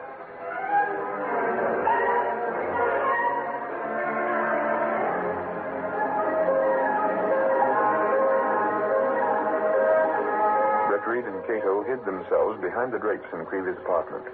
Then a short time later... Quiet, Kato. Someone's coming in. Gotta find those checks before anybody gets at them. Where's that light switch? What the devil? The place is in a mess. The Green Hornet must have been here already. If he found those checks, the game's up. Look in the drawer where I kept them. Why, they're here. Checks just like I left them. Well, I guess the Green Hornet didn't have anything to do with this. Hand over those checks, Creevy. The Green Hornet? That's exactly right. You recognize me in Judge Grayson's study. Who are you working for, Hornet? For Justice, Creevy, but you wouldn't understand that. You can't talk to me that way. I'm Judge Grayson's secretary. You're a crook, Creevy. You're working for Stefani. But this is one time you won't get away with your little plan. How do you know about it? Never mind that. Are you giving me those checks? You want them, Hornet? Hands up! Careless, Creevy. Your aim was bad. You take it. Yes. I can't breathe. He's out. Yeah, I didn't figure on using gas on him. I thought he'd surrender those checks without any fuss. Your checks. Yeah, let me see. Yeah, they're made out to cash, deposited in Judge Grayson's account. Well, there's no doubt that if these were made public, it would mean the end of Grayson's career. That mustn't happen. That's up to Grayson himself. If he can't decide to do the right thing regardless of consequences, he doesn't deserve to be a judge. I'll keep these checks handy. I see. We'll see Grayson presently. First, I'll call Stefani and let him know what's happened. He's expecting a call from Creevy, so he may be a little surprised when he finds out who it is.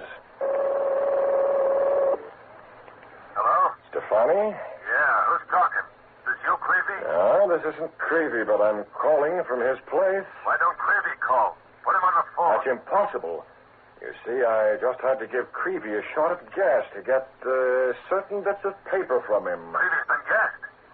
Hey, who is this? Who's talking? This is the Green Hornet. Who you kidding? What's more, I have those checks. The game's up, Stefani. You're finished. No, listen, Hornet. I'll pay you for them checks. I'll pay you plenty. Only don't give them to Judge Grayson. You better start running, Stefani. There's a long stretch in jail waiting for you if you don't. He'll start running, all right. Directly into the hands of the police. I'll make sure he doesn't get away from his own trial. Yes, sir. I'll be interested to learn how Judge Grayson acts when he finds that Stefani has attempted to skip out.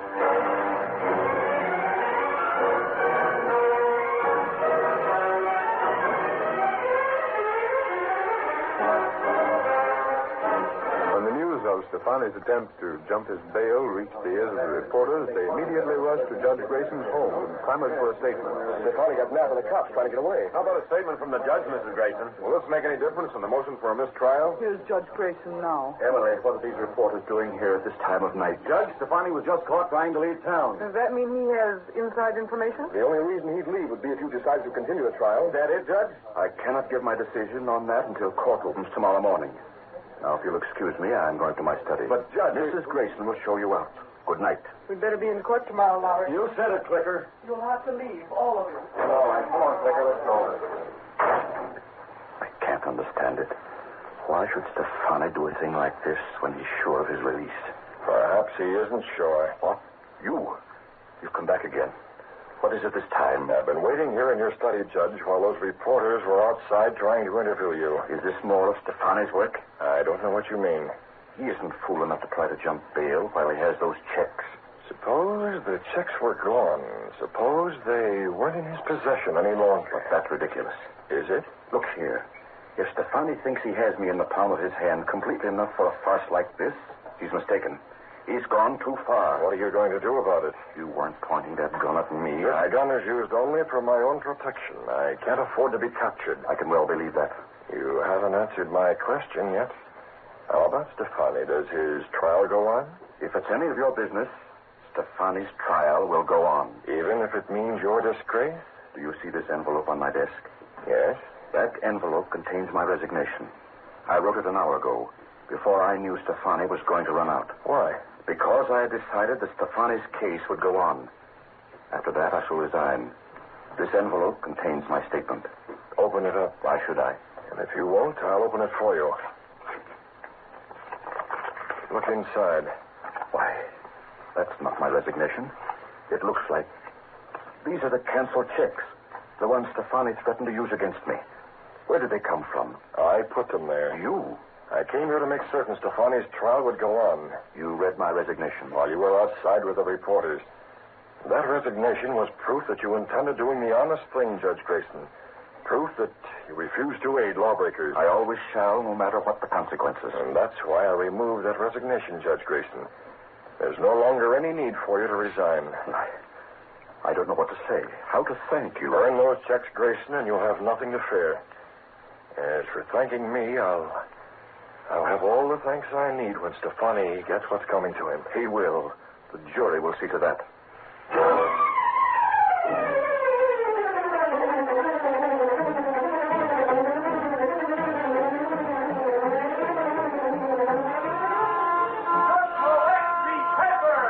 Jury finds Stefani guilty. Racketeer goes to jail. Green Hornet to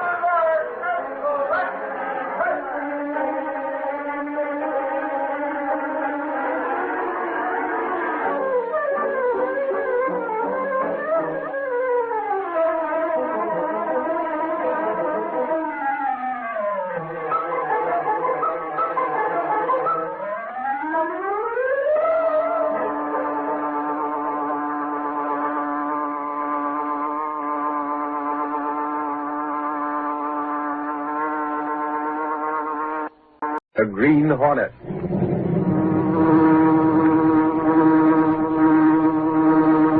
He hunts the biggest of all game, public enemies that even the G-men cannot reach, the Green Hornet.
Adventurer, not 1 cent for tribute.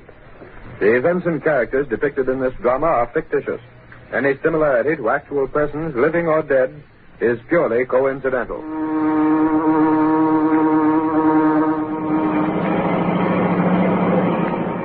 Is that the gas station on the next corner, Kruger? Not that one, Zoe. Can't you see how much he's charging for gas? That one's okay. The one we want's around the next corner. Which way? Turn left. There's the place. Here it goes!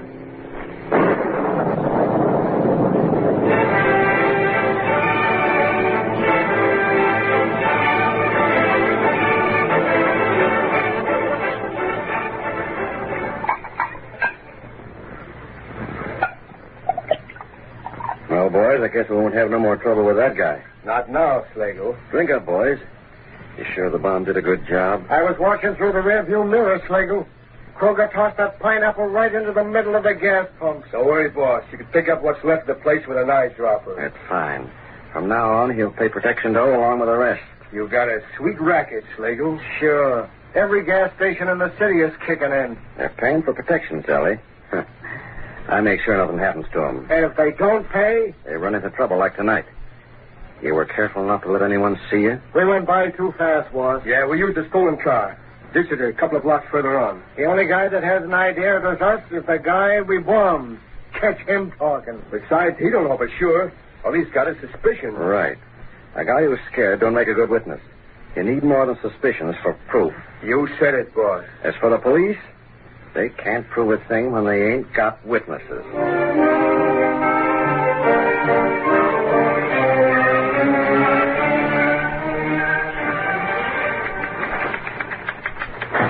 Case got the district attorney on the phone for me. Have Lowry here when I'm through talking. Yes, Mr. Reid. Snap it up. Well, it looks like a 3-alarm fire the way he's burning up. Sally, get the district attorney on the wire. And tell Lowry to stop cutting out paper dolls and come in here on the double. Mr. Reed's in a hurry. And I do mean hurry. I wonder what it is this time.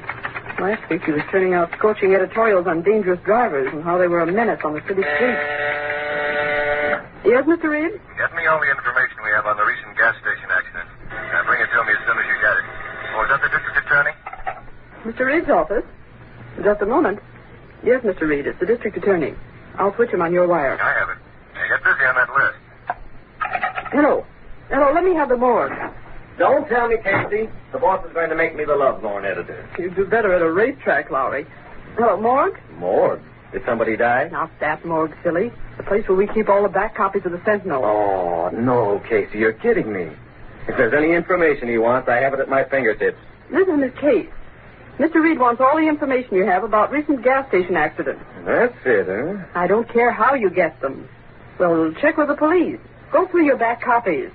Casey, that last gas station that was blown up was a shambles. Wrecked pumps, gasoline. I never saw such a mess. It doesn't take a reporter to see that. Do I detect a note of sarcasm in that last crack? You do.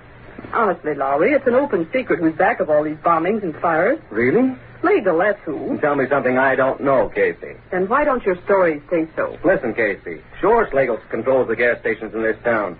He's got a protection racket that brings in a cent on every gallon. Then why don't But the Sentinel can't print that. There's no proof. We'd be sued from here to Christmas. My idea of heaven would be someplace where a newspaper can print what everybody knows is true, even though it can't be proved. Yeah, but this place isn't heaven. Not while Slagle is here. Well, maybe the district attorney can do something. I've been talking to him, Laura. Just finished. Did he have anything, Mr. Reid? Not a thing, Miss Case. How about that last bombing, boss? That's the same story all over again, Laura. Suspicions with no proof. Even the owner of that gas station refuses to talk. And meanwhile, that snake Slagle keeps raking in all the cash he can get his grabbing hands on. There's one consolation, Mr. Reid. Yeah, Casey? None that I know of, Miss Case. Well, what I mean is, Slagle's only taking money from gas stations. Well? 1 cent difference in the price of gasoline isn't going to affect people so much. Miss Case, you're making the same mistake that others do. The price of gasoline is as important as any other. But suppose Slagle's racket were meat and vegetable markets. Well, people wouldn't be able to get the right kind or amount of food. Now, you can't compare... It's practically the same thing. Keep your ears open, Casey. Here's where you get a lesson in simple economics. Meat and vegetable markets use trucks in their business. Yes. They have to pay the same higher price for gasoline that Slagle forces from everyone else. But a cent a gallon... Well, that adds up. If they spend more for gasoline, they have to make it up somewhere else. In other words, if their expenses go up, they have to charge the public more for the food they're selling. You hit it, boss, and the same goes for every family that uses a car. Exactly. Every cent they have to spend for gas means 1 cent less to buy milk and eggs and fresh vegetables for the family table. Why, of course. I didn't stop to think. More people did think, Miss Case. Racketeers like Slagle would never get started. Too late for that now. Slagle's got the gas stations tied up tighter than Houdini. Well, that's why I called you. We're going after every one of those gasoline dealers. Why, boss? If we can find one man who'll act as witness against Slagle, that's all the district attorney will need. They're sending the names up from the morgue, Mr. Reid. Go after them, Lowry. Take Clicker Benny with you. Okay. We ought to be able to convince somebody that he's smart to act as witness. Lowry and Clicker Benny made the rounds of the gas stations which had recently had accidents, but their search was fruitless. They could find no one who would consent to appear against Bat Slagle. As they approached a gas station run by a man named Jennings, Lowry said, We're not having much luck, Clicker. Everybody gives us the same story. I can't blame them exactly, Lowry. How would you like it if something happened to your family? I haven't got a family. Yeah, but most of these gas station operators have. Besides, they can't help much. They say they can't, but I know It may be true. Apparently, Bat Slagle is pretty careful about making sure there's no actual evidence against him. Benny, all these accidents can't have just happened. Slagle's responsible, all right. There's no doubt about that. Only all the victims claim they saw nobody, heard nothing, and know nothing. I still say they're scared. How about this guy here? What's his name? Jennings. Okay, watch me work. It'd be about time. Nothing's worked so far. He isn't out here. Must be inside the station. Yes, sir. You want some gas? Mr. Jennings? That's right. Guess I didn't hear you. I was busy checking over the business I've been doing. How is business? Could be better. Who wants to know? Paying 1 cent tribute and every gallon to Slagle cuts into the profit, doesn't it? Listen, mister, you here to buy gasoline or what? Hold on, Mr. Jennings. We don't mean to be rude. If you want gas, I'll sell it. If you don't, clear out. You don't understand. We're from the Daily Sentinel. Sure. He does the reporting and I take the pictures. How would you like your picture in the papers, Mr. Jennings? My picture? Yeah, the Sentinel's running a series on gas station operators. We want to tell our readers... Don't kid me. About some of our leading... Huh? You heard what I said. You ain't fooling me with that serious stuff. You hear about Bat Slagle, ain't you? Nice work, Lowry. Okay, Jennings. I won't stall. How about it? You know plenty about the way Slagle works. Me? Not a thing. I suppose Slagle didn't wreck your place last month. Where'd you get that idea? It was an accident. The gas tank exploded. Oh, Mr. Jennings, don't hold out on us. Come on, Jennings. You know it was Slagle. Pin it on him and you'll be a hero. Yeah, I'd rather be alive. But The guys, it wouldn't do any good anyway.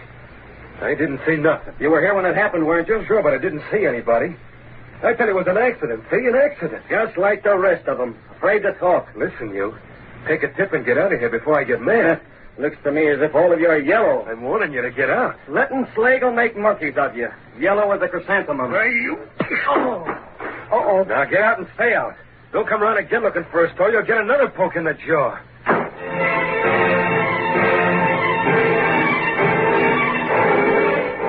Don't tell me, Lowry, the only result of sending you and Miss Binney out is that bruise on your chin. Oh, the big jellyfish smacked me when I wasn't looking. Doesn't sound much like a jellyfish to me. Not this fellow, Mr. Reid. He was mad. I mean about Slagle, Mr. Reid. They were all jellyfish.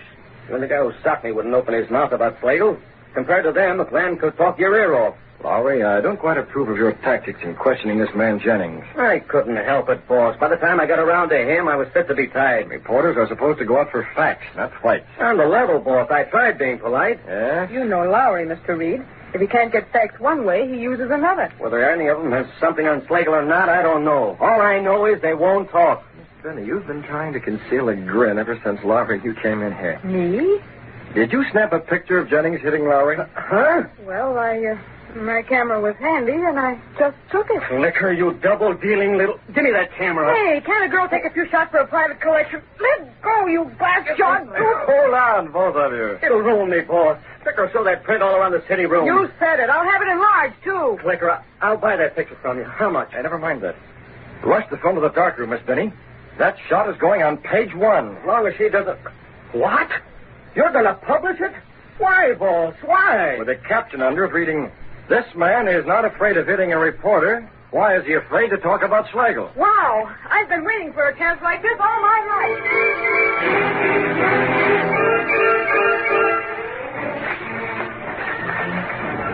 Why don't that newspaper mind its own business? Putting my picture on the front page. Now, Jim. But Alice, I know very well why I won't talk. Perhaps you should tell what you know about Slagle. And have his mob do another job on my gas station? Or come over here after you and Timmy? Not a chance. Slagle wouldn't do that. Sure he would. Besides, I can't prove it was Slagle had my place bombed. He's too slick for that. So we go on paying. Yeah. And that reminds me, Slagle's collector's due here pretty soon. Is the money ready? Yes, in the envelope. If you didn't see his picture in the Sentinel, I'd better have it for him on the line. The doorbell. Is that him? A little early, but... You stay here, Alice. I'll see him in the hallway. Be careful, Jim. Don't worry, honey. Gosh, I wish there was something I could do without making things bad for Alice and the kid. Inside, Jennings. Hey, what? Man! Get back. That gun. I know you. You're the Green Hornet. That's exactly right. Whatever you come for, Hornet, you're not getting it, see? Jim, you forgot the money. Bring it here. Why, you dirt. I could give you a shot of gas and take it anyway, Jennings. Please, Jim, do as he says. Here it is. That's better. That goes for Slagle, Hornet. It was for Slagle, but not anymore. But that's all we have. The Slagle's collector is due any minute. That's too bad. The Green Hornet got here first. You can't. What do we tell him? Tell him anything. This cash goes with me. No, Jim. Alice, let me go. I'll get him. Green Hornet, huh? No, Jim, I won't let you. It's too late. There he goes.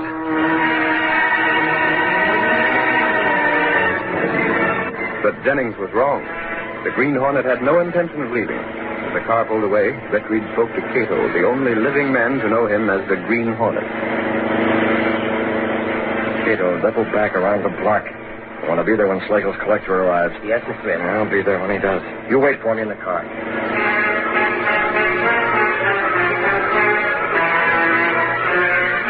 A short time later, Slagle's collector arrived at Jennings' home.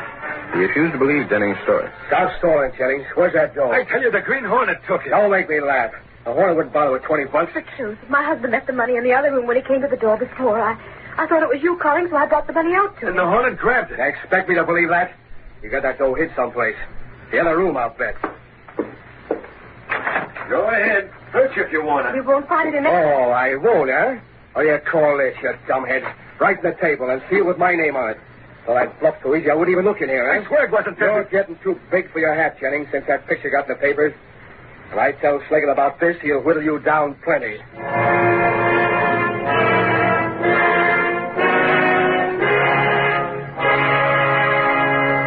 Outside the window, a tall, masked figure listened to Kruger's outburst and then moved away silently. Step number 1 in my plan to uncover Slagle's racket. Now, if only everything moves along as smoothly as it's been going so far, the Green Hornet is going to have a busy night. And that means a busy night for Bat Slagle as well. Slagle and his whole crooked outfit.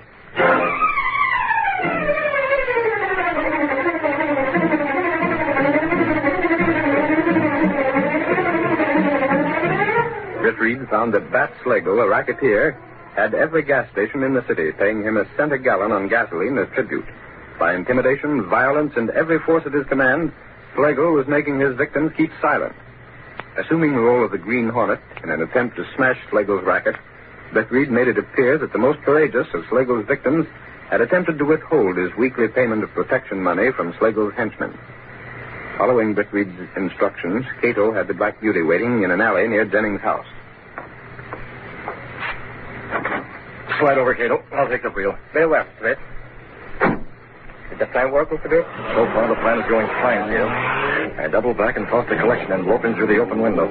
Schlegel's collector thinks Jennings is trying to pull a bluff. He's on his way to Schlegel now. We go there? The Black Beauty will get us to Schlegel's place twice as fast as he can make it. Kato, the Green Hornet is going to be in that office when Schlegel's collector arrives.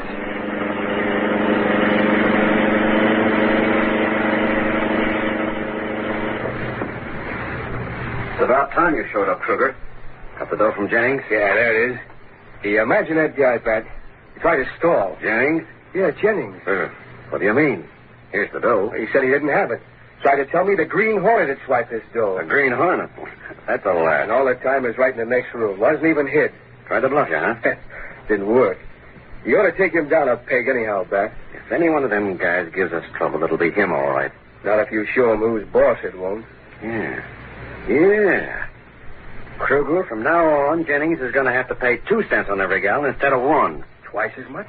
That'll teach him to try and act up with me. Now, let's count this dough just to make sure. Okay, Bat. It's getting late. Feels like more than 20. Hey, Schlegel, look at this. What? Jennings tricked us. Instead of real gold, this envelope was chock full of plain paper. What? Why that? Let me see. He even used heavy paper so it would sound like the real thing when I felt the envelope. Well, the envelope was sealed, Bat. I didn't think he would try a stunt like this. He won't no more.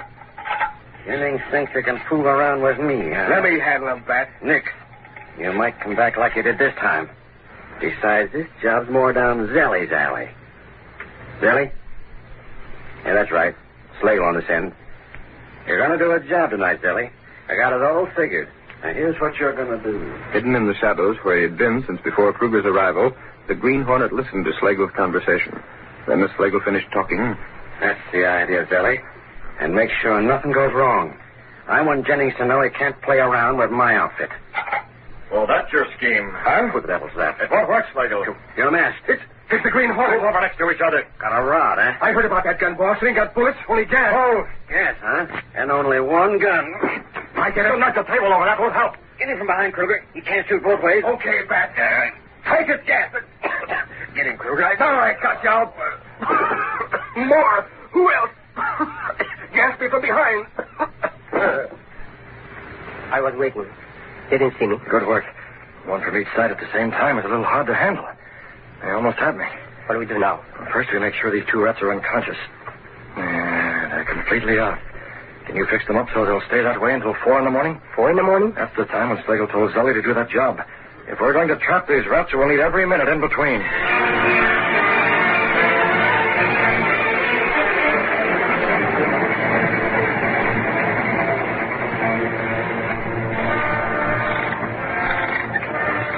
Jim, we ought to be going to bed. It's after 12. Well, you go ahead, honey. I ain't sleepy. All right. Don't be long. Good night, Jim. Night, honey. It's taking plenty out of me to be paying off to Schlegel. If he's going to make it any tougher one, I might as well quit. And that reporter, why'd I sock him in the first place? I certainly must have looked jealous to him. Gosh, if I did have any dope on Schlegel's racket, I would call that reporter. That's a good idea, Jennings. Oh, it's you again. What do you want now? I'm your friend. You put me on a spot with Schlegel. For one purpose. To take care of Schlegel. It don't make sense. First you swipe that dough, then you bring it back so Schlegel's collector can find it. Exactly. If it wasn't for you, I wouldn't be worried about what Schlegel's going to do. Plenty. I don't need a guy in a mask to tell me that. Jennings, I'm going to help you stop him. You? You don't believe me? I've heard plenty about you, Hornet, and none of it good. Perhaps this will convince you. It's money. Dollar bills. Look at them. Where's it? The money I get to Schlegel's collector. What he took was nothing but strips of paper.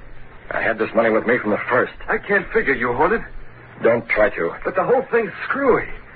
The money, Schlegel. Jennings, I want to get Schlegel as much as you do. Yeah, I guess this proves it. But how can you get Schlegel when nobody's got the goods on him? Be at your gas station at 4 this morning. But it's closed. I closed it up at 12 when my helper leaves. Never mind that. Call the cops, too. Call this reporter if you want to. Be there and watch what happens.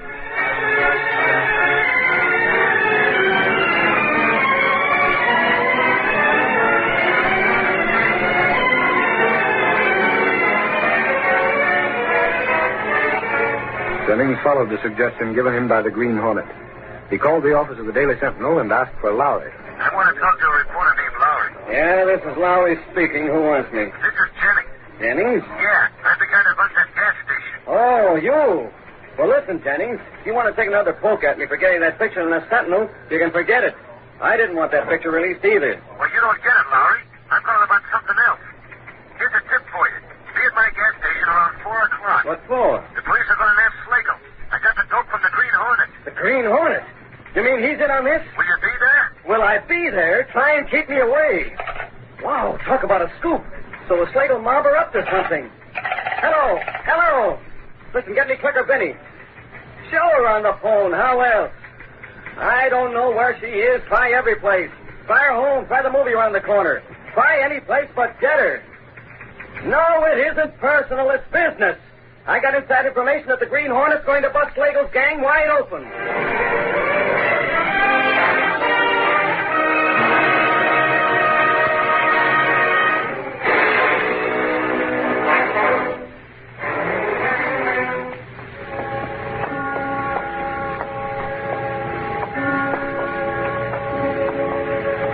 Here we are, Kato.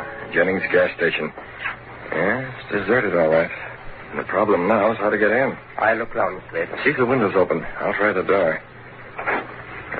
The door's locked. It's not very strong. It'd be easy to force it open, but I'd rather not. No need to damage property. I found the window, Miss Reid. It's locked, but there's a hole in the window pane. Good, Kato.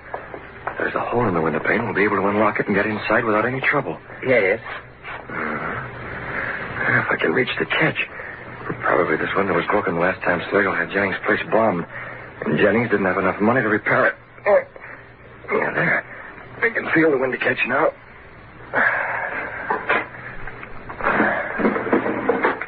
You have Slagle and Kruger, Kato? Yes, sir.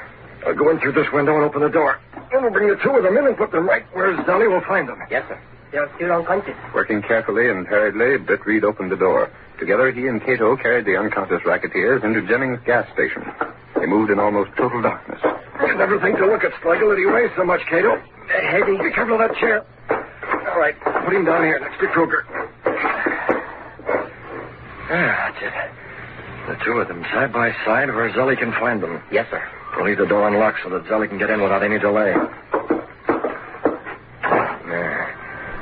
Time for us to leave. We're not staying? No, we can't afford to stay here. It's too risky. But we'll be near enough to check if anything goes wrong. Will Slagle and Kruger recover soon? Positive. They'll wake up in a little while now. Fine. I may be wrong, but Slagle's apt to be overconfident. He'll try to play out his hand in spite of everything. And that will mean his finish. Come on, Kato.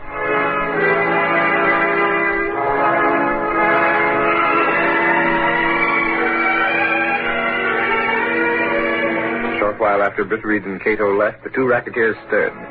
Slagle sat up. What happened? Where? Oh, it's dark. Hornet. Yes. Who's that? Kruger. That you? Yes. Hornet did it. Couldn't get him. Kruger, wake up. Huh? Oh, Slagle. Well, where are we? Kruger, it was that blasted Green Hornet. I remember now. He gassed us in my office. Snap out of it. Yeah, your office. That's where he must be now.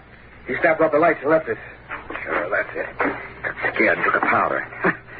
Now we'll find a light switch and then... Slagle, this ain't your office. No, it ain't. Then where the devil are Look out the window. Look at them gas pumps. Hey, this is Jennings' place. I recognize a plane. Yeah, just lights up to see things outside. So the Green Hornet brought us here. Guess he figured we'd still be unconscious when Zelly came around to do a job on the place. We'd have been done for. Yeah, and we figured wrong. That gas he used wasn't as strong as he thought. We'll just walk off when Zelly shows up, and nobody the wiser. Hey, there's somebody coming now. See him? Through the window. Huh? Well, that's Zelly. Come on. We're going outside and meet him. What the? What's that? Take it easy, Zelly. It's me and Kruger. I didn't expect you down here, boss. What's the matter? Checking up on me? We know you can handle it, Zelly. With the Green Hornet, he brought us the here. The Hornet? He tried a little scheme to take care of me and Kruger. Only he slipped up, see? Now, let's get busy. You got the bomb? Right here, boss. Okay. We'll set it down right here next to the gas tank. Now, give me a match for this fuse. We'll take care of it. Never mind the match. What the devil? Okay, get in there. Grab him. You gotta get out of here. Hands up. You don't get me. No, you don't.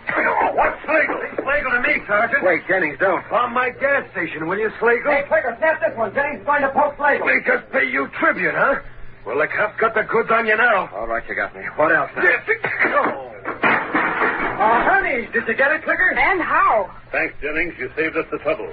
Put the cuffs on. Okay, Doyle. Listen, officer, it's a mistake. I wasn't supposed to be here. Tell it to the judge, Kruger. Don't listen to him. He's in as deep as me. I tell you, the Green Hornet brought me and Slagle here. Sure he did, and a good job, too. The Green Hornet.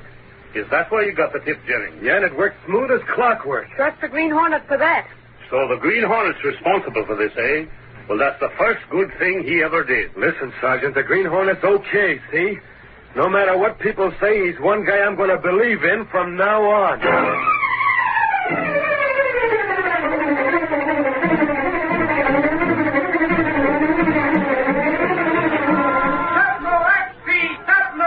Hornet smashes gasoline racket. Slagle under arrest. Tatlo Pepper. Gasoline operators freed from racket rule. Green Hornet still alive. Tatlo.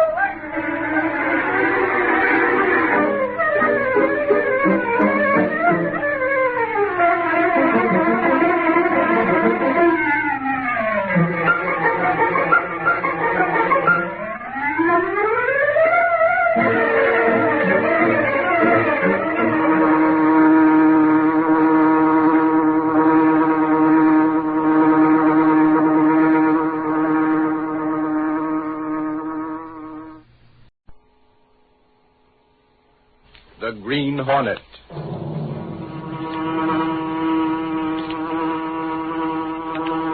He hunts the biggest of all game, public enemies that even the G-men cannot reach. The Green Hornet.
The adventure, trouble hits the trolleys.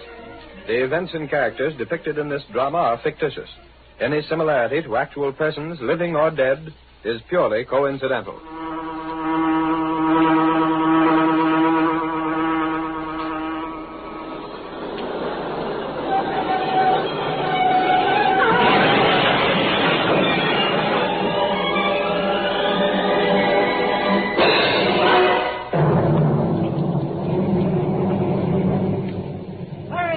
Clarion, streetcar accident. 50 passengers in panic. Clarion, Pip. Give me one of those papers. Yes, sir. Keep it clean. Gee, thanks. Some story in the Clarion, ain't it, mister? About the streetcar. Yeah, I know all about it. Listen, kid, why don't you plug the Daily Sentinel instead of the Clarion? Huh? You're selling both of them, aren't you? Sure, but that don't The Sentinel's got a better story than the Clarion ever had. No, it ain't, mister. Don't tell me, Sonny. I phoned it in myself. It's all over the front page. Yeah, but it ain't as good as the Clarion story. Now, listen. Well, take a look if you don't believe me. There's a Sentinel right here. Well, I'll be... Hey, taxi! Taxi! Clarion, Pip. Streetcar accident. Look at that. Selling 3 Clarions to every one of ours. The Daily Sentinel office. Step on it. A fine yarn this is. Why didn't we give it an 8-column head like the Clarion? And I don't even rate a byline. Sometimes I figure maybe I'm working for the wrong outfit. Oh, this a headline. Accident delays streetcar service. Say, what's the matter with this taxi? I can make better time walking.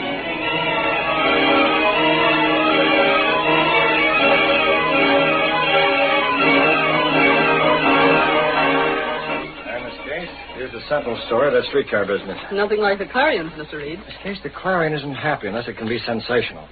As long as I'm publisher of this paper, I'm not going to color any story to gain circulation.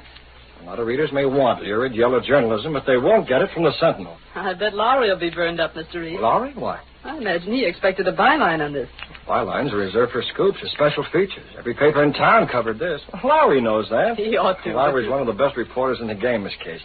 But once in a while, he lets his nose for news carry him to extremes. Well, I guess every reporter looks for sensation. Miss Case, there's something behind these accidents that doesn't strike me as being on the level. Well, I did notice that there weren't any until about the last month or so. Just when this man Fisher starts a campaign to operate buses in place of the streetcars. Hey, Mr. Reid, I didn't notice that.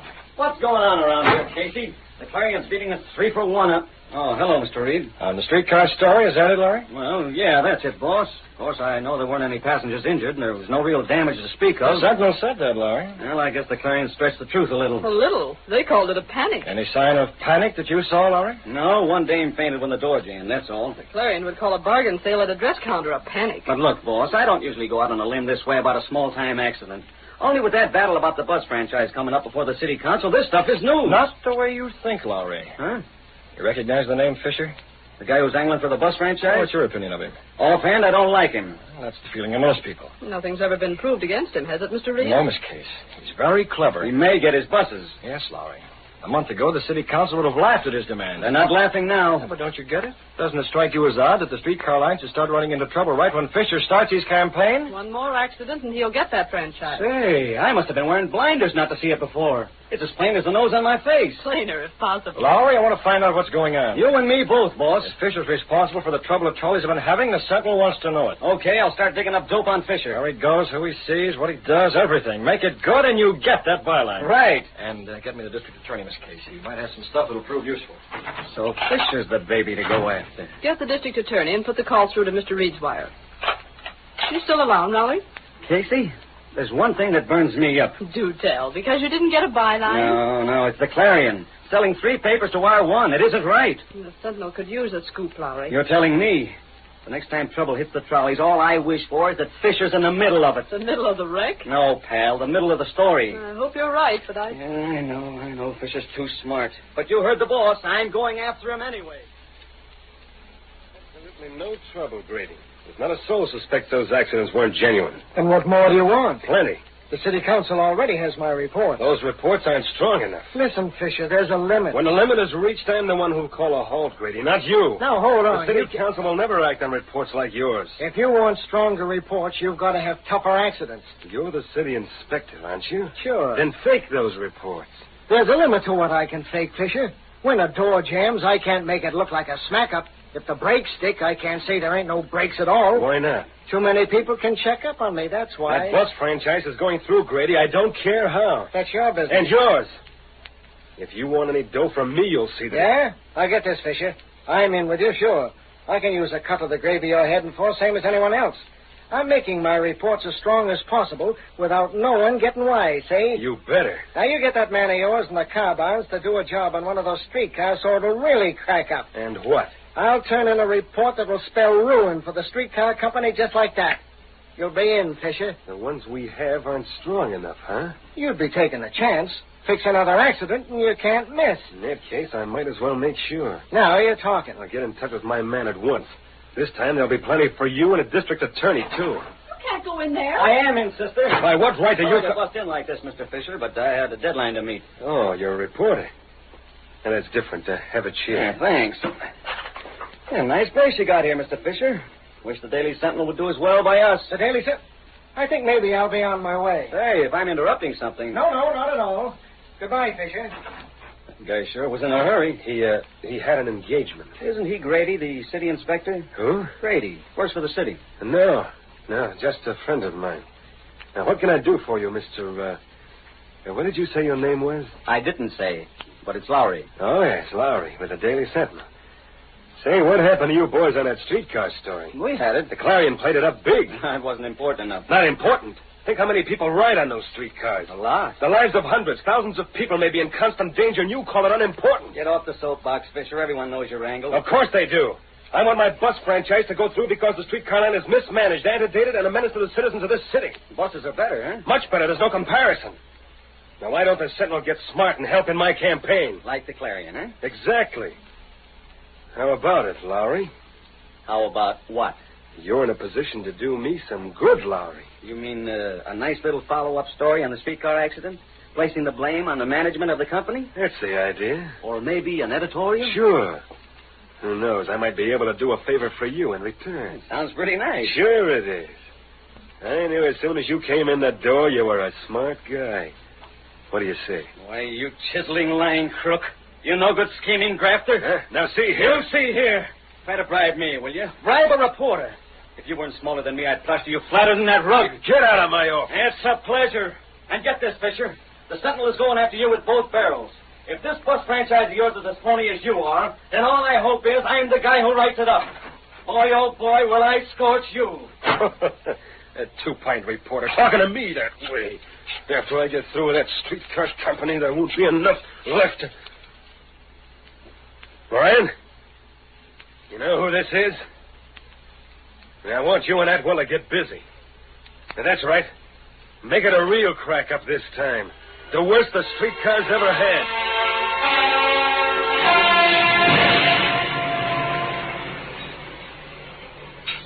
Atwell. Yeah? What do you want, Moran? Put down that wrench. We got a job to do. You mean through that? Never mind the name. What's the next car going out? Number 618. Right over there. Okay. Come on. What's it going to be this time? The brakes? Another jammed door? Open your lip and get moving. We're getting twice as much dough for this one. We're giving up the works.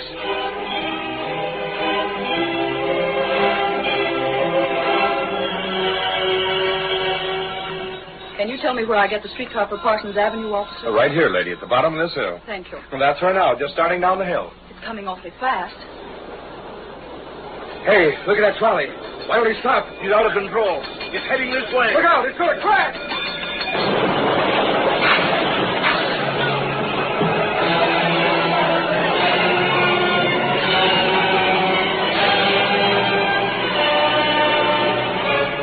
My report of the streetcar accident shows that the cause of the crash was faulty safety equipment.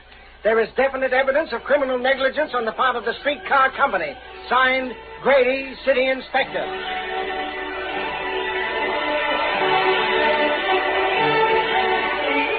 The City Council hereby calls a special meeting to vote on the bus franchise. Signed, Hopkins, Chairman of the City Council.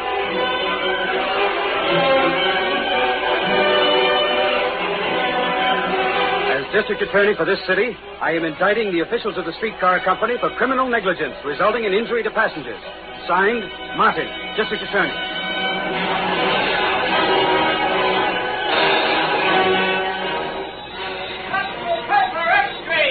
District Attorney proves streetcar crash. City Council to vote on bus franchise. Smuggler,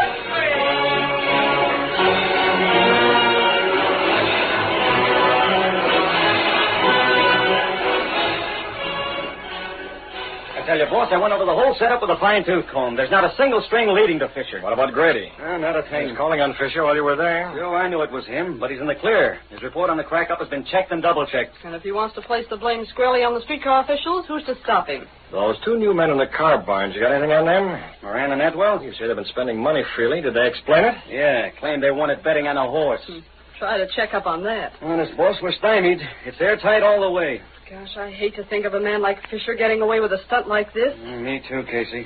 Sometimes I'd like to take the law into my own hands. What? Well, honestly, Mr. Reid, isn't that the only way to catch these crooks? Whoa, Casey, hold on.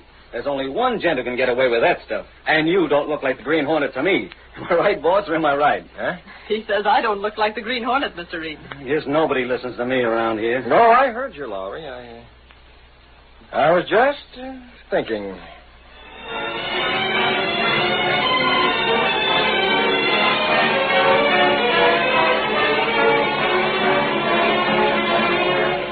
That evening, while Britt Reid was in his apartment, he spoke to Kato, his valet, and the only living man to know that Britt Reid is really the dreaded Green Hornet. And that's the whole story, Kato. Fisher has his tracks covered from every angle. What about outlaw Milan, Mr. Britt? No good, Kato. Even if those two could be charged with the crime of damaging the streetcar, even if they were picked up, it wouldn't have to catch Fisher. Why not? There's no actual evidence to connect him with Fisher. He could deny he ever heard of them. You look for something? Writing paper. Here it is. Here's the ink. No, I don't want this ink. There'll be some of the other in this drawer. Here we are. I want the mask and gun, Kato. The car. Is the Black Beauty ready? Yes, sir.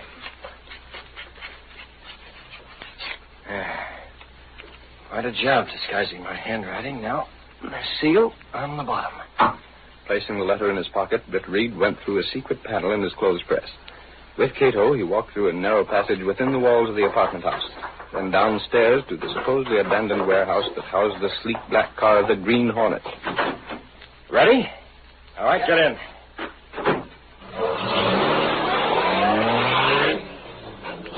Once more, the powerful black car roared through the city streets, carrying the Green Hornet on his errand of justice.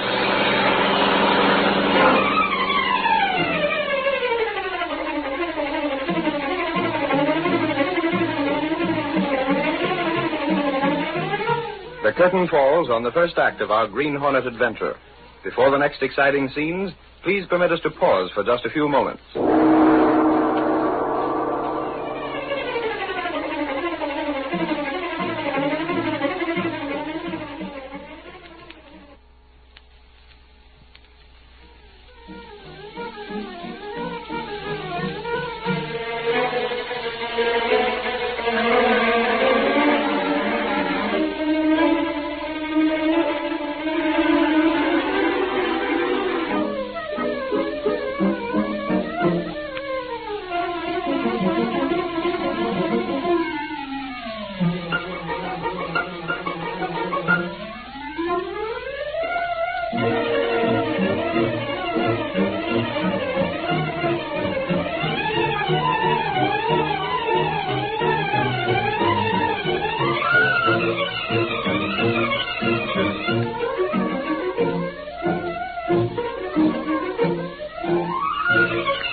Now, to continue our story. A serious accident on the trolley line increased agitation to replace the streetcars with buses. Although the streetcar lines were blamed for the accident, Britt Reid had reason to believe that they had been engineered by Fisher, who was out to grab the bus franchise. When ordinary methods failed to pin the guilt on Fisher, Britt Reid assumed the role of the Green Hornet to bring the criminal to justice.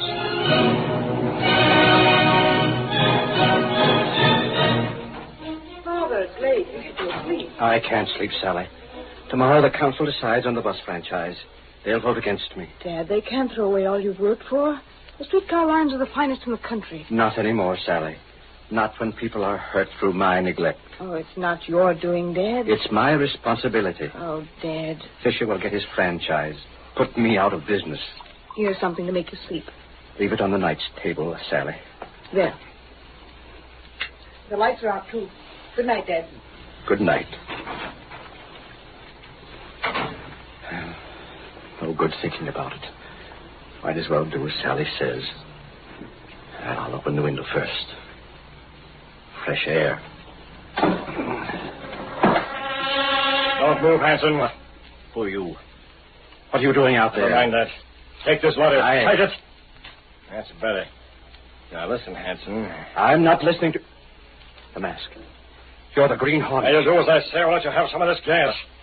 What do you want? That letter tells you what to do, Hanson. You can take it or leave it. Suppose I refuse. Read it first and then decide. If you want to go on running your trolleys, you'll do as I say.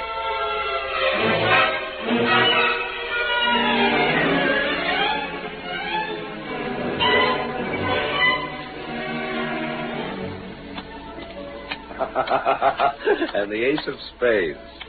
That's 40 smackers you owe me, Ethel. Shut up and deal. Regular sucker, ain't you? Next thing you know, you won't have none of that dough Fisher gave you. Put the cards down, Moran. Huh? Who's butting in? Well, The guy's mask. Keep your hands on the table. Hey, I know who you are. That mask you're wearing. You're the Green Hornet. The Hornet. Let me out of here. I ain't hanging around. Back in that chair and listen. You too, Atwell. We ain't done nothing to you. You two are experts on fixing streetcars, aren't you? Now, wait a minute. That's all I know about you two. I tell you, you got us wrong. Now, cut it out, Atwell. This guy's the Green Hornet. We ain't fooling with him. Okay. Sure we're the guys that done a job on them trolleys. At Fisher's orders, eh? Listen, Hornet. You heard me. Talk. You know it all anyway. What's the sense of asking us? Sure it was Fisher. Hey, who you calling? I'm calling your boss. For what? He's going to meet us at the car barns. What? We ain't going to the car barns. Well, I want conversation from you two. I'll ask for it. Yeah, but we don't move, understand? This gun has gas enough to take care of both of you. Hello, Fisher. This is the Green Hornet talking. That's what I said, the Green Hornet. Moran, come here. Me? Fisher's on the other end of this phone. He doesn't believe it's the Green Hornet is calling. Convince him. Hello, boss? Yeah, this is Moran. It's him, all right. That's enough. And get this, Fisher. I'm going over to the car barns with these two stooges of yours. Yes, tonight.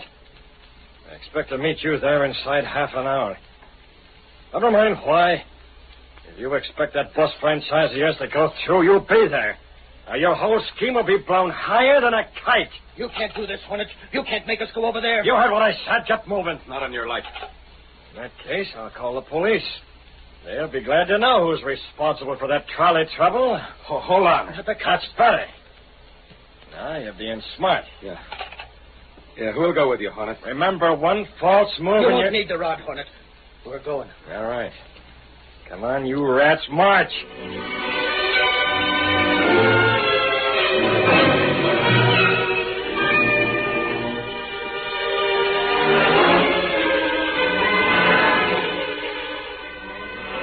Pretty slow tonight, Lowry. Nothing but a couple of disturbing the peace charges. Stuff like that. Well, as long as I'm covering the police news, I might as well keep hanging around. Never can tell when something's going to pop. That's what we're here for.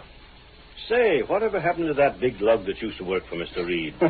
You mean Mike Axford, dog? Who else would I be meaning? The way that guy used to get in my hair. Him and his theories. And every last one of them wrong. The boss got a letter from him the other day. He's out west. Oh, he is, eh? Well, all I hope is he stays there. Don't bank on it too much, Doyle. He may come back before... Police headquarters.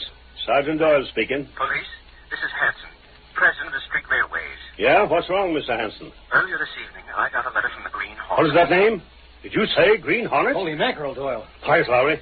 Keep talking, Mr. Hanson. I prefer to have you come out here to my place at once. It's on the corner. I know where it is. A squad car will be out there with me in it. What's up? I'll explain that when you arrive. Okay. The Green Hornet, is it? Well, here's where the Hornet loses his sting. That's what you think, Doyle. I want to be around when you try.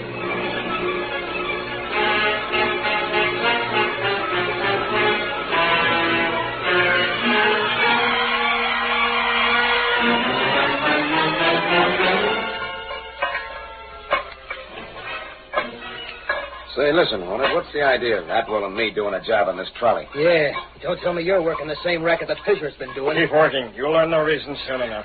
Hard work using this file with only a flashlight to give us light. Put some soap on that file. I don't want any unexpected visitors. What's the difference? The regular car barn's on the next block. Repair shop's empty after midnight. Sure, nobody's going to butt in. Nobody could even hear us. Hey, you turned off the flashlight. We can't see nothing. Quiet. Must be Fisher, Hornet. Keep quiet. Don't either of you try to move. I can see your figures plainly against the window. Right, Atwell. Where are you? That light. It's blinding Over me. beside the others, Fisher. What? The Hornet, Fisher. He's got us. I knew that phone call would bring you down here in a hurry. So it is true. The phone call did come from the Green Hornet. I told you I that. wasn't sure, but I couldn't chance it. He made us. What do you Drop want? that range up, well. That's better. Now keep your hands high. What are you after, Hornet? Is it money? You see these, Fisher? Huh? Green Hornet stickers. Yeah, you're in a spot, Fisher. Suppose I plaster this trolley with these stickers. Put them all over. Go ahead. That has nothing to do with me. No. The city council will think the Green Hornet caused the streetcar accident.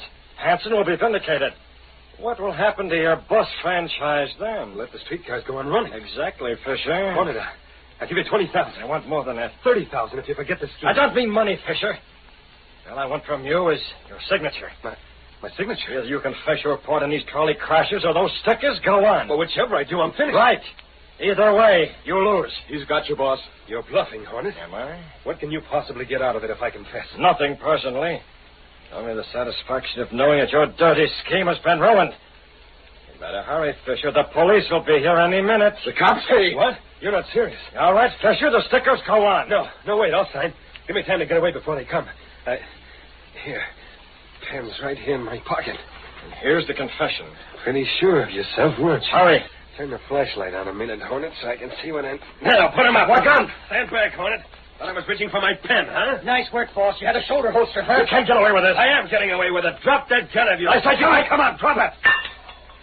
No, Hornet, we'll get you out of this place before any police arrive. All right, Aswell, grab him. Okay. Yeah, we got it. Listen to me, Fisher. You listen to me, Hornet. You're going to... You... What? A gas. Fisher. Now for you two. Yeah. Free. Gas. Hold him, Moran. Let me get him. Will you not? Now you take care of him. I've got Moran. My arm. Good thing you were here. Fisher's gassed. He's too knocked out. You used jiu-jitsu on Atwell, huh? Yes, sir. I was behind the trolley. Sorry I did, but the others didn't. Moran. Yeah. Moran and Atwell will be coming to in a minute. Quick, pick up that gun. Very well. We'll leave this confession beside Fisher. It's not signed, but I think it'll serve the purpose anyway. Yes, sir. Yeah. Now we'll get back in the shadows beside that window and see what happens. The brief back here with me. There's no light bomb spies. Oh, my. They're here. Give me that letter with the pink here beside the trolley. Here they are. Turn those flashlights this way. Hey, these two mugs have been stopped. They're knocked out. Doyle, here's Fisher. Fisher? Yeah. Chump and codfish, he's been gassed. Officer, these two men are Moran and Atwell. They work in the repair shop. Dirty work, I'll bet. Look at this. The axle on this trolley's filed almost all the way through. He's coming around. Listen, Hornet. Don't tell the cops. Hornet. Go on, Atwell. Keep talking. The cops. You and Moran did this job, didn't you? Hey, spill it, Atwell. You're in too deep already. Yeah. But we was working for Fisher. That's how. Fisher's the guy. How? I tell you, Fisher paid us to wreck all them trolleys. And you'll swear to that in court? Sure I will, sure. Moran, too. Does this mean Fisher will be implicated? Implicated? Mr. Hanson, Fisher will be convicted. He might have got away with it before, but now that we found him here with these two rats... Yeah, right in the middle of another job. He's sunk, Mr. Hanson. Hey, Sergeant, look at this. I found it next to Fisher's body. Yeah, give me that. That's for the police, Lowry. What the... Hey, it's a confession, but... It isn't signed. Don't worry, it will be when we get Fisher down to headquarters. Take those lugs out. Oh, my jaw. Come on, you. Grab the other one, Joe. Yeah, we'll come back for Fisher later. Well, there you are, Hanson. You don't have to worry about the bus franchise when this hits the front page. What gets me is what happened to these guys. What do you think, Doyle? The Green Hornet. Huh? If I hadn't followed the instructions in that letter, we'd never have caught Fisher. What do you mean, Mr. Hanson? His letter told me to call you. At first, I wasn't going to trust him. Then I thought it over. Hey, we haven't seen that letter yet. It was such a rush. You got it with you? Yes, I think so. It's in longhand. Longhand? Give, Hanson. Maybe that handwriting can be traced. Sure it is. But I doubt if you can trace it. I'll take that. When I first looked at it, the handwriting seemed to be disguised. Come on, Doyle. Come on, open it up. Hey, there ain't no writing on this page. It's blank. Well, maybe you need glasses, Doyle. I tell you it's blank. Look. Well, what do you know? I'm positive there was writing on that paper before. Well, there ain't any now. All there is this here Green Hornet seal in the corner. Doyle, I get it. It's disappearing ink. Disappearing ink? Yeah. Try and trace that. Man, that Green Hornet thinks of everything. And I thought I had me hooks on him. What's that? The Hornet's car. There, out the window. That's him, all right. And there he goes. Oh, if it wasn't for that car. Look at it travel. Well, Doyle, I guess the Hornet still got his sting. But don't worry. Your name will go in the papers anyway. Yeah, that's right. I nabbed Fisher and them too. With a little help. Got a phone around here I can use, Mr. Hanson? The Sentinel's going to get an earful of front page stuff. And, boy, I'd like to see the Clarion try and beat this yarn.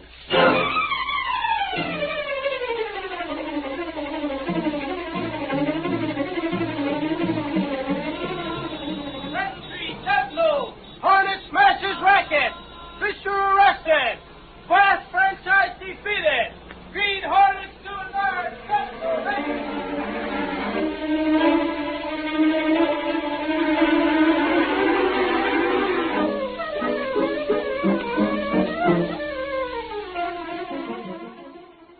The Green Hornet.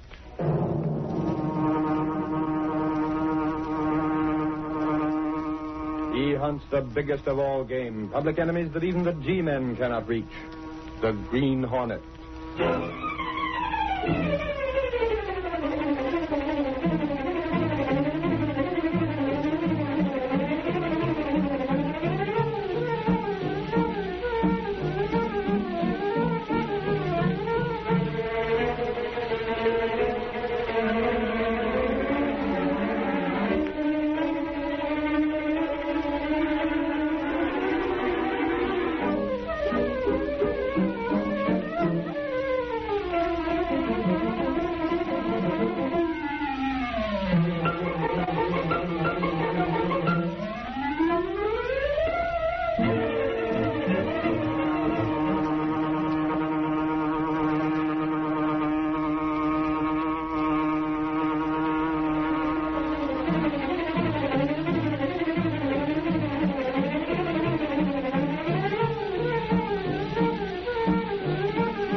The adventurer, Charity, takes it on the chin.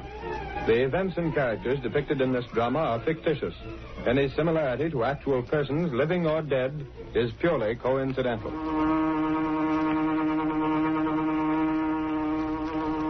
Reid, as publisher of a newspaper, you're in a position to know a lot about people, aren't you? Well, it depends on the type of person you have in mind. You know, people in the public eye. Well, frankly, Bennett, I haven't been around the Sentinel much lately. You haven't? I've been letting it run itself, so to speak. I see. Well, in that case... But perhaps I may have some information, Bennett. Who's the man? As you know, the Welfare Board is trying to get an extra $1 million for... Considering it right now, one of my best reporters is at the meeting. Do you know that I'm connected with the Welfare Board? You, Bennett?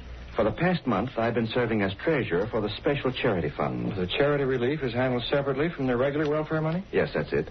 I took this position without pay simply to help out. Oh, doesn't your regular business keep you pretty tied down? It would, only my work as treasurer on the charity fund is practically routine. Well, how do you mean? I have nothing to do with the actual disbursement of the money. Oh, naturally. The setup requires 2 signatures on each relief check, mine and Tinker's. Tinker? Oh, he's head of the welfare board, isn't he? Yes. As I was saying, we each sign the checks. But in order to facilitate matters, I've been putting my signature on blank checks. In that way, Tinker doesn't have to wait for me at any time. Oh, isn't that rather unusual? No, it's done pretty often. But that means you've no idea whether those checks are for the right amounts or whether they're made out to the right people. That's precisely what's bothering me.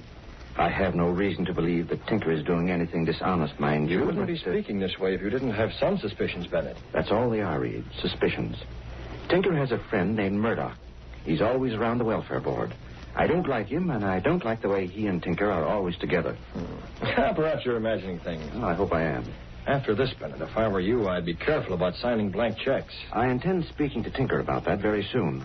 Just now, of course, he's busy trying to get this extra $1 million for local charity out of the city council. I'll call my office and see if that appropriation's been passed. Fine.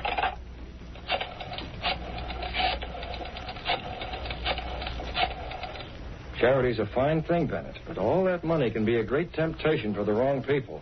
And with an extra $1 million coming... Oh, let me have Miss Case, please. Miss Case? Mr. Reid. Has Lowry brought back any news from the city council meeting? Oh, they have, huh? It's already in the papers. Oh, thanks, Miss Case. I'll be in very soon. Well? The city council okayed the extra $1 million for charity, Bennett. Remember what I told you about those checks.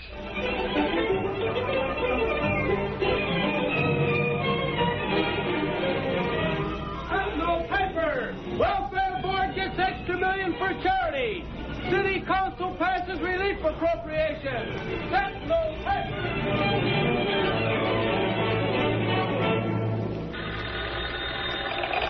Yes, what is it? There's a young man out here applying for charity, Mr. Tinker. Did he fill out the usual form? Yes, sir. I told him there was a long list, but he said he needs help immediately. He's very insistent. Oh. All right, send him in. I'll settle it. Another one, Tinker? The 6th one today. Murdoch, perhaps you'd better go into that other office. Sure, Tinker. After all, this ain't supposed to be any of my business. If anyone gets an idea that Murdoch and I are taking a cut of that charity money, it might mean... My name's Drake, Mr. Tinker. Girl, close the door. Come in. Look, Mr. Tinker, it ain't for me. It's my wife. She ain't feeling so well. Drake, it takes time to care for people. Cases like yours must go through a regular routine. Can't hand out charity to everyone who comes asking for it. Your case will be investigated, same as arrest. Yes, sir. But can I get something special for my wife? The doc says she needs medicine right away. Your name is on the list, and we'll investigate. If you deserve charity, you'll get it as soon as possible. Yeah, but... The Welfare Board is already pressed to the limit. You'll have to be patient. Yes, sir. Only I figured with that extra $1 million... That extra $1 million is practically drained away already. Well, can't you make... I'm very busy. If you're deserving, you may be tended to. That's all. Yes, sir. It's only on account of the wife. Give them the money. I can use it myself. He's gone, Murdoch. Snappy work, Tinker. You don't waste time. Can't afford to. We have to figure out how to get our hands on a share of that $1 million. You told that sap the $1 million was already earmarked for the other charity cases? Of course. Now, what's our plan? Same as before. We put 500 phony names on the charity list. You have the list? Yeah, sure, I got it right here. Abbey, Abbott, Adler, Augustini. Where'd you get these men? Relax, will you? They're okay. Can't have anyone checking up on them. Not a chance. With these phony names, we'll be able to grab off 100,000 for ourselves. Perhaps 200,000. That's the stuff. And nobody the wiser. Of course, there's Bennett to consider. Bennett? What about Bennett? He wants me to have the checks filled out before he signs them. That'd ruin us. Don't worry, Murdoch. I told Bennett we'd do as he wanted. You crazy? As soon as I got around to it. I told him it meant changing the routine, and it might take a little time. Oh, you stalled him. For a long time. That's the angle, Tinker. Plenty of graft for you and me. Well, you know that old saying, Murdoch. Yeah? Charity begins at home. That's it. Charity begins at home. That's rich.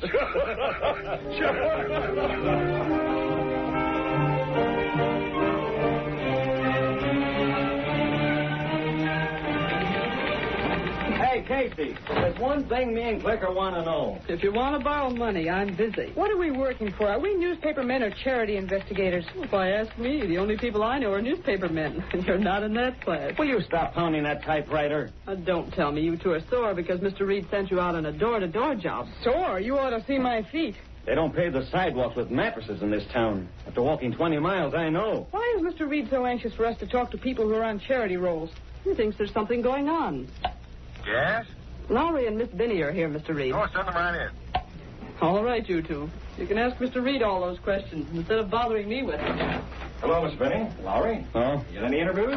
Mr. Reid, we must have talked to about 200. Yeah, we posed as investigators for the welfare board. If we'd had a list, we wouldn't have wasted so much time going from one door to the next. Tinker refused to release his list. Why? Well, Lowry's reason sounds all right. He claims revealing names would embarrass those receiving charity. Well, plenty are getting it, Mr. Reid. We found lots and no complaints. Yeah, as far as appearances are concerned, Tinker's on the level. Yet, for a city the size of ours, more money is being spent than conditions warrant. Our charity expenses are way out of line with what they ought to be. Boss, if Tinker won't release that list, you can't prove anything like that. Lowry, how'd you like to apply for charity? Charity? Me? I'm serious, Lowry. Tinker won't see reporters at all. The only way to find the facts is from the inside. Say, I get it, boss. I'll wear old clothes. That's what you're wearing now. And everything you can. If you get a chance, talk to Bennett or tell him you're from the Sentinel. Right. There's a racket going on in charity. It's the filthiest there is. The Daily Sentinel wants to know about it all the way to rock bottom.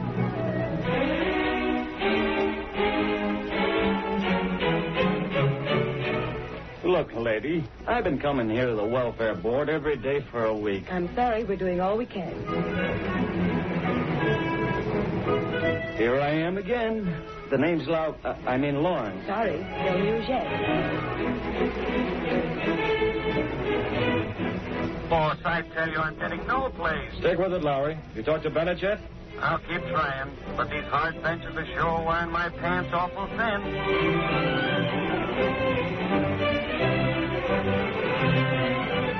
You're Mr. Bennett, aren't you? I'd like to talk to you. My name's Lowry of the Sentinel. The Sentinel? Britt Reid's paper. Why, I was going to call him. Is that so, Mr. Bennett? Come over here in the corner. We can talk with less interference. Yes. Just what is it you're after? The boss, Mr. Reid, has his doubts about the way Tinker's running things here. He sent me over to see if I could wangle anything from the inside. Did he tell you that I'm treasurer here? Yes. Have you seen the list of charity people, Mr. Bennett? Not yet, though I've asked for it. At your employer's suggestion, I've also told Tinker I must refuse to sign checks in blank any longer. Wow, you've been doing that? Unfortunately, yes. Then you don't know a thing about who gets these checks? Or how much is going out, exactly. What did Tinker say when you told him you wouldn't do it anymore? He said he'd see the checks were filled out first. But so far, they haven't been. Says he's been too busy. And pin him down, huh? Hold on. Here he comes now. Hello, Tinker. Oh, Bennett.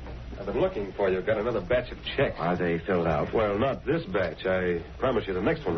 When these are filled out, I'll sign. Not before. Bennett, it sounds very much as if you don't trust me. You can't keep charity cases waiting because of a mere formality. Then I suggest you get these filled out at once. Well, if you insist. I do. May take a little time. Shall we say tomorrow morning? I'll be waiting.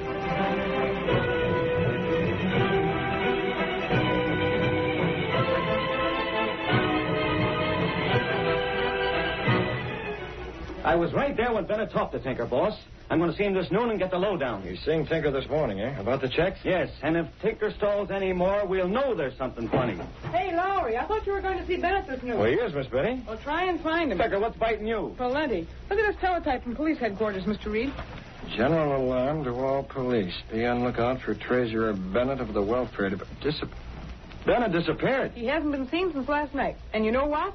All the files and records of the welfare board have disappeared with him. So the police think Bennett's responsible. For plenty. The police believe he swiped the charity money. What? Where did they get that idea? From Tinker.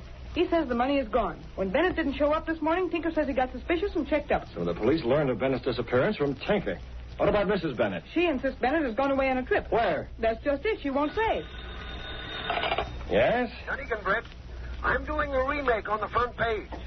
What do you think of that guy Bennett absconding with that charity dough? Got a headline? Have it in a second. Lowry. Yeah, boss? Go over to Bennett's home. Grab a statement from his wife. Go with him, Miss Benny, for pictures. Come on, Lochinvar. Here's the headline, Britt. Shoot. Selling across page 1. Bennett absconded with charity cash. Kill it. It's too strong. What? You heard me. The Sentinel's going to convict Bennett before he's had a chance. Blasted, Reid. What further proof do you want? Why, any blind fool can see Bennett swipe the dough. We're not blind fools, Gunnigan. Those are orders. Oh, if your father was still running this newspaper, I'll do it, but I don't like it. You don't have to. Even Gunnigan believes Bennett is guilty. Well, maybe he is, but his disappearance is too pat. Especially after what Lauer heard him say to Tinker. Well, there's only one solution. Bennett must be found. A short time later, in his apartment, Britt Reid took Kato, his faithful valet and the only living man to know him as the Green Hornet, into his company. So you see, Kato, Tinker is here apparently innocent while Bennett is gone. Maybe Tinker's innocent, Miss Britt. I'm betting Tinker's the guilty one, Kato, not Bennett. If Tinker and this pal of his Murdoch have been milking the charity funds, Bennett's demand to have the checks filled out would have revealed it. How can you know for sure? It's odd that Mrs. Bennett, while she insists her husband is innocent, has merely gone away on a trip, refuses to reveal where he's gone. Perhaps she's hiding something. I don't know, Kato. I don't know. Her house will be crowded with reporters tonight. Maybe hard to get in unseen. Still, we can try. See her tonight? Mrs. Bennett and her son may be keeping quiet out of fear. Perhaps the sudden appearance of the Green Hornet may make her reveal any secret knowledge she may have. Mr. Britt. Yes? What's happened to those poor ones in the meantime? The people who've been depending on charity? That's just it, Kato. A lot of them are going to suffer added hardship if that charity fund isn't located. That's true. However much I regret it, Kato, it must be done. I must go out as the Green Hornet. A mask, Kato, a weapon. Have the car checked immediately. Mrs. Bennett is going to hear from the Green Hornet.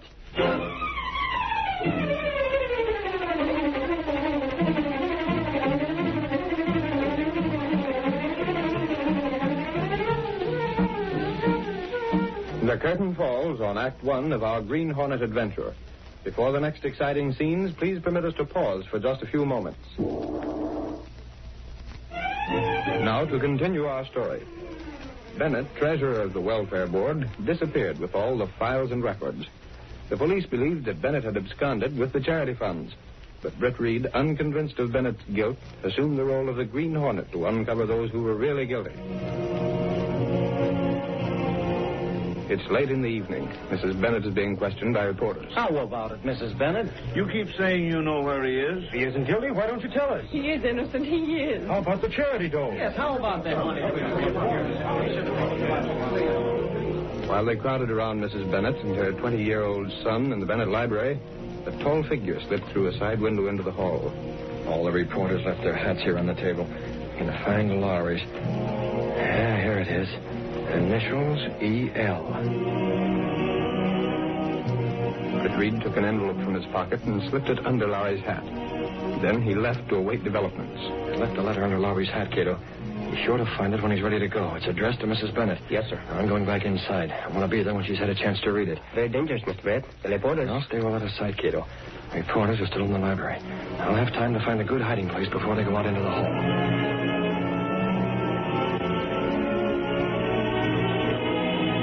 Clicker. What, Lowry? Get behind these drapes. Huh? Come on.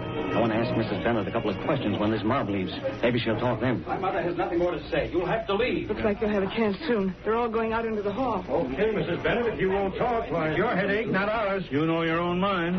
Your hats are on the table. Will you take them and go? We have nothing more to say. You know what the police are saying, Mrs. Bennett? I know what everyone is saying. But Here's the front door. Outside. Listen, Mrs. Bennett. Outside. Oh, Jim. Take it easy, Mother. If there were only some way out of this. Can't blame those reporters. After all, they were only doing their jobs. To think that your father should be left open to talk like this, and we're helpless. Mrs. Bennett, now that mob's left, how about telling me? I told you reporters to get out. Well, we sort of stayed behind in the library. We're not staying any longer. Get out with the others. Now, wait a minute. Mrs. Bennett, I had a reason for hanging around. I think your husband's innocent. I know he is. I saw him yesterday at the welfare board. You did? Sure. We had a long talk. Don't listen to him, Mother. It's a trick to get you off your guard. On the level. He's right. Look, Mrs. Bennett, hasn't the Sentinel given your husband every possible break? We're the only newspaper that hasn't gone after Mr. Bennett hammer and tongs. Yes, I did notice that. Can't you see my mother's very tired? Oh, Mrs. Bennett, the Sentinel wants to help you, honest. But if you keep on being secretive about things... I can't tell you anything more. Okay. I'll grab my hat and scram. Hey, what's that? Why, it's a letter. Addressed to you, Mother. It must have been under my hat. But it has no stamp. I'm certain it wasn't there before. What's it about? Oh, Mother. What's wrong? Hey, Lowry, look at the top of that letter. Wow. The seal of the Green Hornet. I don't understand. Why should the Green Hornet write to me? Now, let me see that letter. Now, wait a minute. Don't be so suspicious. We're not going to burn it. Well, I'll be. Mrs. Bennett, according to this letter, you've already paid 25,000 ransom to the Green Hornet. But that's not so. And what about this? It says pay to me and my partner. Don't tell me the Hornet's working with someone else. It's not true. I haven't paid any money. It's some crank who... No, ma'am. I've seen plenty of Green Hornet notes. This is no fake. But it can't be. Oh, I don't know what I'm saying. Let me take this note. You can't publish that. Use your head. This will help your father. Sure. If the Green Hornet's got him, then maybe the cops won't be so positive he skipped out himself. I don't care what you do. Only please get out. Okay. Come on, Clicker. Don't worry, Mrs. Bennett. It can't harm your husband. And boy, what a story.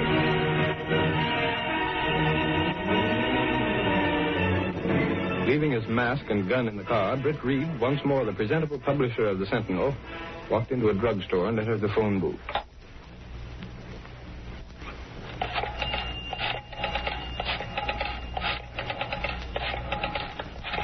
Yeah, I think he should be at his home. If he doesn't answer there, I'll try his office. Got to arrange for him to call on Murdoch. Hello? Your pal Murdoch is pulling a double cross. There'll be an extra out about it in a few minutes. What are you talking about? Who is it? Take a look at that extra.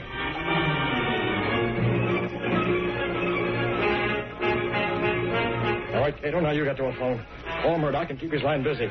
After that extra comes out, I don't want Ticker to be able to get Murdoch on the phone. Stay on the phone till you hear me in Murdoch's home and join me there. It's right around the corner. Now get going.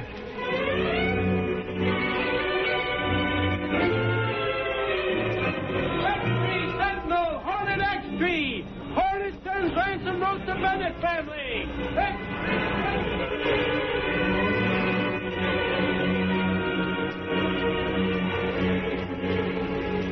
But I tell you, you got the wrong number. This is the 5th time you've called. Well, look it up, then. Hang up, Murdoch. Huh? Who the devil is? I said hang up. What's this, a stick-up? Take a good look, Murdoch. Yeah, I'll move into the light. Why, I've seen pictures of that mask. You're the Green Hornet. Seen the paper, Murdoch? Then have you plugged me with that gun? I'm keeping my Read eyes. it. Yeah. Okay. Green Hornet sends... How do you like it? Collected 25,000 from... Who's your partner? It says here... Partner? What do you think? Think it wouldn't be fool enough. No. But the sap pulling a bonehead play like this. Maybe he figures 25,000 extra is worth going after. Say, Tinker didn't tell me nothing about you, Hornet. Why should we tip you off? What are you doing here? See what that ransom note says about Bennett? You mean about him going to be released? Do you think he will be? He can't be released. That ain't the plan. Maybe Tinker figures the same thing applies to you. You're in with Tinker. Why else would I be here? Huh? Why should Tinker cut you in on a charity graft? With you out of the way like Bennett, he can grab it all for himself. What? No. Listen, Hornet. Let me call Tinker. He's not at home. But then where else would he be? If he ain't home, he must be out at the farm with Bennett. I'll fix it up. He can't cut me out. Go ahead, phone. You're not calling anybody. Listen, Hornet. I'll stay out of it. I don't want nothing. You yellow, crawling crook. He sent you over to get rid of me. But you don't have to. I don't want none of the dough. Put the rod down. You're shaking, Murdoch. No! Don't hit it! Stop it! Got it. gas. And gas will hold him for a few minutes. When he comes to, we'll go after Tinker. I made sure he believes Tinker's at the place where Bennett is held prisoner. I'll take care of Tinker. If he's been unable to get Murdoch on the phone, he'll be here any second. Cato, you've been watching the door? Yes, sir. Someone coming now. Good. Stand beside the door, Cato. Give him a chance to see me before you do the job. I understand. You ready, Cato? All ready. I've been trying to get you on the phone, Murdoch. Have you seen the Sentinel? Yes, he saw it. Well, you're not Murdoch. Green Hornet. Then it's true, Murdoch is double-crossing. No. Gas. My throat. What? Grab his arm. He's going with us. What do we do? Murdoch will recover soon. He'll head for the farmhouse then. We follow and get Tinker there with him.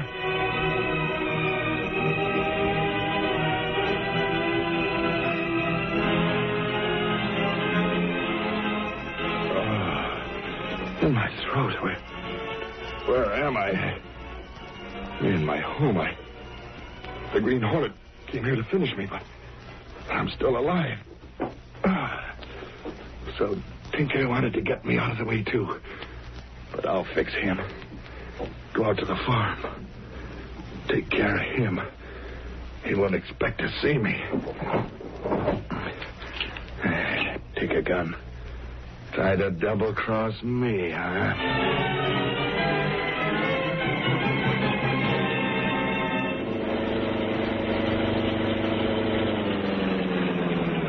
Here we are, Cato. As we figured, Murdoch led us right here to the farmhouse where Bennett is kept. Yeah, there's Murdoch's car up ahead. Yes, sir. We'll take Tinker out now and put him in the back room of the farmhouse where Murdoch will find him. You call the police so they'll be here soon. Yes, sir. And I'll stay around to make sure Murdoch doesn't start using that gun before they get here. Once the police find Bennett, they'll get the whole story. Gotta go slow. Can't let Tinker trap me. Not after I got out of his first scheme to bump me off.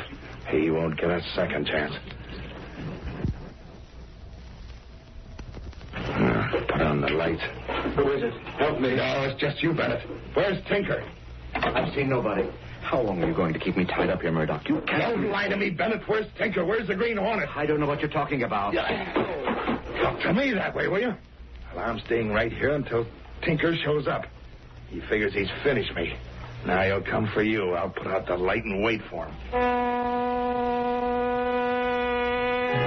While Murdoch waited, Tinker, in another room, recovered consciousness. I'm in the farmhouse. Realizing where he was, he moved stealthily through the old house until he reached the room where Bennett was tied. He opened the door. Is anyone in here? I've been expecting you, Tinker. Murdoch. Yeah. You and your pal thought you could double-cross me and grab all the dough, didn't you? What? You sent the Green Hornet around to my place to put me on a spot, huh? But it didn't work. What are you talking about? The Green Hornet was working for you. Is that the best talking you can think of? Don't try to pull a wool over my eyes, Murdoch. If I ever get to the police... Shut up, you. I know when I'm being double-crossed, Tinker. Now, see here. You listen to me. Figured by this time I'd be finished, huh? You ain't satisfied with our neat little scheme to grab off a couple $100,000 from the welfare board and pin the rap on Bennett. You were the one who wasn't satisfied. You calling the Hornet, not me. Talking won't do you no good. Put down that gun. Pray me, will you? No such thing. I didn't think... This gun doesn't have gas, Tinker. When I take care of you and Bennett, I'll find that Green Hornet and... Drop it, Murdoch! The police. Let's get out of here. I'll take him. Thank the Lord you got here. Don't move, Tinker. That's him. Why, you... Try to get past me, will you? Good work, Doyle. Mr. Bennett, are you all right? Yes, if you'll untie me. I demand that you arrest Murdoch. He's tried to shoot me. Sure we'll arrest him. And you, too. It was Tinker's idea kidnapping Bennett. You can't pin that on me. There's plenty on both of you as soon as Bennett starts talking. Take these guys out. Get moving. Little cell waiting for you, babies. Put the cuffs on. Officer, these two men have been milking the charity fund. They kidnapped me, so I would be blamed. We'll have you out of these ropes in a jiffy, Mr. Bennett.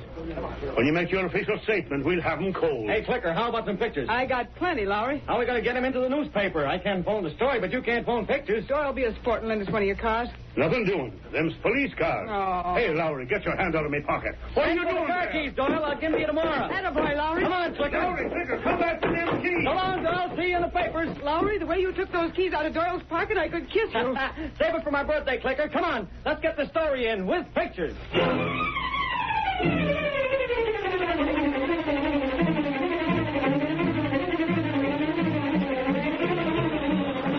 Sentinel XP paper. Charity graph smash.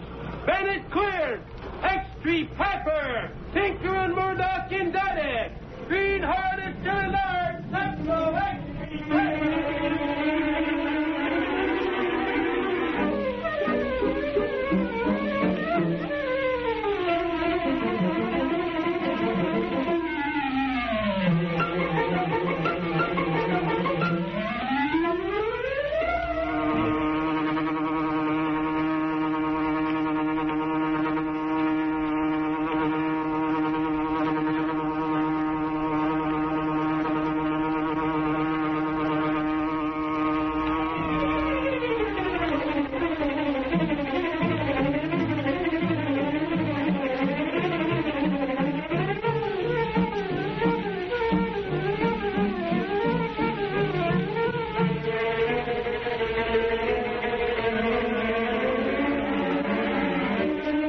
heard is a copyrighted feature of the Green Hornet, Incorporated. Green Hornet.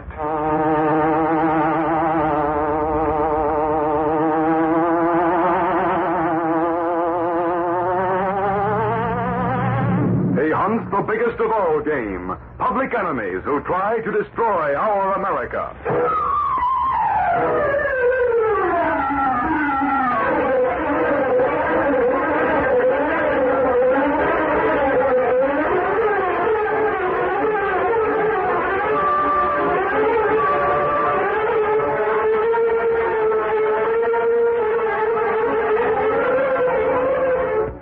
Faithful valet Kato, Britt Reid, daring young publisher, matches wits with the underworld, risking his life that criminals and racketeers within the law may feel its weight by the sting of the Green Hornet.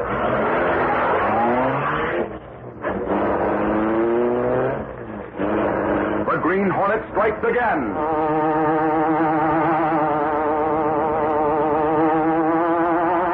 We'll begin tonight's exciting story in just a moment. Adventure, words, and music. The events and characters depicted in this drama are fictitious. Any similarity to actual persons, living or dead, is purely coincidental.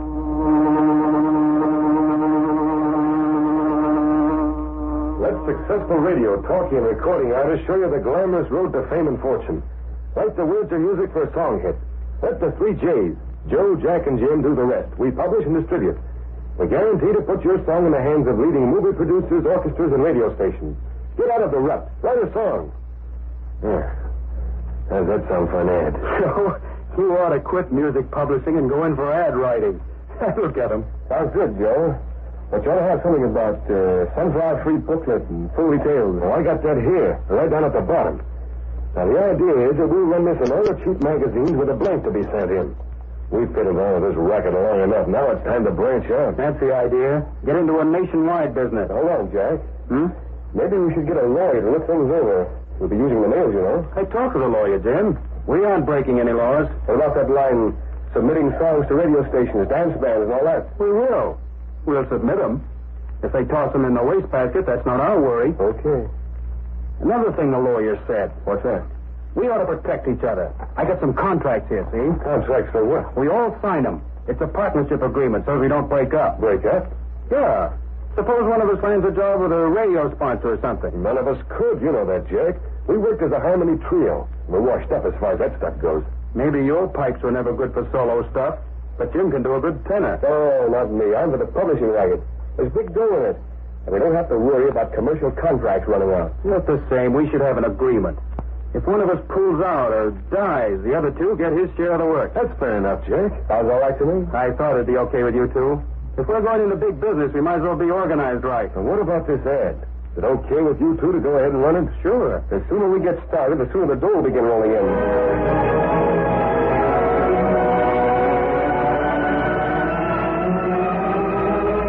The advertising for the 3 J's was widely circulated throughout the country. And a few weeks later, cash came pouring into the publisher's office with every mail delivery. Hundreds of hopeful young people awaited the verdict of the racketeer trio, just as Waldo Fielding did. Any mail for me today, Mother? Yes, Waldo. There's a letter from that song publisher. Where is it? Gee, I can hardly wait to hear what they say about my poem. Wouldn't it be swell if they put music to it and publish? There's the letter, Waldo. Gosh, if I could just get the start. Well, look at what some people make out of songs. I heard that sometimes a guy makes as much as... Ma! What is it, Waldo? They'll accept my poem. Yeah, they like it. They'll have one of their best men write the tune, and then they'll publish it and see that it goes to all the radio stations and the movie studios and the dance bands. Oh, boy, I knew I could do it. But, Waldo, won't they expect a lot of money for doing all that? No. They say here that they'll take the chance on royalties. If I don't make anything, they won't make anything either. All I have to do is pay for the copyright and the printing cost and mailing. But how much is that? Well, I suppose it'll seem like a lot to you, Mom. It's about $50. But that's not much, really. Why, I'll bet a lawyer would charge almost that much just to get the copyright for me. And it might bring me in as much as $500,000. But, Waldo, $50, we haven't got that. Well, I'll get it. I'll sell my camera, and I can get something for my banjo. The chances are that Steve will pay a little for my shotgun. I'll get the money. Don't you worry about it, Ma. You just wait. I'll be rich one of these days. I'm going to start on another song poem right away.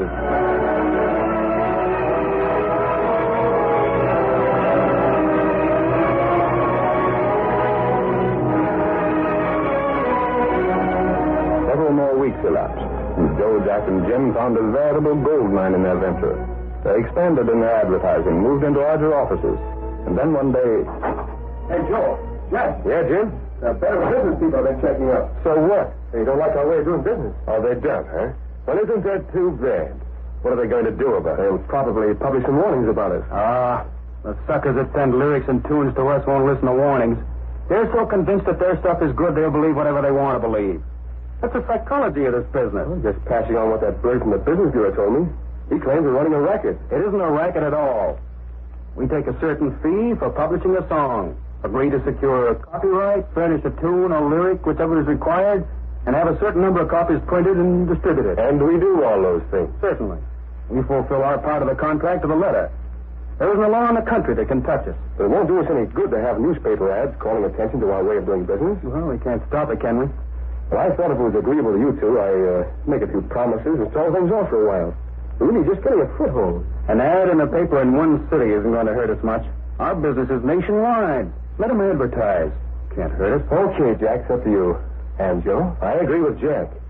Now, what about the tunes for this batch of stuff that came in today? You got it all sorted according to meter, haven't you? Yeah. Okay, well, let's have it. I'll wrap out a few little jingles and give them some music. Seems to me it's kind of risky using the same tune for half a dozen different songs. Nah, the stuff never amounts to anything. Nobody will ever hear it. What's the difference? I can't think of 150 new tunes every day. You keep the stuff pretty well scattered, though, don't you, Jim? Sure. For example, I use that tune, Moonlight Love, on the poem of a guy in New York, one in St. Louis, maybe one in Omaha, one on the West Coast. That saves me writing 4 different tunes, see? It'd be kind of tough if the fellas ever got together and found they had the same tune. Fat chance of that. Well, what would happen if one of the songs became a hit? A hit? That's a good one, Joe. How can any of this stuff ever be a hit? We'll see to it that it isn't. I wanted to speak to you. We're in conference. What do you want here? My name is Fielding. Waldo Fielding. I sent you a song a few weeks ago. Remember the name? Sorry, Fielding. We're in conference now. We can't be disturbed. I've been trying for 4 days to see you.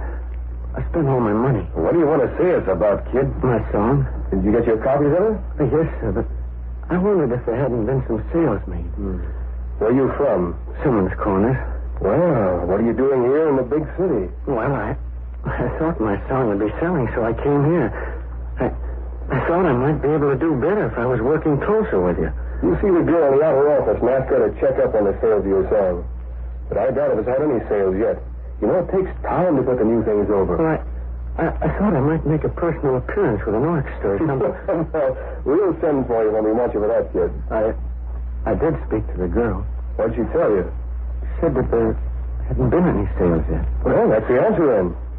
Why don't you go back to Simmons Corners or wherever your home is and stay there till we send for you? Well, look, there must be some sales. But if you sent that song out to all the people you claim you did, I haven't eaten in 2 days. I gotta have some money. Well, what do you want us to do? Dish it out of our pockets? We're running a publishing house, not a traveler's aid. Yes, sir. We sent you 50 copies of the song. Why don't you go out in the street corner and try to peddle them or something? That's one way to drum up business. Yes, sir. You want to buy a song? Say, mister, do you want to buy a copy of my song? Not today. Buy a copy of my song, lady? Get out of my way, please. Look, mister, do you want to take a copy of the newest song you hit home? Hey, you. What are you doing there blocking the traffic? Oh, officer, I didn't mean anything. What's this you're trying to peddle? Music? Yes, sir. I'm trying to sell a song. Maybe you'd better find out something about the laws of this town. You can't stand on street corners interfering with pedestrians, peddling music. Got a license? License? No, sir, I haven't. You'd better come down to the station house with me, I guess. No, please, I didn't know. Come on, kid. You can't get away with this sort of thing. Hey, supper and catfish, the kid's passed out. What have you got there, dog? Lowry, why is it that you're every place I am? I learned when I first started in it, reporter for the Sentinel, Doyle, that if I keep close enough to you, I see things happen. Yeah, what's the matter with the kid? You crown him with your nightstick? No. I just started to take him in for peddling music on the street, and he passed out cold on me. The kid looks half starved. He does at that. How long is it since he's eaten? I don't know. Here, Lowry, stay with him till I call the wagon. Yeah, maybe I'll get a story here. This looks like human interest stuff.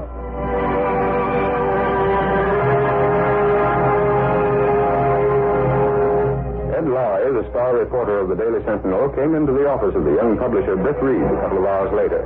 Miss Case, Reid's secretary, said, Mr. Reid's not in now, Lowry. But I gotta see him about a special story. Still out. Where? How the dickens do I know where he goes? I'm the last one he tells. It's discouraging. Discouraging? Hey, now listen, Casey. Don't get ideas that the boss is interested in you. He travels with the 400. Don't be idiotic. As far as Britt Reid is concerned, you're just part of the office furniture. What I do wish he'd settled down long enough so I could write to his father with some feeling of confidence. And what's the trouble? Oh, just as soon as I write Mr. Reid and tell him that Britt's taking an interest in the Daily Sentinel, he disappears. Lady, if I had his dough, I'd never come to the office. During the past week, he's been out to some affair almost every night.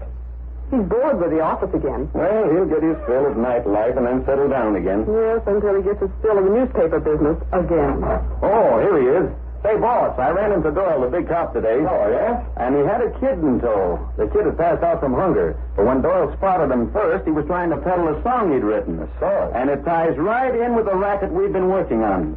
What racket was that, Larry? Music publishing. You know, those wildcat publishers that call themselves Joe, Jack, and Jim, the 3 J's? Who are they? A broken-down vocal trio that hit a good racket. I got a first-hand story from one of the victims of the racket. The poor kid got just enough encouragement from them to quit his job and leave home. Here's the song he wrote. I brought a copy for you. Well, if it was Miss Case, I'll take it with me when I get home. Well, what about my story? I got pictures of the kid. Speak to the city editor about it. He's paid to handle that sort of thing. But maybe there's editorial meat in it. Gunnigan's the best judge for that. Oh, hang it all. That's about it, Larry. Well, look here, boss. I get my Gunnigan, Larry. Okay. I'll take it to Gunnigan. There's the words and music. Mr. Reid. Yes, Miss Case? I'm going to stick my neck out again. Isn't there something we can do to make the office more attractive for you? Oh, no, it's quite all right, Miss Case. Then why can't... Why won't you... Oh, I understand, Miss Case. You're concerned again because I'm spending too little time around here. Frankly, I am, Mr. Reid. I hate to keep writing your father that you... I'm sorry. But you'll have to admit that newspaper work hasn't a great deal of adventure. It might have. Oh, yes, Miss Case, it might have. There was plenty of excitement while the Green Hornet was so active. It was, wasn't there? I wonder if the Hornet has been killed. Killed? Why, Miss Case? We haven't had a story about a Hornet adventure in quite a while. That's true. He may have been killed, or he may have, retired. I doubt if the Green Hornet would retire, Miss Case. Well, perhaps then the police and public have been so greatly aroused that the Hornet doesn't risk making another appearance. That's quite possible. I never saw you more interested in the newspaper than while the Green Hornet was running wild. Well, you must admit the Green Hornet furnished news. He certainly did. Mr. Reid, there's just as much excitement in everyday life if you could only realize it. For example? For example, that lad that Lowry tried to tell you about. Waldo Fielding. But there's human interest. Poor chap that falls for racketeers, quits his job in a little home community, comes to the big city, goes hungry, is misled and victimized by these fake music publishers. Isn't there something the law can do about publishers of that sort? If there were, the law would be doing it. But they stay inside the law, Mr. Reid. According to Lowry, they have a contract, and they fulfill the terms of the contract. So the law is helpless. Yeah, I've heard about the racket, Miss Case. Aren't you going into your office? No, I think I'll leave for the day. It's after 4. But, Mr. I'll take Reid... the phone on with me just to satisfy Lowry. Very well. We'll come by tomorrow. You will stop in then tomorrow. Yes, I'll probably stop in. If the Green Hornet would only start up again, and perhaps Britt Reid would become interested in the publication of news.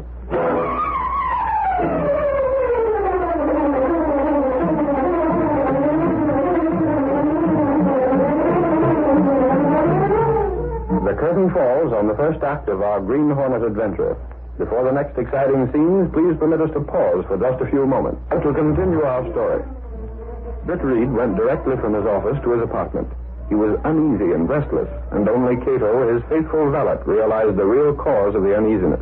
You're right, Kato. I do feel handcuffed, hampered, tied down. If there's only some way the Hornet could get at this music publishing racket, I'd go out. But the risk, Mr. Baird. The risk be confounded. There's a risk in anything, Kato. Yes, Mr. Baird. I can't find any way it can be broken up. Not even if we do use the role of the Green Hornet to get at them. Is it big? It's nationwide. Those 3 crooks, Joe, Jack, and Jim, have thousands of people all over the country sending money to them. Money that won't bring a thing except false encouragement and heartbreak. Yes, sir. Yeah, look at tonight's Sentinel. Look at that warning from the Better Business Bureau. They wanted to buy a few inches. I gave them a quarter of a page. But do you think that'll stop people from being made victims? Not on your life. I even ran one of the songs, a typical song, copyrighted and published by Joe, Jack, and Jim, to show the stuff they called good. Kato, why hasn't it just occurred to me? What is it? I have an idea, Kato. Life's going to be exciting after all. This may be the entering wedge. Maybe this is what the Green Hornet's been waiting for. The ad for the business bureau, Kato. It shows a typical song published by that firm of Joe, Jack, and Jim. Yes, and the music for this is the same tune that was used by that young chap Lowry brought in a story about. It is? It definitely is. I don't know a great deal about music, but I do know that much. Do I have an engagement for tonight? Better call, Mr. Britt. Cancel it then. We're going to make other plans. What are they? This may give me the lead I need to smash that publishing firm. Joe, Jack, and Jim. Well, we will see if they're staying within the law. And what can you do? Go to the office. I want to look around there for a while. And if my suspicions are correct, we'll hold a meeting of the firm. The firm? Joe, Jack, and Jim. Come on. We're taking out the Black Beauty. Britt Reid went through a secret panel in the rear of his clothes press, and then by means of a passage between the walls of the apartment building, he reached a small door that opened into the loft of an old, supposedly abandoned livery stable. It was here, unknown to everyone, that the sleek black car of the Green Hornet was housed. Is the car ready, Kato? Yes, sir. All right, get in. Mask? Here, in compante. Gas weapon? Here. Good enough. I want to telephone Joe, Jack, and Jim, but I can do that from their own office later on this evening. Yes, sir. Now, let's get going.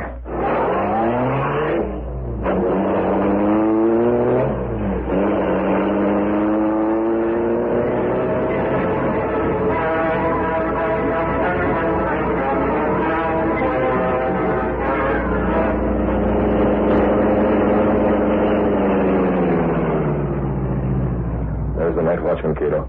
Standing at the entrance to the building. Yes, sir. You take the car onto the rear. I'll handle him. What are you going to do? I'll have to knock him out and get him out of the way. Can't take chances on him. Take the car now. You know where to meet me? I know.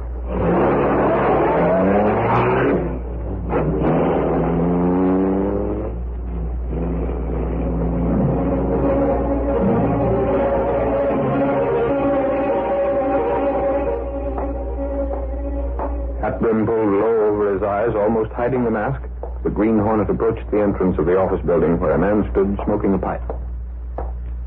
Offices are all closed now, mister. I don't want to hurt you. What have you done for me? That'll hold you for an hour. If I need more time, I'll give you some more gas.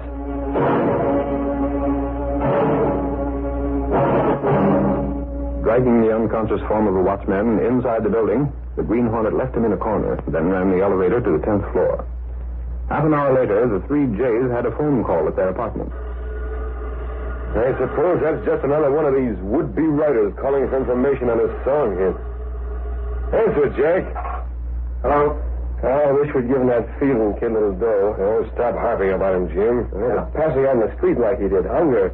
That won't do us any good. Well, it won't hurt us any. Yeah? For the love of Pete, forget him. He just won. Yeah. He should have come to the city in the first place. Maybe you're right, Joe. That'll be swell. Who's he got on the phone? I don't know. Looks as if it's something pretty good. Yes, sir. Right away. Hey, fellas, we're set to really go places. Who was that? A publisher. Publisher? Magazine publisher. One of those cheap picture mags. He's in town for the evening and wants to talk to us about running a picture story of our business. Yeah? Hey, that would be swell publicity. Wouldn't it, though? That'll offset what the Sentinel-latest done. Won't offset it. It's a national magazine. When do you see him? Right away. He asked if I couldn't meet him in our office tonight. Tonight? Yeah, and let him see what sort of picture story could be run. Good, we'll go with you. Yeah, come on, let's start. This is the break of a lifetime.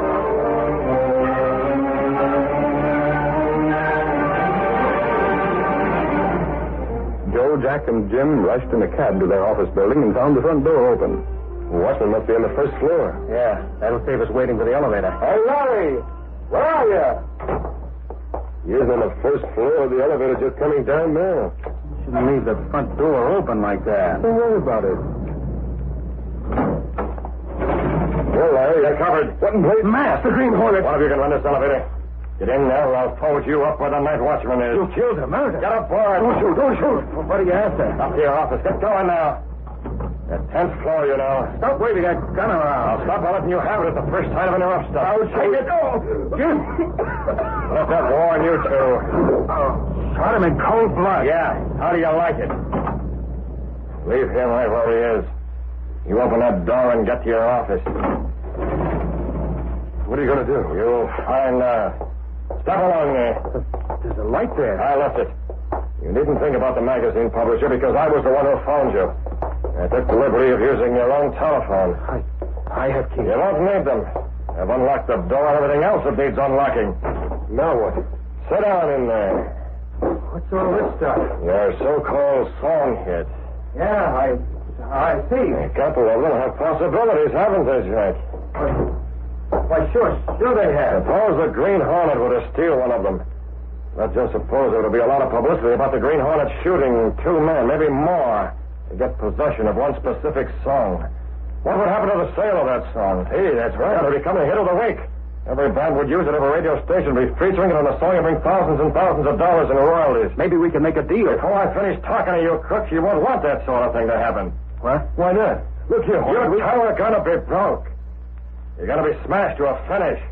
Broke? Smashed? I've already addressed a few envelopes, and I'll say that the rest are addressed. There they are. Take a look at them. I don't understand. You will. Take a look at those 3 sheets of music I've laid out for you. What about it? Who wrote that music? We did. Well, what of it? And who secured copyrights? We did. Every one of these songs can be made into a hit tune with the right promotion. I think I can say that it gets that promotion. I've already explained how. Well, a hit is what... You can't afford a hit. Suppose, for example, this number becomes a hit. What do you suppose the authors of these other songs with the same music would do? They'd sue, wouldn't they? Yeah, they'd probably sue. There are probably a dozen other poets who've been given the same melody for their song. They'd all start lawsuits. You two'd be dragged through every court in the country. Your whole racketeering business would be laid out in the open. Can you stand having a sensational song hit? I don't know. You know you can't. That's why I came here. It was a mistake. That's it. It was a mistake. Mistake? The printers made a mistake. They got the words and music. That's too thin. I could go through your files and show you plenty of the same sort of mistakes. Sit down at that desk. What do you want? Money, lots of money. Here's your checkbook. I have to notice your bank balance there. You can write a lot of checks. Checks? I said checks. For who? Make out the first to Harvey Dale, D-A-L-E. According to your records, he's paid in $150. That's the amount you send him. And who else? Start writing. I'll do it. Oh, no, we'll have Jack do it. He's the one whose signature makes those checks worth something. Go on now. Start writing. Now, you see here. Right. How far are you going? As far as your bank balance will allow. There's $200 to go to Mrs. Agnew, $100 to each of the people on this list, $75 to these people. And there's a list of those who'll get $50 each. How they broke? I can't afford all that. You can't afford not to pay up. You'll afford it a whole lot better than these people contributed to your success. And there's another thing, Jack. Rob and steal. Shut up! They said there was another thing. We may have to overdraw your bank account considerably. I can't. You better convert some of the bonds you hold to cover the checks you make out tonight. I can't. You might have to trade in some life insurance. If you don't cover those checks, you might soon find yourself not only in court, but eventually in jail. What would a jury made of people who read all about your racket in the magazines and newspapers give you? Take your choice, Rat. Go broke and stay free, or go broke and go to jail. And make out checks until you get the writer's cramp. And see that those checks clear the bank.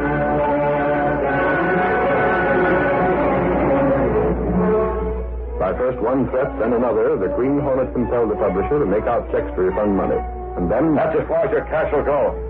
I'll see to it that these envelopes are mailed. You can't get away with it. No? Well, let me explain that I can still make one of your songs a hit. The song that Jim gave his life to keep from the Green Hornet. A song that has some hidden significance to the Green Hornet. One small bit of the song torn and found in the clenched fist of the latest victim of the Hornet's weapon. Well, Jim, I'm taking him with me. I know whether or not those checks clear the bank. If they don't, Jim will be found with this emblem plastered to his forehead. The mark of the Green Hornet. And this part of this song clenched in his fist. Wait, if we don't stop payment, if those checks go then through... you'll have nothing but poverty to worry you. And don't try another racket like this one. The Green Hornet can make one of your songs a hit at any time. Only the next time, it might be one of you who furnishes the clenched fist.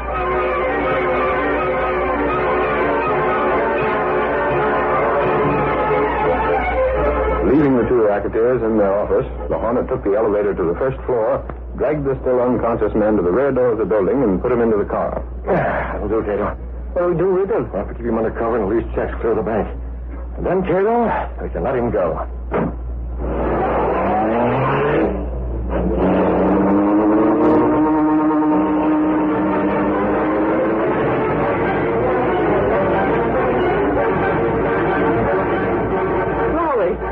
Have you heard the news? Which news? That Fielding kid got a refund from Joe, Jack, and Jim. That's news. Yes, and the mark of the Green Hornet was on the letter that went with it. Yeah, that's a page one story. The Hornet has stepped out again. I wish I had all the details. But that's not the biggest thing.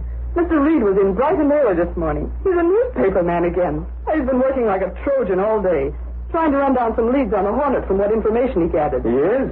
Yeah, but it won't last. I'm certain that he'll lose interest again if the Green Hornet goes back into seclusion. But what if the Green Hornet was to be captured? I'm afraid Britt Reid would lose interest in the Sentinel in that case, too.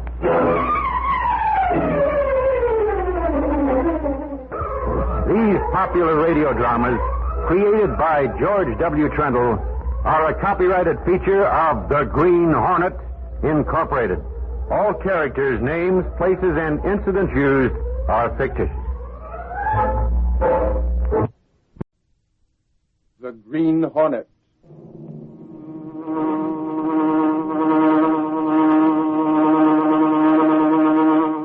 He hunts the biggest of all game, public enemies that even the G-men cannot reach.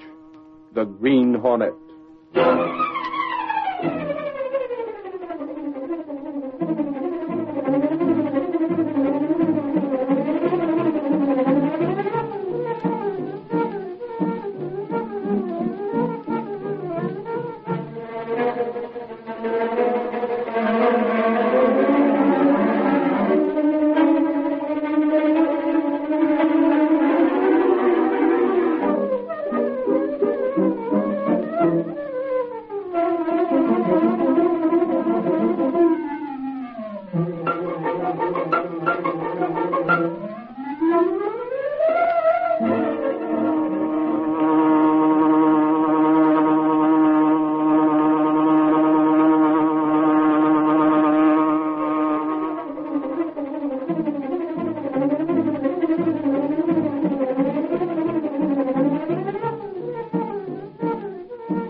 Adventure of the Ghost Who Talked Too Much. The events and characters depicted in this drama are fictitious. Any similarity to actual persons, living or dead, is purely coincidental.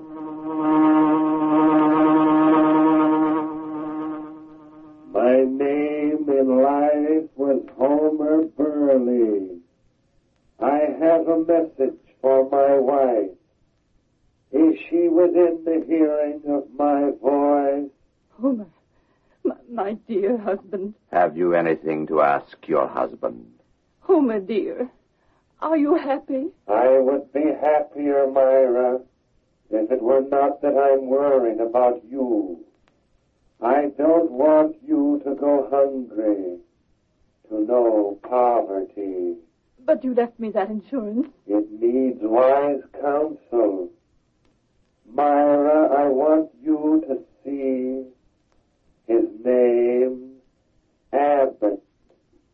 Abbott. Then I will not worry. Homer, are you still there? I am afraid I have lost contact with him, Mrs. Burley. Oh, there's so much I still wanted to say to him. Call him back, Roger. Tonight I am exhausted. Perhaps another time. He gave you one message, though. Abbott. Abbott. I'll see him. A man named Abbott.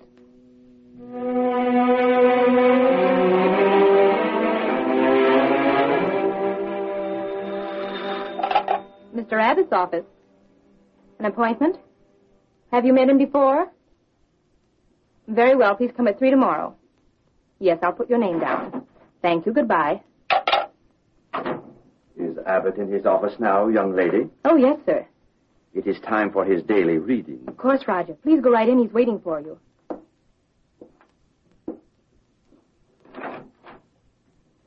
Well, Roger. The time has come, my friend, for a study of your day's horoscope. My checkbook, you mean? That's it, Abbott. How is business? Going good. Since you moved into that swank headquarters. I had a couple new ones in yesterday and called back their husbands. Women with cash? Of course. I made sure they had dough before I went after them. Good going. I'm branching out some more, Abbott. I'm putting a girl in to do nothing but check on the death notices and adding another woman to the sales force. Sales force? Of course. After I've learned considerable about a certain widow, she has to be sold on the idea of coming to me for an interview and a sitting, doesn't she? Well, I'll be... Roger, you're all right. Furthermore, Abbott, we're not going to be quite so barefaced in taking their cash for wildcat stocks. What do you mean by that? Precisely what I said. We're going to run this office of yours more along the lines of a dignified brokerage house and actually make some legitimate investments for some of these people. We can run a lot less risk with the law and still make a big thing of the business. Now, look here, Roger. Suppose you run your crystal-gazing emporium and let me run this investment office. As long as you run it along the lines I consider intelligent, you may run it. Otherwise, I will interfere. But I'm all right. I don't propose to see both of us land in prison, you see. I've done all right so far. And I will see that you continue to do all right. Now, how much have you taken in since yesterday? Mrs. Wilder came in with $5,000 to invest. What did you do with it? Sold her some Continental merchant stock. That is utterly worthless. Sure. But she won't know that for a long time. The profit on that deal was $2,000. Anything else? That's all. Abbott, you are a fool to try and double-cross me. What do you mean? Do you think I have so many facilities for gathering data without using them for the most important angle of my business? You seem to forget a matter of $500 you took from a woman named Joyce. Moreover, Mrs. Wilder left $10,000 with you, on which my share amounts to $4,000. Who told you I'll that... take the money in cash, Abbott, and don't take such risks. I might decide to find another broker to work with me. You try that and I'll land you in jail. You will land me in jail? For what? You're in this racket as deep as I am. That's a matter of proof, my friend.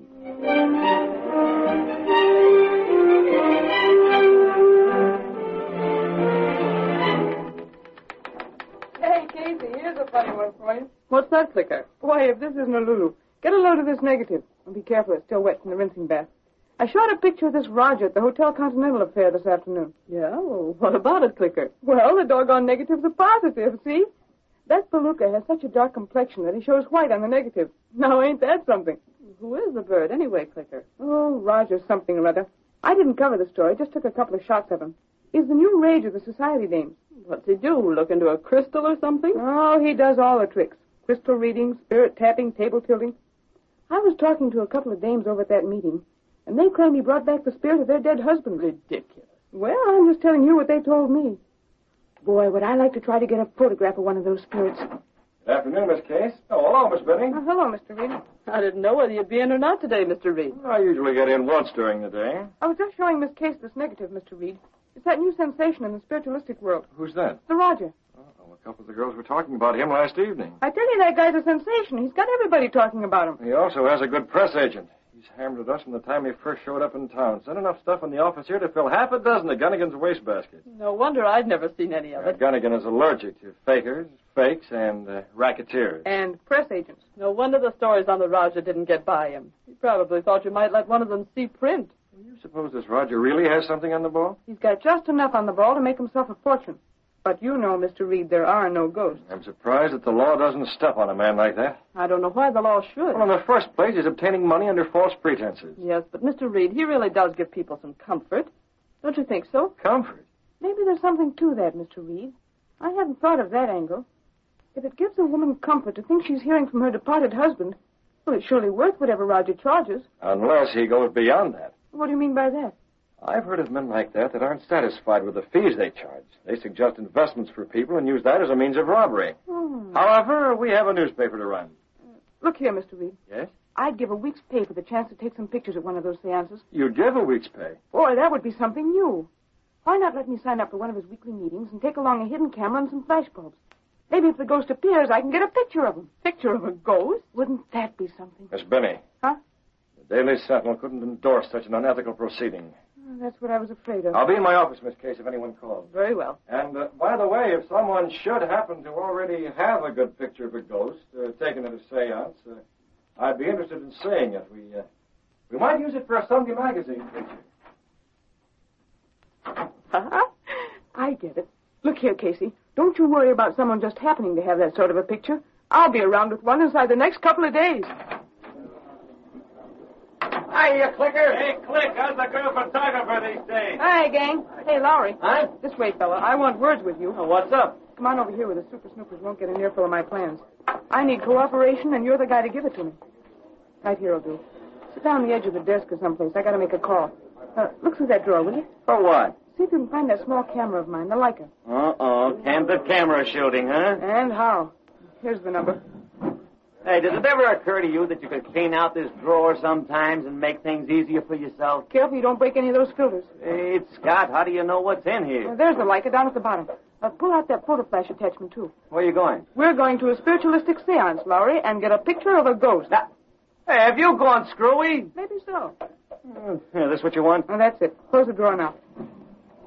I'm going to try to horn in on one of the meetings this Roger has in that new swanky apartment of his. You go out of your way looking for trouble, don't you? Wherever there's trouble, there's a picture, Lowry. And I'd go a long way for a good picture.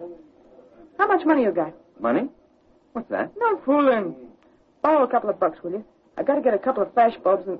Say, Lowry, have you got a suit that's pressed? We have to dress up to go there? Well, you have to look civilized. Roger has quality folks at his meetings. Oh, here he is now. Is this the Roger studio? Well, I'd like to know if it's possible for me to attend one of his meetings. One of the seances, you know.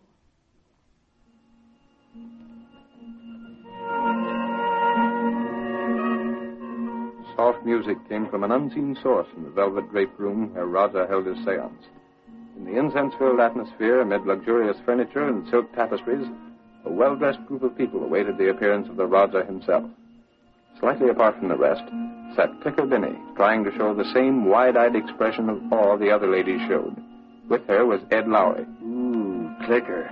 This place smells bad. Shut up, Mug. That's incense. Yeah, well, I wish we were out of here. Scared? Oh, my eye. Now get things straight. You keep that reflector with the flashbulb under your coat till the lights are out. Then get it set and ready. You've been over all that before. Well, don't muff it. Point the reflector at the ghost, and when I click the shutter, the bulb will go off. And we'll go out on our ears. That's okay by me as long as we get the picture.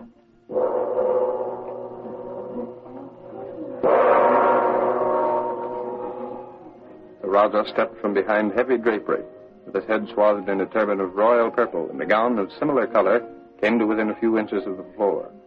His deep-set, heavy-lidded eyes surveyed the people in the room for a minute, and then he took his place at the head of the table and motioned wordlessly for the others to gather close to him. As they did so, the lights became dimmer, and then the room was dark. In an adjoining room, a man and woman stood with many yards of cheesecloth draped about them. To commune with the spirits that lie beyond the grave, I must ask that all of you remain absolutely silent and concentrate on the hope of seeing one who was dearly beloved by you in life. While you concentrate, I shall place myself in a state of mind that comes close to the borderline, beyond which no person once crossing has ever returned in body. In a moment, if conditions and atmosphere are right, it may be possible that the voice of someone who means much to one of you will make itself heard. Then, if absolute silence prevails and nothing happens to disturb the spell, this spirit may come and let itself be seen. If it is recognized by any one of you, please speak softly and address it by name. I'm to go out first tonight, James. I wonder who's going to call you Daddy this time, Grim. That's so loud. Where's the megaphone? I've got to get the old sepulchral spirit in my voice. Right here. Drape this stuff around me now. Get the megaphone up to the wall there and start talking. Rogers pressed the signal button. Right. Someone is near the borderline, calling to me. That sounds like John. I must caution you not to speak out until you see him and recognize him. Someone calls me. I hear a voice. I hear a voice. Who calls me? I feel a presence in this room. Someone from the hereafter is calling for attention. Come, give me your name. My name was John. John, will you let us see you? Someone is calling for me. I will let myself be seen. Come, John. A friend of yours is here. I would like to have a word with him. Someone took a picture. What in blazes? Who did that? John, where are you? This way. Turn on the lights. What is the meaning of this disturbance? This is profane. This is unheard of. This is the way out. We got it.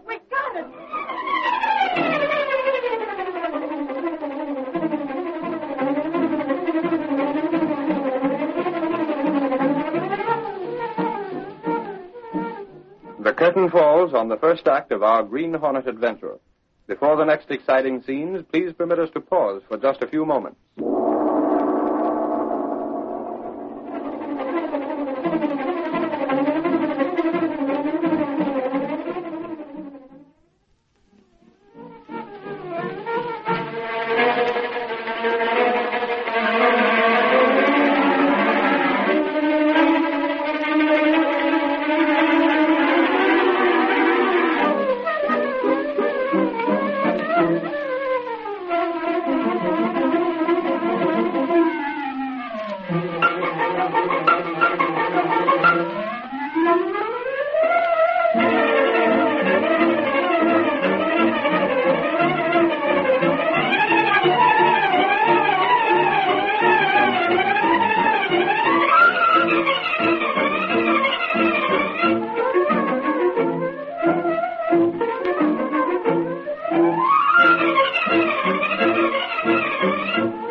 Now to continue our story.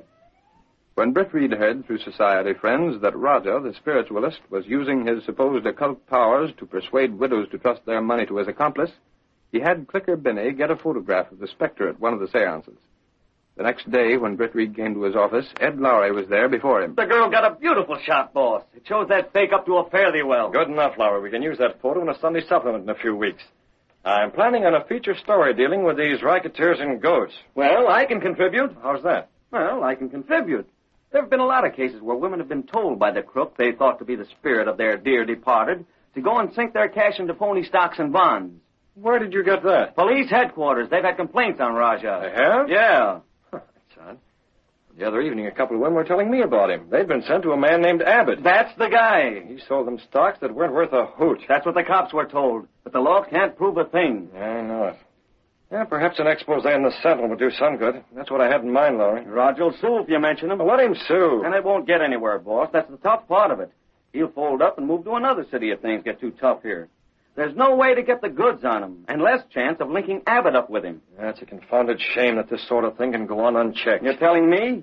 They say the way Raja and Abbott work the racket, it's almost foolproof. Where's the picture Miss Vinnie took? Here, take a look at it. Say, that is something. Isn't that a Lulu? It's a darn shame the cops can't take that as evidence. It wouldn't mean a thing. I know. Roger didn't charge anything for the seance, so the law can't touch him. Hang it all, it's the old story. The law can't touch him.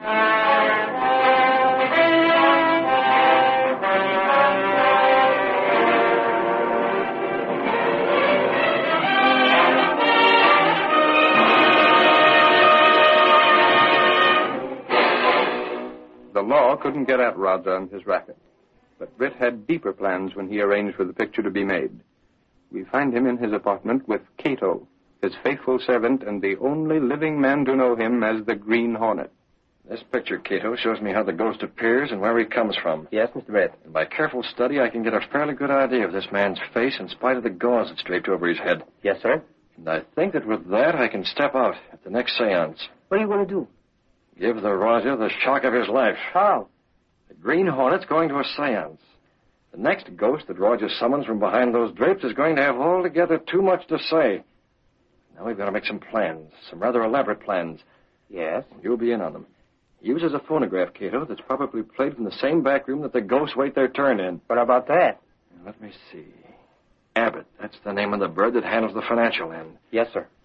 I'm going to give him an invitation to the next seance. I wonder what he'll have to say. He won't dare say much in front of the guests. Neither will the Roger. But after the guests have gone, I wonder.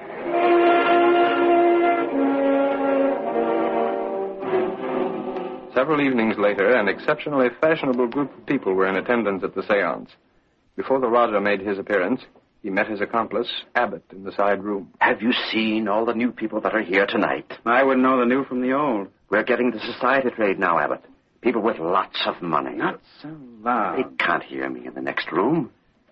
What are you going to do here anyway? Sit in. Sort of unusual, isn't it? Any objections? No. No objections, of course.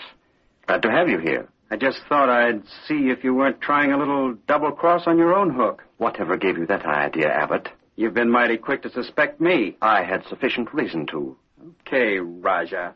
Just don't try anything, that's all. You better go and sit down. I'm going to start in a couple of minutes. Right. This should be worth watching, you fake. Greer. Ready for the music? Yes, you may start the recording now. Give them a good show tonight, Greer. Now, Jane. Yes? You're to be the daughter of James Stillwell. He is in the group. Drowned last summer, didn't I? That's right. I have the part memorized. Good. I'll go and start things. I'm going to ask that guy for a raise and pay one of these days. Oh, I'm worried about that picture someone took the other night. Haven't heard anything from it. What's there to worry about? I don't know, Greer, but just the same. Keep still. They can't hear it. That mask. Keep your voices down. You'll regret it. What's the matter? Steady, you crook. You're going to take a little nap. You went out nicely, young lady. Yeah, that's it. Stay right down here. All right, Kato. You can come in now. They made no noise. Yeah, that was the big gamble.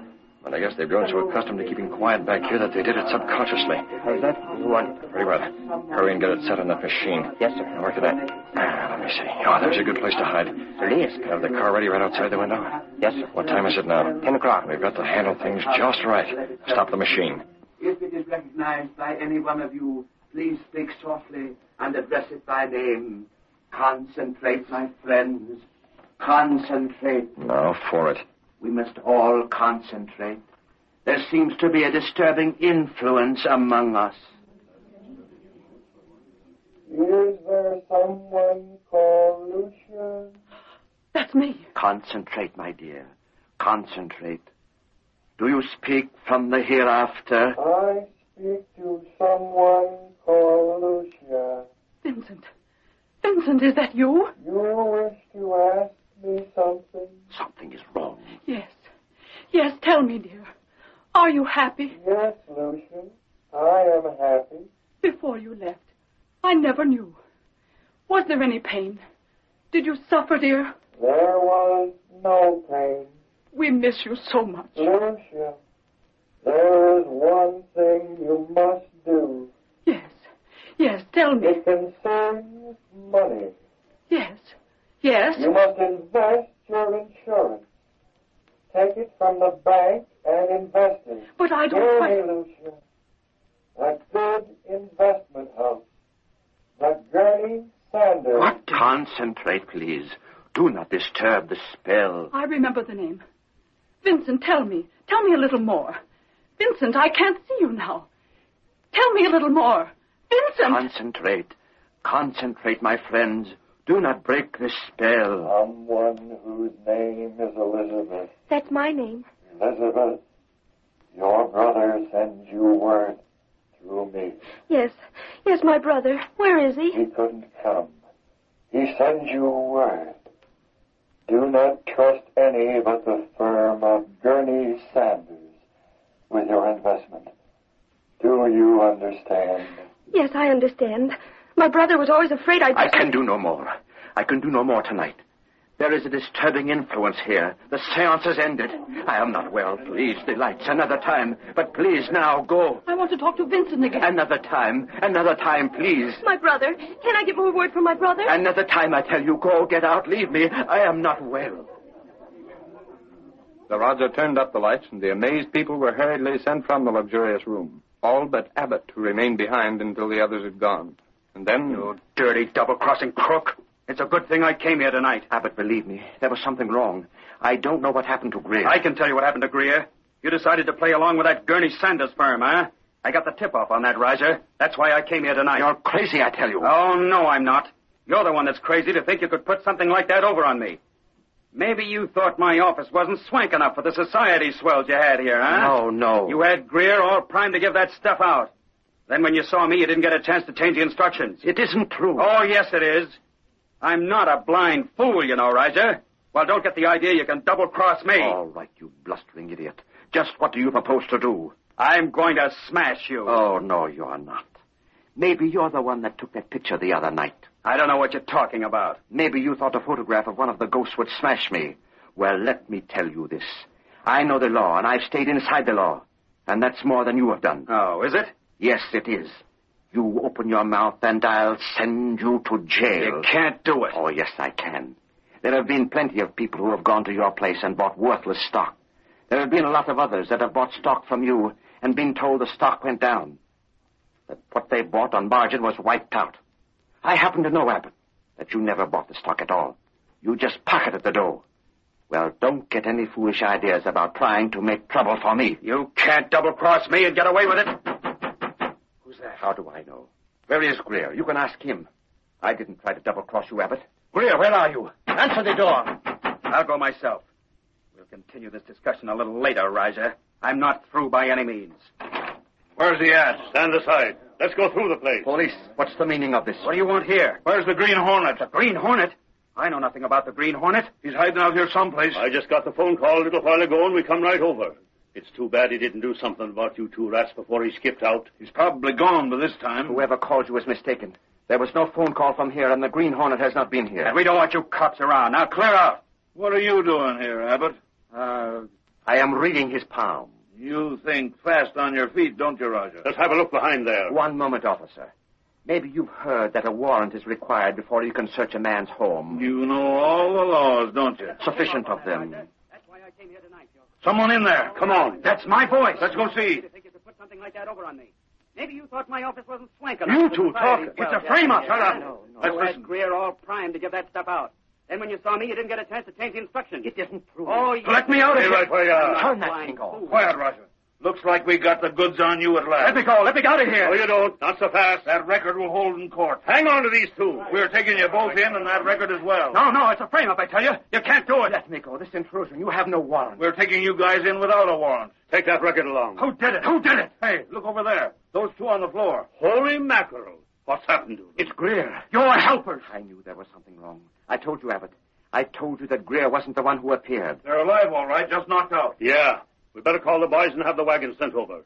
This thing's bigger than we thought. Yeah, take that record so we don't lose that. I've got it. And hey, holy cats, look at this. I get it now. We were sent over here to get the Green Hornet. Okay. Look what's on the record. The mark of the Green Hornet. There he goes. He's outside. He sneaked out this window. Boys, I'd say offhand the Hornet framed this whole thing. I told you we were framed. It won't hold in court. Oh, yes, this will hold in court, Raja. And for once in his life, the Green Hornet's done a good turn for the police department. Daily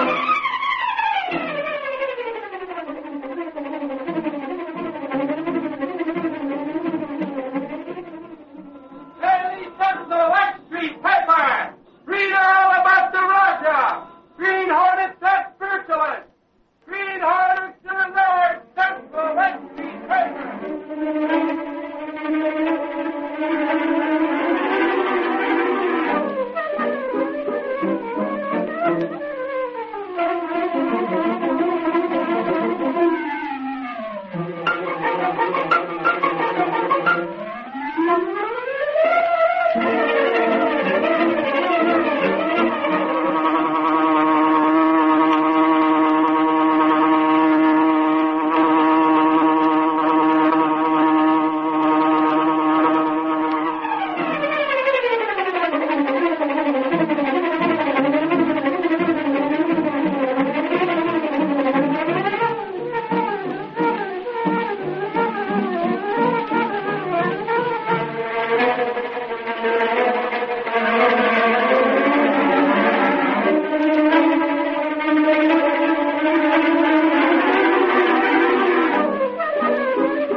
The story you have just heard is a copyrighted feature of the Green Hornet, Incorporated.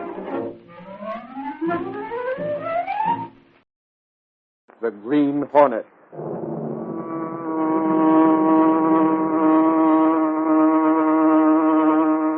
He hunts the biggest of all game, public enemies that even the G-men cannot reach. The Green Hornet.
The adventurer, not a drop worth drinking.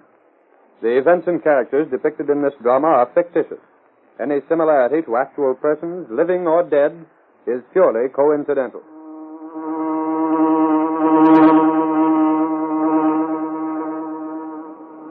Clarion paper! Epidemic hit city! Read about the epidemic! Clarion paper! Sentinel will not publish scareheads like the Clarion. Why should we alarm people needlessly? Clarion paper! Read all about the epidemic! Extra Clarion paper! Analysis of over 50 samples of milk taken at random convinced me that we must look further for the source of contamination, which gives rise to the present epidemic. Signed, Grant, City Health Department. In my opinion, the present epidemic is nothing about which to become alarmed. Such an ailment occurs with the present frequency about once every 7 years. I believe this spring is simply the time for the recurrence of such an epidemic. Signed, Dr. Holmes. Samples of the city water supply show no trace of contamination. Signed, Fox, City Chemist. The public is advised to boil all drinking water. Signed, Health Commissioner. Clarion paper! 10 new cases of fever in the last 24 hours! Clarion story of epidemic! It is quite possible that a contamination exists in the water which cannot be isolated. Brigham, M.D. I demand an investigation be conducted. Maybe our purification system has failed. In my opinion, there is nothing about which to become alarmed. Boil all drinking water. Such an ailment occurs as an epidemic about once every 7 years.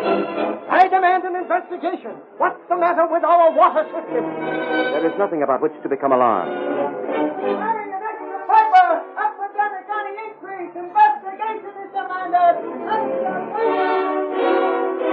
Play this epidemic down. There's no reason to alarm the public.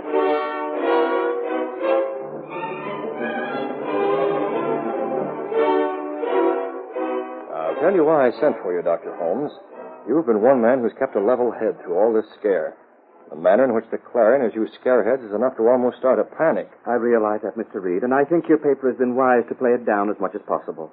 If the Clarion would only do as the Sentinel has done... Dr. Holmes, I asked you to come here because I'm interested in your theory that there's nothing in the way of contamination behind this epidemic. I'm sure there isn't. And that assurance has made considerable trouble for you, hasn't it? Why do you say that? Hasn't it? Well, yes. There are men in this city who have gone on record with statements against you. Yes. Statements against a lot of other men as well. Yes, but I'm the one who really suffers. Have you heard from the Medical Association? Well, yes, I have. I thought as much. They've expressed disfavor because of the publicity you've had. I've been accused of seeking publicity. I've been charged with making what appears to be a sensational statement for no other reason than to achieve a lot of publicity. And, Mr. Reid, that has been the furthest thing from my thoughts. I've stated the simple truth. That's what I thought, Dr. Holmes. But it would appear that people don't want the simple truth. Burton has been pretty noisy in his demand for an investigation of the water supply. It has been investigated, Mr. Reid. The water supply is perfectly all right. The water is not contaminated. There's a lot being said against the officials who agree with you. I know. Are you acquainted with George Tyler? Very well. He's been the brunt of some mighty bold charges. Simply because he insists that the water system is perfectly all right, Burton accuses him of all manner of outlandish things. Tyler is an honest official. It's too bad there aren't more like him. Did you hear about the row between him and the city chemist? Oh, you mean Fox? Yes. I didn't know there was any argument. A bitter one. Tyler went to Fox's laboratory yesterday afternoon. Fox was bending over a microscope, and on his bench there were samples of water, each one of which had been tested for various elements and bacteria. Fox had already submitted a report to which Tyler referred. You contradicted your original statement, Fox. Oh, hello, Tyler. I didn't hear you come in. I said you contradicted your original statement. You said at first that there was no contamination in the water. That was before I made these last tests. You just released the statement. And announced the existence of bacteria that might cause the present epidemic of fever. May I see your laboratory notes? There they are. Have a look, if you can understand them. I'm not much of a chemist, Fox, but I do know something about our present system for purifying the water. It's obsolete, for one thing. Oh? Is it? It must be. Take a look at those reports. Take a look at this slide on the stage of the microscope. It's fairly crawling. Really? Emphatically. Fox, I wonder what made you change your opinion so suddenly, so radically. Well, these tests. And where did that water come from? Right from that tap. Are you doubting me? Oh, no, Fox. No, I wouldn't doubt you without more proof. Proof? Proof of what? Mr. Fox, there are certain interests that would like very much to sell the city a new water filtration plant. It would cost hundreds of thousands of dollars and represent a tremendous burden to the already well-burdened taxpayers. It would mean that water rates would have to be doubled, and it would line the pockets of the firm that installed it. Which is the more important, the public health or saving a few cents a month for taxpayers? Both are important. The first is essential. Public health must be guarded at any cost. But we do not need a new system. You say that in the face of what my report shows? I do. I've had my own chemists analyze the water. Oh, I see.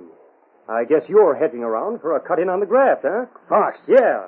Maybe you have the idea that the Maxwell Company will hand you a few grand to okay the new water system. I have the idea that they've already done that. For you. You'd better prove that statement before you make it public. Perhaps I will. I could hear most of what was said because I was just outside the door. I didn't mean to eavesdrop, but I did want to speak to Fox. Then I heard George Tyler mention my name. I've had Dr. Holmes in conference, and I'm convinced that his explanation for the epidemic is the right one. Fox, you accuse me of wanting to get cash. Well, I charge you with that very thing. It's my opinion that you've already been paid by the Maxwell representative. You watch what you're saying, Tyler. You and Burton, and I don't know how many others. Burton will hear about your accusation. Let him. Tell him that I said he's had an itching palm ever since he took office. He's banked 10 times as much as his salary. He's been in on every graft that came along. If you don't like the way things are being run, why don't you resign? Perhaps I shall. Both men were furious, Mr. Reid, and I was about to walk away from the door, rather than embarrass them by letting them know they'd been overheard, when George Tyler's wife came up to me and said... Why, Dr. Holmes, how do you do? I was rather surprised, and I didn't want her to go in where Fox and her husband were arguing. What did you do? For a moment, I didn't know what to say, but I was spared the trouble of saying anything because Tyler came out and... Oh, hello, Mary. Hello, George. I've something to tell you. You know Dr. Holmes, of course. Of course. Perhaps you'd be glad to hear what I have to say. Let's go over here where it's a little more private. I think perhaps I'd better go along. Oh, please come, Doctor. Come along, Holmes. You and I may have a little trouble on our hands before the week is finished. I went with Tyler and his wife and realized that whatever charges were made against Tyler would quite possibly be made against me as well. I knew that Fox was a man who would stop at nothing, and that he was in a position where his word could not be questioned. Then Mrs. Tyler told why she came to see her husband. Never mind how I happen to hear this, but take my word for it, George. It's the truth. What is, Mary? There's a man in town by the name of Gaylord. Have you heard of him? Heard of him? I should say I have. Gaylord is the man who's trying to sell the city the new water system. That's what I understood. He told certain people that he already had spent around $10,000 in the right places. And he's reasonably certain that he'll persuade the city that the epidemic is caused by the drinking water. But that is not the case. I'm willing to stake my professional reputation on my statement. Gaylord, Burton, Fox. I wonder who else has sold our city short. There you have it, Mr. Reid. I've talked off the record, you understand. I'm glad you've confided in me like this, Dr. Holmes. Tyler is a patient of mine. This thing has hit him hard. The charges in today's Clarion will hit him even harder. Charges? You expressed the idea that Fox might talk. Well, he has talked. He's hinted that Tyler is waiting for a chance to cash in. He has no basis for That his claim. forestalls anything that Tyler might say. Mr. Reid, is there nothing that can be done to give the public the truth? Not without actual proof. Is the word of Fox absolutely final? Fox is in charge of the city laboratory. He's made the test. Uncontaminated water. He claims it's the water from the tap. That can't be true. And even if it were, he has no proof it's that water which is causing the present epidemic. Dr. Holmes, the Sentinel will do what it can to investigate. You have my promise on that.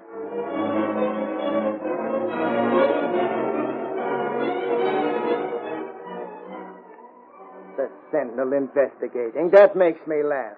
Have any reporters annoyed you, Fox? Oh, they came around my laboratory, Burton.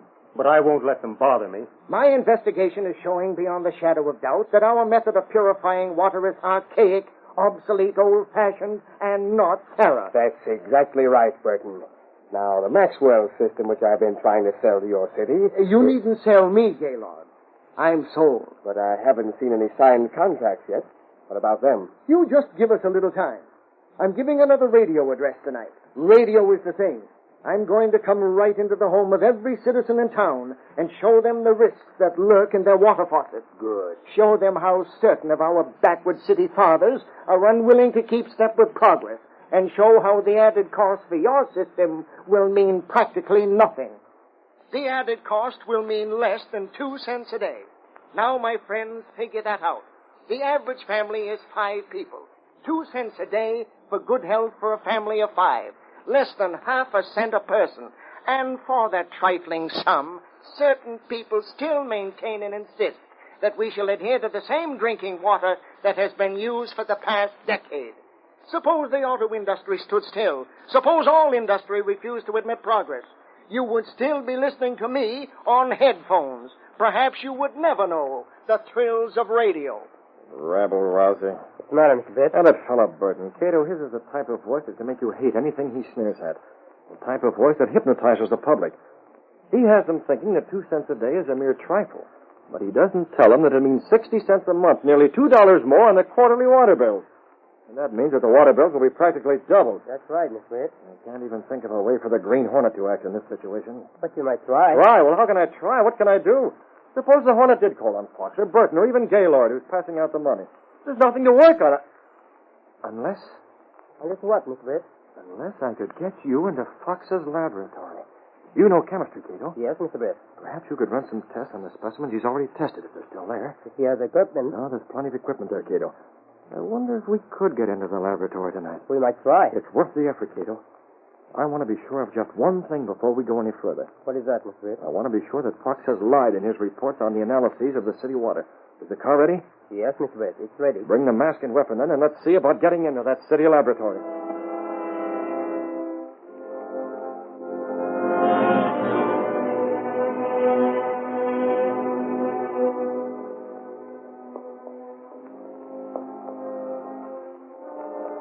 Yeah, this is the door. I think one of these keys will fit.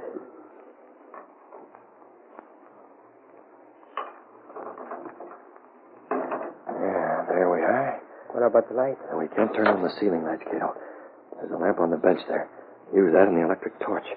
You'll have to run your tests without any more light than that. I try. I wonder if he's left the samples here after testing them. Yeah, those flasks might be. Cato, these flasks are labeled. These are the water samples Fox analyzed. Very well. Yeah, his lab note should be here somewhere. And let me take that light. Say what you are, don't move. What the? I have you covered. Mr. Holmes, the Green Hornet. Put down that gun and listen to me. Listen to you nothing. If you move one step, I'll shoot to kill.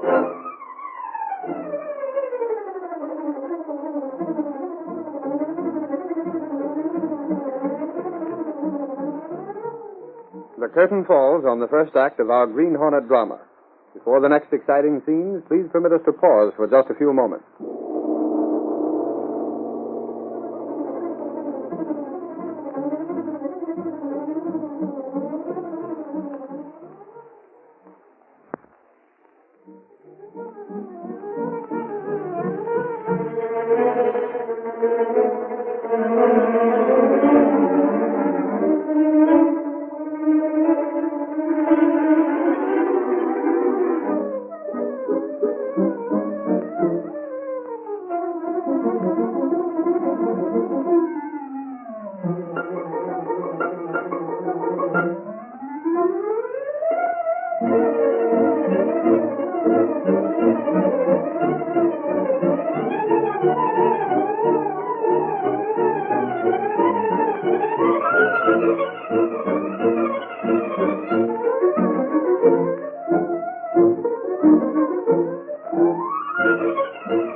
Now, to continue our story.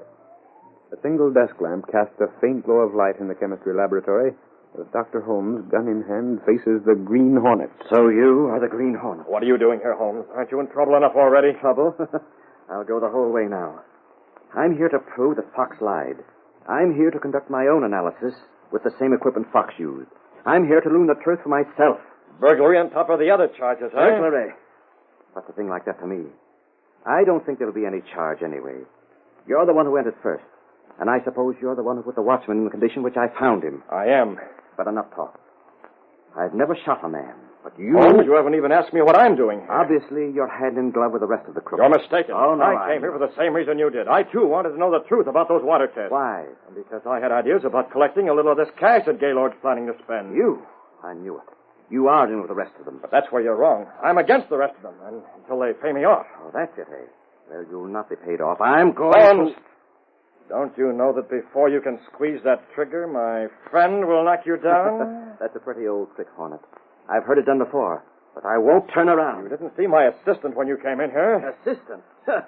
Hold him! I'll take a gun. You do have someone with I you. have, as you've seen. You may go now. No, Holmes. You keep facing this way. Well, now what are you going to do to me? Nothing, Dr. Holmes. Nothing? Nothing at all. Except to watch you while you proceed as you planned. Proceed? Test that water. I'll watch you. You can do what my assistant was about to do when you came in here. To help you, You'll not hamper me in any way, Holmes. You will simply deprive yourself of the privilege of helping to smash this gang. If you don't care to run these tests, I'll give you the same gas I gave the watchman. And then recall my assistant to do what he started to do when you interrupted. I want to be in on this. Good. Now get going.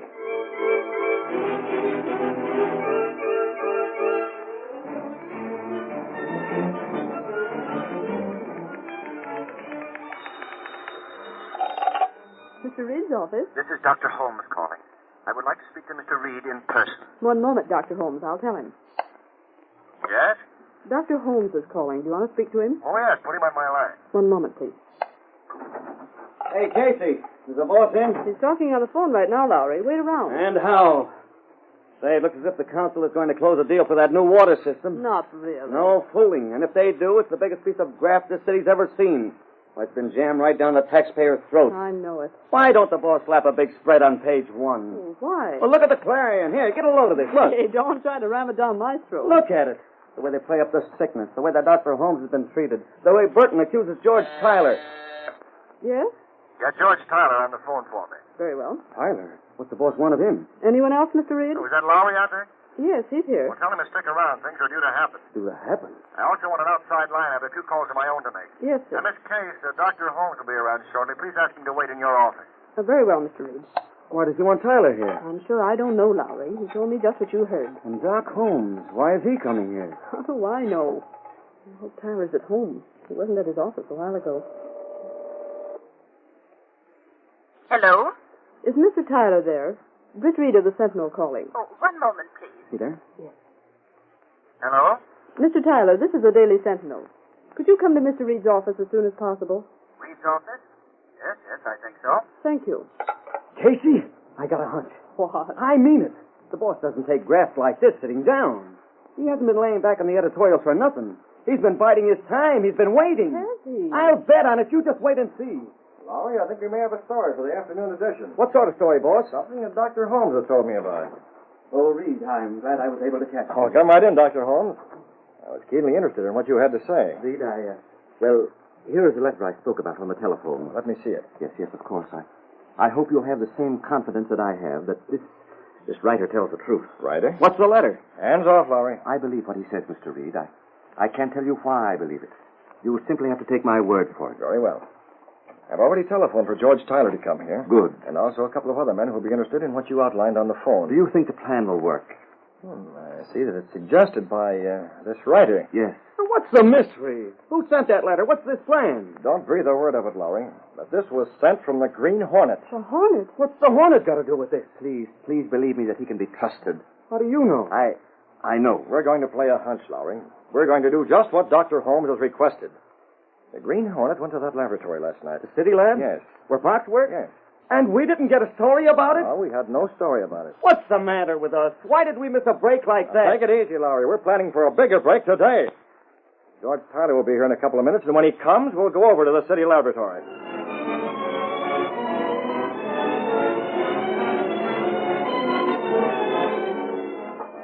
The city chemist was in his laboratory with Burton and Gaylord. There seemed to be a bit of misunderstanding. But I don't know who sent for you two. I certainly didn't. All I know, Fox, is that I received a telephone call. Was told that you wanted to see me here as soon as possible. And I the same. If you didn't call for me, Fox, who did? I don't know. There's nothing I want to see you about anyway. I have troubles of my own today. Troubles? What kind of troubles? Oh, I have to find a new night watchman. The one that was on duty last night disappeared. Disappeared? Yes, went off on a bat or something. He didn't ring his box at midnight, and when the detectives came, they found that he'd apparently gone home.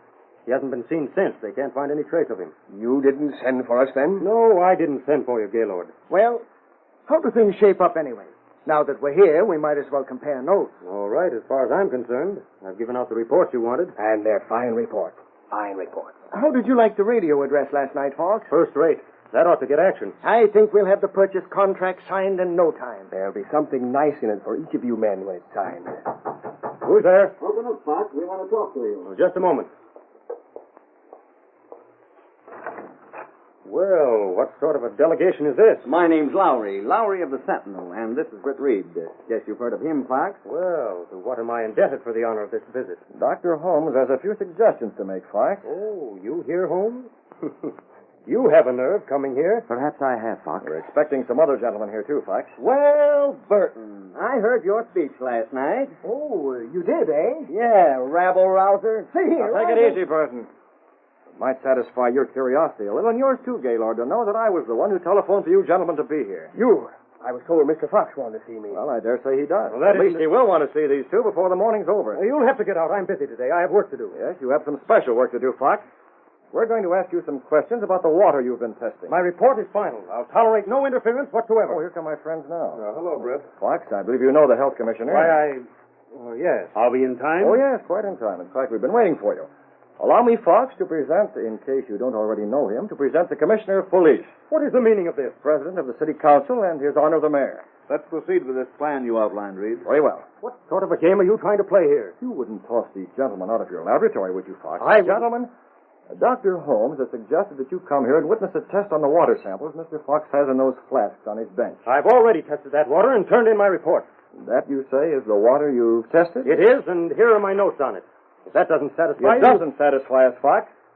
I think it would be a good idea if you'd repeat the test. Use the same sample and follow your original notes. Go through the same procedure and let us witness the various reactions. Very well, I'll do it. If that will satisfy you. It's rather a serious matter, you know, spending so much of the taxpayers' money. This is nothing but a publicity ruse. It's just a stunt of these newspaper men to get a story. You're quite right, Burton. It is a stunt. And we'll get a story. Fox, please proceed with the test. All right, I will proceed. Oh, by the way, did you bring the stenographer? He's right outside. You might as well start taking down his shorthand right now. Be a good idea to have a transcript of everything that's said from this point on. Very well. And have it entered in the record that Fox has stated that he's already tested the contents of those flasks on his bench. We heard that. You'll have to stand back. I'll have to have some room to work here. Of course. Give Mr. Fox all the room he wants.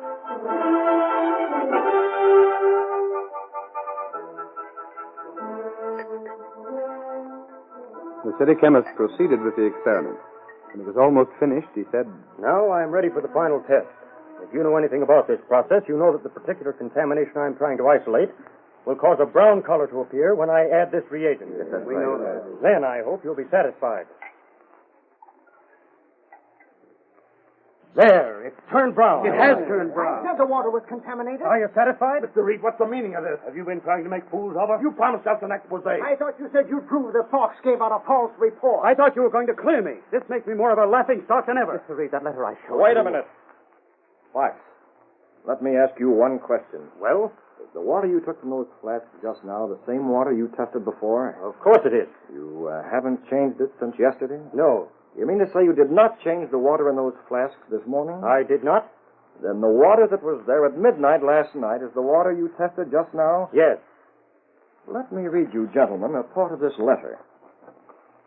The watchman will be on hand when needed. He's one witness, Dr. Holmes another. I emptied the water from the flasks and replaced it with chemically pure distilled water from the laboratory supply. And that is true. Fox, you've tested distilled water and called it contaminated. And you'll find the contamination in one of your reagents. You yourself contaminated that water, Fox. If that water had come through clear, you'd have been all right. It would have proved that you gave an honest examination. But you didn't. You knew there had to be contamination, so you made sure it would show up. Wait, what about that? If you doubt my word, sir, take the contents of those other flasks. They'll prove to be distilled water. Take Fox's reagents and see if you don't find the contaminating substances in one of them. That's what we shall do. And if you still want proof that I was here last night, take a look at that carboy of distilled water.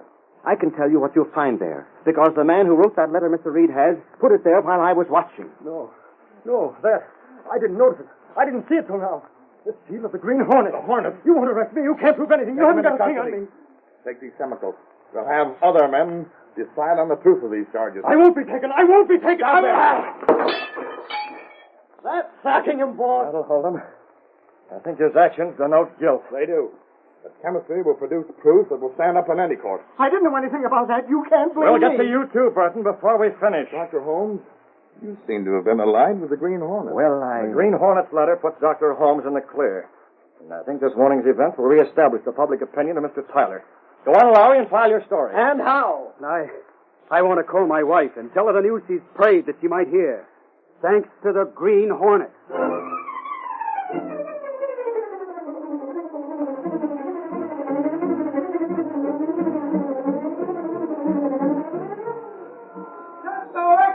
Pepper! Read all about the expose! City chemist indicted! Green Hornet still alert! Central Electric Pepper!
The story you have just heard is a copyrighted feature of the Green Hornet Incorporated.